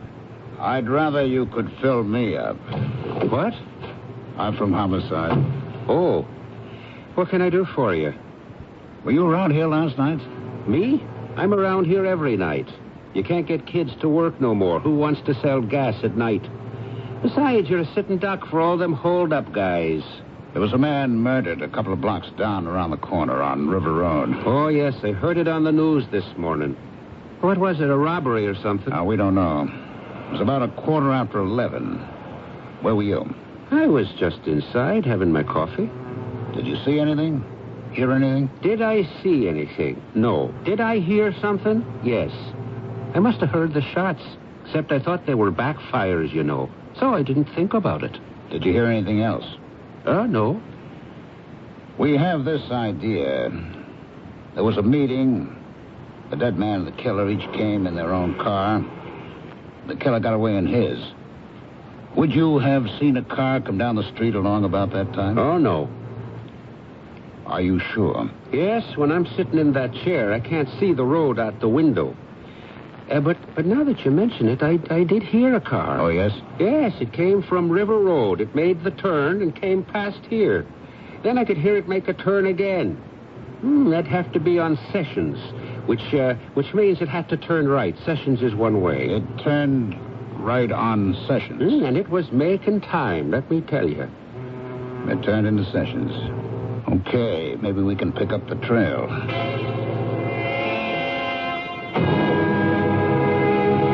Mr. Herrick, I understand you were his best friend. That's right. His wife says he might have been tied in with smuggling. What do you think? I don't know. He traveled a lot. There seems to be money she couldn't account for. Look, as far as money goes, he did some consulting on the side. Why did he keep it a secret? Well, he had no other choice. The company would have fired him. Couldn't he trust his wife with that information? Well, no. Why not? Because, I don't know, it's all mixed up. Look, don't say that I told you, but he had another woman. She denies that. Well, either she doesn't know or her pride forces her to deny it. You know how women are. Not really. How did you know about this other woman? Well, Eddie could never keep a secret from me. That's why I don't buy this smuggling story. I'd have wormed it out of him. But Carrie Pastor? Oh, yeah. She was something else. Carrie Pastor? Absolutely breathtaking blonde and on the make. I told him she'd be trouble. He wouldn't listen. What kind of trouble? Well, sometimes a girl like that decides you're the guy she's going to marry. And you can't shake her. Especially if you've been leading her on. Had he promised to marry her? He would have promised her anything. Listen, if she'd have looked at me the way she looked at him, I'd have promised her anything, too. And so would you. I kept telling him, get out, Eddie. Get out before it's too late.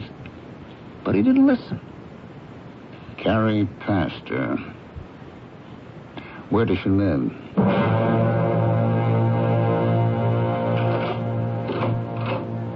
Yeah. Are you the landlady? Me? Nah. I'm the superintendent. Truth is, I'm just the janitor. What do you want? My identification. Hey, a cop, huh? Hey, you want to come in? Thank you. I've been ringing Carrie Pastor's bell. There's no answer. Well, there ain't about to be an answer either. She flew the coop. What? Well, you know how these little pigeons are. Here today, gone tomorrow. You know where she went? How do I know where she went? I don't even know where she come from. But didn't she need some kind of identification to rent an apartment? Nah. All she needed was money and to behave herself. What can you tell me about her? Oh, sharp little cookie. Great looks. She was out to hook a rich guy. Where did she work? She worked in her apartment.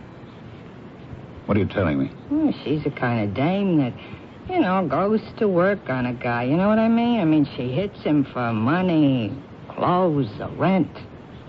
If she was as great looking as you say, why did she settle for a dump like this? She could have done much better, We used to talk about that, her and me. You know what she said? If all you want from a guy is dough, grab all you can get. But if you want him to marry you, don't let him set you up too good. It's that way he feels he's giving you enough. Keep it poor, keep him guilty. Yeah. Did you ever meet the guy? I'd see him come in, go out. He's the one that was killed the other night. Well, I recognize the picture. Also the name. Edward Blake. What can you tell me about their relationship? Oh, she was crazy about him. Look, I seen hustlers work in my time. you wouldn't know it to look at me, but I wound a few guys round my fingers myself once. She really loved him. How do you know? Well, she told me. She come down here for a drink, She'd cry on my shoulder. I told her, I says, honey, they never leave their wives. And so she says, if I can't have him, nobody will. Well, I figured it was just the booze talking. I don't know, she might have meant it, huh? And you really can't tell me anything about her, can you? Well, what's to tell? Dames like that, ships are passing the night. I'd like to take a look around the apartment. Oh, please, be my guest.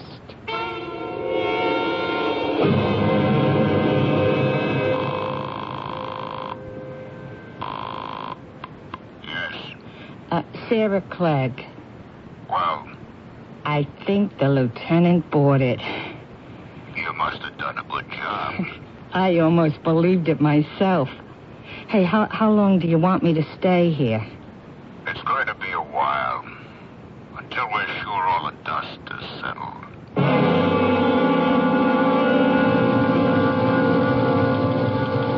Well, get this description out. It's the blonde. Her name is Carrie Pastor. It's probably not a real name. That's all we had to go on. Yes, who are you? My name is Michael Dempsey. Why do you look so familiar? You spoke to me. I own the gas station on West 18. Oh, yes. What can I do for you? Well, I don't know. Maybe it's crazy. I talked it over with the wife. She said it was crazy. What's crazy? Well, one little thing.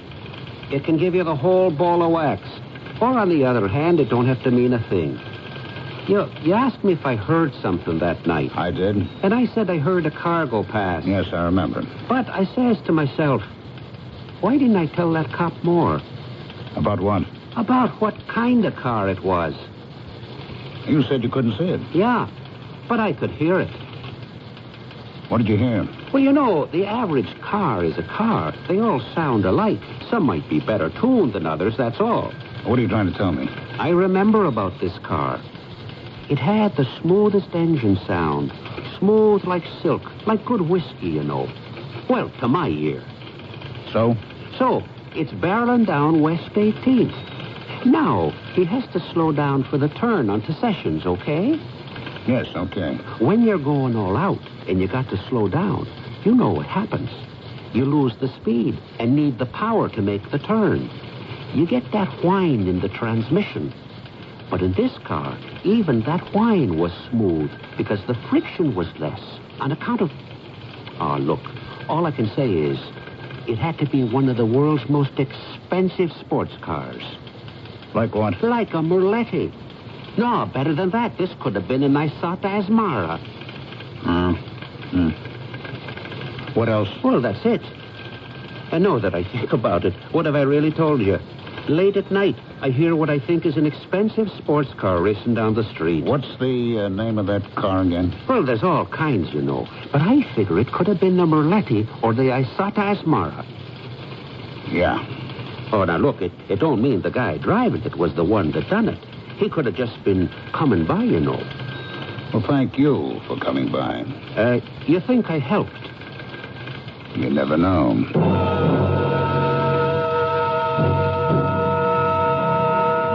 Is everything okay, Dora? No, everything is not okay. I'm sorry. It's just that I feel it's all been put on a back burner. Don't the police tell you anything? Oh, yes. We're working on it. We're following leads. We expect to have a break very soon. Meanwhile, the days go by, the weeks. Soon it'll be months. And then it'll be last year's murder. I'm sure they're doing the best they can. This mystery woman angle, it's wrong. They're wasting their time. Dora, you can't let your pride... But it's true. I know Eddie better than anyone. There was no other woman. How do you account for that landlady's story? It's a lie. Why would she lie? There are people who'll do anything to get their names in the papers. How about another drink? No. I want to go to police headquarters. Will it do any good? I don't care. You have to pester them. But, Dora... Could you give me a lift, Tom?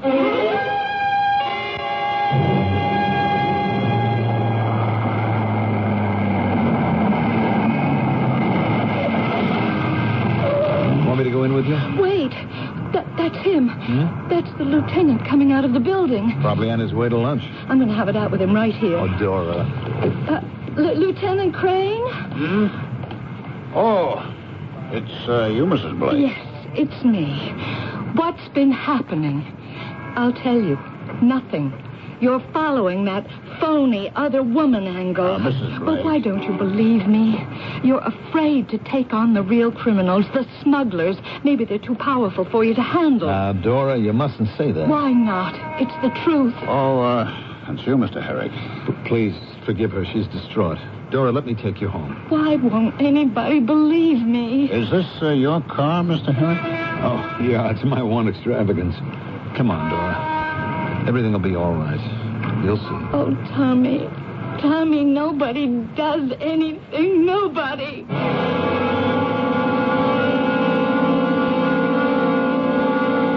What are we parked here for, Lieutenant? He's bound to pass by sooner or later. Who? I'll want you to tell me. Wait. Listen. Close your eyes. Just listen. Hey, I hear something. Keep listening.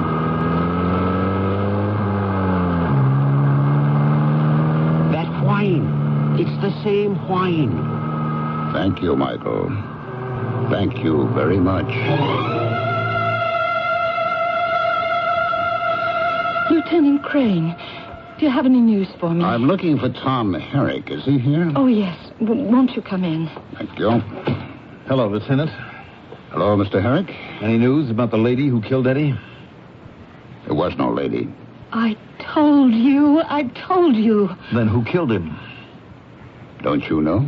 How would he know? Ask him. What could she ask me? You were right all along, Mrs. Blake. There is a ring of smugglers, and they did use your husband as a messenger. That's where all that money came from. Isn't that true, Mr. Herrick? What would I know about it? You recruited him. Therefore, you were responsible for him. Therefore, when he wanted out, you had to take care of him. Tom! It's a lie. You're an accountant for general communications. You make $27,000 a year. How can you drive an Isoto house? I told you, it's my one extravagance. You live in a penthouse on East Grant. Every stitch you wear is custom made. Well, what is he saying? Can't prove a word of it. Well, then why should he accuse you? We're going to keep you under watch like a bug beneath the microscope, Mr. Herrick. You won't learn a thing. You can't prove a thing. Yes, I know. We won't have to. You're going to tell us, of your own free will. We won't be able to stop you from talking. Tom! You're out of your head, Lieutenant. Your only chance is to come downtown with me now and sign a confession. Why should I sign anything if I'm innocent? Dora, believe me. Eddie and I, we were kids together. If you don't, I'm going to walk out of here and forget the whole business. But the people you work for, they'll see that you are under surveillance. They'll know you're under suspicion. What would your life be worth then? Only we can save you, Mr. Herrick. Do I go downtown with you or without you? Tom, you didn't kill him. Mr. Herrick, I'm leaving. No, Lieutenant. He couldn't kill his best friend. When money is your master, you don't have any friends. Tell him he's lying. Tom, tell him he's lying. Well, Mr. Herrick, what do you say? Take me with you, Lieutenant. Take me with you. Tom! That one word, that cry of disbelief or of awakening awareness, she speaks for everyone who has been betrayed. And at one time or another, that's probably every one of us. Love, hate, lust, and betrayal. These weave the very stuff of drama. And I'll be back to finish the design shortly.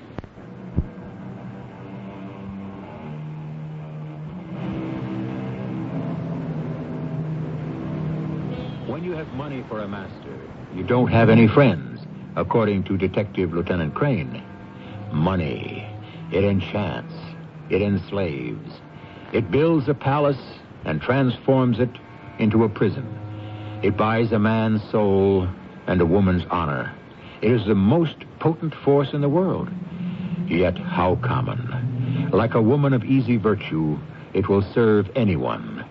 It isn't at all particular. If only it weren't the most necessary of all the evils. Our cast included Michael Tolan, Carol Teitel, Mandel Kramer, and Ralph Bell. The entire production was under the direction of Hyman Brown. This is E.G. Marshall inviting you to return to our Mystery Theater for another adventure in the macabre.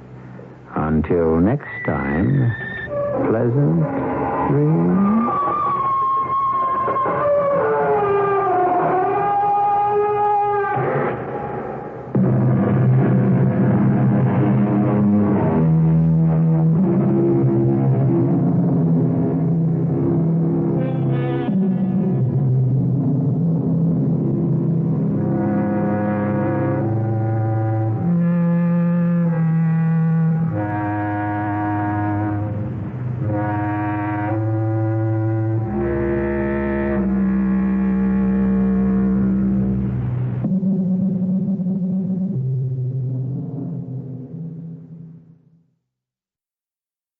CBS Radio Mystery Theater presents...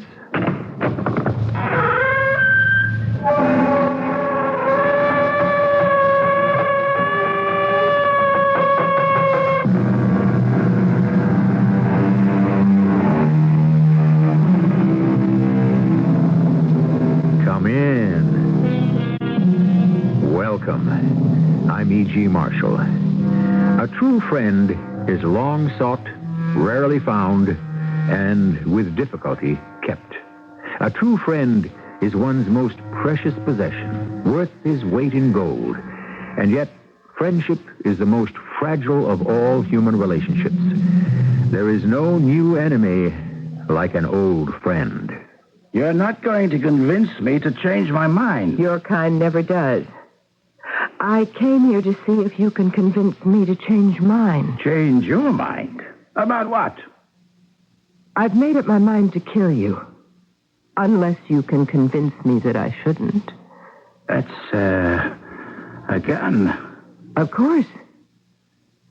And now that you know I'm serious, start talking.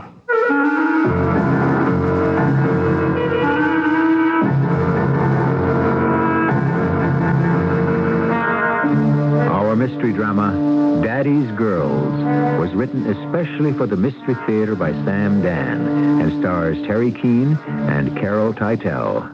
I'll be back shortly with Act One. Again. I'm doing a commercial for CBS correspondent Charles Osgood's new book called There's Nothing That I Wouldn't Do If You Would Be My Postal Cue. And even though there's 70 funny, thoughtful pieces on words and work, people, government, business, and love, they gave me only 30 seconds. There's Nothing That I Wouldn't Do If You Would Be My Postal Cue is shorter than the title of his last book. Nothing could be finer than a crisis that is minor in the morning. But once I say There's Nothing That I Wouldn't Do If You Would Be My Postal Cue by Charles Osgood from Holt, Reinhardt, and Winston is at your bookstore, there's no time to tell what a postal cue is. A postal cue. And again. I'm doing a commercial for CBS correspondent Charles Osgood's new book called There's Nothing That I Wouldn't Do If You Would Be My Postal Cue. Sun is up, a new day's breaking. Can't wait for your eggs and bacon. Morning wouldn't be the same without Maxwell House and you. Get that good to the last drop beer.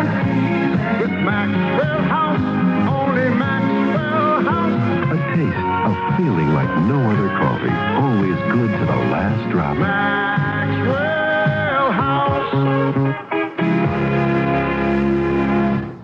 You know, the new tax-free All Savers CDs have inspired a lot of interest among some people, and very little among others. Fact is, you don't have to be a millionaire to take advantage of them. If your household income is $25,000 or more, All Savers are really worth looking into. And once you do, you'll be surprised by the good news. Because finally, for a lot of working people, the All Savers CD is a terrific money-making, tax-saving opportunity. And Northwest Federal makes it very simple to understand and invest in. Our counselors can answer any of your questions at any Northwest Federal location or over the Northwest Federal All Savers hotline at 286-1101. And they'll explain it in a language you don't have to be a LaSalle Street banker to understand. You can get nice gifts, too. Think about it. A Northwest Federal tax-free All Savers CD could well be just what you're looking for. So what do you say? It's Northwest Federal Savings Time, the tax savings place for me.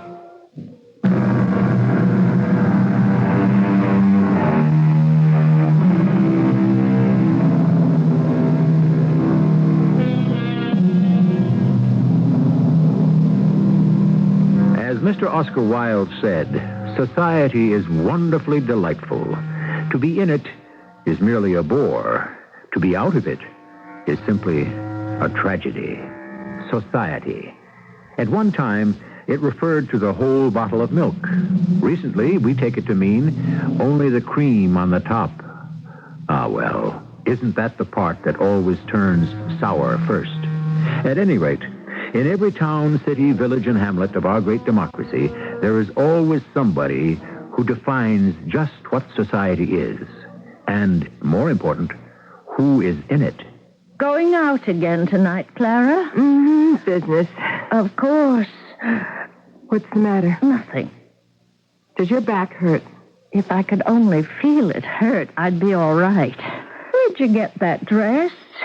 You don't like it? Oh, I think, It's the most beautiful thing I've ever seen. Oh, a compliment for a change. Let's declare a national holiday. That dress is at least worth a couple of $100. Mm-hmm. That's what Bettina gets for it in her shop. Uh-huh. And what did she charge you for it? Nothing.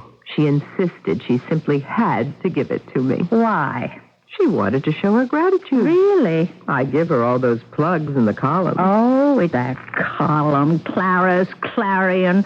It's made you the little tin-horn dictator. Tin-horn dictator? Don't use that, Mary. It dates you. It's so absolutely 1940-ish. Oh, well, I'm not afraid of my age. Oh, Clara. Please, you're about to give me some honest sentiment, and I'm just not geared for it at the moment. I'm going to a very posh party, and I've got to work myself into a most intense très-gay mood. And I thought you wanted to become a writer. My darling, I became a writer. Clara's Clarion. You're nothing but a gossip monger. All right, what will you do this evening? Shall I move the TV into your room? No. I have some work. Work? Jack Parnell asked me to proofread some manuscripts. You ruin your eyes. If I make enough to support myself, you won't be able to say you have to write gossip because you have to take care of me. It isn't gossip. It's a form of literature. Ciao, darling. I shall bring back some delicacies, tidbits, assorted goodies, and delights. Oh, no. Can you answer that, Angel? I don't want to be held up. If it's someone unimportant, say I've gone. Oh. Hello. Clara? No. Are you her sister, Mary? Yes. This is Bob Lewis. Is she there? But just a moment, I'll see. It's your publisher, Clara, Bob Loomis. Is he important? Oh, give me that phone. Bobby, darling, you caught me just as I was going out. Can you come over here right away? Now? Yes, now. I was on my way to the Tyndale party. You know it's the affair of the year. I want you to come here, to my place, right away. He's loaded for bear. Is something wrong? Wrong? Well, he sounded like Attila the Hun. Oh, no, dear. That's his natural voice, his everyday manner. Why does he want to see you? Quien sabe, sweetheart. Maybe he wants to give me a raise. Please come in, Clara.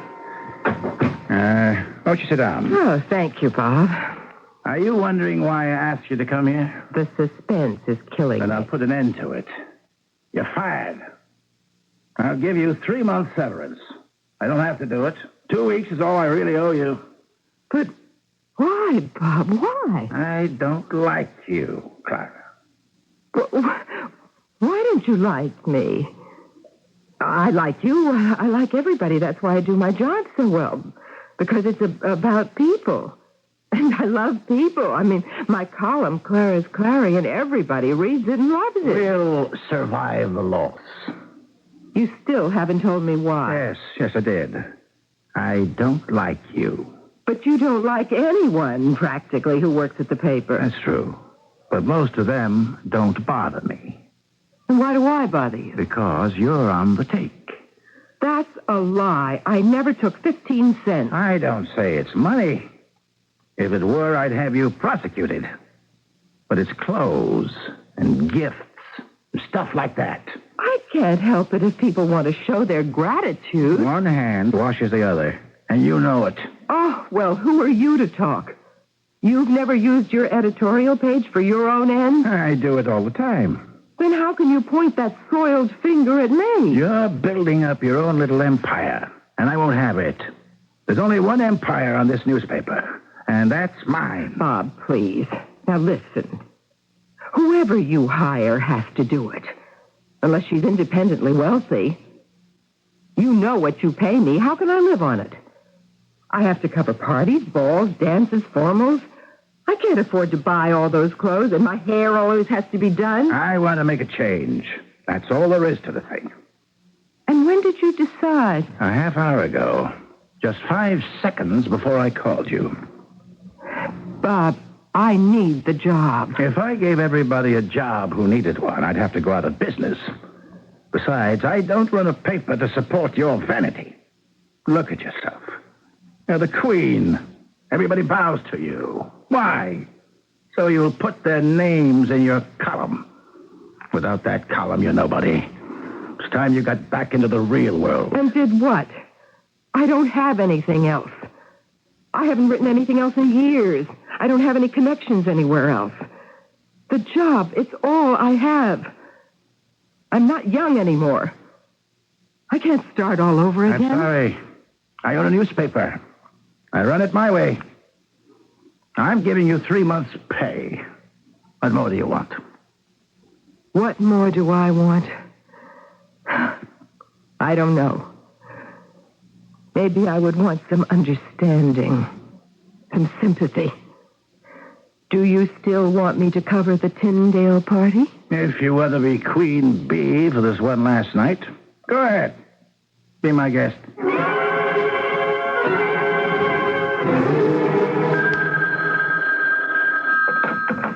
Hello? Mary, are you all right? Oh, yes, fine. Where are you? Where would I be? At the Tyndale party, of course. Oh, what did Mr. Bob Loomis want? Oh, it was nothing. Clara, it wasn't nothing. I heard him on the phone. He was angry. What about? Now, please, don't lie to me. He was just letting off steam about how some of the stuff doesn't get in by deadline, and I told him he can't hassle society people. But everything's just fine now. Listen, don't wait up for me. Now, this bash will go on for quite a little bit, so you might as well get to sleep. Oh, I suppose. I'll take my pill and turn on my music and drift off. Do that. I'll see you at breakfast. Clara, are you sure everything's all right? Arrivederci, sweetie. I think I'll find something to listen to. Oh, I'm tired. I'm so tired. I don't think I need a pill.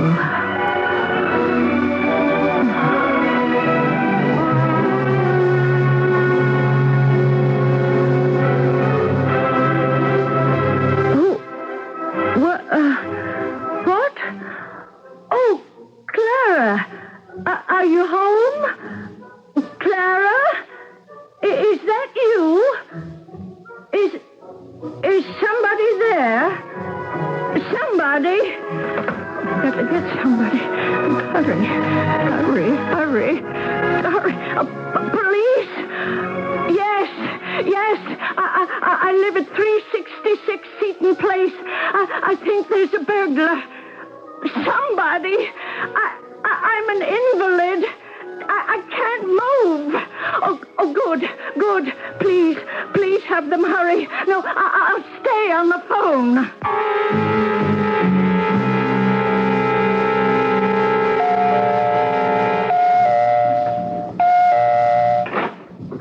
It's you.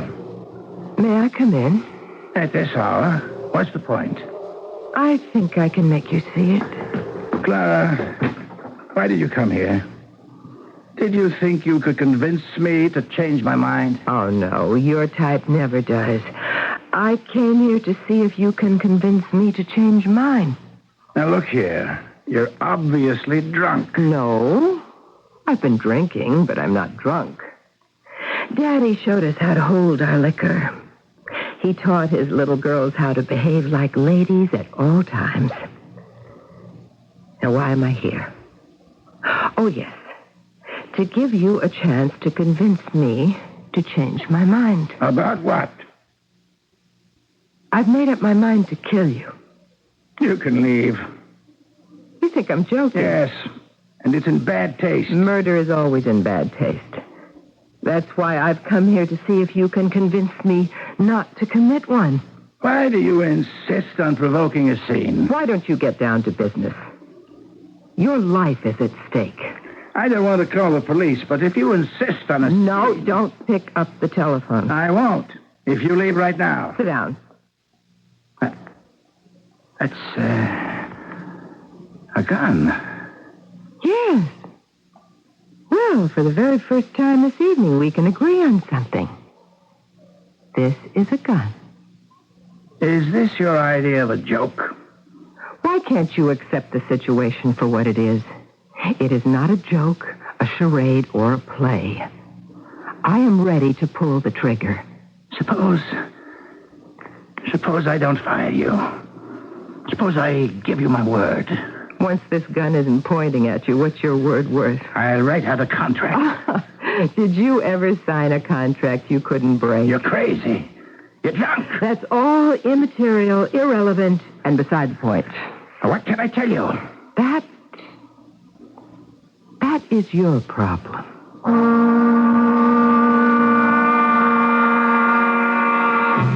Yes, indeed. And a more pressing and critical problem could hardly be imagined. Would she kill him because he fired her? There are people who have killed for much less. On the other hand, there are people who have been treated much worse and have gone on suffering in silence. We shall resolve this question shortly.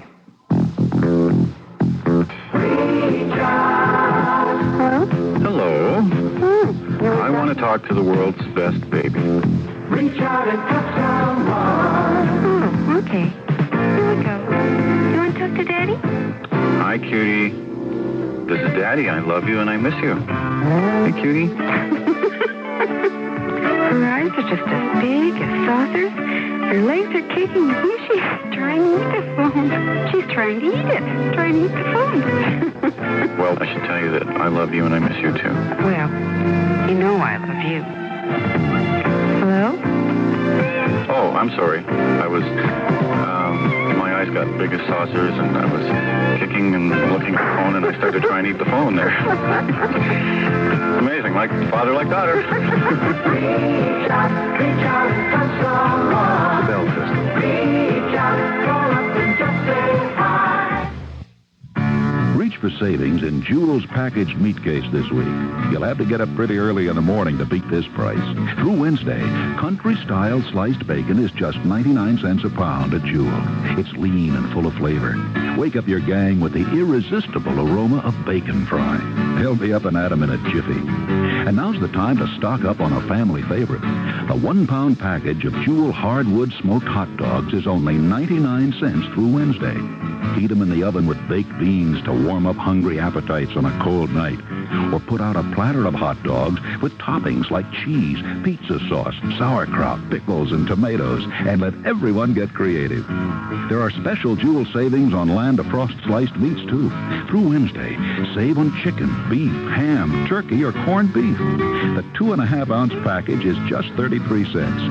Stop at Jewel's packaged meat case for money-saving meal ideas and... You'll come back for the price.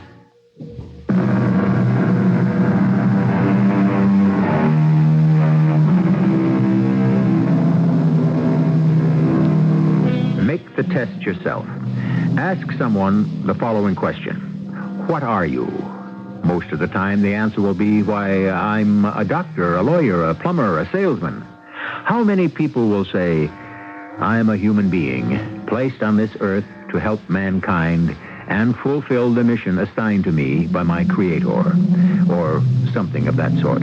Most of us see ourselves in terms of what we do, our job. And if our job is taken away from us, we can lose our entire reason for existence. Now, listen, Clara. Yes? What do you want me to tell you? Why I shouldn't kill you. You won't get away with it. Why not? No one saw me come. No one will see me go. Because you like your privacy, there isn't another house for 100 yards. Oh, the shot? If anyone hears it, it's a backfire from a truck. So, we've disposed of that argument. Do you have another? You still won't get away with it. Why not? Oh, think of all the people who hate you. Not enough to murder me. Molly Britton would murder you. She doesn't really believe you did her the world's greatest favor by breaking your engagement. Jerry Hines would cheerfully kill you. He doesn't have the nerve. The police don't know that. The fact is, you drove him into bankruptcy. I'm far down on the list. I'd be lost in the shuffle. That's enough. Who do you think you are? Coming here trying to scare me with that water pistol. It doesn't squirt water. The joke is over. It isn't a joke. Stand still. You won't shoot. Don't take another step. I don't believe you.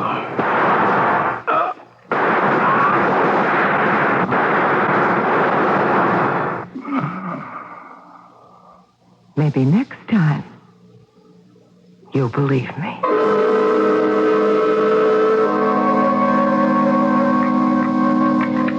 Good morning, Clara. Mary, hey, I was going to help you come in here. No, it's okay. I can use the crutches again. So I see.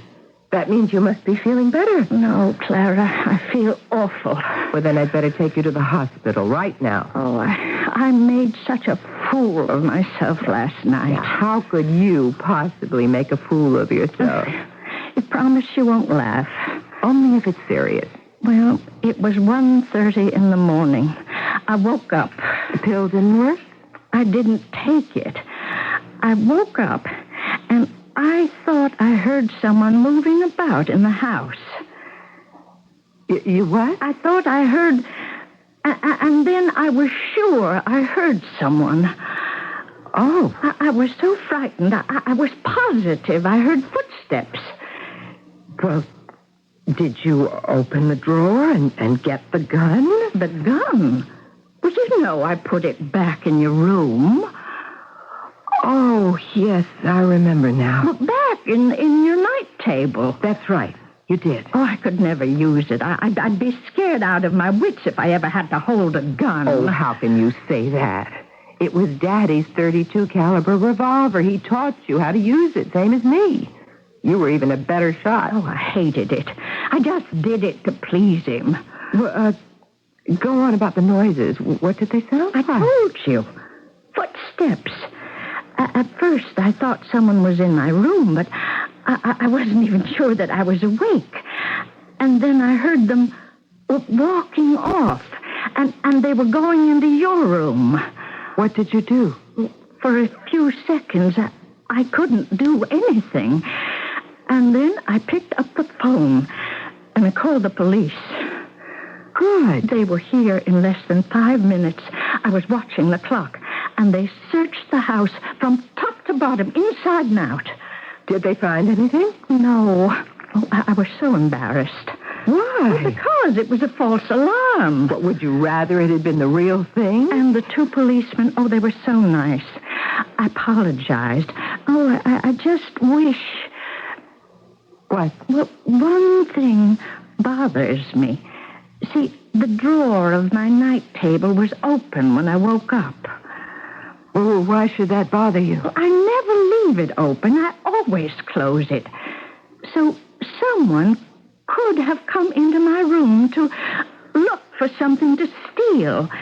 And when they didn't find it, they left and they went into your room. Well, could you have forgotten and left the drawer open before you fell asleep? Oh, no, I don't think so. Are you sure? I don't know. I'm not sure of anything anymore. Oh, this early in the morning? I better see who that is. Yes? Miss Clara Clark? Who are you? I'm Detective Lieutenant Dave Bennett. My identification. Oh, yes. Oh, won't you come in? Is this about my sister? Your sister? Well, she thought that she heard a burglar last night, and she called the police. Mary, dear, this is Lieutenant Bennett. Now, which one of you is Miss Clara Clark?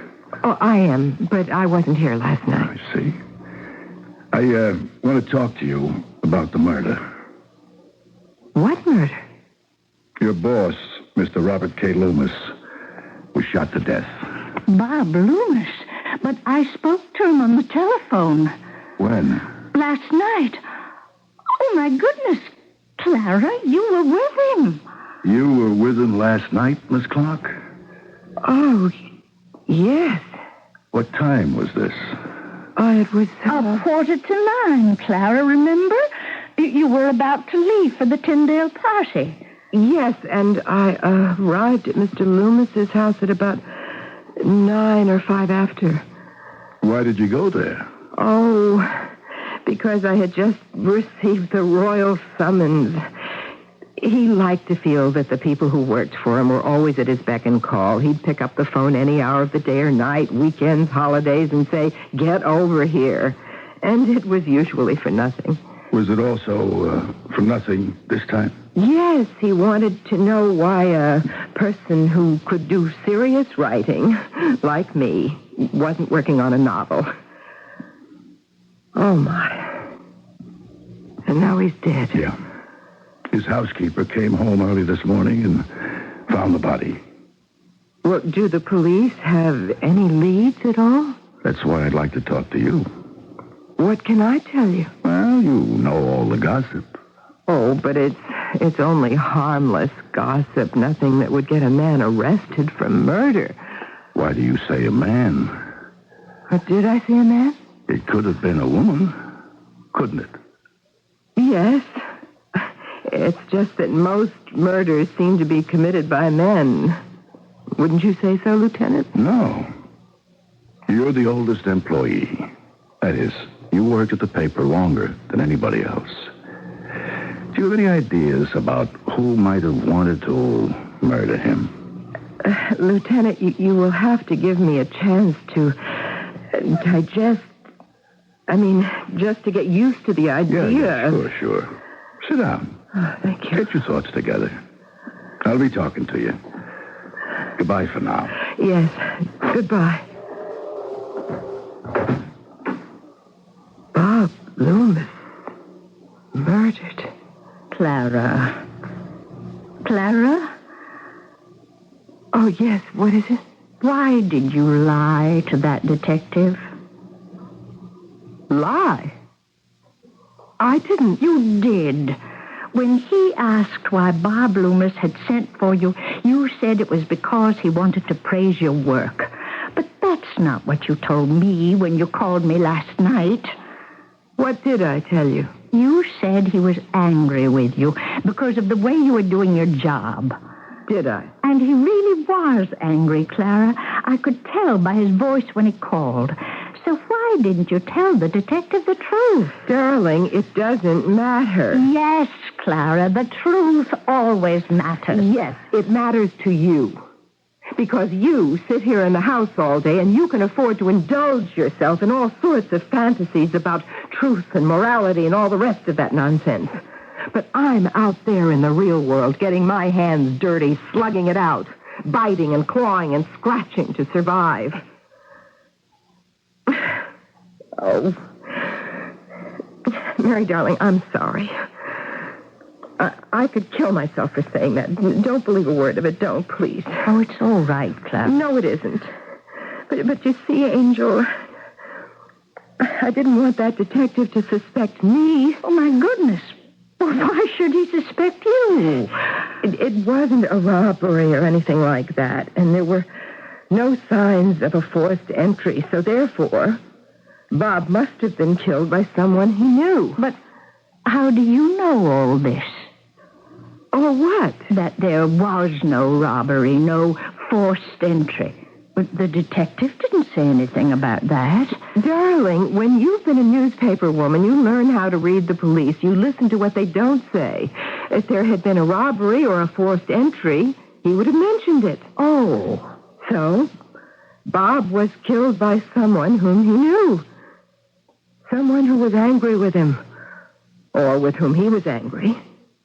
Do you understand? I would suppose so. Consider this.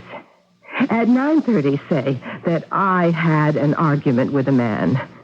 At 1:30, he's dead. But how do you know it was 1:30? Well, so it's 2:30, or even earlier, 10:30, 11:30. In the back of this policeman's mind, a little voice says, "Aha!" And now I am a suspect. Oh, Clara. Believe me, dear Mary, this is how it is in the real world. Oh, I suppose so. I know I told a lie. But who's injured by it? No one. And who's helped by it? Me. So, now I'd better go to work. Is there anything I should do for you first? No, I'll be just fine.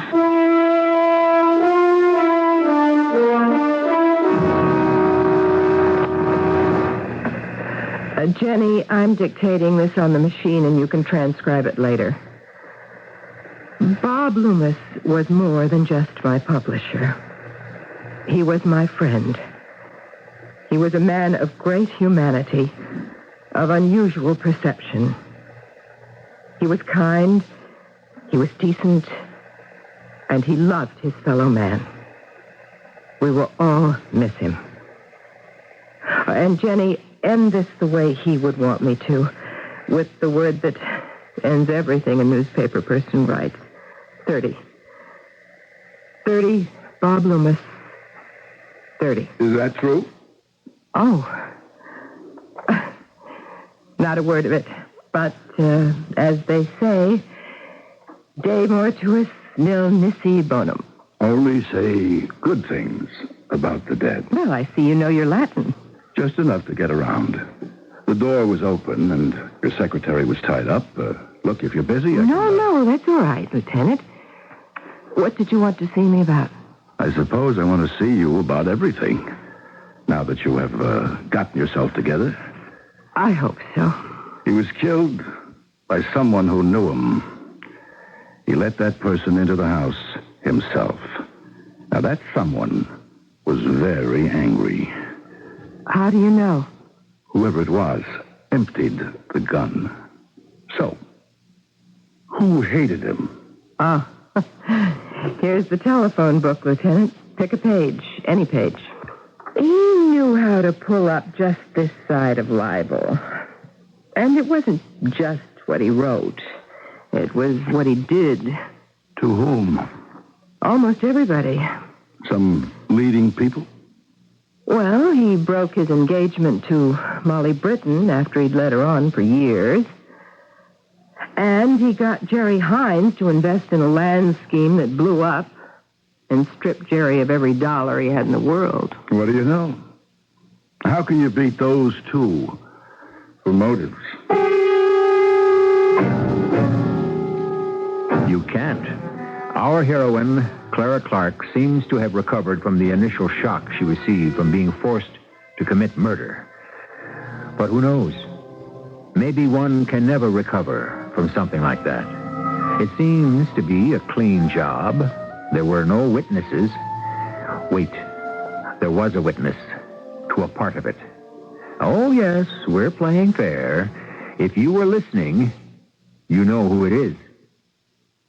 Staying on the road with Quaker State, running long and trouble-free.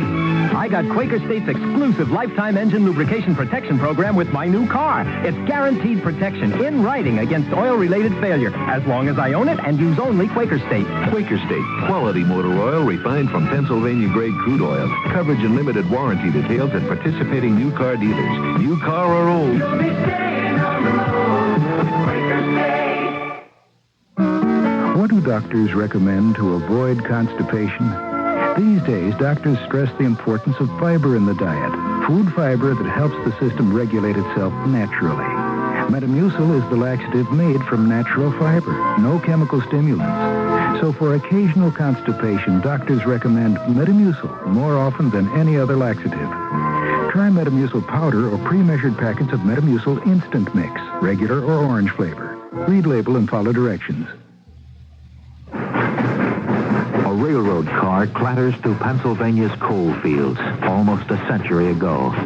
Its only passenger, a doctor named Matthew Shields, beginning a 16-year special assignment for the American Red Cross. In railroad yards, on sidings, and in the great terminals, Dr. Shields would convert his home on wheels into a classroom and teach first aid and occupational safety to industrial America. And all along the way, local physicians were enlisted as Red Cross volunteers to continue the teaching effort. When the car rolled to a stop for the last time, 2 million people had learned first aid. The effort was called A Good Beginning, but only a beginning. Today, as the Red Cross begins its second century, we're proud that America still looks to us for first aid training. Now we teach over 3 million people every year, and we still say it's only a beginning. Red Cross, ready for a new century.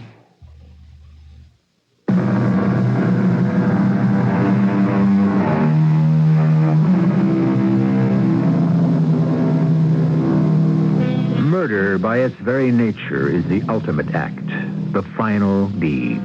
And yet, although the victim's life is over, the killer, in a real sense, is born again. He or she becomes someone else, someone who is separated from his fellows by the brand of Cain. If he or she is a sensitive human being, he or she must learn how to live with the consequences of murder. And very soon, he or she discovers that a killer's work is never done.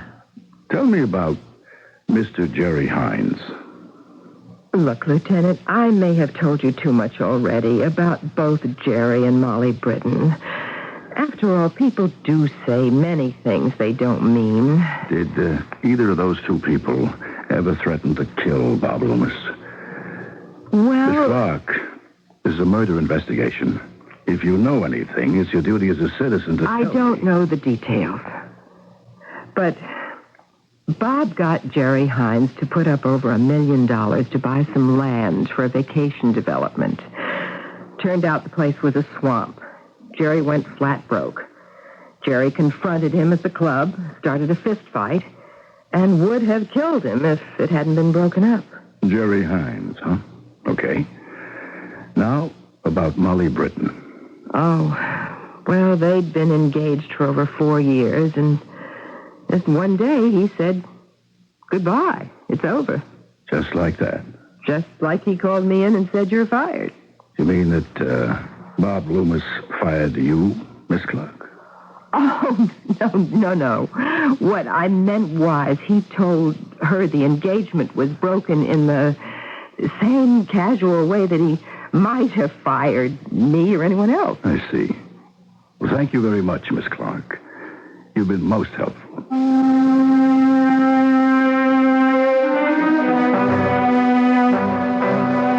Mary, dear, I'm afraid I'll be home late again. Mark Daly's running the paper now. He's crazy about the column. Wants me to expand it. So will you be all right? Oh, yes, I'll be all right. And I'll be home as early as I can. Ciao, sweetie. So, onward and upward, and constantly forward. Clara? Oh, it's Molly. Oh. Molly Britton. Do you think I could see you just for a moment? Oh, we'll take more, a minute, an hour, as much time as you want. I haven't been in this building, since... Oh, Clara. Clara, can you help me? Of course. Tell me how. Bob is dead. Yes. Do they know who did it? I don't think so. Not yet. I remember I wrote him some letters, No, I didn't. Yes, I wrote some very strong things. Oh? I said that he didn't deserve to live and that one day I would... You would what? Kill him. Oh, well, everybody knows how upset you were, and people say things like that under stress. But I put it in writing. Do you have an alibi? I was home, sitting at home and drinking myself to sleep. What if the police find those letters? Maybe Bob destroyed them. Do you really think so? Oh, Clara, you were always my friend. Help me.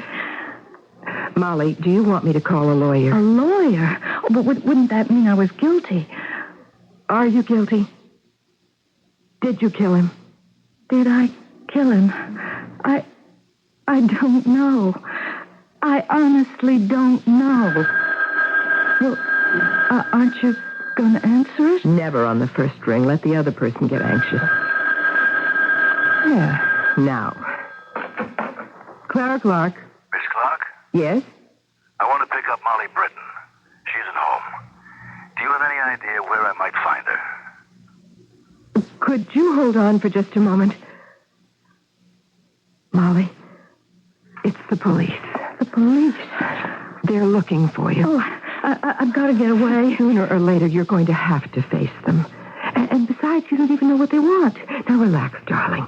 We'll have some coffee, and we'll just sit here and wait. He was my whole life. Everything I had in the world. I thought we were in love, and then one day, just like that, he... We found some letters, Miss Britton. Yes, the letters. You won't deny you wrote them. Please, let me tell you why I wrote them. You see, I was on fire inside. My mind was being destroyed by the violence of my emotions. And so I felt that if I could write everything down, it would sort of, give me a release. Did it? Well, once I put everything on paper, I no longer hated him. Instead, I began to hate myself. Why? Because I wanted to destroy myself. I began drinking heavily. I'd start early in the day, and I'd pass out along about dinner time. Mr. Loomis was killed 2 nights ago. Where were you? Where was I? I don't know. You're saying you don't have an alibi. Lieutenant, there must be millions of people who don't have an alibi for that night. But how many of them had written Mr. Loomis threatening letters? Thank you, Clara, for trying to help me, but I don't know, perhaps I do have an alibi. I may have been somewhere with someone, with some people. Maybe they'll remember. Meanwhile, Miss Britton, I must ask you to come down to headquarters. I'll read you right. Hold it, Lieutenant. Jerry Hines also had a very strong motive. Jerry even beat him up. Mr. Hines has been in Europe these past 2 weeks. Miss Britton. Maybe I do have an alibi, Clara. Could you ask in your column if anyone remembers being with me, seeing me? Could you, Clara?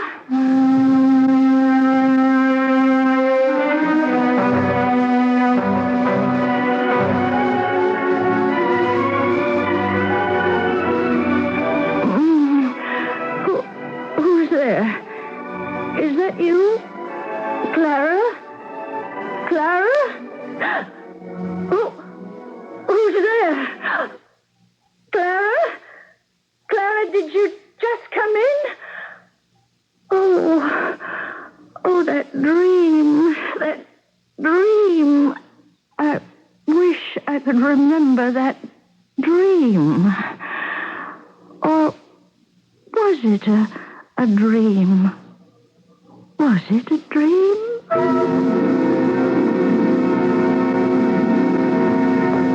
Good morning, Clara. Sweetie, you made breakfast. Yes. Oh, I'm so happy you can get around a bit. Oh, and how nicely you made everything. Oh, I'm starved. The police may have solved the Bob Loomis murder. Oh, do you mean they found the killer? I think so. Who? Who was arrested? Molly Britton.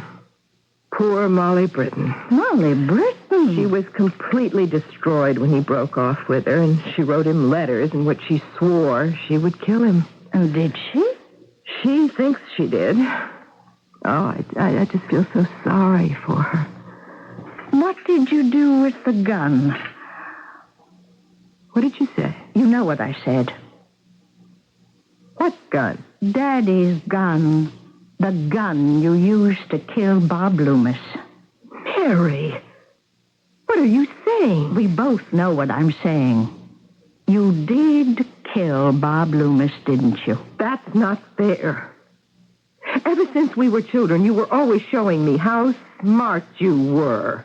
Clara, since that night, I would dream I heard the steps again. And I remembered suddenly how I really heard them.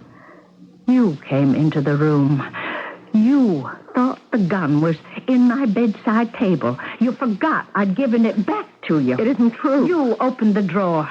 It wasn't there. So you walked back to your own room, and those were the steps that awakened me, and you left the drawer open. No, Mary. Who had the motive to kill him? Wasn't yours as great as anyone's, even greater? But you felt you could save yourself. Please. What did you do with the gun? Mary, you're right. But I can still save myself. one will do anything to poor Molly. She may even be acquitted. It'll even make her feel good to think she avenged herself. Please, Mary. It isn't right, Clara. Oh, it isn't right. Don't do it if it isn't right. The wit and wisdom of dear old Daddy. Was it right for Mama to die young and for him to squander her money? Clara, dear, live in the present. If Daddy hadn't gotten drunk and had the accident, you would have had a life where you didn't have to spend every day in a wheelchair. What you're saying is true.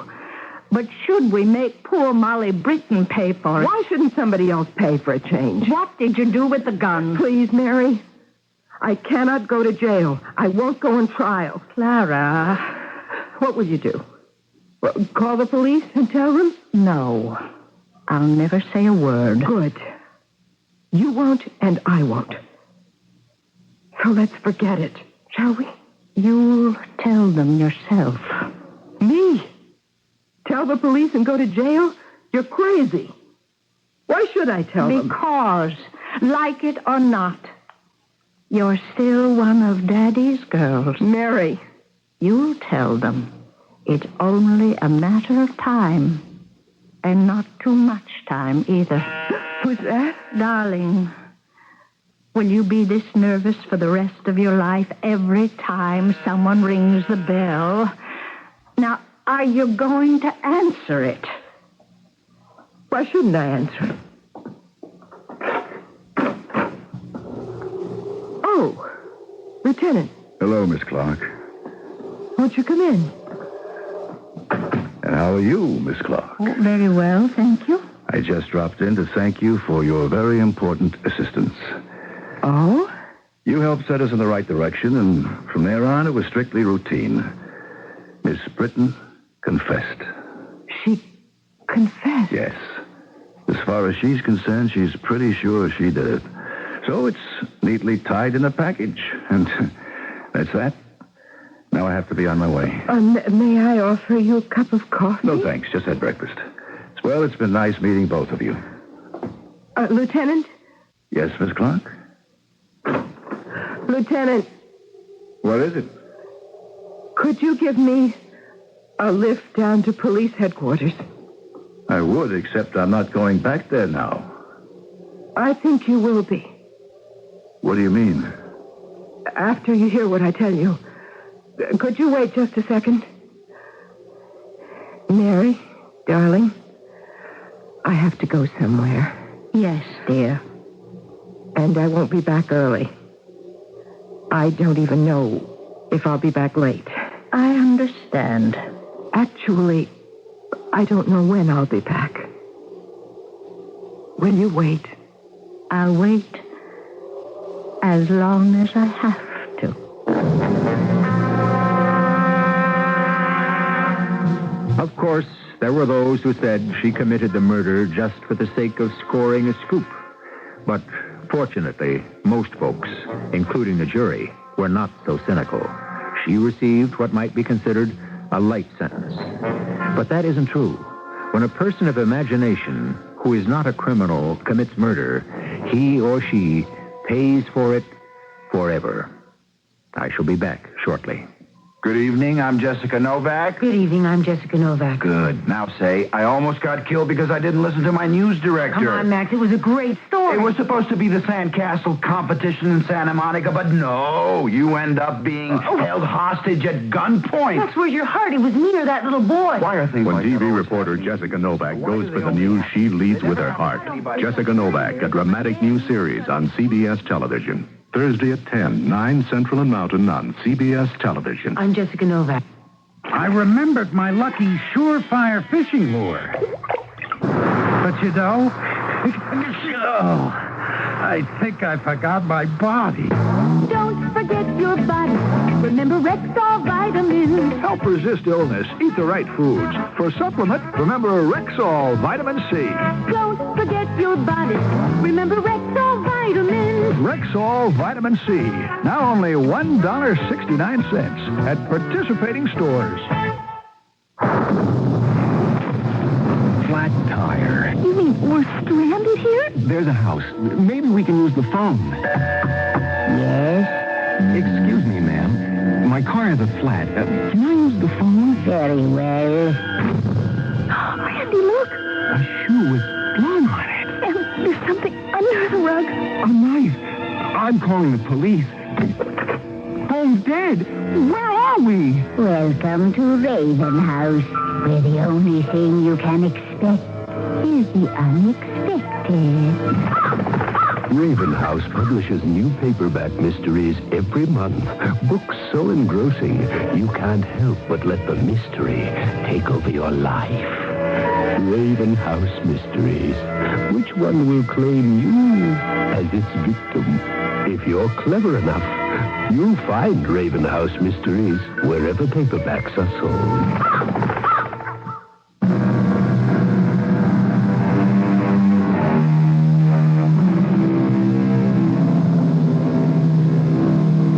She could have gotten away with it, you might be saying to yourselves. So why did she confess? Perhaps it has to do with the nature of murder itself. The act of assassination is very cheap. What does it take? A few ounces of steel or lead. But as many killers discover, where murder is concerned, it isn't the initial cost. It's the upkeep. It takes a split second to kill, but one must live with the consequences forever. Our cast included Terry Keane, Carol Teitel, and Bernard Grant. The entire production was under the direction of Hyman Brown. Radio Mystery Theater was sponsored in part by Raven House Paperback Mysteries. This is E.G. Marshall, inviting you to return to our Mystery Theater for another adventure in the macabre. Until next time, pleasant dreams.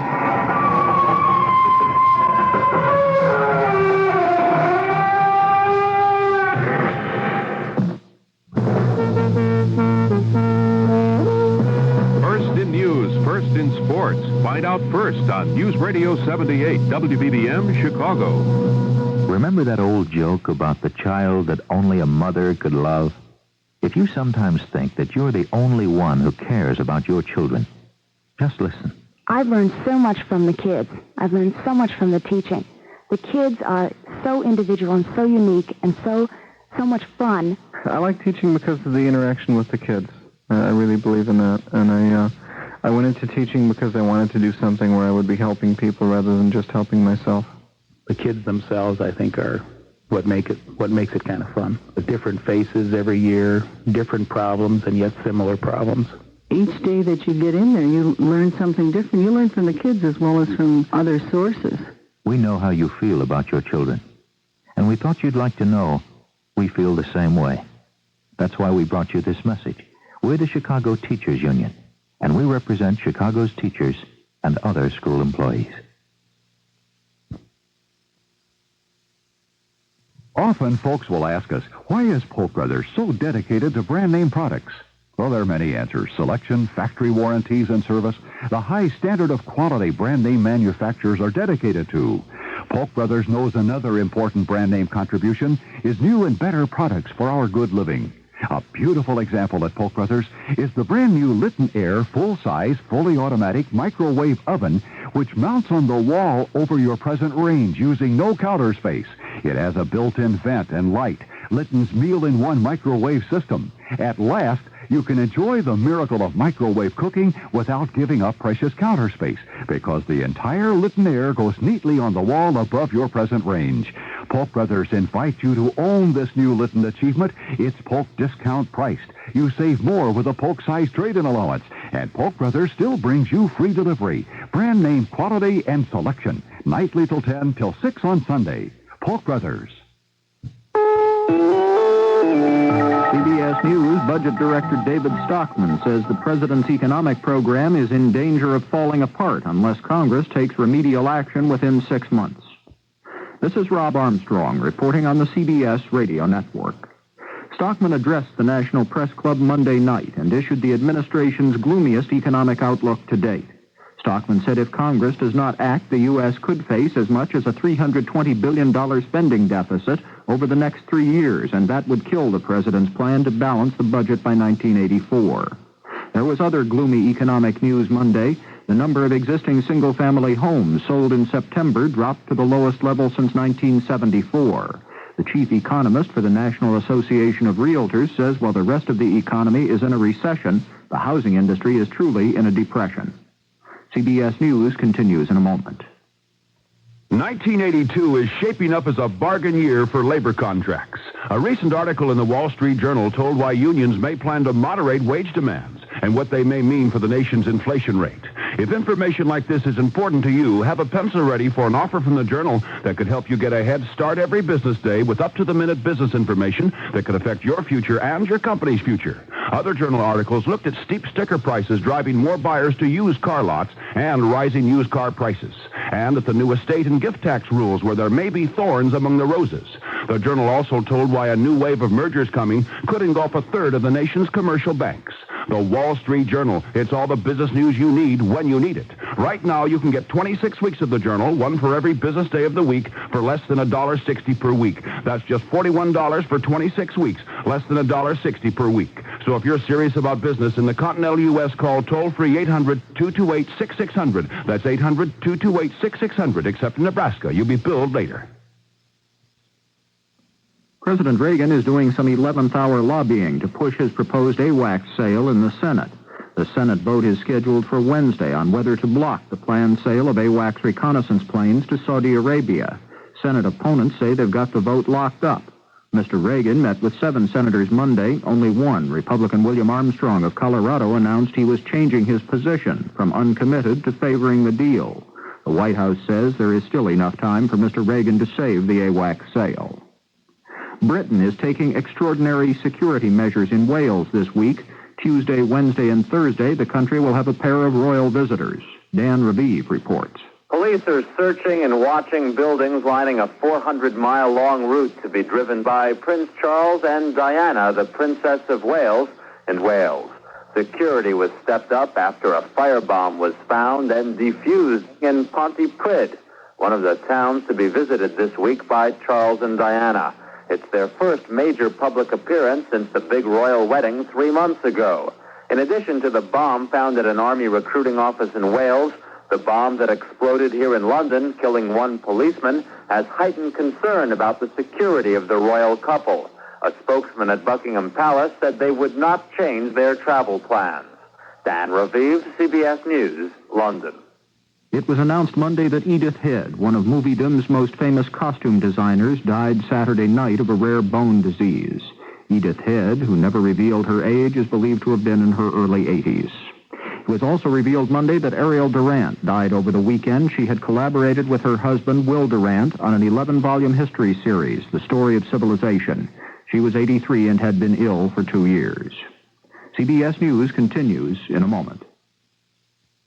Ladies and gentlemen, the captain has turned off the seatbelt sign. Hi, Joe. Hey, Mike. I didn't know you were on this plane. It's my monthly trip. Let's sit together. Oh, I can't. I'm in the smoking section. I was always in the smoking section, but I quit smoking. Oh, yeah? I wish I could. I've even thought about joining one of those $300 group programs to see if I could break the habit. Yeah, well, I really wanted to quit, and I tried Bantron. Yeah? Worked for me. And if you really want to quit smoking, Bantron will help you. I sure do. Bantron. Yeah, Bantron smoking deterrent tablets. Mm-hmm. If you really want to quit smoking, Bantron will make it easier. Well, how does it work? Well, it helps cut down that craving for nicotine. Bantron does that? To me, that's the whole ballgame. And it has special buffers that make it work fast. Oh, yeah? Easy to take, too. 1 tablet after each meal. Well, if Bantron is as good as you say it is. One way to find out. I'm going to try Bantron. Good. So long, Joe. See you, Mike. Hey, next trip, maybe I can get out of the smoking section, huh? Bantron tablets have the most effective formula you can buy to make it easier to quit smoking. The more you want to stop, the more Bantron will help you stop. Bantron can help you break the cigarette habit. Available at supermarkets and drugstores. Use only as directed. A 3-day conference got underway Monday at the State Department. 250 people who helped liberate the inmates of Nazi concentration camps during World War II gathered to share memories and contemplate ways to assure that the world will never see another Holocaust. Secretary of State Alexander Haig told the group that genocide succeeded only because defenders of individual rights sought refuge in illusion and weakness. I believe that we can bear the memory of the Holocaust only if we strive to prevent its recurrence. Let us therefore remember well the signposts on the road to genocide. First, individual rights were revoked. Then individual dignity was denied. And finally, in the abyss of despair, came the murder itself. Haig said future generations must be keenly aware that principles will only survive if individuals are willing to fight for them. Rob Armstrong, CBS News.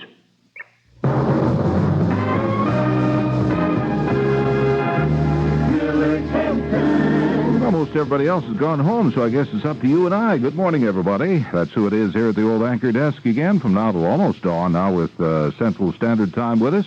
Dwayne Gray is our producer-editor. Al McKinstry is our technician.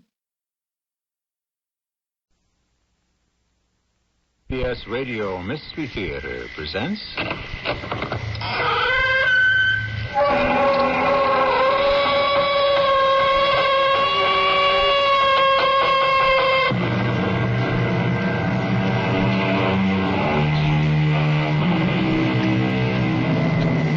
Come in. Welcome. I'm E.G. Marshall. Keep in touch. Don't forget to keep in touch. How often have you said that? Or had it said to you? Sometimes carelessly, a mere formality. Other times earnestly, as though it was a matter of some importance. Now and again, with a feeling of desperation, as though the fate of a relationship depended upon it. Can I help? I don't see how. You know I want to. I want to help you any way I can. Well, if it wouldn't be too much trouble, would you sit here next to me? Of course I will. Now what? Nothing. That's all.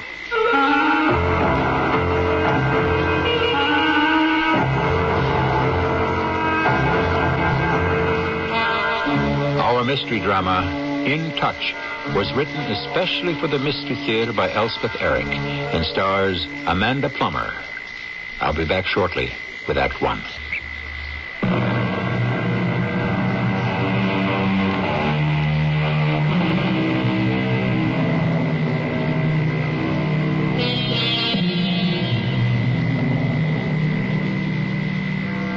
And what happened after you said, keep in touch, don't forget to keep in touch?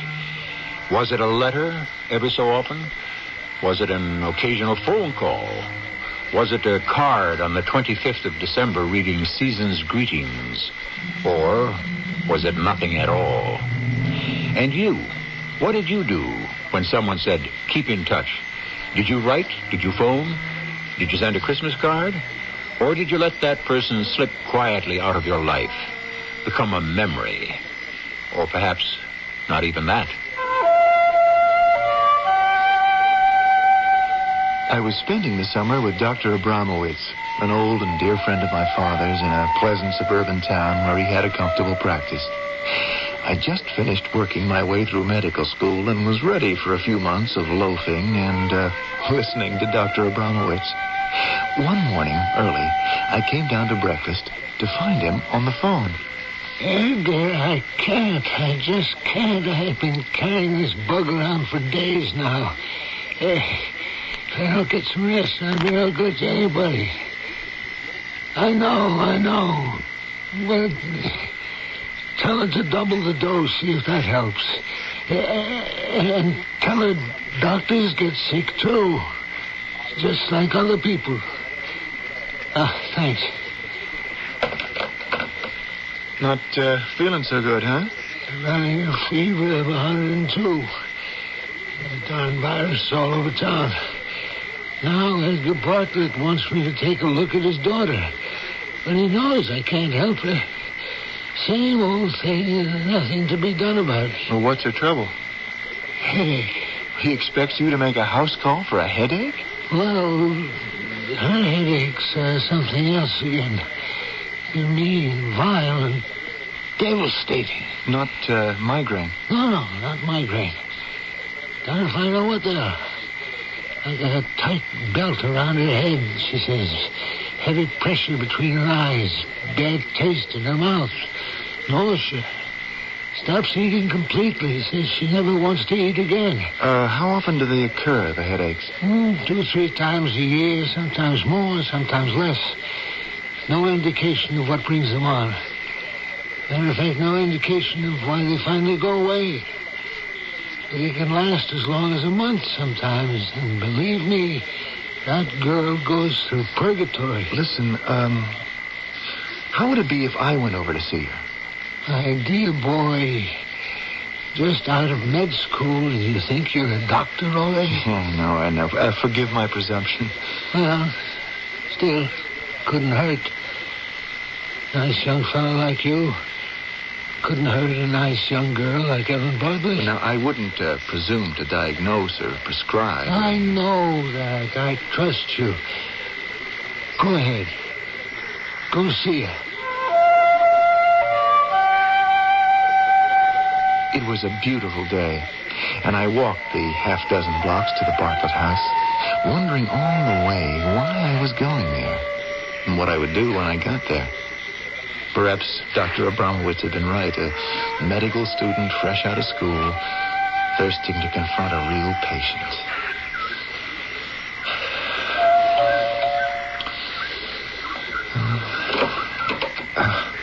Yes? I suppose I should have phoned first or asked Dr. Abramowitz. I talked to Abramowitz half an hour ago. Yes, I know. I was there. He wouldn't come over. Well, he's really not well. Fever of 102. He told me. Yeah. He suggested that no, that's wrong. I suggested that I come in his place. Oh, you're a doctor, right? Well, no. I just graduated from medical school. I'm taking the summer off, staying with Dr. Abramowitz, and, well, he's so overworked right now and not at all well himself. Yes. He told me that on the phone. So on an impulse, really, I don't know just what I thought I could do, but I asked if I might stop over and see your daughter. Not as a doctor, exactly, more as someone who cares, you might say, as a doctor would care. Am I making any sense to you at all? Not much. But come on in anyway. Thank you. Follow me. Ellen's on the chaise in the living room. These terrible headaches. Once she comes down with one of those, nothing helps. Oh, Ellen. There's somebody here to see you. Dr. Abramowitz? No. But it's a friend of his, a gentleman who's staying with him for the summer. I don't think you told me your name. Post. Daniel Post. I'll leave you two together. Anything you want? Coffee or something? Oh, no, thanks. Nothing. If there is, well, just call me, all right? We will, thank you.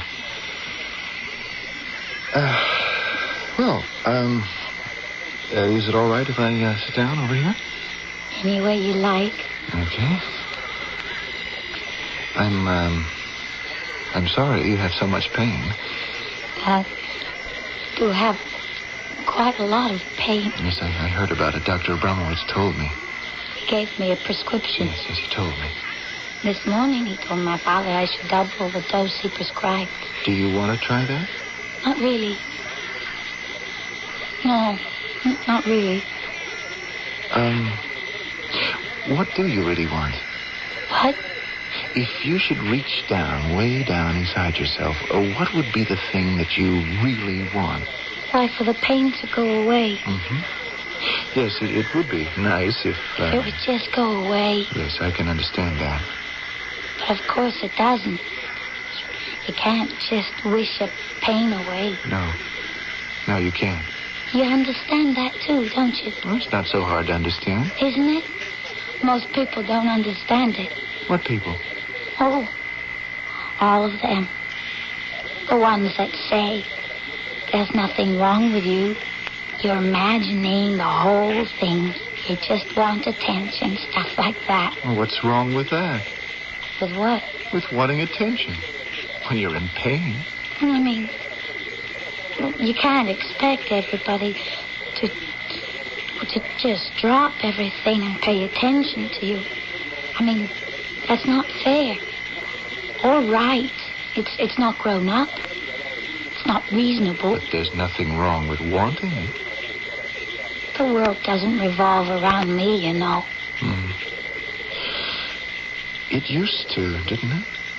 What? When? Quite a while ago. You mean when I was little? Very little. Like a baby? Well, the world does revolve around a baby, doesn't it?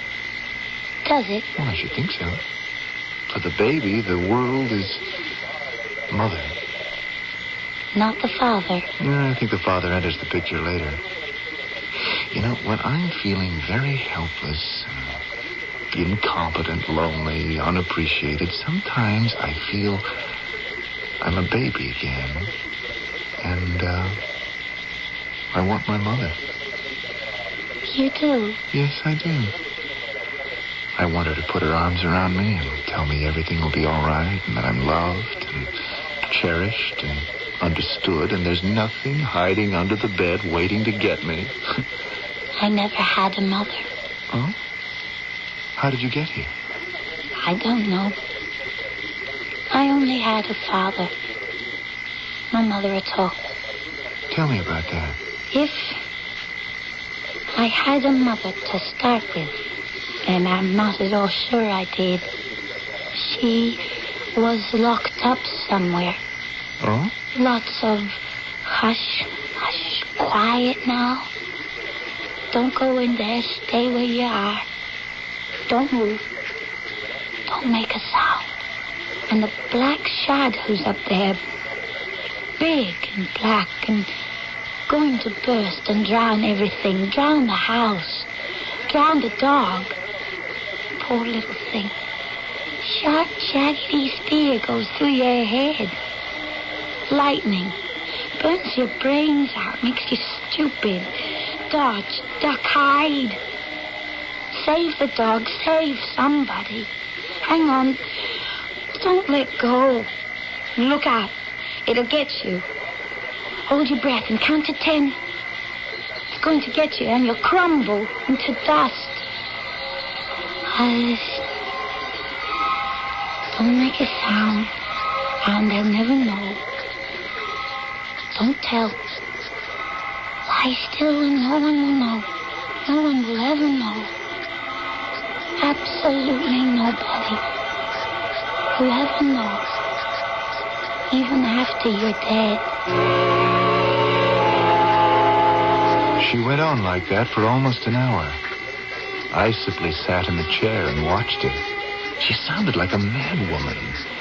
But gradually, her face began to change. The pinched look began to smooth out. Her eyes seemed to clear. Her hands relaxed. And then her whole body. Until at last, she fell asleep. How is she? I don't know, really. She's asleep. Asleep? Oh, my. You think the headache's gone? I don't know. I wouldn't want to wake her up to ask her. Must be. She couldn't sleep like that if it hadn't left her. Great Scott. She looks so happy. I don't think I've ever seen anyone look that happy. Like a child. What did you do to make her look like that? I didn't do anything. Well, you must have done something. I just sat over there in that chair and never went near her. I was getting ready to leave. I might as well. No, wait a second. You look awful. I do? Yeah, you're pale. You look exhausted. Look at you. You're shaking all over. So I am. And I'll be running along. You're quite sure you're all right? Oh, quite sure I'm fine. Except that, I seem to have this awful headache. I hoped the fresh air would help, but it didn't. All the way back to Dr. Abramowitz's, my head felt clamped in a sort of steel helmet. Waves of nausea swept through me. I felt I'd never be able to eat again. And between my eyes, my nerves started to crackle.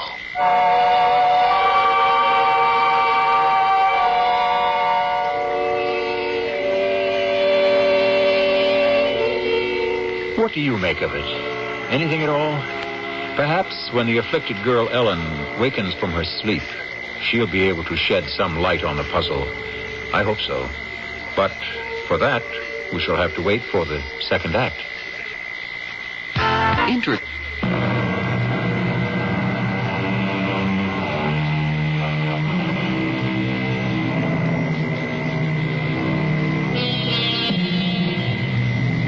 We're going to have to wait a while longer before we discover Ellen's reaction to the seemingly miraculous removal of her symptoms.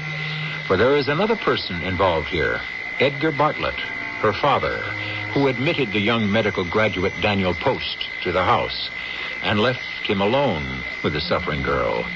Mr. Bartlett's reactions, too, are worth observing. Strange. Very strange. I thought of running after the young man, but I didn't. I am by nature a conservative man and a reticent one, and I seldom do anything on impulse. As the summer wore on, Ellen seemed completely cured of her headaches. I began to hope that they had somehow been exorcised, if that's the word I want. But they hadn't. One morning, as autumn was starting to crisp the air, she didn't come down for breakfast, and I went up to her room. Is that you, Father? All right to come in? If you want to. You've got another one, haven't you? And I was hoping... I'm sorry. It's been... how long has it been now? 2 months since the last one? Almost 3. Look, honey, what can I get you? Nothing. What about those pills Dr. Abramowitz prescribed? Do you still have some of those? They don't help. I know. That young man, what's his name, staying with Dr. Abramowitz, Post, that's his name. Daniel Post. Yes, he cleared up that last headache you had. Yes, he did. What did he do? Do you remember? He didn't do anything. Now, Ellen, he must have done something. Try and remember. He didn't do anything. Well, I'm going to call him and ask him to come over here. He'll do it. I'm sure he will. Why hadn't I thought of it right away? That young fellow was a wonder. I'd pay him anything he asked if he'd fix Ellen's headache. Poor girl. Her little face all contorted with pain. Hello? Let me speak to Daniel Post, will you? Speaking. I'm glad I reached you. This is Mr. Bartlett, Ellen's father. The girl with the headache. Remember her? Oh, very well. How is she? She's got one again, just like the others. Oh, I'm sorry to hear that.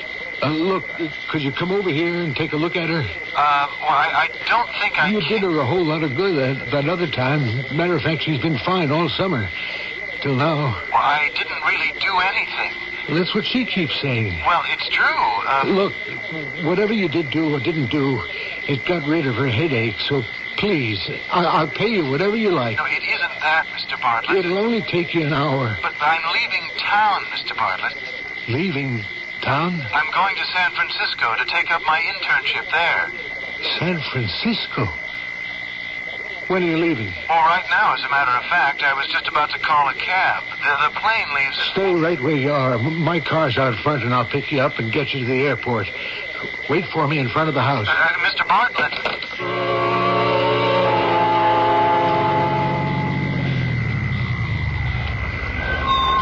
Hop in. Throw your bag in the back seat. It's very kind of you to do this. Oh, I'm not doing it to be kind. How long are you going to be in San Francisco? A year. A year? A whole year? It's my internship. That takes a year. Well, I have to find out what to do about Ellen. The headaches. I wish I could tell you. Start with when I went out of the room and tell me everything after that. Come on now, I have to know. As near as I can remember, I said I was sorry about the pain, and she said it was pretty bad, and I said if you could have anything, something like that, outside of the pain going away, what would you want most? I really can't remember just how the conversation went. Try.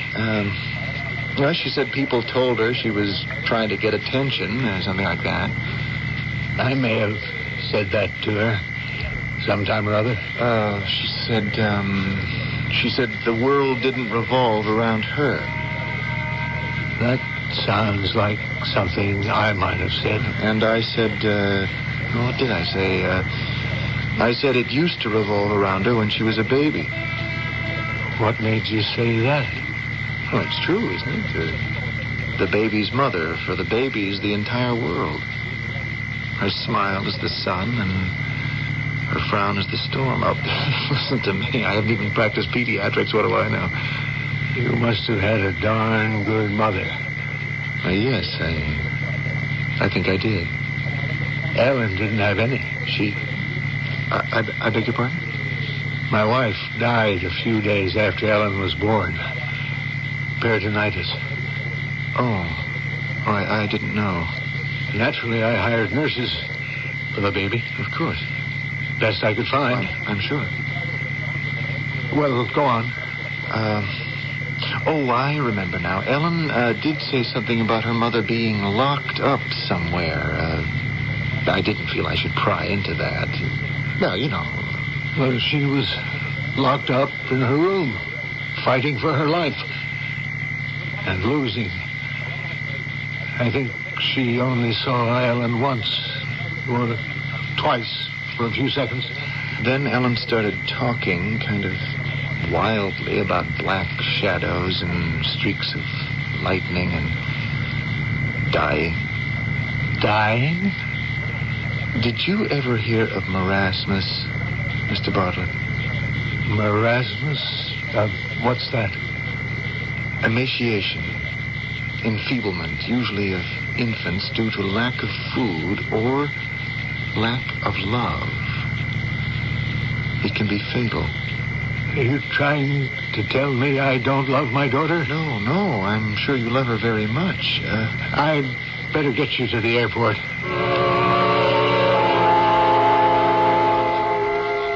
I put the young man on the plane for San Francisco and said goodbye. None too graciously, I'm afraid. He hadn't told me a thing. Hadn't helped me one tiny bit. But something stuck in my mind. I couldn't put it into words, but I felt it. Something was required of me. If I only knew what it was. Ellen didn't look a bit better when I got back. Is it you, Father? It's me. You were gone so long. Well, I had to do an errand. Did you call Dr. Post? Yes. I called him. Is he coming over? Not right away. When? I don't know exactly. But I'm here. I'm going to sit down in this chair. And I'm going to stay here with you until you get better. Are you really? Yep. It's just you and me. And we're going to get you all well again. You and me together. How's that? That's good. See, if you could have anything in the whole wide world, what would you ask for? What would you most want? I don't know, really. I'd get you anything, Ellen, anything you wanted. You know that, don't you? I guess I do. I'd go to the ends of the earth. You wouldn't leave me, would you? Oh, no. No, I didn't mean that. Of course I wouldn't leave you. What makes you think I'd leave you? What people do in the middle of the night.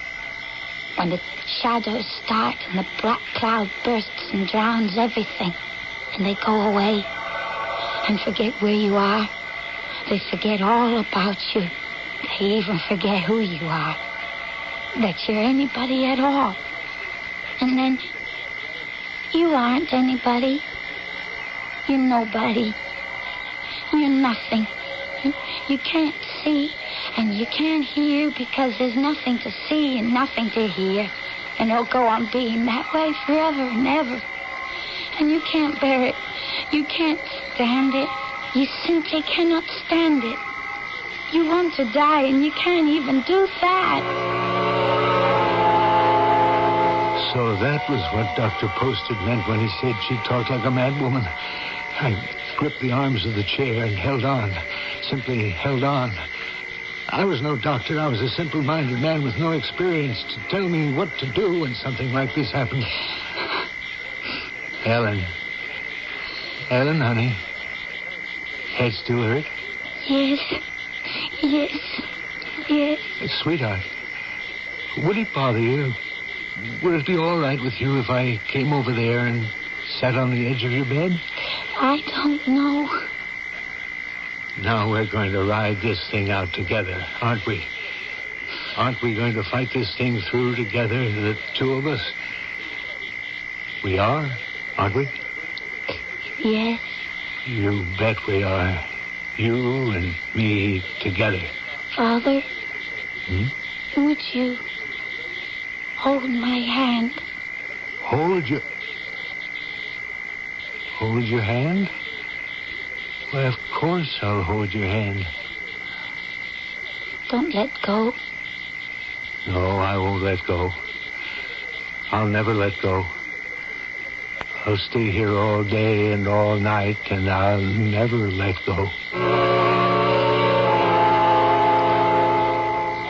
I guess it took about an hour for the creases in her face to smooth out and her breathing to become light and regular. But by that time, she was fast asleep. I didn't move, though. I sat on the edge of her bed and held her hand the rest of the day and all night.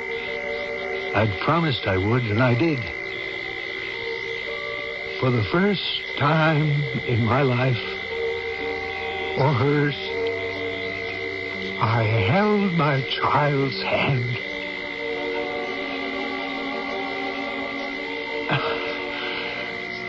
After a while, my head started to throb. Waves of nausea swept over me. The rigid band around my head started to tighten and tighten. But I held on. I held on. And my daughter's pain became my own.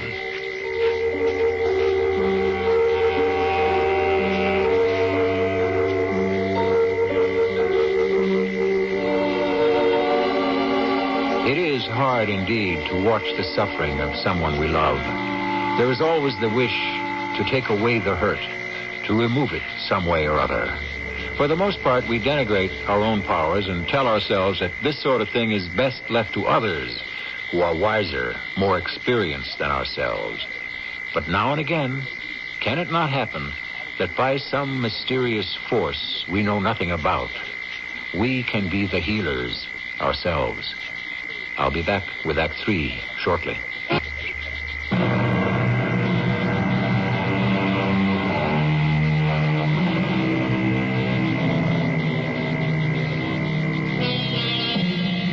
Now, at last, in the third and final act, we can turn our attention to our central character, Ellen Bartlett, whose sporadic but shattering headaches had been a blight on her young life.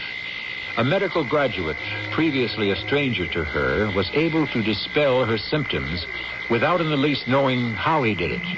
But now his departure for San Francisco has left the problem squarely on the shoulders of her father.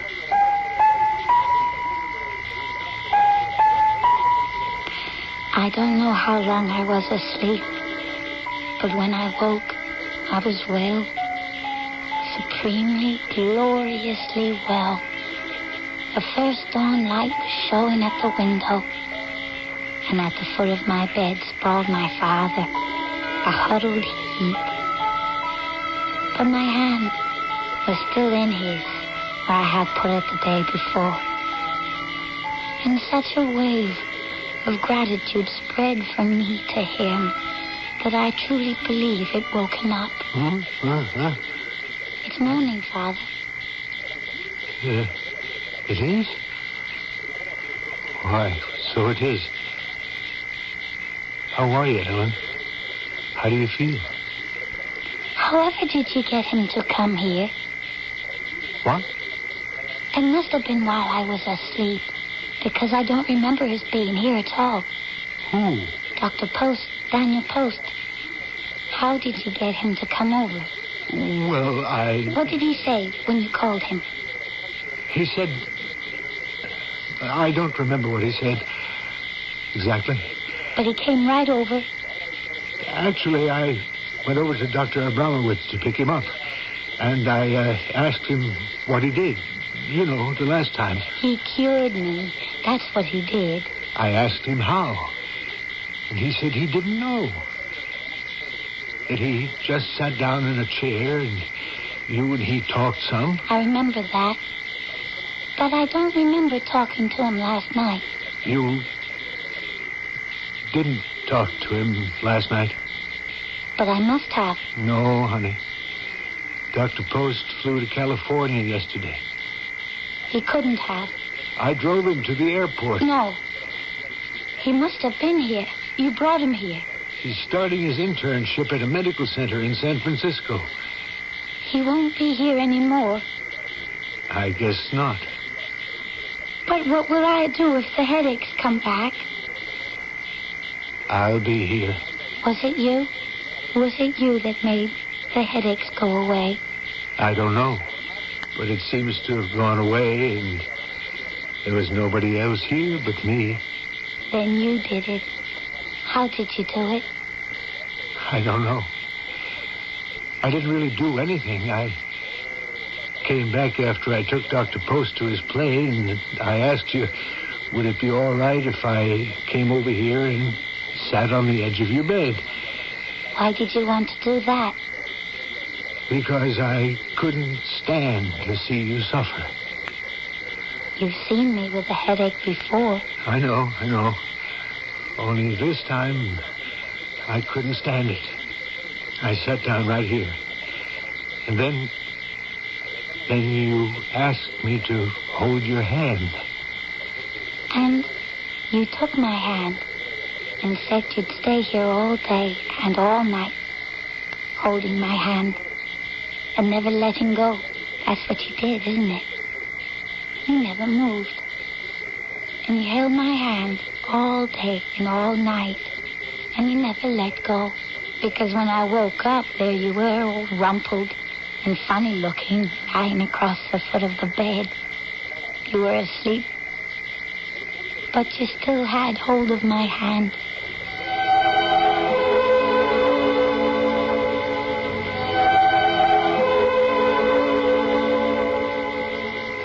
Almost a whole year went by, and I didn't have a single headache. It seemed too good to be true, and I think the reason it was true was because my father was always there. Not his body in the house, I don't mean that, because he had to go to work, and I was still going to school. But when I came home from classes, I would feel very content because I knew my father would come walking through the door pretty soon, and we would talk.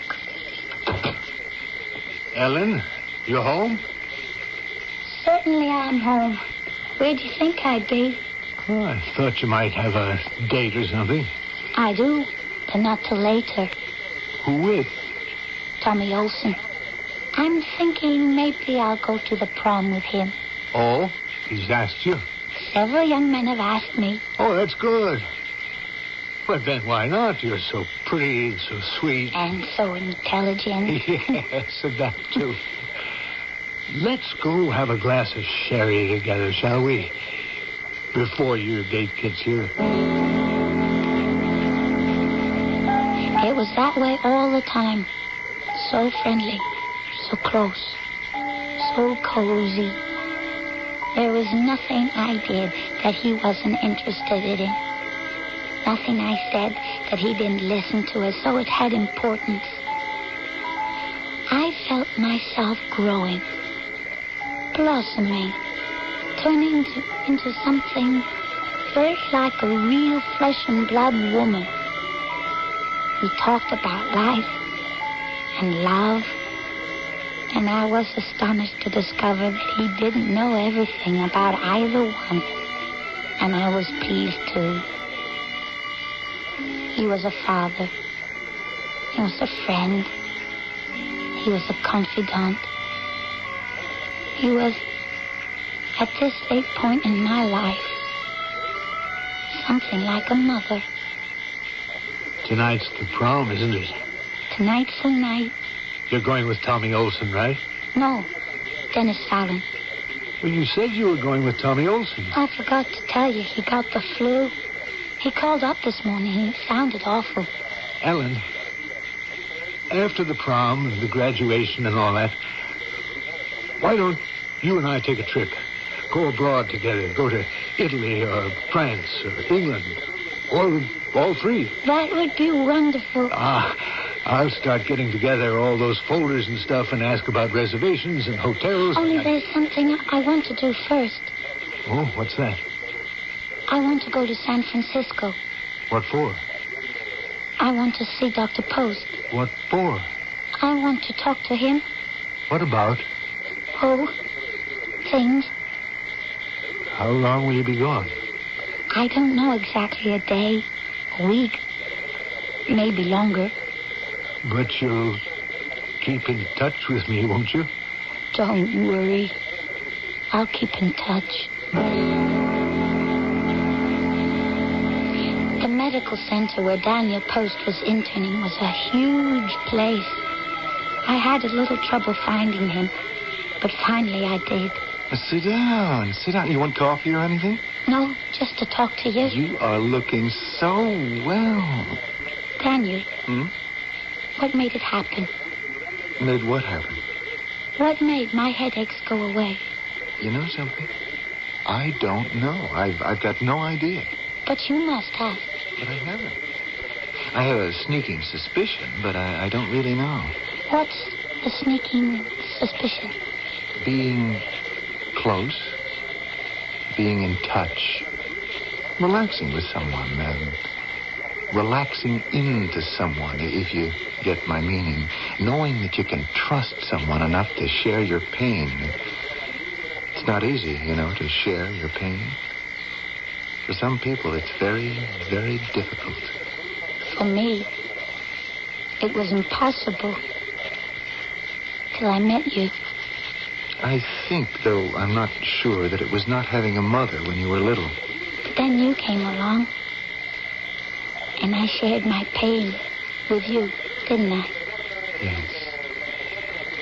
Yes, you did. Heaven knows why. Because I loved you. Hold on a minute. That's why. No, wait a minute, Ellen. That's why I came out here to see you. There are lots of boys at home that tell me they're crazy about me. A couple of them asked me to marry them. I had to be sure about you first. Please, Ellen. You're the one I love the best. The first. The only one. Please. Tell me you love me. Daniel, please.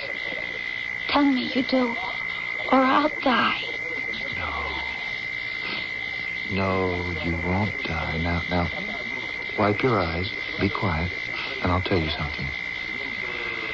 When I finished my internship here, I'm going to take up residency in a psychiatric hospital. And do you know why? Do you know what turned me in that direction? You. You did. I wanted to find out why just talking to you drove out your headache. And why your father, holding your hand all night, did the same thing. And you don't love me. Dear girl, this is only the second time in my life I've even seen you. But you've been very important. You've changed my life around. If you don't love me, I might as well go home. I think you should. Give my best regards to your father.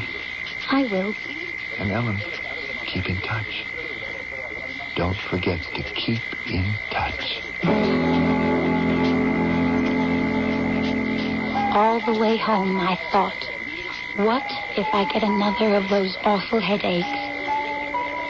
I really thought it was love between Daniel and me. It had to be love. Why? Because it felt so good, so right. If it wasn't love, what was it? Finally, the plane landed, and right outside the barrier stood my father, looking anxious and eager. Ellen!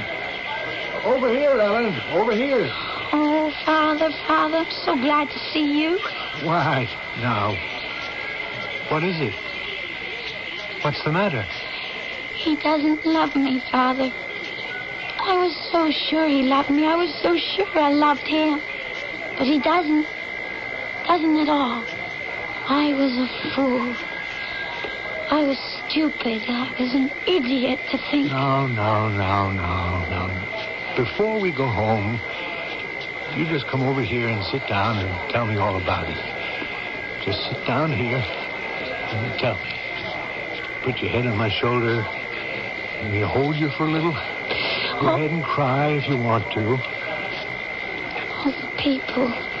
What'll they think? Heck with the people. Who cares what they think? They'll think, why is that pretty girl crying? And then they'll go about their business. Am I right? Sure, I'm right. Now, about Dr. Daniel Post. I know he did a wonderful thing for you, and that made you think there was something special about him. There is. Give me your hand now. Well, I tell you something. Before I met your mother, there was someone I thought was special. As a matter of fact, there were two. But when I met your mother, those two didn't seem so special at all. Matter of fact, I forgot all about them. That's the way life goes. Believe me. Tell me about my mother. Okay.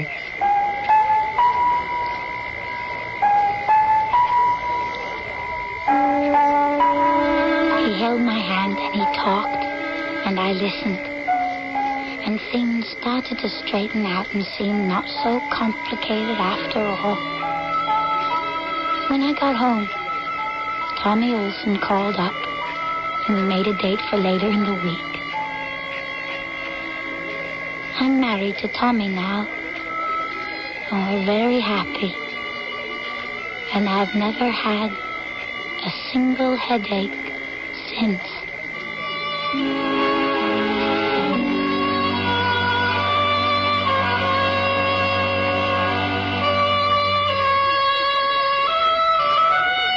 When we say we feel touched by something, it means we are moved deeply, inexpressively, by a token that we are valued and loved. This craving to feel valued and loved begins when life begins, and it never ceases. Never. I'll be back shortly.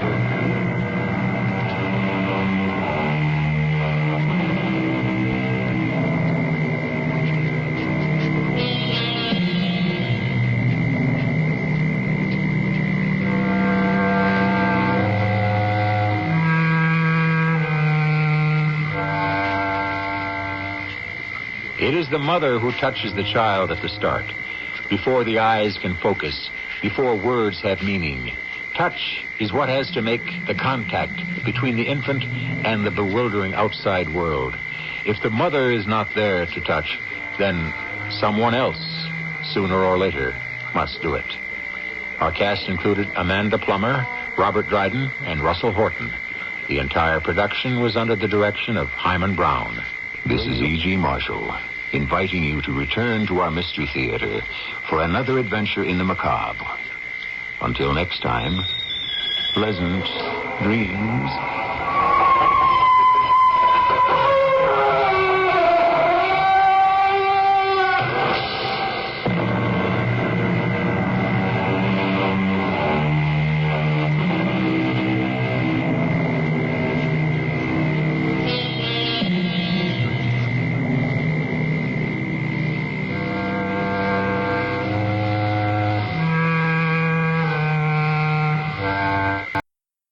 The CBS Radio Mystery Theater presents...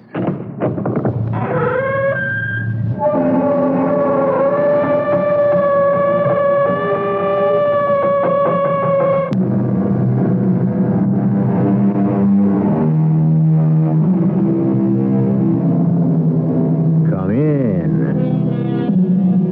Welcome. I'm E.G. Marshall.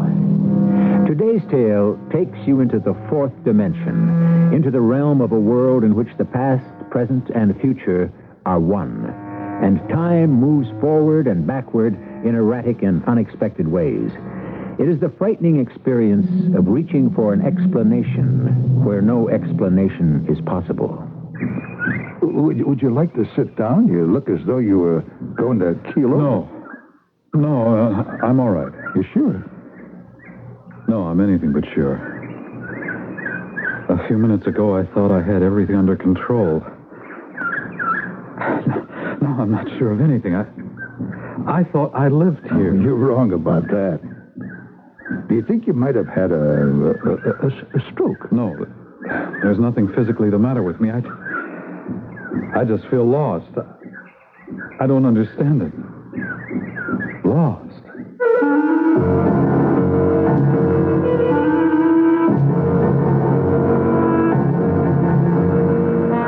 Our mystery drama, Between Two Mirrors, was written especially for the Mystery Theater by Sidney Sloan and stars Marion Seldes. I'll be back shortly with Act One. Pardon me, you wouldn't happen to have a pair of glasses that needs polishing, would you? A pair of glasses? See, I suddenly have this urge for a cigarette. I see. Well, what does polishing glasses have to do with your sudden urge for a cigarette? Well, I do that instead of smoking. You polish glasses? Well, sometimes. Sometimes I take a shower. Here, take the glasses. Oh, thanks. That replace your craving for a cigarette, does it? Well, that's one of the things. Oh. Like I said, sometimes I take a shower, sometimes I exercise, go for a walk. Listen, where'd you learn all this anyway? From the American Lung Association. The American Lung Association? They have this new program, see, called Freedom from Smoking. Freedom from smoking? Helps you to kick the habit in just 20 days. 20 days? On your own. Hey, that's great. Yeah. Well, tell me, do you find it's helped you? Well, you don't see me smoking, do you? No. I mean, I really wanted a cigarette, but I didn't give in, did I? No, you sure didn't. No, if I can just get rid of this urge to polish glasses. Yeah, right. You wouldn't happen to have another pair on you, would you? Sunglasses, swim goggles? If you really want to kick the habit, but need help doing it, contact your local American Lung Association for information on their Freedom from Smoking program. As always, it's a matter of life and breath. As you stroll down Michigan Avenue, you'll find the accent subtly changing. For here, Burberrys have fashioned a little bit of England. For the woman about town or country, our second floor is an inspiration. Elegant Burberry suits, impeccable shirts and skirts, cut with the care of cucumber sandwiches at a garden party. Burberry blazers with a line as distinguished as a ducal family tree. Sumptuous sweaters in more colors than there are titles in Who's Who. Kilts in tartans as exuberant as a Highland fling. Shearlings short or long and warm as hot buttered toast. Not to mention the Burberry trench coats, which protect more of the privileged and famous than Scotland Yard. Do drop in. The clothes are stunning. The atmosphere distinctly British. The people just waiting to say how do you do. The ladies' floor at Burberry's, North Michigan and Ontario. The home from home of the Burberry look.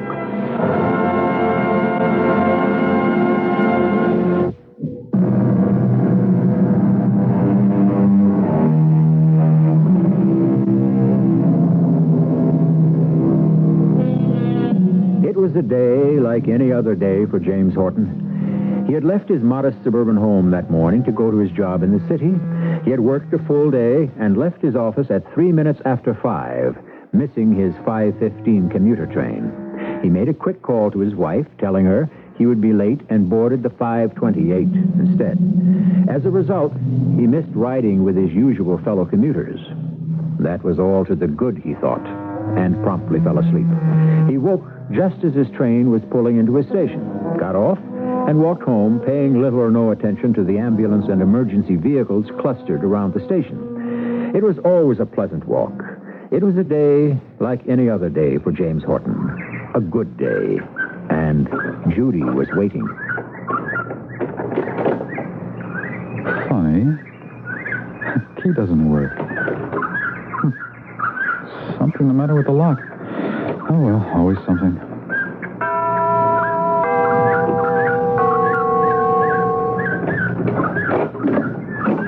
Yeah? Can I help you? Help me? Who are you? Yeah, I might ask you the same question.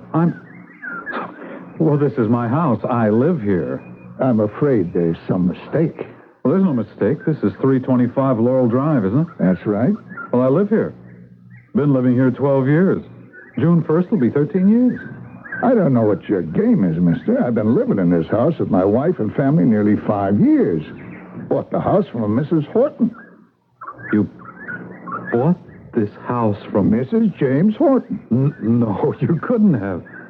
She wouldn't have. Here, I don't know what's going on. I'm in the middle of dinner. No, if you don't mind. No, wait. Don't shut the door.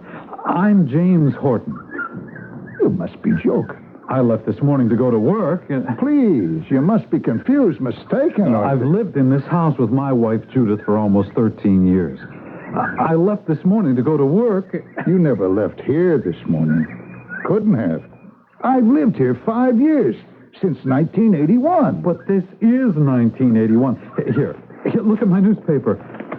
I bought this morning as I boarded the train to go to work. Look at the date. September 14, 1981. Hey, you've got a 5-year-old newspaper, mister. This is 1986. I bought it this morning. What are you trying to do? I live here. Ask anyone around. They know me. There, next door, Harold and Peggy Schoenfield. On the other side, our neighbors George and Mary Bendick. Moved away 3-4 years ago. How could they? How could all of this have changed since I left for work this morning? Something's the matter with your clock, mister. That is 5 years you can't account for. 5 years? Where's Judy? What's happening? Would you like to come in and sit down? No, I'm all right. I'll get you a glass of water. Yes, a glass of water. Thank you. I'm James Horton. I live here. Yeah, of course. I suddenly feel lost. I don't understand it. Lost.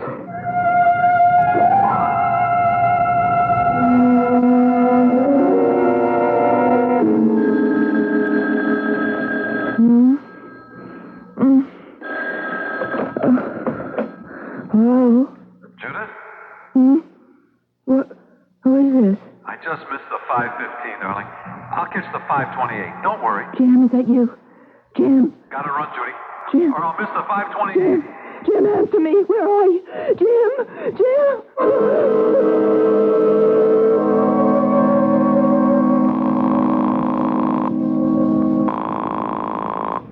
Hello? Dr. Rollins, this is Judith Horton. Yes. Yes, Mrs. Horton. Please forgive me for calling you at this hour, but Is it urgent, Mrs. Horton?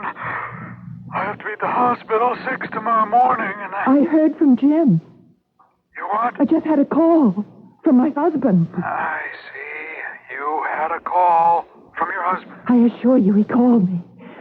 I know his voice. Mrs. Horton, I prescribed a sedative for you. You know, sometimes they have a way of causing... No, I didn't take one this evening. Well, what did Jim say? That he'd missed his train and he was taking a later one. It was the identical call he made to me that day, 3 weeks ago. Did he say anything else? No, just that, and then he stopped talking. May I suggest that you go back to bed and try to get some rest? Take one of those pills I prescribed. It'll let you sleep. You come and see me tomorrow.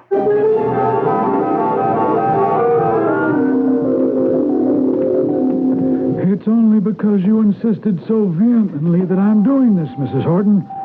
I can't see what purpose can be served by seeing your husband. I must see him, Doctor. Hearing him last night was so disconcerting. Yeah, you need reassurance, of course. But visiting him won't be very helpful. I really can't understand how seeing him with all that life-sustaining apparatus is going to be very reassuring, Mrs. Horton. I must see him. Yes, well, here we are. Right through this door. There he is. Jim? He can't hear you. And if he could, he couldn't respond. All his bodily functions depend on that machine. Without it, he couldn't live. And when can the machine be removed? I must be honest with you, Mrs. Horton. At the time of the accident, well, let me put it this way. Your husband suffered severe brain damage. I'm afraid it's irreversible. No. I think it better for you to face this now. But you're wrong, Doctor. He's breathing. He's Mrs. alive. Horton, your husband is breathing because that machine is making him breathe. His heart is beating, his blood circulating. In fact, his very life depends entirely on the sophisticated computerized equipment that you see before you.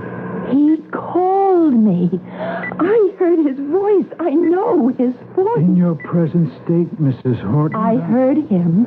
He called my name. Very well. You say he called your name. Now consider this calmly. Could he have called your name? Could he have had any possible means of reaching you? Well, I've heard of telepathy. Perhaps you don't believe in it. Perhaps you call it nonsense. I don't know if I believe in it. I never have before. But I heard him. He spoke to me. Oh, perhaps there is such a thing.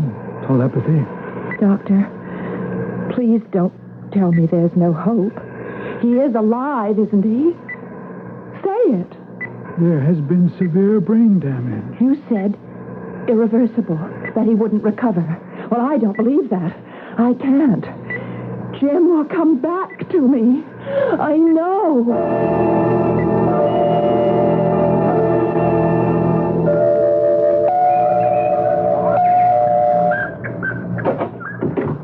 Oh, Judy. Well, come in. I'm not interrupting anything, am I? Oh, not a thing. I just got Harold off for work and I'm having a second cup of coffee.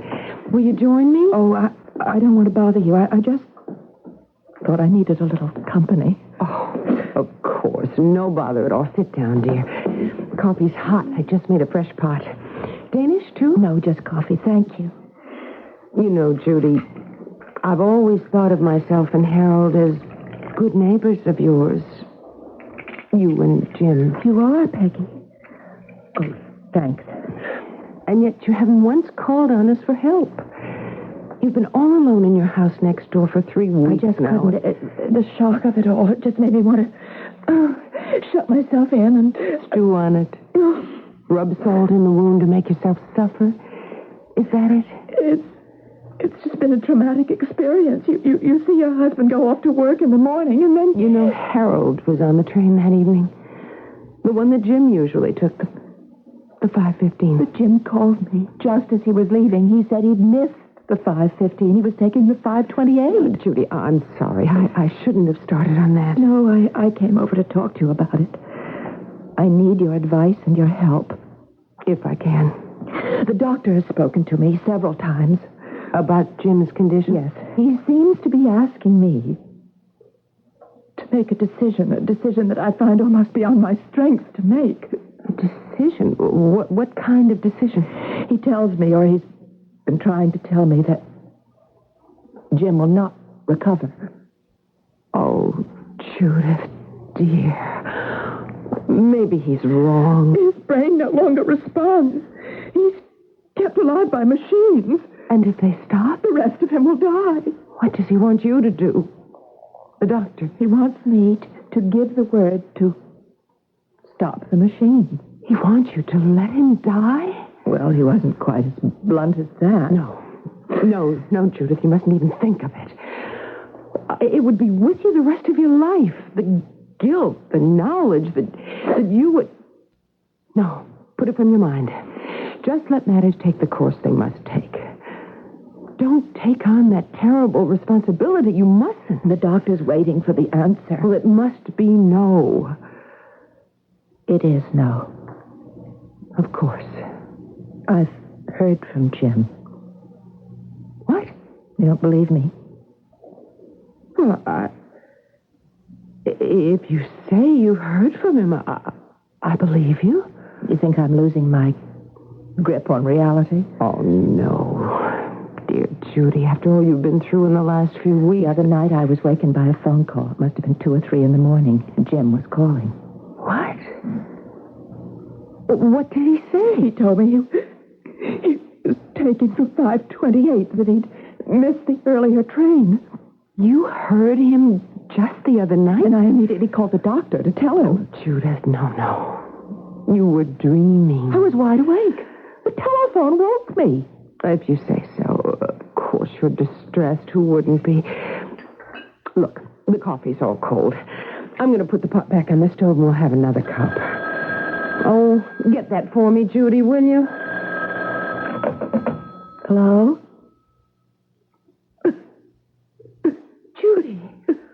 Judy, what's the matter? Jim, it's exactly the same call. He's telling me again that he's taking the later train. What? This is the 3rd time he's called, and it's the same message. Here, give me the phone. Oh, there's nobody on the phone. Just dialed him. Judy. Judy, listen to me. Jim is in the hospital. He's in no condition to... He couldn't possibly have called you. Don't you see, dear, you're imagining something. The telephone rang. That wasn't just my imagination. It was Jim calling me. I know it was. He'll come back to me. He'll come back. When one thinks of time, one thinks of an orderly measurement set down in equal segments of seconds, minutes, hours, days, years, running forward. But what happens when this familiar order is interrupted, distorted, reversed? Then all our chronological rules and measurements lose their meaning, and events could move back and forth in our time structure in irrational and frightening ways. I'll be back shortly with Act 2. Once upon a time in a big city called New York, there's a taxi cab driver and a pretty rich girl who has a pretty rich father. That's why it's called The Princess and the Cabbie, the CBS TV Tuesday night movie. Valerie Bertinelli of One Day at a Time is the princess who is from a different side of the track than the cabbie. Nevertheless, the twain meet. It's a contemporary love story. Very contemporary. The Princess and the Cabbie on CBS television Tuesday at 9, 8 Central and Mountain.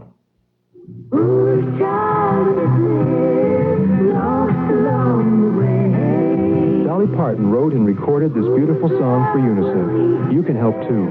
Your support can bring medical care, clean water, and proper nutrition to millions of children in desperate need all over the world. For information, call toll-free 800-228-1666 or contact your local UNICEF committee.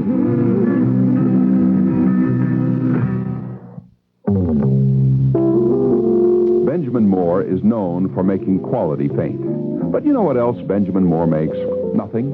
That's right, nothing. They put all their effort into making paint. Hi, this is Mal Belaires.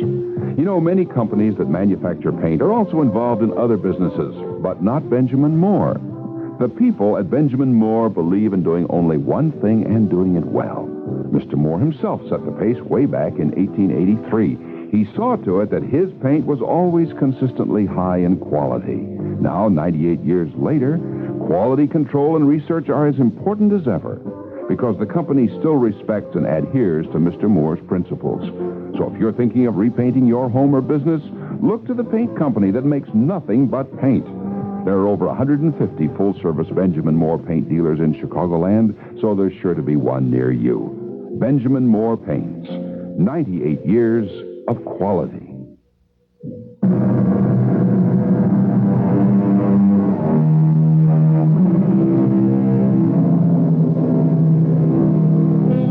Judy Horton has heard the voice of her husband calling her on the telephone to tell her that he will take a later train.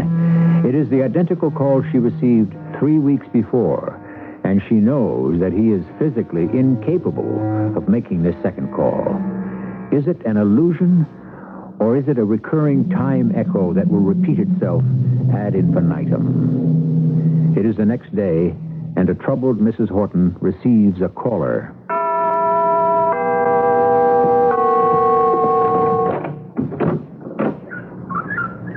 Yes? Mrs. Horton? Yes?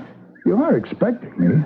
I'm Harry Corber. I don't believe Michael Hendricks sent me. It's about this house you have for sale. For sale? You know Mr. Hendricks, don't you? He's the real estate agent in town on Court Street. Of course I know Mr. Hendricks. He's the man who sold us this house a little over 13 years ago, I think it was. 13 years? Oh, I think it's been closer to 15. He looked it up for me. I made a note of it. Here it is. I wrote it down. You took title on June 1st, 1968. This is 83. 15 years. 1983? Well, Can I come in? Yes, come in. Now, would you please tell me what this is all about? Okay, I'll start all over again, Mrs. Horton. Mr. Hendricks sent me here to look at your house, which you have up for sale. Yes, you said that, but there must be some mistake. He is your agent, ain't he, Mr. Hendricks? Oh, he's more than that, Mr. Corber, Harry Corber. Mr. Corber, Mike Hendricks has become something of a family friend in the last 13 years. I see. And you haven't put this house on the market? No. We love this place. We wouldn't sell it. It's our first and only house. We've been very happy here. I just spoke to Mr. Hendricks about, not 30 minutes ago. I can't understand it. This is 325 Laurel, isn't it? That's right. But I didn't put this house up for sale. Would you care to call Mr. Hendricks on our phone? It's right over there. No, thanks. Can't understand it. Why should he tell me to come here? Hello? Hendricks? Harry Corber. Yeah, I'm here right now. There seems to be something of a mix-up. Mrs. Horton says she doesn't know anything about it. She did? Well, I don't get it. Yeah, she's right here. Mrs. Horton, Mr. Hendricks would like to talk to you. Yes, of course. Yes, Mike? Well, where'd you get that idea? I never told you I wanted to sell... What? 2 days ago? Well, no, I wouldn't have done anything like that without first talking it over with Jim. You know, don't you, that Jim's in the hospital? That was the reason I gave? That I needed the money for doctor bill. Mike, I have no recollection of that. As far as the money goes, I haven't even received a bill from the hospital, or even a doctor yet. Well, we have very good medical insurance. Mike, I don't know anything about... All right. Thank you. Yes, he's still here. I'll put him on. Mr. Hendricks wants to speak to you again. Thanks. Yeah, Mr. Hendricks? I understand. Sure, it's all right. Bye. Sorry to have bothered you, Mrs. Horton. I do like your house. If you ever change your mind about selling... Oh, we won't change our minds. Jim and I love this house. We've been very happy here. Goodbye. And I know we're going to be happy here. Again.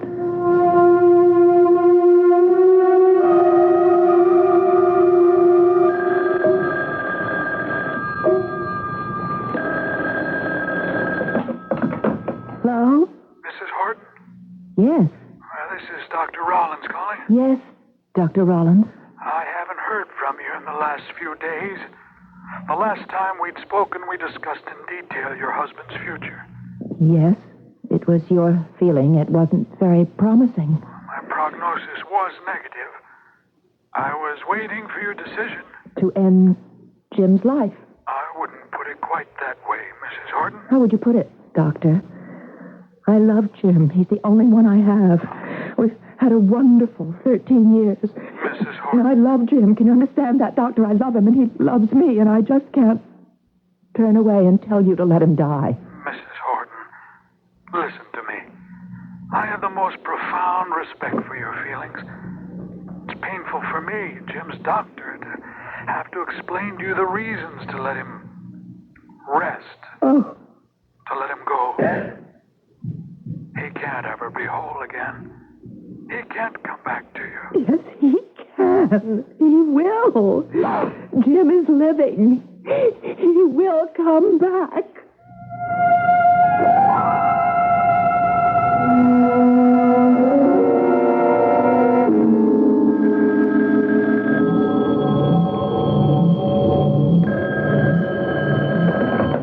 Hello? Darling, did I wake you? No, I was awake, Jim. That's what everyone says when they're suddenly awakened. You know why I called, darling? Of course I know. This is our wedding day. The day has finally come. June 1st, 1968. A day to remember. A day to treasure. Oh, stop the nonsense. You know what you sound like. Oh, like a happy bride? No, like a scared one. You want to run? You want to run, Jim? You still got a chance. Maybe you're right.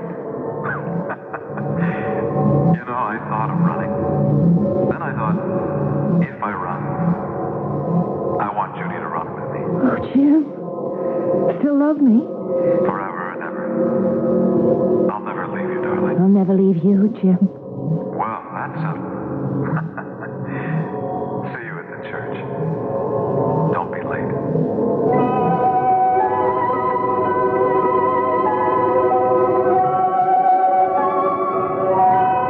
With this ring I thee wed, With this ring, I thee wed. whom God hath joined together, let no man put asunder. I now pronounce you man and wife.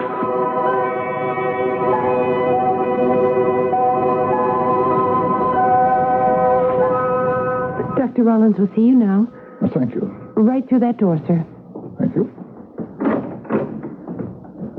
Dr. Rollins? Yes? I'm Edwin Smith, pastor of Old Clove Harbor Church. Oh, yes, Dr. Smith. Come in. Thank you. Sit down, won't you? James and Judith Horton are members of your church, aren't they, Doctor? Why, yes, they are. I've known them a long time. As a matter of fact, I married them. It must be 13 years ago. Well, I know you're an old friend and their minister. That's why I asked you to come and see me. Well, if there's any way that I can help them. There is. As you know, James Horton was very seriously injured. Oh, yes, I know. That terrible accident, the train, so many people died, so many injured. I called on Judith immediately after it happened. Jim was one of the lucky ones. He survived. No, he did not survive. He's alive, isn't he? Well, his heart is beating.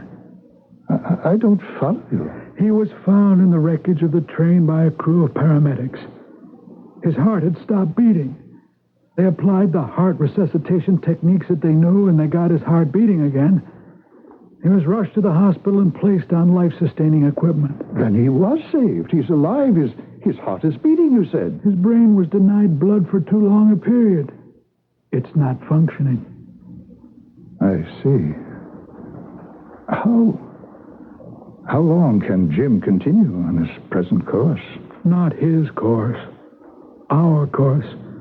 He has no control over what's done to him. You mean if the machinery was stopped? His heart would stop. Well, perhaps not immediately. In a few hours. I see. I need your help. I want you to talk to Judith. Make her see that she must request that Jim Horton be allowed to die. I don't know if I can ask that of her. To stop the help he is getting, to stop the machine, I'm afraid I'm unable to give her that advice. It's the only humane thing to do. I'm a man of God, Dr. Hollins. I could not advise what you suggest. I'm sorry I can't help you. Good day. No, wait, don't go. Dr. Smith, I believe in God, too. But he's not an unfeeling God. He's a God of mercy. He wouldn't let us suffer needlessly, hopelessly. The holy words of the Scriptures guide my actions. And mine, Reverend Smith. I know that keeping James Horton alive is a waste. It's denying to others the equipment that might save their lives. Forgive me. I know you are a good man, and I understand your argument, your plea. But I cannot do what you want me to do. I cannot give Judith the advice to end her husband's life.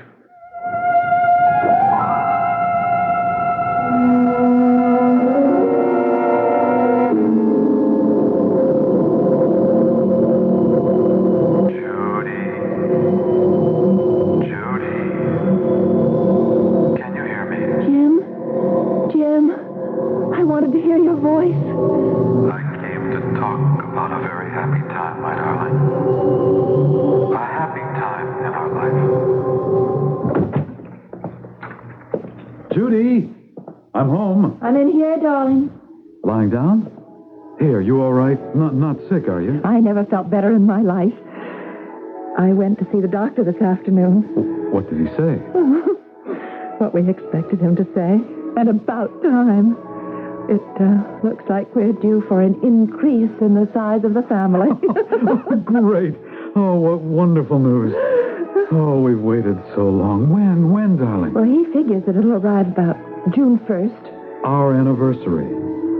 Our 4th anniversary, June 1972. But he didn't guarantee that it would come right on the 1st of June. It might come earlier or a week or two later. Oh, a little fellow will be welcome whenever he comes. Or a little girl. Or little girl. Oh, darling, this calls for a celebration. You get all dressed up. We're going to go on. We're going to celebrate right here, darling. A nice, quiet evening, sitting here and being calm and quiet. Calm and quiet? Doctor's orders. He said the whole thing might be touch and go for a while. I've got to be careful. Okay. We'll follow orders. We can hold hands, can't we? Oh, he specifically ordered me to hold hands. That's part of the prescription. Hold hands. With me. Only with you. Only with you. Jim. What's happening? Where are you? Jim, come back. Come back. Those were such happy times. Jim.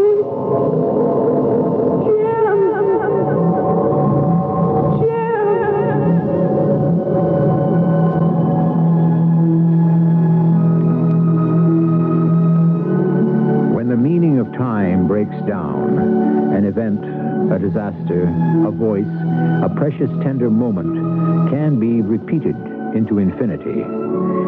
Judy Horton, reaching out to grasp some warm remembrance of her past, relives for a moment a precious echo of her life. I'll be back shortly with Act 3. Sun is up, a new day's breaking. Can't wait for your eggs and bacon. Morning wouldn't be the same without Maxwell housing you. Get that good to the last drop in. With Maxwell House, only Maxwell House. A taste of feeling like no other coffee. Always good to the last drop. Maxwell House.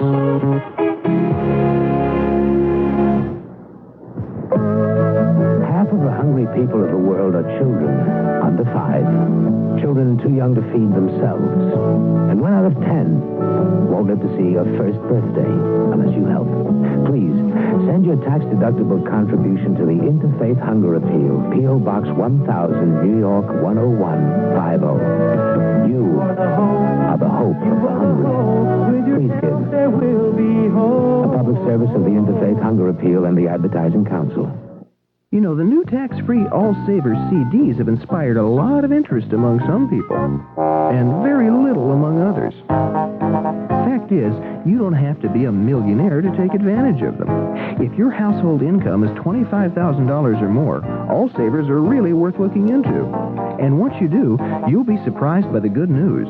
Because finally, for a lot of working people, the All Savers CD is a terrific money-making, tax-saving opportunity. And Northwest Federal makes it very simple to understand and invest in. Our counselors can answer any of your questions at any Northwest Federal location or over the Northwest Federal All Savers hotline at 286-1101. And they'll explain it in a language you don't have to be a LaSalle Street banker to understand. You can get nice gifts, too. Think about it. A Northwest Federal tax-free All Savers CD could well be just what you're looking for. So what do you say? It's Northwest Federal Savings Time, the tax savings place for me.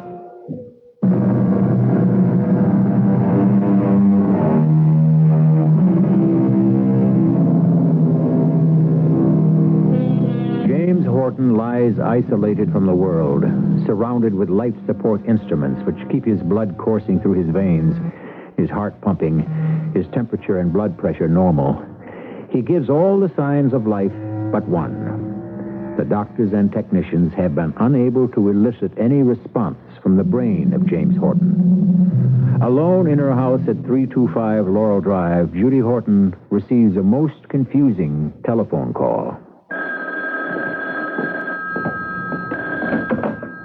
Hello? Hello, Mrs. Horton? Yes? I had a devil of a time finding you. Name's Corber, Harry Corber. My name strike a familiar chord? No, I can't say that it does. Corber, Mrs. Horton. It's been nearly 5 years since we closed the deal. Surely you remember me. I bought your house. Bought my house? On Laurel Drive, 325. Oh, you must be mistaken. No mistake, Mrs. Horton. Mr. Hendricks was your agent. He managed the whole deal. You know, Mike Hendricks? I know Mike, but I called him to get your telephone number. He didn't have it. Said you had moved away and he didn't know where you'd gone. I haven't moved. What are you talking about? He gave me Peggy Schofield's number. She used to be your neighbor. Now she's living Mr. out Corber, Peggy Schofield is my neighbor now. She lives right next door. I saw her this morning. I don't understand it. Would you just please tell me why you've called? Well, it's a little strange, the whole business, but I had to call you to find out something. Yes? A man rang my bell yesterday. It was about 6:30. I was eating supper at the time. Yes? Well, I went to the door. The man was a total stranger. I asked him what he wanted. He said he was living there, in my house. I don't see why you have to... Said his name was James Horton. What? Yeah, I was surprised, too. Said he lived at 325 Laurel. You saw Jim? 325 Laurel Drive is my house. The house you sold me 5 years ago. He thought he still lived there. No. It all struck me as mighty peculiar. When we closed the deal, the day I took title to your house... I don't know what you're talking about. Sold my house. You remember? You didn't want to sell it at first. Then you changed your mind. Mike Hendricks told me that you had to sell, needed the money to pay your bill. No. Mr. Corber, I don't know you. I've never met you. I don't understand anything you're saying. Jim and I would never sell. That's what you said at the day in Mr. Hendricks' office. You said you wouldn't have sold the house if your husband was still alive. Would you please stop torturing me? Would you get off the phone and leave me alone? Don't you want to hear the whole story? You ought to be interested. Your husband came to my door. At least he told me he was Horton. I thought he was a phony at first. Hendricks told me he had died. But I began to believe him, that he was James Horton. I asked him to tell me why he'd come, what reason he had. He looked sick, couldn't talk. He wanted a glass of water, motioned for me to give him a drink. I got a glass of water for him, but when I came back, he was gone. It was only about half a minute, but he was gone. You still on the line, Mrs. Horton? Yes. He couldn't have been who he said he was. It couldn't have been Mr. Horton. You got any explanation? No. Who was he? I don't know. I don't know.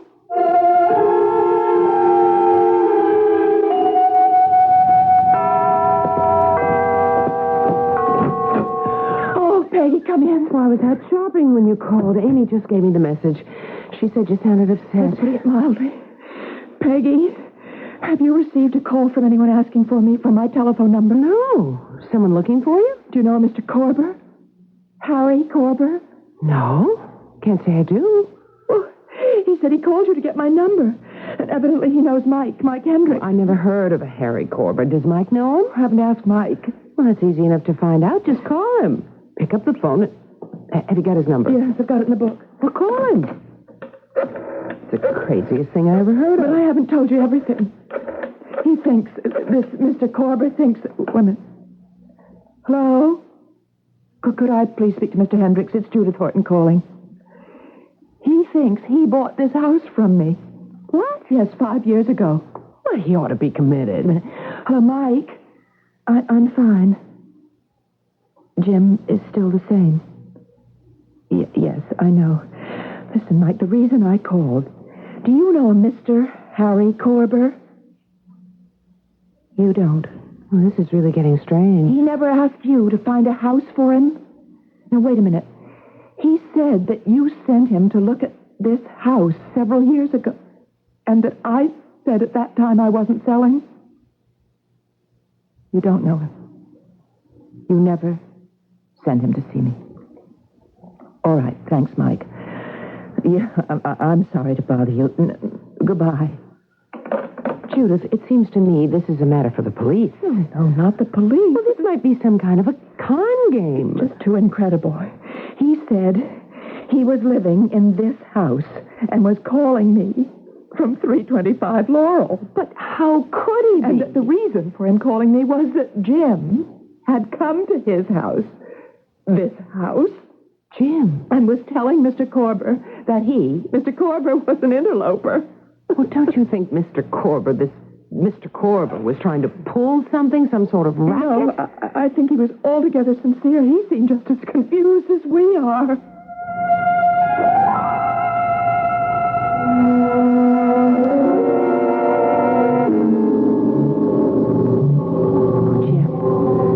Oh, Jim, I'm so glad you're here. Are you all right, darling?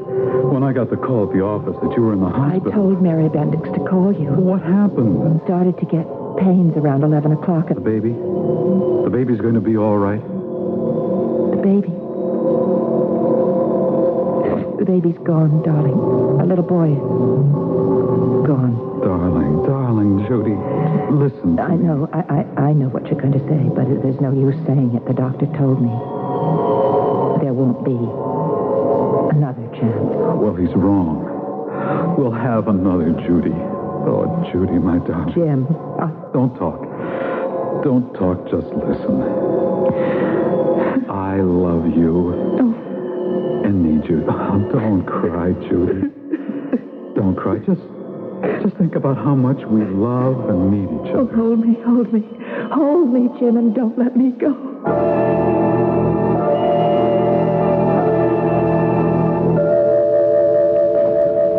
Mrs. Horton, sit down, won't you?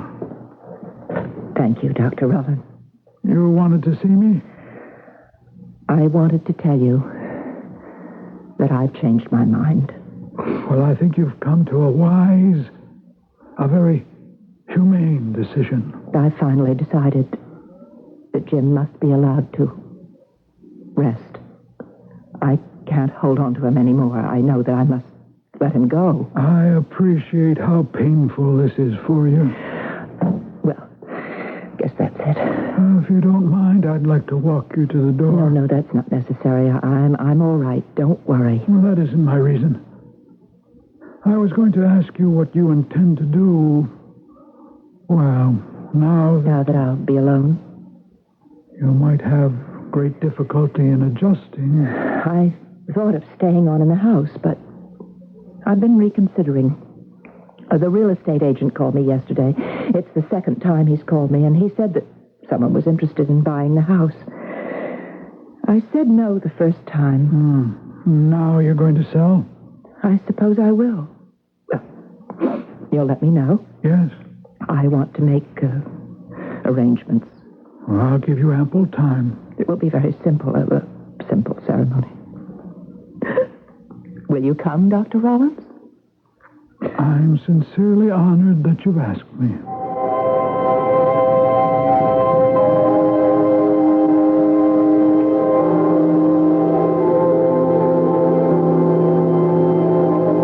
May God bless and keep the soul of James Horton. Amen. Goodbye, my darling. I'll never forget you. Never, ever, ever, ever, ever, ever. Never, ever, ever, ever, ever, ever. Never, ever, ever, ever, ever, ever, ever, ever.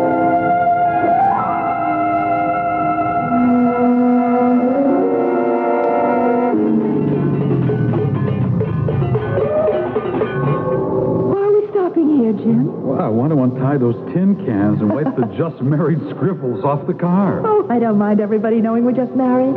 I'm proud of it. So am I, but I don't want to advertise. Come on. Will you come on? Where are you going? Well, to ask these people in the house here if they'll give me some water and a bucket to clean the car. We can't do that. Why not? They're very obliging people. But don't hang back. Now, come on. You know them? For sure. Known them a long time. Oh, you haven't. What's their name? Jim and Judy Horton. What? It's ours, Judy. It's our house. If you want it. 325 Laurel Drive. Oh, Jim. Our house. If you don't like I love it. I love it. Oh, what a surprise. You didn't breathe a word of it. A wedding present, Judy. My wedding present to you. Oh, my darling. You want to go inside? Do we have time? There are people waiting for us. The reception dinner. Oh, let them wait. We're the guests of honor, aren't we? Let them wait. Into my arms, bride. Oh, you're going to carry me over the threshold. Isn't that the proper thing to do? Oh, Jim, I love you. And I love you, Judith. Forever and ever. Forever and ever. And ever.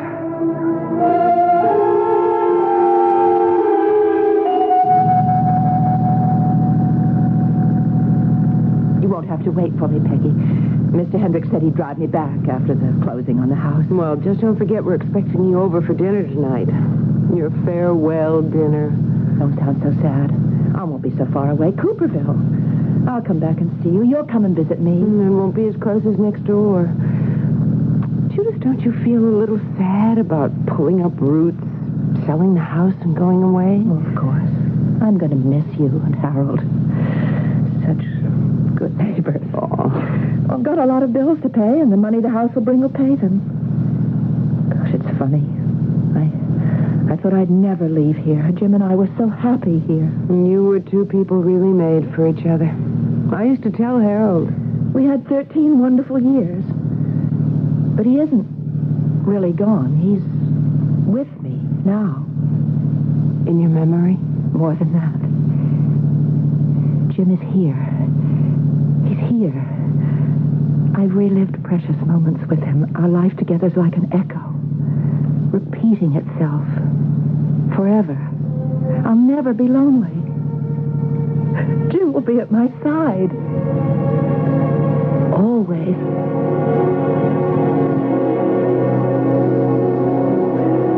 Judy and Jim, the tale of two people who loved each other beyond the boundaries of life, beyond the restrictions of man-made time. A wonderful love that became a recurring echo into infinity. I'll be back shortly. Flat tire. You mean we're stranded here? There's a house. Maybe we can use the phone. Yes? Excuse me, ma'am. My car has a flat. Can I use the phone? Very well. Randy, look. A shoe with blood on it. And there's something under the rug. A knife. I'm calling the police. Phone's dead. Where are we? Welcome to Raven House, where the only thing you can expect is the unexpected.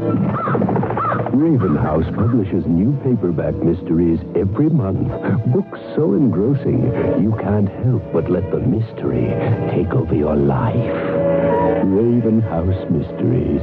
Which one will claim you as its victim? If you're clever enough, you'll find Raven House Mysteries wherever paperbacks are sold.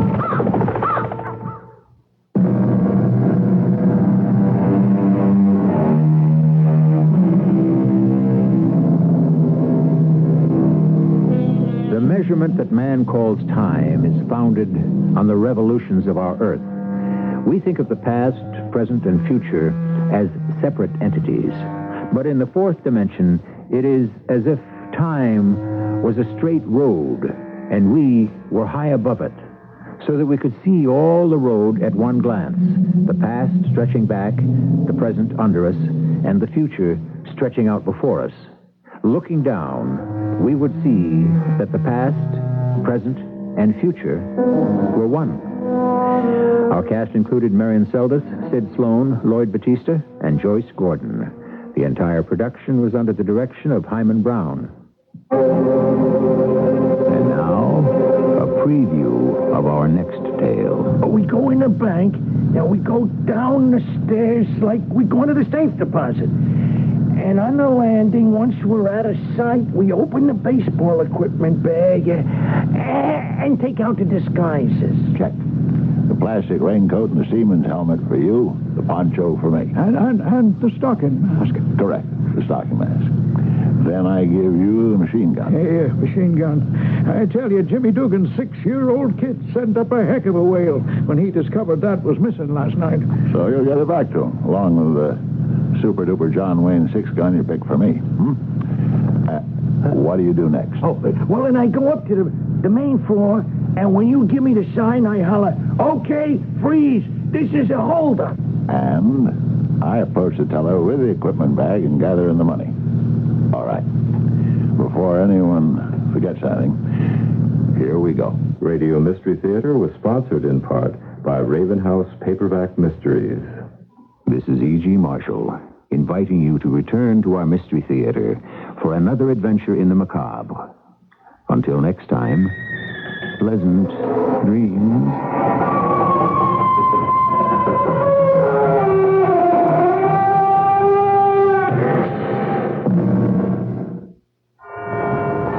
Stroll down Michigan Avenue, you'll find the accent subtly changing. For here, Burberrys have fashioned a little bit of England. For the woman about town or country, our second floor is an inspiration. Elegant Burberry suits, impeccable shirts and skirts, cut with the care of cucumber sandwiches at a garden party. Burberry blazers with a line as distinguished as a ducal family tree. Sumptuous sweaters in more colors than there are titles in Who's Who. Kilts in tartans as exuberant as a Highland fling. Shearlings short or long and warm as hot buttered toast. Not to mention the Burberry trench coats, which protect more of the privileged and famous than Scotland Yard. Do drop in. The clothes are stunning. The atmosphere distinctly British. The people just waiting to say how do you do. The ladies' floor at Burberry's, North Michigan and Ontario. The home from home of the Burberry look.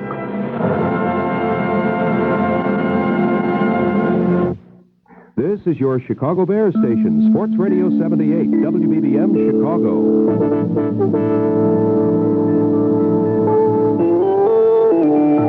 CBS News. President Reagan met with King Hussein of Jordan at the White House Monday, and Monday night, Mr. Reagan hosted a formal state dinner for the king. This is John Bohannon reporting on the CBS Radio Network. Earlier Monday, during their meeting, King Hussein said his opposition to the Camp David peace accords has not changed. But those differences were overlooked Monday night at the state dinner. More from Jed Duval. The long, shiny limousines rolled quietly up the White House driveway, passing the honor guard at attention. In 2s and 3s, the guests arrived. Inside, the glittering tables, the bouncy music, and the toasts emphasizing friendship, not differences. Mr. Reagan toasted his guest of honor, Jordan's King Hussein. We are here to honor a head of state who's been a leader in the search for a just and lasting Middle East peace. Such a peace has been one of the most vexing international problems in the post-war world. Yet His Majesty has never abandoned the belief that people of goodwill, through dedication and vision, can find the means to bring peace with dignity, justice, and security to his region. The king's response was confined to neighborliness and friendship. I feel more encouraged than I have felt for a long, long period of time. A greater faith that all will eventually be right. Pride in knowing you. Pride in our friendship. You to us are an example. The differences both governments live with are the disputes over the best course to pursue toward Middle East peace.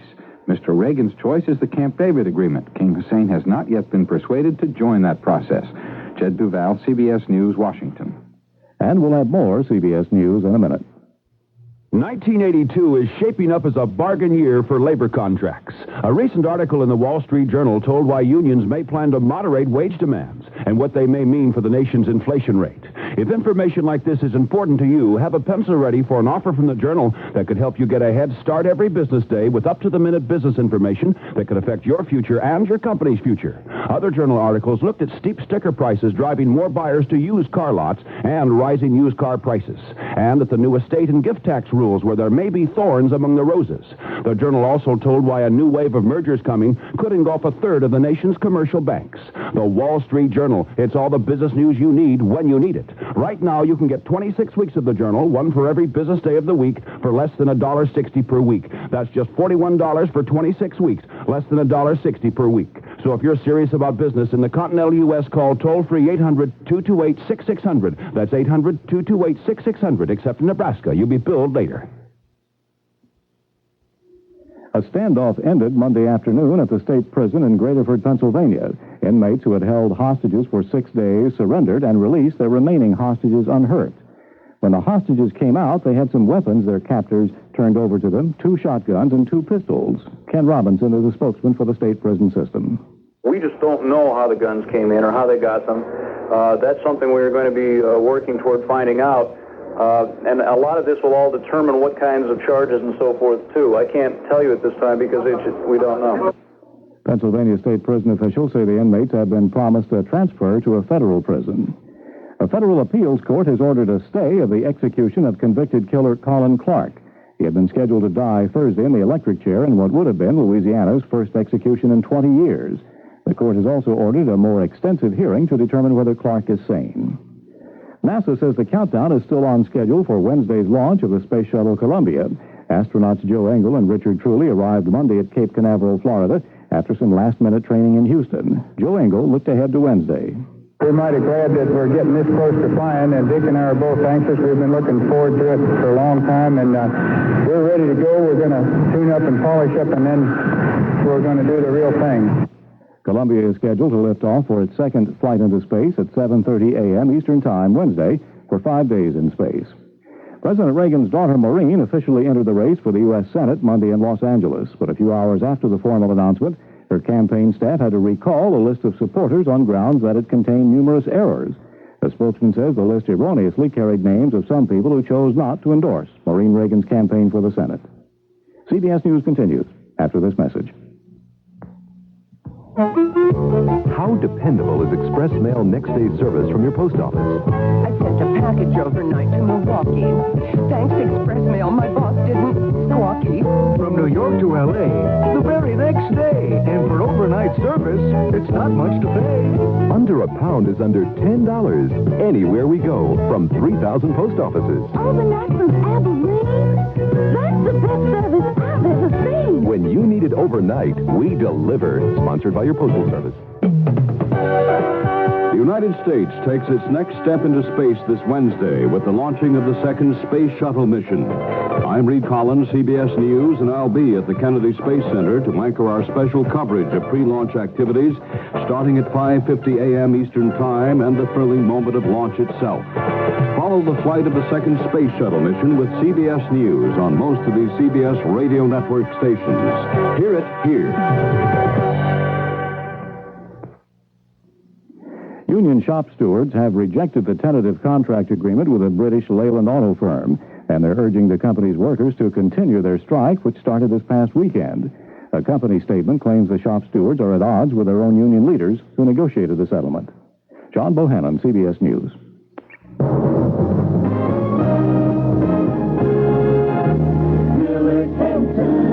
Yes, I've heard of him. He works late at night, doesn't he? About midnight till 5:30. Good morning, everybody. A little bit late tonight because of our late ball game.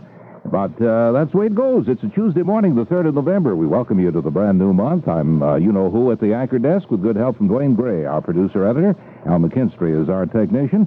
And we're going to check in Weather Command in just a minute to see how November is going to start out weather-wise.